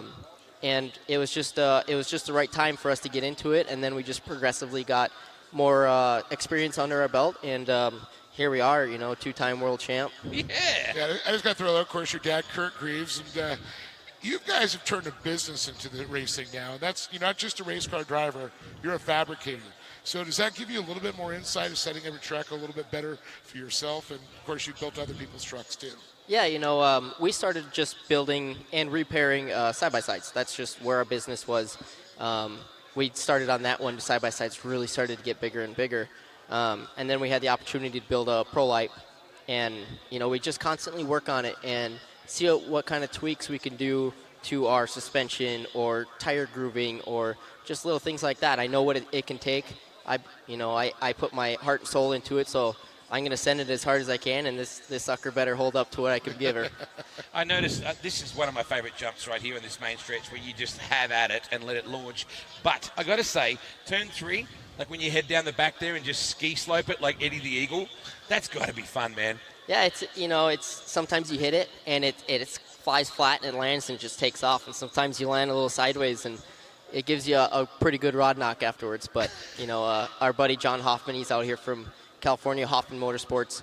He's got our Fox shocks working really, really good, and he's always tuning on it and giving me the best suspension and setup that I can have every time. And it's so great. I mean, it's fun to get the air, but it's getting that thing back down the ground, transferring that power, and the suspension is such a big thing with that, is keeping those tires, the footprint, contact with the dirt. Yeah, as long as we can sky this sucker and keep that wheel to stick to the ground, we're going to the front as quick as we can. I just love the back of in stuff though, man, like Cowboys and Calamity and Gravel Pit. I know these terms now, mate. I've been here for 3 days. You just kick that sucker in, like particularly down at Cowboys when there's no fans down there, right? There's just you and the guys in the middle, and you have to sail that thing in. And if you get the exit wrong, that costs you big time. Yeah, I mean, all weekend I've been struggling with that corner. I would come in with good momentum, and it was like all of a sudden middle corner it would just slick off, and then I would start to over-rotate, and I look up my window and I see Trey Gibbs there. I'm like, man, I better get going. Yeah, one of the crazy things, though, is you mentioned Cowboys and, of course, Calamity. That's when we will see 3 wide sometimes. That is, they're literally 90-degree hairpins coming around. Now, the crazy thing about that is the lines change so often. So when you're 3 wide, I mean, when you're head, it's like, okay, last time it was the bottom line, middle line, or is it the outside line? So you have to think, all right, I got to move around and slice it. Yeah, you know, luckily I have my spotter, my brother, and then CJ actually came on halfway through the race. Nice. Kind of surprised me, but you know, he was telling me, you know, Hey, Squid, hurry up. Yeah. He's like, what are you doing? Why are you screwing around out here? But I knew he would mess with you. You know, he came on. He's like, all right, this is where they're entering. Your exit's really good, but they're entering just a little lower, a little bit higher, and they're getting a better drive through the corner. So luckily we have spotters to help us with that, and you know, all we can do is rely on them and hope that the guy don't come in and take us out. Dave took me up to the Land Rush start, you know, yesterday to check out So some much stuff, fun. and there's no one back there, right? There's just a handful of people, the starters up there, and you guys just roll up like rock stars. Like, this is like a mechanical rodeo in many respects. You go up the top and you wait for that gate to drop, and then you just haul A55 down towards turn 1 in front of 50,000. What is that like? It's actually pretty nerve-wracking. You know, they give you enough time to sit up there while you're alone. Think about it. And your truck's just rumbling away, and you're looking at this blue wall. You don't even see the track anymore. You see the blue wall, and it kind of just fades away, and you're like, Well, hopefully we can get there first and not have to deal with the carnage behind. But, you know, we've had these kind of RTs, and they hook up great, and they get us to the front. Do you find yourself talking to yourself through that first turn right there? It's like, hold it on, hold my line. I know he's right there, hold my line. Yeah, I say don't be a wimp. Stay in it. Yeah, just push it down, right? Yeah. Do you remember your first time you matted it, like that you really got a perfect lap in and went, this is how it's supposed to feel? Because that's got to take time. You don't just go out there and rail it, right? Right. I mean, it definitely takes time, but, you know, who's perfect? We are never perfect. You know, we could have a really good lap. The next guy could have a bad lap. We could have a bad lap. They have a good lap. You know, so nobody's perfect, but when you feel that traction in your ass and you feel it squat down and take off, that's where you know the bite is. It's like it clicked. Yep. That's what's so nice. This is such a special event. How do you tell people that aren't involved in this? Do you know anybody that doesn't know what this is, by the way? We run into a couple people in town, yeah, actually in Green Bay, Wisconsin, like, oh, what do you do for a living? You know, oh, well, we race, we build, and off-road, you know, like Crandon, Wisconsin, like, never heard of it. But, you know, then you see a lot of people that say, hey, Kyle, how's it going? You'll be walking through a store or something. So it's pretty cool how big this event really is. Where do you go from here? What do you, at your age, what do you aim for? You know, we're always aiming to be the next level. And luckily we're able to figure out a way, and we purchased a Pro 2, and we're stepping up into the Pro 2 class. So now I have another full learning curve ahead of us, but I think we're 100% ready to take that on. Well, I know I wanted to ask you got to do the little fill-in on the big truck, Johnny's. Did that make you want maybe even Pro 4? Or is it like, all right, baby steps, Pro 2 first? Yeah, definitely baby steps. You know, the Pro 4 was definitely awesome. It was an experience that not many can say that they got to do, and luckily I was able to take on that role of John and finish some races for him. But, you know, I just knew that Pro 2 was my next step. And for me to go from a Pro Light to a Pro 4, it really wasn't quite there for me yet. I still have a lot of things I need to learn, but I believe that Pro 2 is our next step, and then from there on, we'll see. Do you think some drivers maybe make the step a little bit too soon in some of these classes? I do. I definitely do. You know, it's hard to go from like a side-by-side to a Pro 2, you know, completely different driving styles, where I think a Pro Light to a Pro 2 it's just a big brother. You know, a little bit bigger, a little bit badder, and more horsepower and a lot more stability. These Pro Lights are pretty wild and scary to hang on to. So you're out there doing incredible things. What's the drive home like? It's got to be pretty pedestrian, right? Yeah, I mean... Why is everybody going so slow? Yeah. Why is everyone still on the road? I get to take all my fun, all my high-speed adrenaline that I strive for, and I get to take it out on the track. When I'm heading home, I'm relaxing. I'm ready to go sit on the couch for a day or two and just relax with my fiance and my pups. Man, he's a very, very mature young man, very polished. You do a great job already, buddy. I can see you got a bright, bright future. Grooves. That's how it goes, right? That's great. I've got to watch him grow up, and it's so cool to see his success and his whole family. So great people. He's like your Uncle Buck. I'll explain that one later. We'll take a break, and we'll be back on the other side of this with Speed Sport Live from the 54th Polaris Crandon World Championships, baby.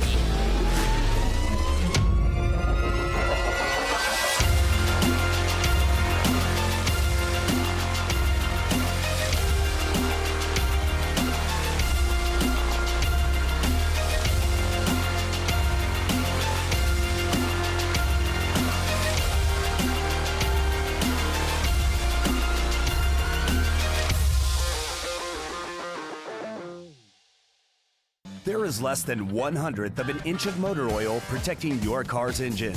Friction and heat causes engine oil to experience thermal breakdown, weakening its ability to protect the engine and its parts. Lucas Heavy Duty Oil Stabilizer is specially formulated to resist thermal breakdown, protect vital engine parts, and extend the life of your engine. It also stops smoking, knocking, and oil consumption in worn engines. Lucas Heavy Duty Oil Stabilizer. Keep that engine alive.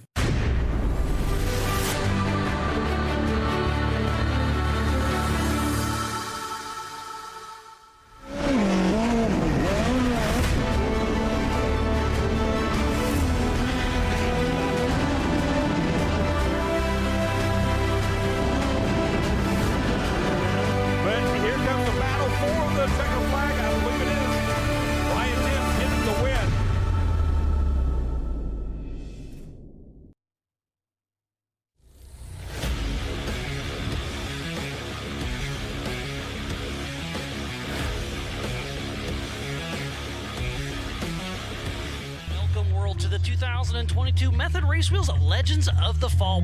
Mid-America Outdoors is a family jamboree, basically. Not only is it a race facility, but it's so much more than that. 2 pools, lazy river, restaurants, bars, several hundred miles of trail system. We're throwing a big outdoor party and maybe a little racing to keep excitement going. This is going to be a game of not making mistakes this weekend. It is treacherous out there. The water is going to create havoc. It's wide open, 1,200-1,300 horsepower, and if they don't make it up, they're coming down. Right. He's out the top. Woo! Cleaning up high on the wall. A little squirrely right there. I can't wait to just show people what we can do and how we can bring it together. Family playground. I think that's what makes us unique. That's the reason why it works.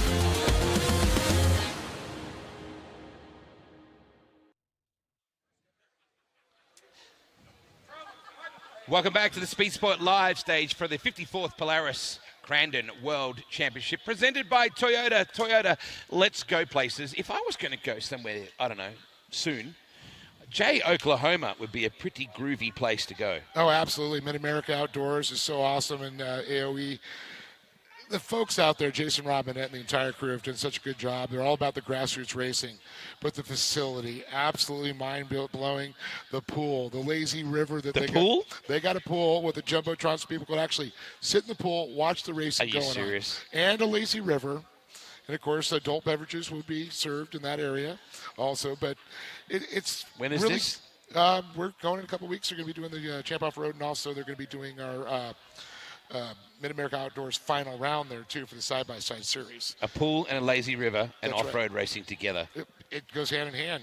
But the greatest part about that, it's kind of like if you look out around the Crandon here, but all the property is owned by Jason that we have. Yep. Actual trails that you can go riding around there. Happy so there's more to do for the family. So you can not just have to come out and watch the racing. You can hang out by the pool, or you can take your family on a trail ride. And that's what's so cool about it. Plus, we've got Travis Pastrana and the Nitro Cross crew hanging out there. So we got a little Nitro Cross. We got the Nitro Circus goes on. They're going to be doing a lot of stuff next year.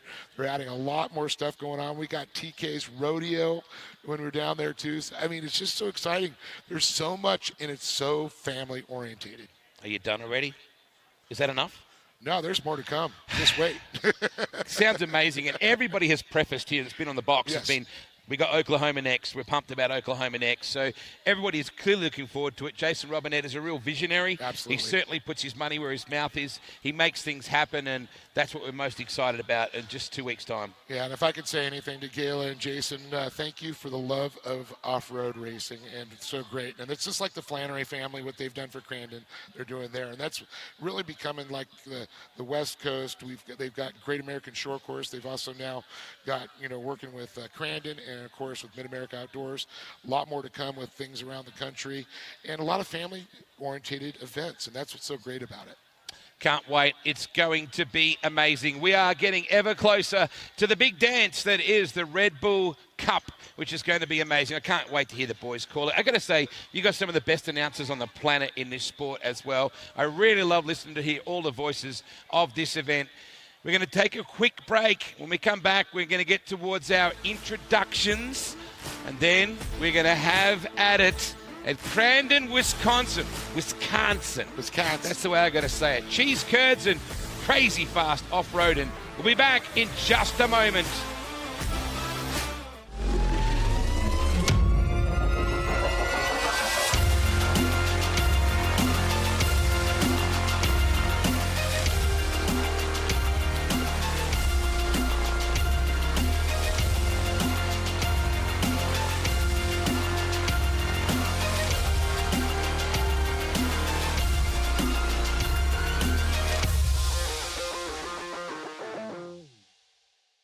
There is less than 1/100th of an inch of motor oil protecting your car's engine.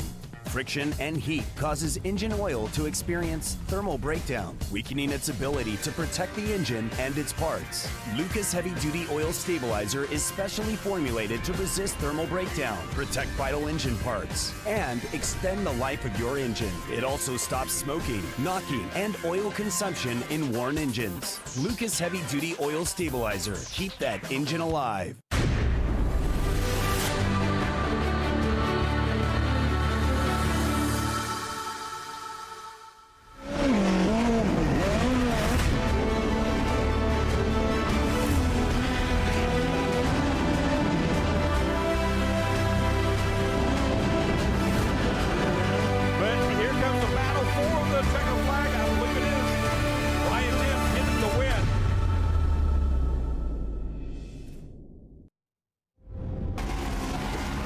Introducing the all-new Polaris Expedition. Purpose-built to elevate even the most exciting journeys. Polaris Expedition takes you beyond what you thought was possible and drives you towards endless new adventures. Overcome new challenges, explore new horizons, all in complete comfort. The only limit is your own imagination. Keep chasing the wild. One of the main reasons for poor vehicle performance is a dirty fuel system. It can cause decreased fuel economy and actually do harm to your engine over time. By adding Lucas fuel treatment to your vehicle, it cleans and lubricates the entire fuel system. Pump, carburetors, fuel injectors, and valves as you drive. It also improves your vehicle's performance. It's a non-solvent product designed to protect both gasoline and diesel engines. Lucas fuel treatment. It works.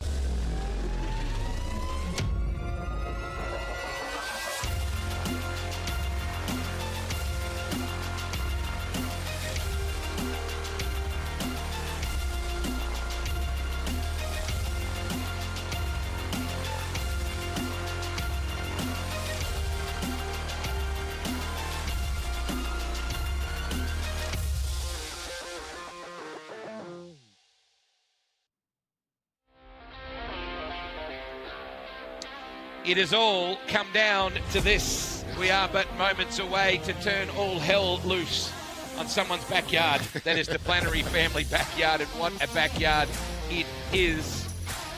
Drivers are coming out here very shortly for the intros.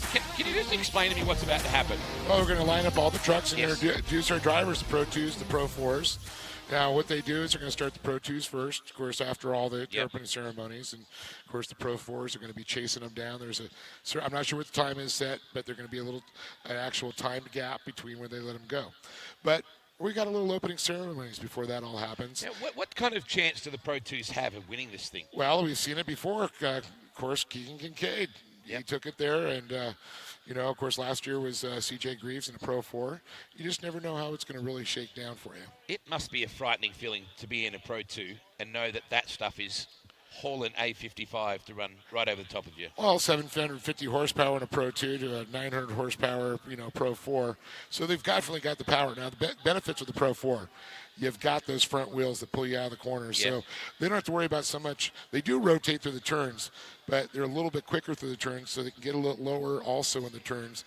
So that's going to allow them to get quicker around. It's always the shortest line around the track in each corner that gets you there quicker. But the track would have slicked off, I would think, at some point, right? It's had a whole lot of laps on it by this point. That's true, and they're grooming the track right now. They're going to lay some water, so it might get a little snotty. You never know. There might be some slipping and sliding going around, but it dries out quickly with 30-plus trucks on the track, though. And is there ain't no lie. Any truth to the rumor that in a barn, in fact, a lot of people drink out of the trophy? Is that that is no rumor. That's absolutely 100% true. Oh. That is an honor. In fact, we're going to have to get you in there to be part of that. So that I can talk about that. Oh, yeah, definitely. So they drink out of the winner's trophy? Yes. And it's not milk like Indy, like, meh. This is like... It would be an adult beverage. You must be 21 to be there. Oh, I'm hearing the good word. And it's always my favorite part. Is I always say it's the roar of the big bore when the Pro 4s come rolling down. We are full bore in the great outdoors, folks. The Red Bull Cup is moments away. Cars are on track. Cars on track. That's for sure. And you're going to line up now, right behind us. Cars or trucks, by the way, because some people say... Trucks. Okay. We'll stick with that. I mean, you call them race cars, but they're trucks. Okay, we got buggies, trucks. I feel like everything I've watched so far this weekend has all come down to this. Like everything I've learned to this point is about to go out the window. Now, I got to really ask you. You've been to a lot of events. You know a lot of sprint car stuff. Coming to Crandon, the big house. What is your experience to see all of you seen unfold? You haven't seen the Pro 2 versus the Pro 4 yet, but you've seen a lot. You haven't seen the crescendo yet. This has been one of the most eye-opening experiences of my life. There's absolutely no doubt. This is one of the most insanely epic events I've ever been to. I cannot wait to hopefully come back next year and check it out all again. Dave, we're about to have at it. Oh, I'm ready for this. Full bore in the great outdoors. We're about to do your drive introductions. Ken is standing by. He's tickling the tonsils, and we will get after it. The voice of this epic event, Ken. I know if this doesn't turn you on, you haven't got a switch. This is as good as it gets, ladies and gentlemen. Labor Day weekend, we're at Crandon International Raceway. This is the big house, and the big dogs are pulling forward. They're ready for some battle here at the 54th running of the Polaris Crandon World Championships, and, of course, the 8th running of the Red Bull Crandon World Cup. Ken Stout and Cameron Steele standing here alongside, ready to call the action as the Pro 2s and Pro 4s roll out here and get lined up. We'll introduce you to our drivers here. We'll have 10 laps of complete madness. Cameron Steele. Madness is an understatement. I really believe that this is one of those moments in racing where you kind of take the gloves off. You don't really know what to expect, even though you've seen it 20 times before, because anything can and will happen. Is that an understatement? Oh, absolutely not an understatement. I mean, there's going to be carnage. There's going to be fast trucks. People are going to have a great day. People are going to have a tough day. It's going to be all over the board. The Pro 4s, we were doing a little bit of homework here. The Pro 4s seem to, depending on how the track is groomed, could have as much as a 5-second advantage. We've also seen it where they were much closer. So it's hard to say exactly how this is going to break down. It's always up to race control to decide what that split's going to be. So if you've not seen this before, they will turn the Pro 2s loose first. There will be a time frame there, and then they will turn the Pro 4s loose, and the Pro 4s will be in hot pursuit of that big trophy. And no matter what the officials do, one group will be upset with them.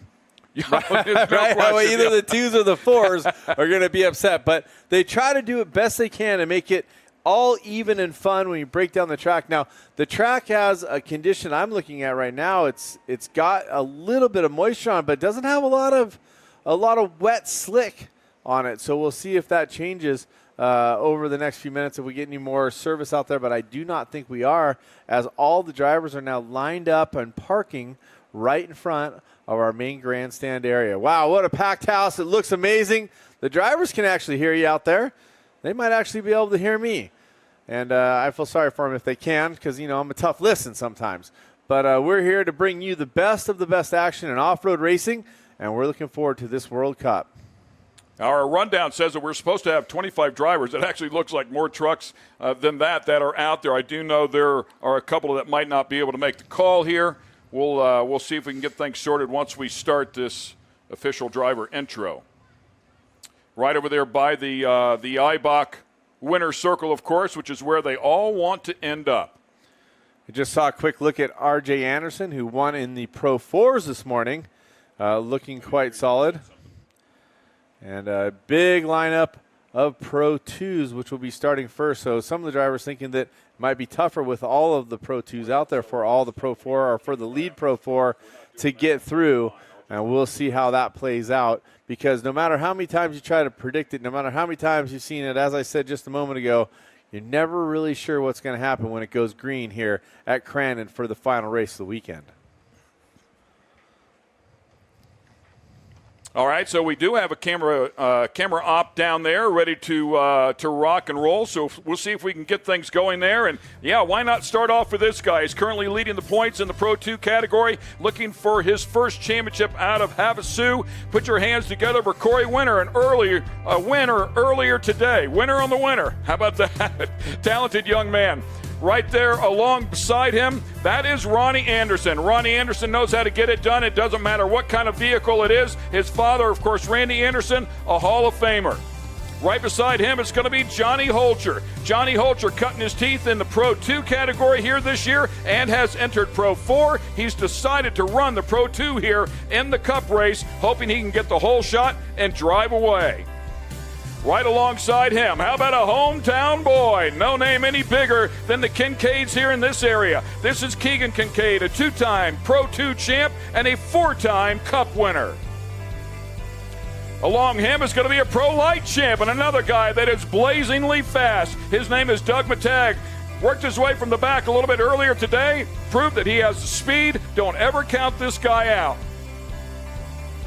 Another guy hoping to make a name for himself out here at the big house. Put your hands together for Pro 2 driver, the number 73 truck, Kyle Cooper.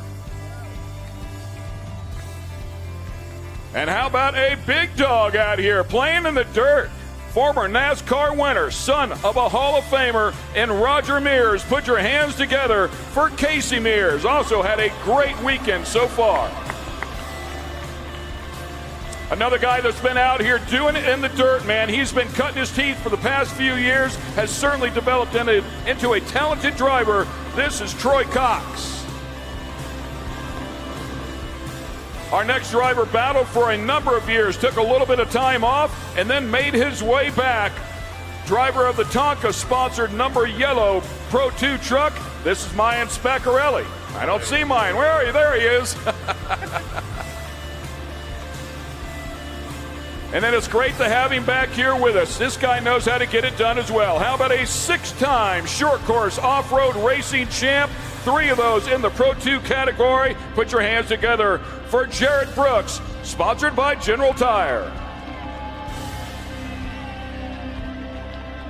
Great to have a diverse driver out here. Not only does she know how to drift, she is also part of the Ganassi Extreme team and R.J. Anderson's partner. Nice to see her out here getting it done in a Pro 2 as well. Put your hands together for Amanda Sorensen.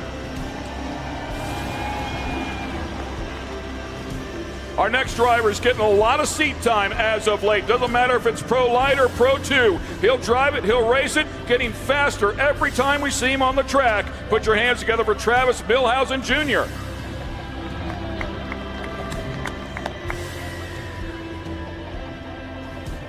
Was that Bob Rand?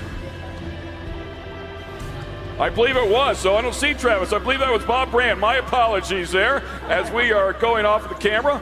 Clearly by the name on the door, right? How about this next guy? They're as diverse as they come. Not much this guy hasn't competed in, driven, won in championships. It doesn't matter. He does movies, he does racing, he can even do science. Put your hands together for Tanner Faust.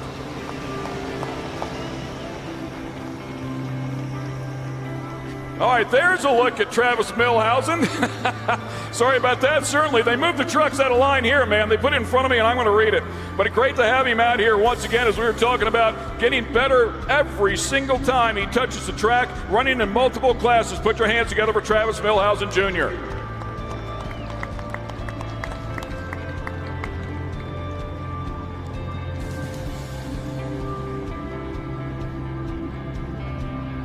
Next driver in the number 98 truck, and my apologies here. I do not. Hold on just a second. One more piece of paper here.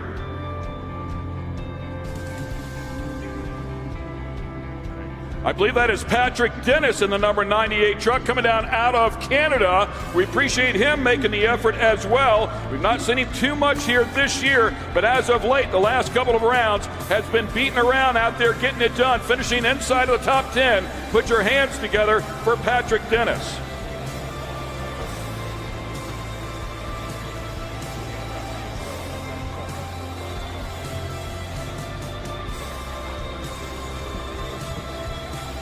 Up next will be number 13 truck of Jay Schaefer, out here to throw down with the big dog. See if he can get it done. It could be a magical day. Put your hands together for him. I'll cut through here. The next driver in the number 74 truck, I believe back on the next row, currently competing in the Pro 2 category. Does have a podium finish here at Dirt City a little bit earlier in the year. Congratulations, and put your hands together for Dustin Grabowski.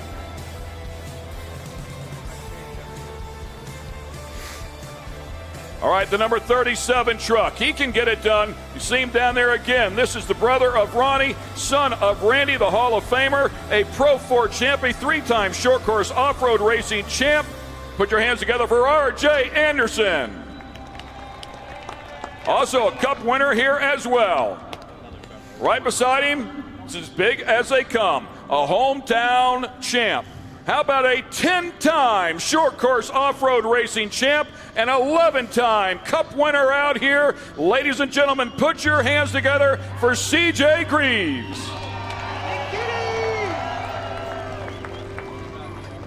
Right beside him, another young gun cutting his teeth, has certainly proven he has the speed. It doesn't matter if it's Pro Light or now up into Pro 4. He's shown some real speed, led a number of races, and hungry for that first win. Today just might be the magic. Put your hands together for Cole Mamer.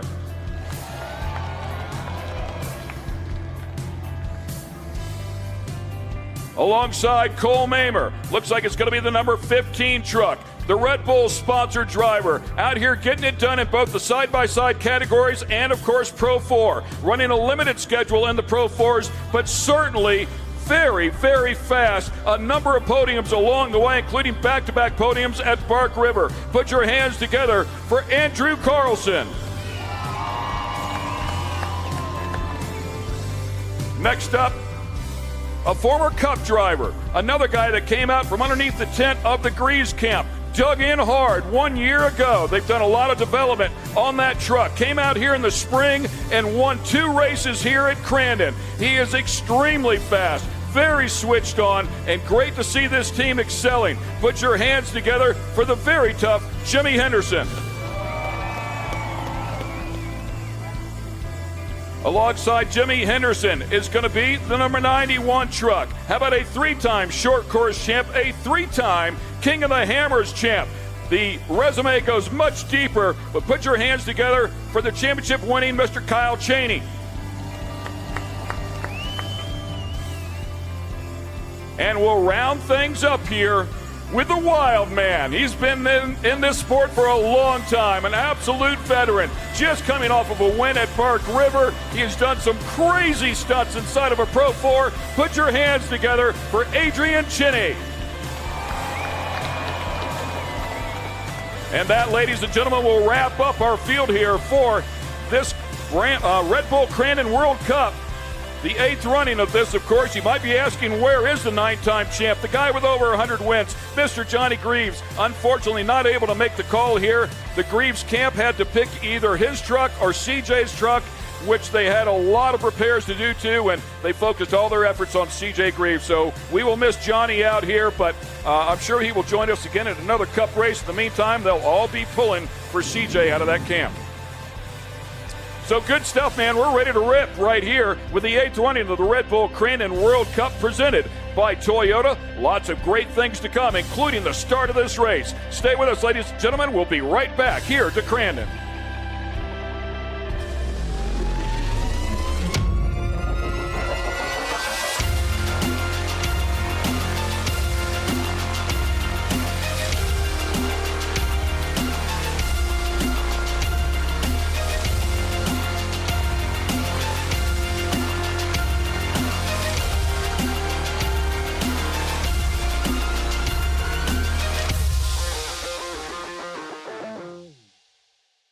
There is less than 1/100th of an inch of motor oil protecting your car's engine.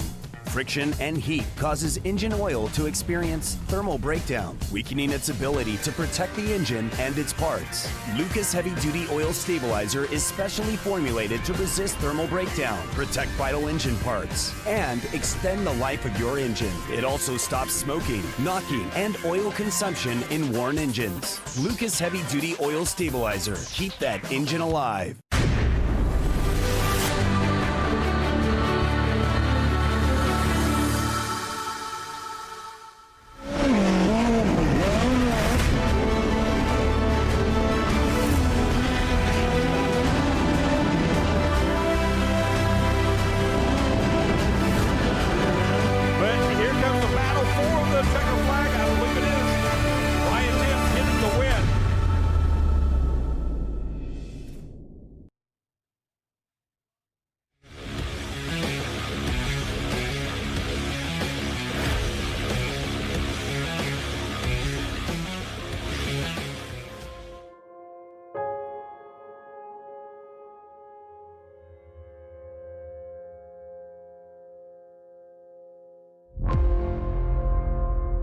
Back in 1989, I was 26 years old, and I was the director of motorsports for Bosch, Robert Bosch Corporation, and was into desert racing. And I made friends with Les Unger at Toyota and a guy named Bob Mount from Yokohama. And I just felt like we needed to have kind of the super team idea where we had some of our racers all come together in one group.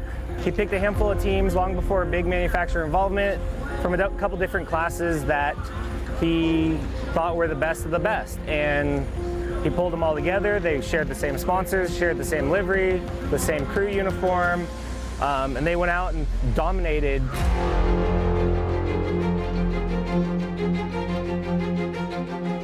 We're excited to be here. Crandon is a marquee event for Yokohama. paying homage to this at 35 years, it's an amazing thing to be a part of. We took 7 of our drivers from a handful of different classes, took the same vintage livery, wrapped them all, reprinted all these cool shirts. It just so happens Marty is the promoter for Crandon, so it was kind of all able to come together.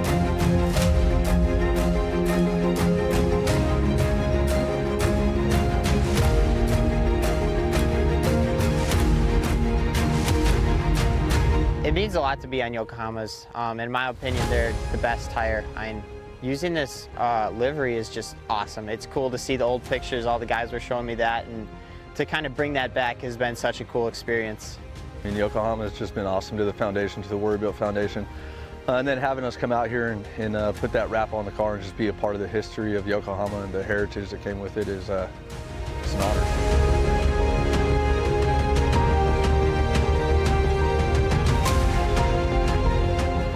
As a young man, or young teenager, my dad rode in the truck, spent many miles in the passenger seat of the truck racing with Malcolm Vinci and Mark Hansen, who were the driver records on the truck. So as a young teenager, like I said, I was at the races, working on the truck, and then to find it again and restore it and look at all the old footage and stuff, just a lot of memories. 757 is the Yokohama Toyota, Malcolm Vinci and Mark Hansen, and they're running 4th. Right? First off, I never thought the truck would even come to the Midwest, so to have it here is pretty amazing, and then have all the other Yokohama sponsored vehicles wrapped the same, doing the photo shoot, recreating that, and having all that together just looks real amazing to have it, representing this.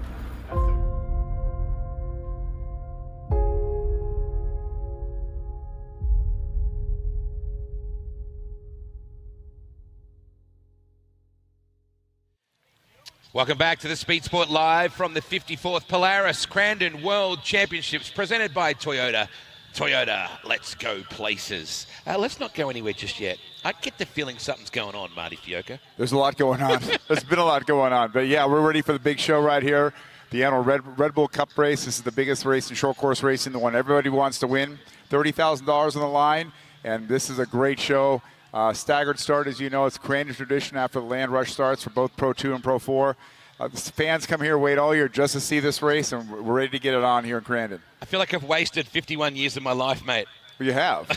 Where have I been? I don't know, but you haven't been here. Clearly I haven't. It's a phenomenal. Congratulations, mate. And I know I'm saying that to you, but you're representing a team that puts together the biggest race in off-road history. Oh, yeah, no, it's a big team. It's a big team of volunteers. We have about 500 volunteers here. Wow. Our staff, all the people who work on the racetrack, the prep, the building, starting with Cliff Flannery and Jason Flannery all the way down to his kids who are working here, every part of this track. And then never mind the hardworking Tina Kuloff, who's our general manager, office manager. She works so hard with us. She's a saint. Yeah, so her and I work all summer together here. I live in California, but I come here for the summer just to help with our 2 races, our June brush run race, and, of course, the Polaris World Championships we have here. And like I said, it's a culmination. It's kind of really getting exciting. It's kind of also really sad. But, we had the best weekend I think we've ever had here in 54 years. Wow. Yeah, we had the biggest crowd Friday, Saturday, Sunday, the KISS concert, all that. So it's super exciting. Now, to put this in perspective, you had the biggest rock and roll band in American history play here on Friday night alongside this. That gives it that blue ribbon if it didn't already have it, It really did. No, I'm not sure if they're the biggest rock and roll band in American history, but I'll argue that with you. But it's all good. Yeah, no, we did. So, but it was all part of the big kickoff for Friday night, right? I mean, we really want to kick off, and thanks to the Potawatomi Casino Group, we were able to bring KISS here to Crandon. Who would have thought this small town, 1,000 people, KISS is playing. All we heard was, is this a cover band? Is this a cover band? No, this is the real KISS. And we had about 13,000 people show up to watch them here, and it was a great show, and it just was a kickoff really to some great 3 days of racing, and it's all coming down to this race right here. Look at these people, mate. Have a look at that hill. Have a look at that. Crandon, can you stick your hands up for us and wave them around? We want to put you on TV all over the world. Come on, baby. Can we send a wave? Can we do a wave? Where's the Crandon wave? We've done it before. Yeah, let's do it from the barn down here, okay, in turn 2. On the count of 3, I want everybody in the barn to go up, and we'll send it back up the hill. Are you ready? Everybody down here at the barn end in turn 2. On the count of 3, go up. 1, 2, 3, go up. Good work. Make it noisy. You're going well. Make it noisy. Good work, Crandon. Keep it going. That is beautiful. Keep going through the grandstand, all the way through the bleachers. Oh, that's good. Let's do it one more time, but let's do it America loud, okay? Let's do it seriously awesome loud. Here we go. Everybody back here at the barn on the count of 3 and noisy. 1, 2, 3. Oh, yeah. That's what I'm talking about, Crandon. Keep it noisy. Let those drivers hear you.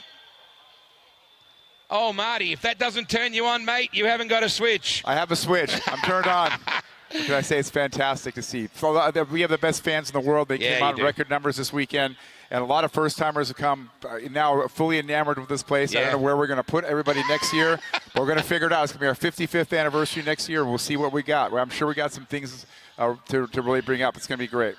Start working on the new grandstands, all right? You might need them. Yeah, absolutely, absolutely. It's going to be great. Hey, we're 5 minutes away from start time. We're about to rock and roll all night and party every day.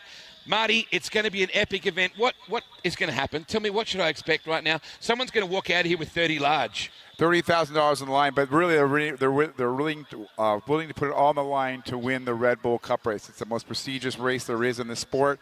What we're going to see is sheer mayhem. You know, so fans at home to understand what happens here, we give the Pro 2s, which have a slower lap time on the long track, the 1.7-mile track here, we give them a staggered start. So they'll take off, and then you're going to sit there, going to do most of the track, and then the Pro 4s, which are the all-wheel drive 1,000 horsepower trucks, are going to take off after them. So it's a chase for 10 laps to try to see who's going to get there first. Who was drunk and came up with this 54 I don't know. years ago? It was before me, my time too. But yeah, no, it was just, it's a Crandon tradition. It's one we only do here at Crandon. It allows us, because we have the land rush start, it's actually possible to do this. We did a Pro Light Pro Buggy Cup race the other day just as a warm-up. That was great. But this is the big deal, and you'll see sheer mayhem going on here in about 5 minutes. Marty, you've got some of the best people in racing working behind the scenes on this. I want to say big thanks to Joe and Ralph and all the team here on Speed Sport Live for doing a great job of the coverage. And I got to say, your announcers, mate, they are very, very good. The announcing team you have here. We're very blessed. We've been working really hard on making sure that the world gets to see this race and do it on a high as a professional as we can, in terms of bringing great live streaming and great television to bring this day. It's not just one race, it's all day. This is the biggest race in pro off-road racing, and we're proud to be here and doing it. It can only happen at the Big House. It can only be Sunday. It's Labor Day weekend. It's America, and we're ready to go racing.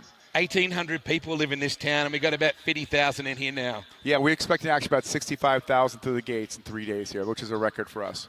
God bless America. It's great, isn't it? I can't wait to have a beer with you later on. So we are 2 minutes away before we send them to the top and let them rip. You got any picks on this? Going to put you on the spot? Can CJ do it again? Yeah, CJ, of course, can do it again. I mean, if it depends on the split. It depends on the dirt. It depends on the tire. It's a lot of grip. It's a lot of things. It's very difficult for the man who puts this all together, a gentleman by the name of Faye Stetson, who's done this for so long, to figure out the exact split. It's not the same. It depends on qualifying times. But I'll tell you what, CJ Greaves has been really consistent this year. Consistency is the key. I'm also looking, but then again, it was great to see RJ Anderson come. He doesn't race all the time. He looked really fast this morning in Pro 4. Pro 2, you know, unfortunately, Mickey Thomas isn't racing this afternoon because he's been consistent. But I got to say, Corey Winter looks really, really good. So I'm going to pick between, I think, CJ and Corey. It's always good to see a repeat winner or someone win it again or again and again. But you know what? Nothing beats someone whose life changes in that moment winning the first one, right? Yeah, no, and it does change these people's lives. I mean, this is a big deal. I mean, we saw the emotions today about guys winning their first Crandon Pro World Championships, and we saw it in a bunch of classes, and it's going to change it right here. It's going to be great. Next year, can we start the Volkswagens as the first bit of this? Well, how about you and I both get a bug and we'll build one, and we're going to do it. We'll do Class 11 next year. I'm ready. I cannot wait. Ladies and gentlemen, boys and girls, we have 25 seconds to throw up to a couple of the best voices in all of off-road racing.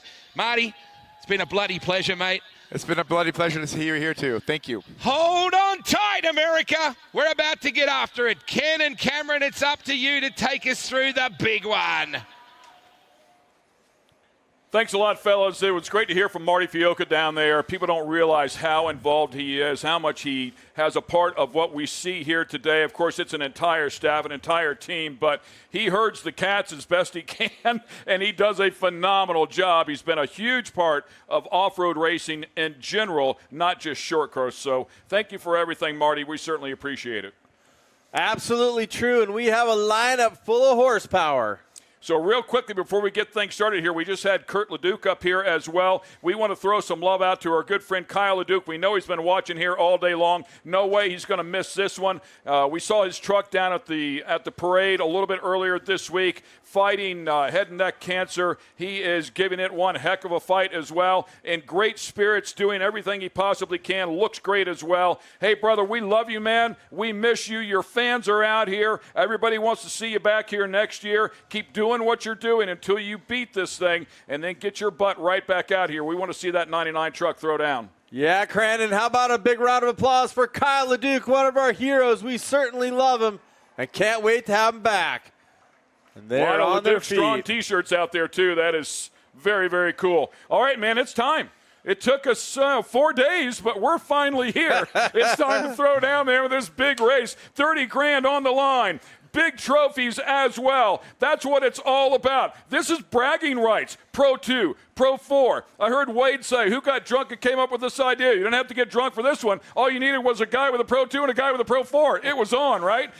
Bragging rights on the line. Of course, it doesn't always go as predicted. We've said it a couple times. Let's take a look at our starting grid because now we have who is going to be in the field, and there are a lot of hitters here. Who's your favorite, Ken? But let's get through this list. Man, I don't know. It's so hard to pick a favorite. Certainly you have to think about C.J. Greaves, but I love Corey Winter, who's gotten the whole shot a couple of times in the Pro 2. If he can do that and run away and have the bulk of that Pro 2, that large Pro 2 class back behind him as blockers, who knows, man? We've seen Pro 2 trucks win this many, many times, going back to Scott Taylor, who was the first one to ever do it inside of a Pro 2. Many people didn't think it could be done, but it's certainly been done a lot since then. The Pro 4s will have their work cut out for them. We'll see how big that split is and see when it comes together. No mandatory caution in this race, as you might imagine. 10 laps long, and they've got to get after it. 10 laps, get it done. Now, it'll be interesting. Once they turn loose, the Pro 2s will wait and find out how long it's going to take before the Pro 4s go off. It's one of those things of anticipation, right? And the spotters are probably all paying attention to the Pro 2s to when they're going to let those 4s go. There's a lot of different things going on here at one time, which is the best part about it. So to help you differentiate between the two, the Pro 2s will have black numbers on them. The Pro 4s will have white numbers on them because they can look very similar for sure. All I care about is if they're throwing huge roosts and the horsepower is flying high. And there is a horsepower differential we should probably talk about as well. Yeah, there was a rule change in Pro 2 that happened just a few years ago. They went to a Spec 410 motor that was much more cost effective, as you know, than the big race motors. But these things produce about 700 horsepower. That doesn't matter here in this particular game because they will be adjusted based on their lap times in the races. So they'll adjust that start time for the Pro 2s to the Pro 4s. The Pro 4s, as we've already documented, they are unlimited, naturally aspirated power plants producing upwards of 950 horsepower. Absolute monsters of the grid, all 4 tires digging. So as you well know, and you can hone in on this a lot better than I can, but the Pro 2s really don't have a big choice in lines if they're going to run the fastest line. The Pro 4s, man, they can really divvy it up. For sure. The way I equate it is you got to run the ballet of apexing the corner if you're in a Pro 2. You got to hit the sweet spot. You got to know where the traction is. You got to know where it's not heavy, where you can really lay it down and carry your momentum through the turn. So there's one preferred line, so to speak, for the Pro 2. Yes, you can move around a little bit, and don't call me out on this single line. But the Pro 4, with all 4 wheels digging, they can rotate early, go down to the bottom. They can apex late and come out on the outside. It's not as hard for them to choose a different line, but they still love that same preferred line that the Pro 2's in. And I know that the Pro 4 doesn't like when it gets too far out into the loam where the Pro 2 throws that loam on the outside on the cushion. So the beginning of the race here, the Pro 2s are hoping, and you brought this up, what RJ talked about it with all the trucks out here, the Pro 2s out here, they will sling the bottom off pretty quickly and start developing that cushion where they can get some grip. Yeah, when we talked to a couple drivers, they were saying, there's a lot of Pro 2s it's going to make it harder for the Pro 4s to get through. Agree. RJ Anderson said clearly, he's all, hey, with all the Pro 2s, it's going to clean the track off faster and make it faster for the Pro 4s to use different lines and be able to go further to the outside. So we'll see how things shake down here. There's a lot of different options. What I would tell you to look for is when the Pro 4s catch up with the Pro 2s, watch the different lines that they can use. They'll be watching the drivers in front of them. If they're going high, if they're going low, they know about where they want to go, and they will go in a different direction. It is so cool to watch these masters behind the wheel do what they do. Well, the coolest moment in motorsports is all of these trucks going down through turn one. Oh, yeah. Land rush start, funnel down to what I would say is probably 3 preferred lines, but maybe 6 wide. And that is something of beauty. If you haven't seen it live, it's about to blow your mind. It is something that you will not believe. But those of you at home, pay attention, watch for your favorites, watch for the whole shot, and also remember, there's a couple undulations in the start straight, so it's not exactly straightforward if someone gets a bit of a jump right out of the gate. Yeah, we've seen that happen all weekend long where somebody will hit a jump or launch the truck just a little bit sideways. Immediately, everybody's driving, racing, steering. This is not a smooth land rush start. There's some landmines out there that they'll be running through to come down here, and I believe it was CJ that we heard running through turn 1, Forest County, Potawatomi, turn 1 at over 100 miles per hour. They'll fan them out 3, 4, 5 wide. It will absolutely be on. Oh, it's on, that's for sure. The fans are ready. The drivers are strapped in. We're waiting for the officials to be ready, and we'll be ready to go time here. You see the bright yellow truck there, Jarrett Brooks. He had a great run going in what I would call the qualifying race this morning. Had a window net come down. He had to pull into the hot pit. Therefore, he did not get one of those first couple picks on the lineup, so he's a little bit further out from the inside than he would probably like to be. Yeah, that was a heartbreaker for him, no doubt about that. But he's certainly very, very fast. We'll see how things shake down. Look at that long line of Pro 2s, and, of course, they will all be going for it to try and get that hole shot into turn number 1. So far tucked down, even if you're on the pole down there for Corey Winter, when you come in and you hit that angle that low, if he has somebody beside him, it can really pinch off the turn. If he can open it up just a little bit, he can carry that momentum. It is, I have not driven this start straight, but every time I see that outside, someone coming around the outside, it makes my hair on my neck stand up because it does come around and pinch down on it. All the momentum of all the trucks is drifting to the outside. It's getting close. It's time to go to that starter stand. All right, get on your feet, ladies and gentlemen. It is time. The trucks have been started. They're making some noise, waiting for the starter up in the stand to throw the green flag. We'll turn the Pro 2s loose, and then we'll turn the Pro 4s loose after them. It is time to throw down for $30,000 and the most prestigious trophy in all of short course racing right here at the Big House, Labor Day weekend. Let's turn them loose. Listen in, baby. This one's going to be good.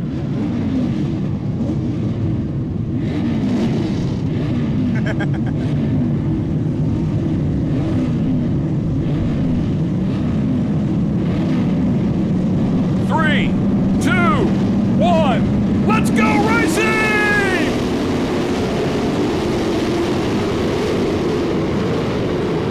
Big contact!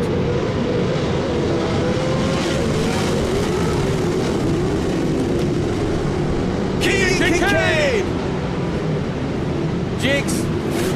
The early leader there with the Lucas Oil back machine. Former winner here. Oh, and a big wreck. One sitting right in the middle. I believe that's Mayan Spaccarelli sitting there in the middle of the track. That will force a yellow flag here, I'm sure, very quickly with the Pro 4s not leaving just yet. We'll see what race control decides to do. But in a horrible spot right there. Looks like they're going to immediately try to get him out of the way. And everybody shut down. So, yeah, they have no choice right here. No way they could turn the Pro 4s loose with that truck sitting in the middle.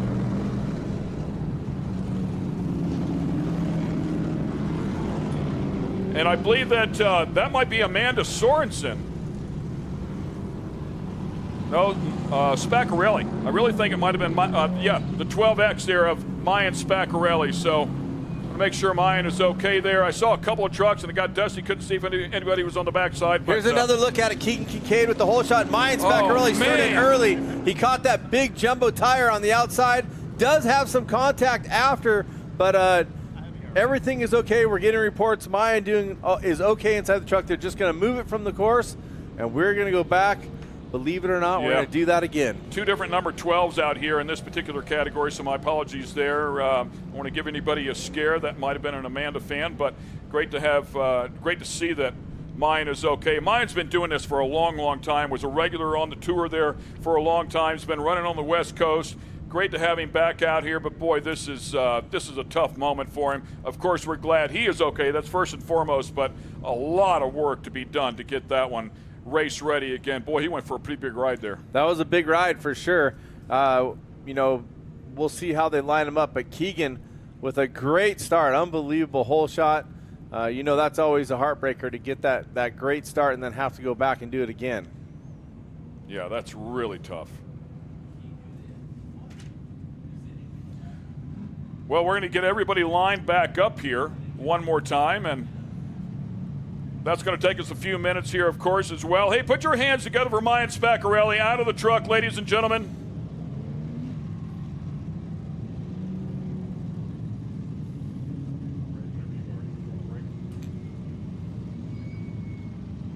Oh, safety over there chatting with him. Clearly seems to be in good shape. So, once again, safety issues doing what they need to do. All right, we'll get them all lined back up and turn them loose one more time in just a moment.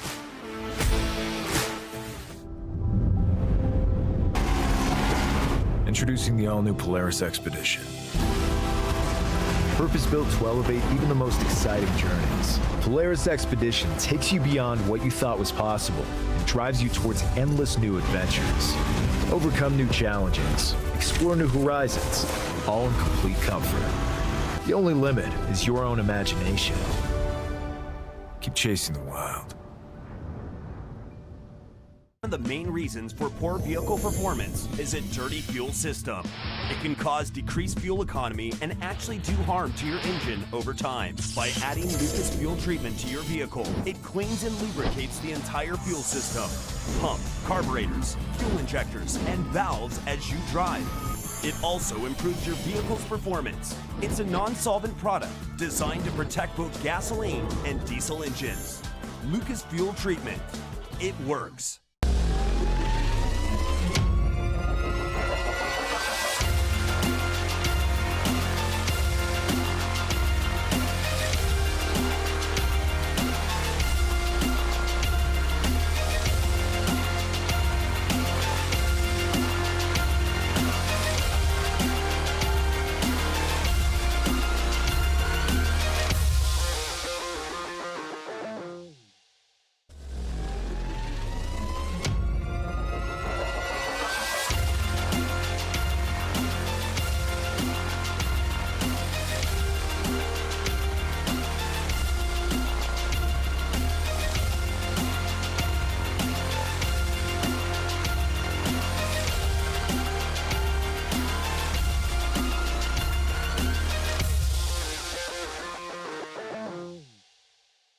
There is less than 1/100th of an inch of motor oil protecting your car's engine.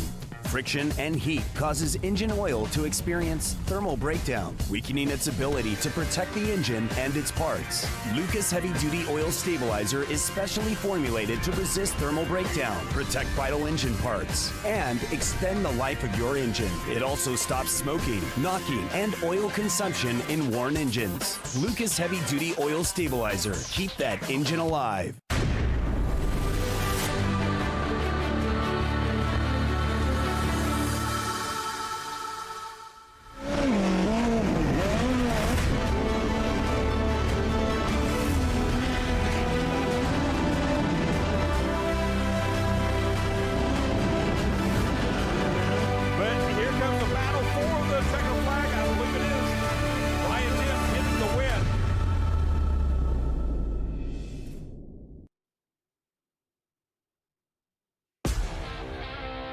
And once again, we are back here at the 54th running of the Polaris Crandon World Championships and the 8th running of the Red Bull Crandon World Cup, presented by Toyota, which is about to take place here once again. Unfortunately, we lost a couple of trucks here in the middle. You can see a couple of holes there, one of those being Jarrett Brooks. Yeah, both yellow trucks. One was Mayan Spaccarelli, the other one, here we go. Obviously Jarrett Brooks, and here we go. Restart is on.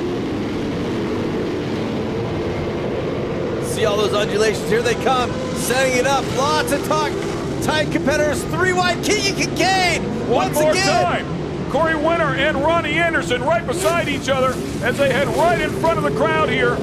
But Keegan Kincaid, 2 hole shots. He had to come from deep in the field a little bit earlier today. Worked his way back up to 4th. Certainly has a hot rod, and he's ready to show it off now. Ronnie Anderson takes over 2nd. Corey Winter, your winner earlier today, number 67, the blue truck sitting in that 3rd position, and the 4s are off. The Pro 4s are off. Number 53 truck in there also having a good start here. R.J. Anderson leads C.J. Greaves as they come around the Potawatomi, turn number 1, headed for the barn. It's R.J. Anderson, your winner earlier today in the Pro 4 race. So a solid get out of the gate. In the Pro 4s, everybody's clean. Racing is clean. It's R.J. Anderson, C.J. Greaves, Cole Mamer, and Henderson running in that 4th position in the Pro 4s. Can they make up the gap? Can they make up the time? The 4s are looking fast. As they clear Calamity Corner, your leader, competition, challenge. Here comes Greaves. Watch him dive maybe to the inside, trying to set it up. Look for 2 different ways to do it. Greaves down the bottom. Kincaid back into the infield. He's still your leader. Greaves trying to get by for the lead. Excellent stuff there between the Pro 4s. Of course, the Pro 2s already coming back around as they're getting in after it. And yeah, the Pro 4s side by side. CJ down to the inside, trying to bully his way through. And he does touched him. He gets it done down on the bottom. RJ's going to have to scrap back, goes outside in on him, and they are still side by side. Nope, looks like CJ will get the spot here. Keegan Kincaid checking out here. Huge gap over Ronnie Anderson and Corey Winter, the 93 of Johnny Holter in that Pro 2. Woo-hoo-hoo! Welcome to Crandon, folks. R.J. Anderson trying his desperate self to get back in the hunt here with CJ. CJ with some real speed in that 33 truck. Toyota making some noise here tonight. CJ just did classic, pulled up alongside and took the same braking potential with RJ and filled up the line. RJ couldn't turn in, couldn't rotate. Yeah, and how about that other guy, that Jimmy Henderson guy that's been flexing some muscle here? He's coming, sitting in that 3rd spot right now. We don't want to forget about our Pro 2 drivers. Still Kincaid out front, followed up by Ronnie Anderson, Corey Winter. They're going to be coming back around here in just a couple of moments. Here they come, back around the Potawatomi, turn number 1. Here comes your Pro 2s, led by Keegan Kincaid in the number 4. Lucas Oil Truck, the NOS Energy number 52 of Ronnie Anderson, and the Vision Canopy number 67 of Corey Winter. But he has competition right on his back door. Watch for the pass, watch for the attempt. We'll start getting some lap times here as well. We'll try to monitor when the Pro 4s are catching back up and how they're doing with the leaders of the Pro 2. Man, Keegan Kincaid on a torn pace. This is exactly what he's got to do. I'm talking about 10 qualifying laps. Get it done. The Pro 4s are back inside. C.J. Greaves in the Monster Energy number 1. Followed directly by that NOS Energy of R.J. Anderson. So about a 1:23-second lap time here for Keegan Kincaid. Clearly the fastest Pro 2 here out on the field so far. They're about to come up on the back of that pack of Pro 2s. Look at this, Jimmy Henderson, the United Rentals truck trying to get underneath R.J. Anderson. They're headed for Calamity Corner at the finish line. And look at this, going to the inside is my CJ. Goodness, what a move there by CJ. The smallest amount of contact. But man, he set that up a month ahead of time. Incredible effort. We call that the can opener. Coming through, gotta make the move. Of course, that allowed RJ to get back closer to CJ. CJ crosses the stripe here as well. See if we can get a lap time on CJ. CJ Greaves with a 1:19.5. So right now, about 3 seconds, 2.5, 3 seconds. Your Pro 2s are back on the infield. Keegan Kincaid, the Lucas Oil number 4, has put up quite a gap. He's got 20 truck lengths on Ronnie Anderson. Then Corey Winter is sitting in that 3rd position. Quite a battle in the Pro 2s between 3rd, 4th, and 5th as the Pro 4s come back inside your stadium right in front of the crowd. So some quick gorilla math here, about 3.5 seconds faster. He's a total of 20 seconds behind. 8 or 9 laps to do it. That is right on par to catch him on the last lap if everything goes to plan. Well, they seem to be catching up faster than it sounds like they should. They seem to be right there. 3 trucks all doing it their own way with Greaves, Anderson, and Henderson all looking bad fast and super solid. They've gotten by a couple of the Pro 2s. What happens now is they start to get into the better Pro 2s. It makes it a little tougher to pass. They fill those lines up. All of a sudden, it might tighten up that pass. Oh, Greaves is off. CJ, right front tire is flat. CJ Greaves will not go back-to-back here. That opens up the door for R.J. Anderson. We'll see if he can get it done, or maybe Jimmy Henderson for the first time ever. However, don't count out those Pro 2s. They are way out front, including that Lucas Oil Pack number 4 of Keegan Kincaid. He's done it 4 times out here. And that pack for 3, 4, and 5 right now looks so solid in the Pro 2s. That's going to be the tough spot for the Pro 4s to get through. But they also do have 6, 7, and 8 to deal with still as well. R.J. Anderson now on the back of the 25, trying to make a move. He's going to go to the outside. Watch out now. Henderson might be able to make a move here. And he has to go back to the inside. R.J. Anderson had to go outside and back to the inside. And here comes Henderson. Watch that Pro 4 action as they go into the gravel turn. Yeah, that's the other thing that's worked out for him so far. They've not been racing each other too much. Henderson right there, but just cannot come out of the bottom of the turn as fast as RJ. No doubt a fast truck, though. RJ has to do work. He's got a couple lappers. He goes to the outside. Matag goes around the outside of Corey Winter. Corey Winter gets tagged from the back and spun out. Hopefully nobody else gets into it. Spotters will be going to work there. Corey Winter gets going one more time. And here goes RJ Anderson, gets pushed wide. Henderson has the line. RJ has to tuck it in deep. Here comes Henderson running down the back. Henderson all over the tailgate of the 37 truck's got to run down the Cowboy corner. They've got traffic. Lap traffic as well. He stuffs it down in there. He so far has it. RJ trying to take it down in and keep it. Can he get it done? A lot of dust back there. Hard to see it, but I think Henderson got the spot. It's right there, but here comes Anderson. He's got a truck right in front of him, a blocker. They're both going to have to deal with it. It's Henderson in front, and RJ trying to go down the inside. No, Henderson makes a move. It's the wrong move. He follows into lap traffic. Corey Winter changed lanes at the last second, and he ran right into the back of him. I'm really glad he didn't launch Corey Winter. He had nothing to do. He had an opening. Corey went down to the bottom. Fortunately for Henderson, R.J. Anderson followed him to the same hole. Now down to the bottom goes R.J. Anderson. And he fills the line. He goes right out in front of Henderson, makes the move clean. He's got one to get by to get before Calamity Corner. And look at R.J. goes to the inside, tucks it into the Pro 4, using multiple lines, and he's going to be clean by.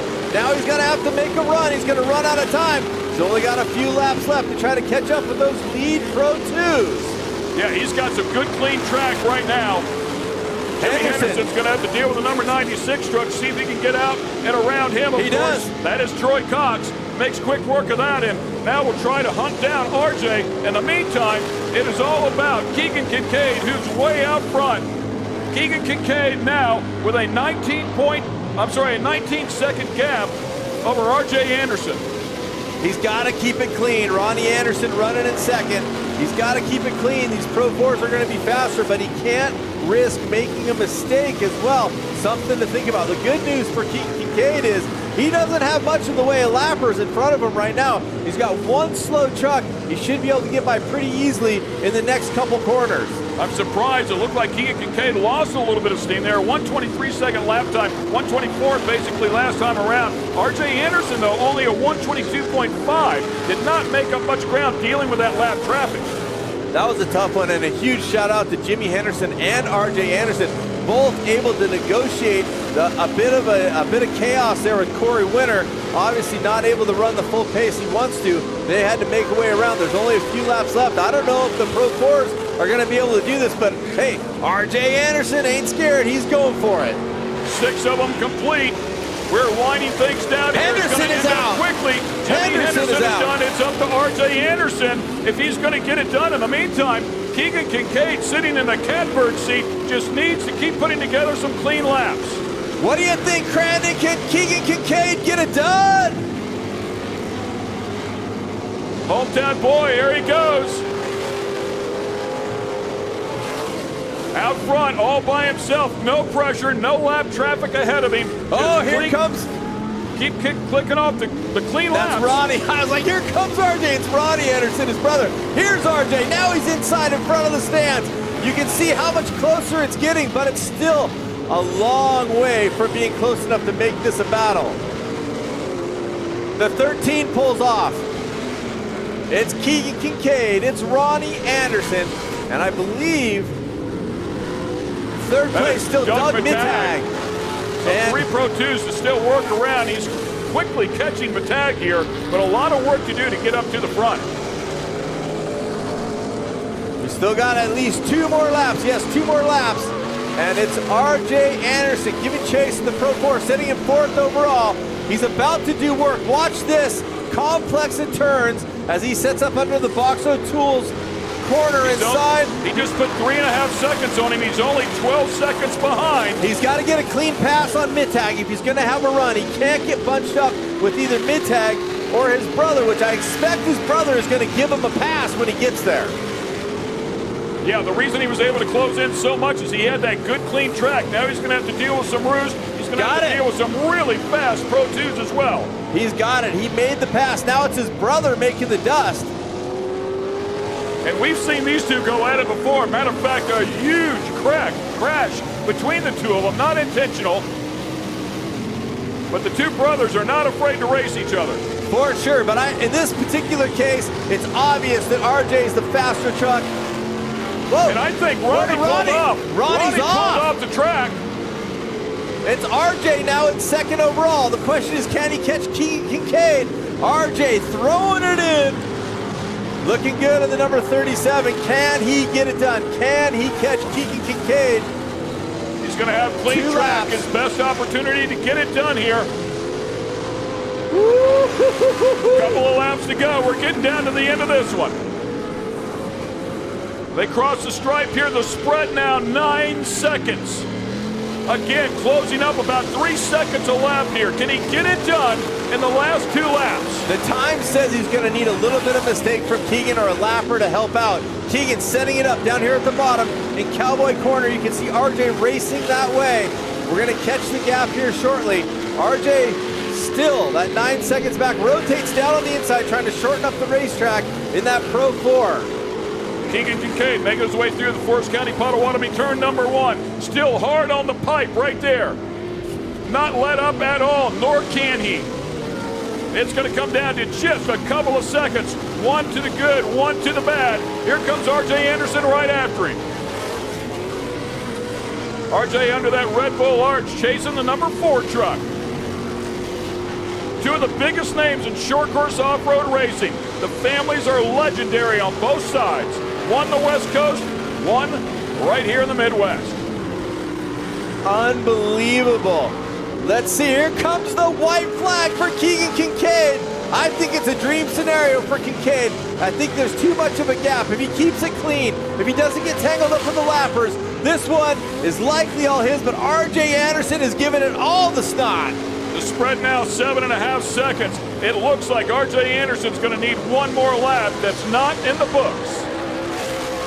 Don't say it's over till it's over, though. This is short course. Anything is possible. Anything can happen. They're going to be coming down in front of you for the very last time, Crandon, and those watching around the world. Your leader.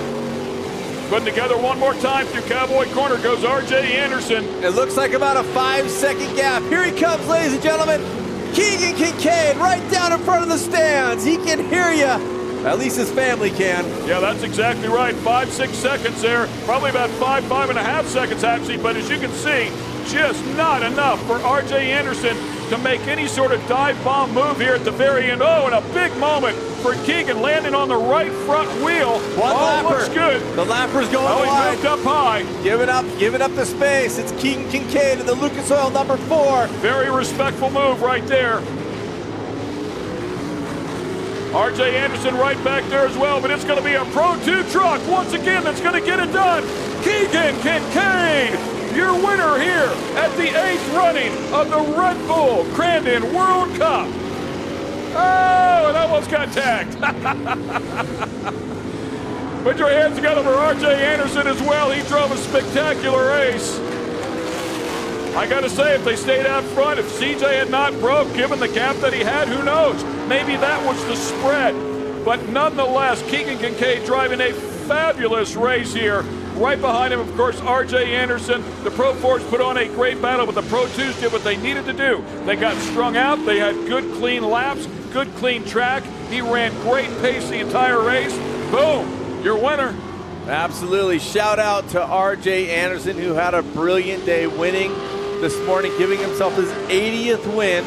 And, of course, he comes second here in the Red Bull Cup.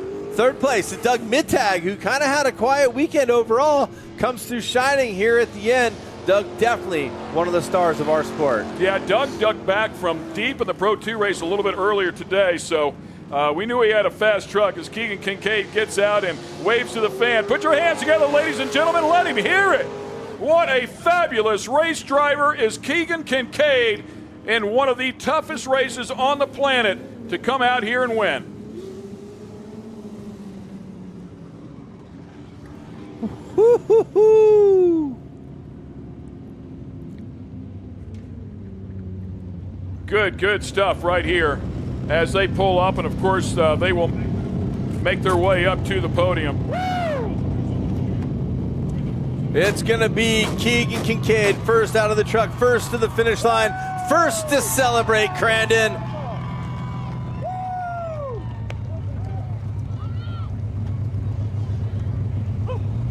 We'll make it 5, baby. How about that?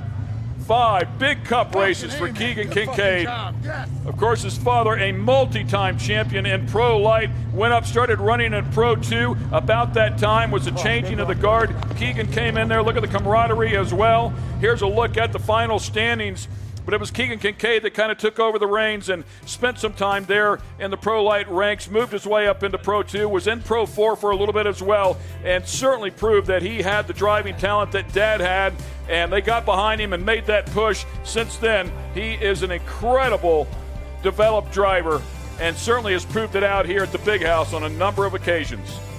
Great stuff. They're celebrating down there. When we come back, we'll have a chance to talk to our winner up at the IBOC Winner's Circle.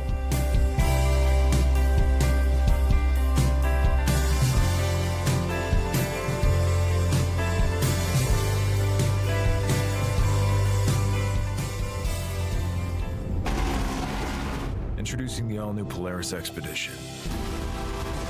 Purpose-built to elevate even the most exciting journeys. Polaris Expedition takes you beyond what you thought was possible and drives you towards endless new adventures. Overcome new challenges, explore new horizons, all in complete comfort. The only limit is your own imagination. Keep chasing the wild. One of the main reasons for poor vehicle performance is a dirty fuel system.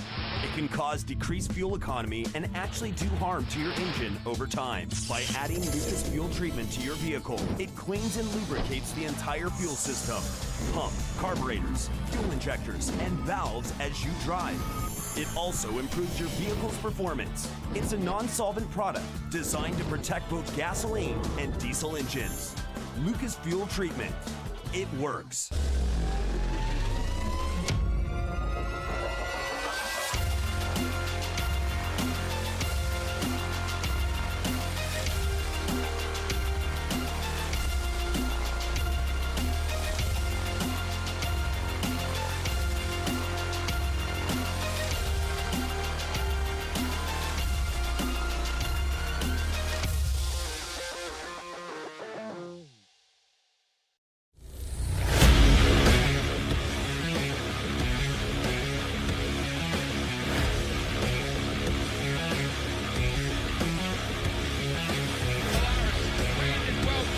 Presented by Toyota.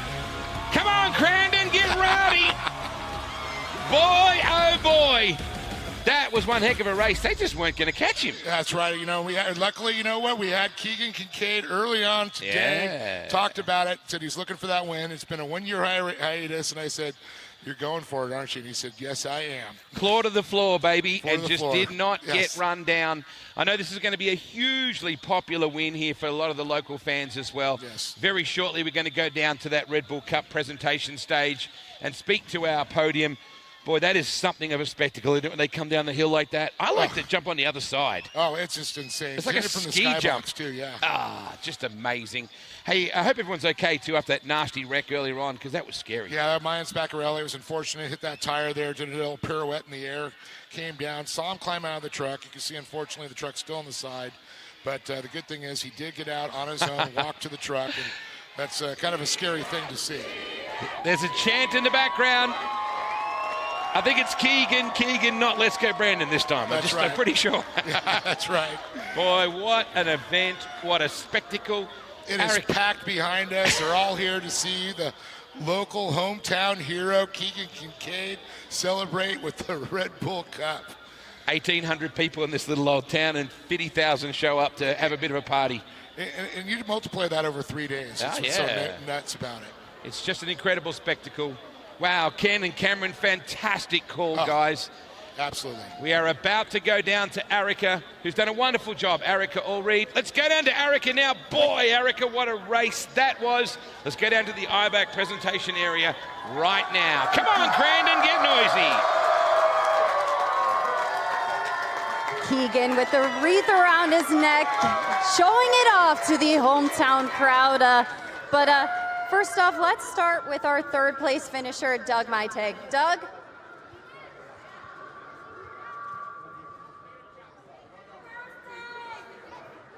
Doug, a big congratulations to you. It really seemed as though you were able to keep cool, calm, and collected behind the wheel as you drove this one home to a third place position. So tell me, was it as smooth inside the helmet as it looked out on course today? Definitely not. We got a second chance at a restart. I don't even think I bettered my position. I think it was the same exact position. And, we just put our head down and started charging. We've had a rough couple of rounds getting the truck together and stuff. So big shout out to my little brother and my dad for getting the truck ready. I haven't been able to really help. I've been super busy, but couldn't do it without them. And, my friends and family that come and help. Travis, Mark, my mom, my dad, my fiance. Like I said, my dad, my brother, and everybody that comes out and helps. This is a low budget deal, and we're making it happen. So to end up on the podium at the biggest race of the short course, in short course history, is pretty awesome. I just got to give it up to my sponsors for getting me up here. The Maxxis tires were hooked up, and we did our best to catch Keegan, but he was on a mission, and I had to get by 3 other guys. So I made my moves and made it happen. Bill Saint shocks were dialed. I was able to send anything I wanted to, and Hostile Wheels, Maxxis tires, Bill Saint shocks, everybody. Thank you guys so much. A job well done. Let's give it up for the 81.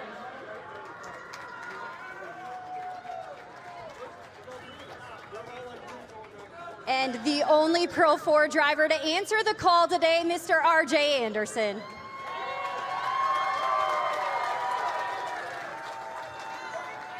RJ, this one was an all-out brawl to the finish, to say the least. So what did this one demand of you as a driver? Because I'd have to imagine it was no easy task considering the chaos and mayhem we saw. Yeah, honestly, a lot of emotions going through my head right now. I don't know if these guys were watching the front Pro 2s, but us Pro 4 guys had a brawl going on back there. It was good, clean racing, but me, CJ, and Jimmy were all racing really hard as we were dicing through the Pro 2s. So, these guys gave us an awesome track today. Wouldn't want to share the podium with 2 better guys. So bummed for my brother. I was coming up to him right here. He was running second. We could have almost been on the podium together. So I'm bummed for him, but heck of a run for him. Just thank you, Crandon, for giving us this place to come race and put on this show. Your fans are awesome. I know you're going to cheer louder for Keegan, but he deserves it, man. Just had a fun time racing my truck today. One more lap, but that's the Cup race. We were so close. And just a quick shout out to Kyle Duke back at home. I know if he was out here, these races would be a little bit tougher. So we're thinking about you, man, and heal up soon. And we'll see you guys next year. A job well done. The fun definitely showed in these results here today. And now with our 2023 Red Bull Crandon World Cup winner, Mr. Keegan Kincaid. The emotions are running high as the hometown hero gets it done here today. Keegan, can you try and articulate what it means to win the most prestigious race in off-road for the 4th time? I don't know, just listening to these guys right here, puts it in prime example. You know, this is my hometown crowd. They've always been behind me, whether I've lost or won, been on this podium. They backed my dad, they backed my family. You know, the Flannerys, everybody has been great to us. You know, Lucas Oil on the track, Lucas Oil on that #1 truck. I mean, I wouldn't want to share it with anybody but these two up here. You know, these are some two fun guys. We've had some really fun on the track and off the track. But again, I can't thank my crew enough. I haven't got a whole shot all weekend long, and we really struggled. And we came out, and then they threw the yellow on me. And I'm like, oh, maybe that was my only one. And we buckled down, got our head down, and you know, these Cooper tires were hooked up. We ran away and hid, and I was scared for a while there, but I can't thank Lucas Oil, Vision Wheel, Cooper Tire, Fox Shocks. We were sending it. Like, that was the hardest we were sending. We weren't lifting off the skybox. We weren't lifting off that. I hope it was a good show for everyone. You definitely put on a good show for us, so go ahead and celebrate and soak up this moment as you deserve it. Keegan Kincaid. And now we've got our friends at Boxes to present Keegan with an award. Keegan, hometown boy, we are so proud as Boxo USA provides you a full 45-inch tool set, completely loaded. We're proud of you, man. Way to go, hometown. Thank you. Awesome job. And now with Jason Flannery.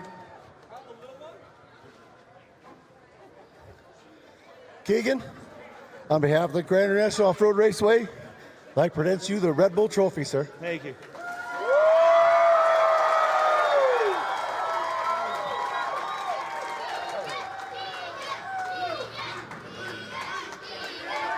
And now one more special award for our winner. All right, on behalf of all you fans that made this 3 days possible, and then see a race like this, I said if you didn't like that race, you didn't like your mother's milk. I can tell you that. I said, all these guys ain't no stranger to this stage. When you get these three guys battling, like I said, we've seen an awesome, awesome race. And what about that concert last night with Potawatomi bringing in Kiss to about 20,000 people? And I mean, we couldn't have it better than that. So we always give a gun away. We call him the top gun, the guy that won. I think he's getting a collection of them. But it's a gold-plated Henry rifle. Keegan, we want to thank you for that wonderful race, John, and all the rest of you guys.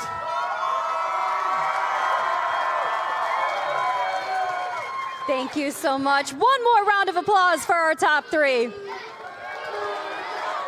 Guys, back to you.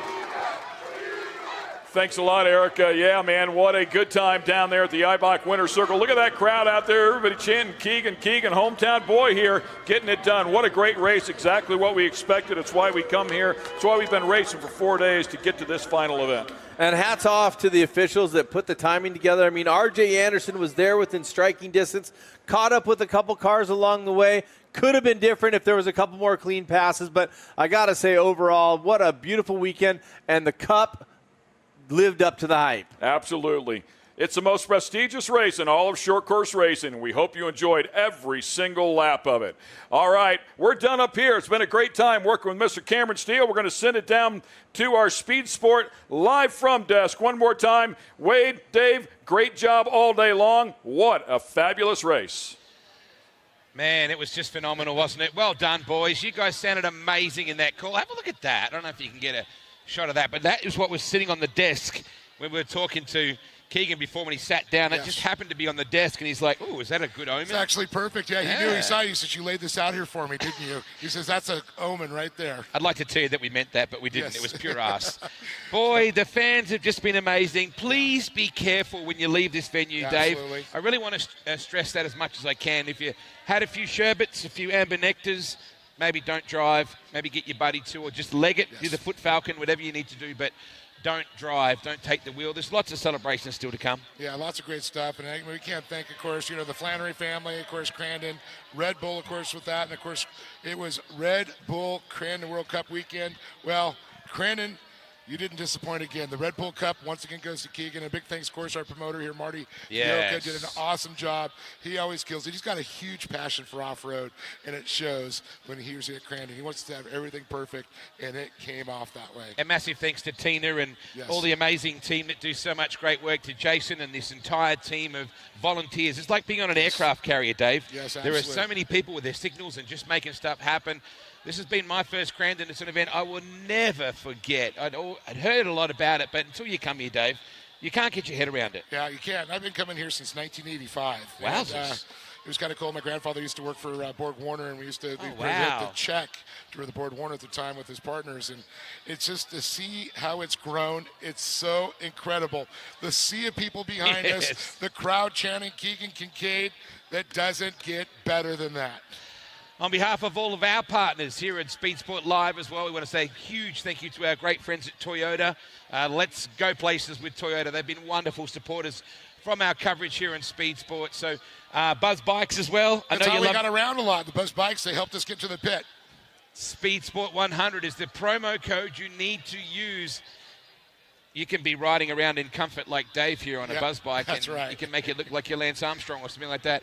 It has been an amazing weekend. So many great partners. Thank you to Red Bull, of course, who supported it. Well done to all the teams, the unsung heroes in those trucks, Dave. Yes, actually, our cameramen, the producers, all did an incredible job. And, of course, Ken Stout, Cameron Steele, Erica Allreed.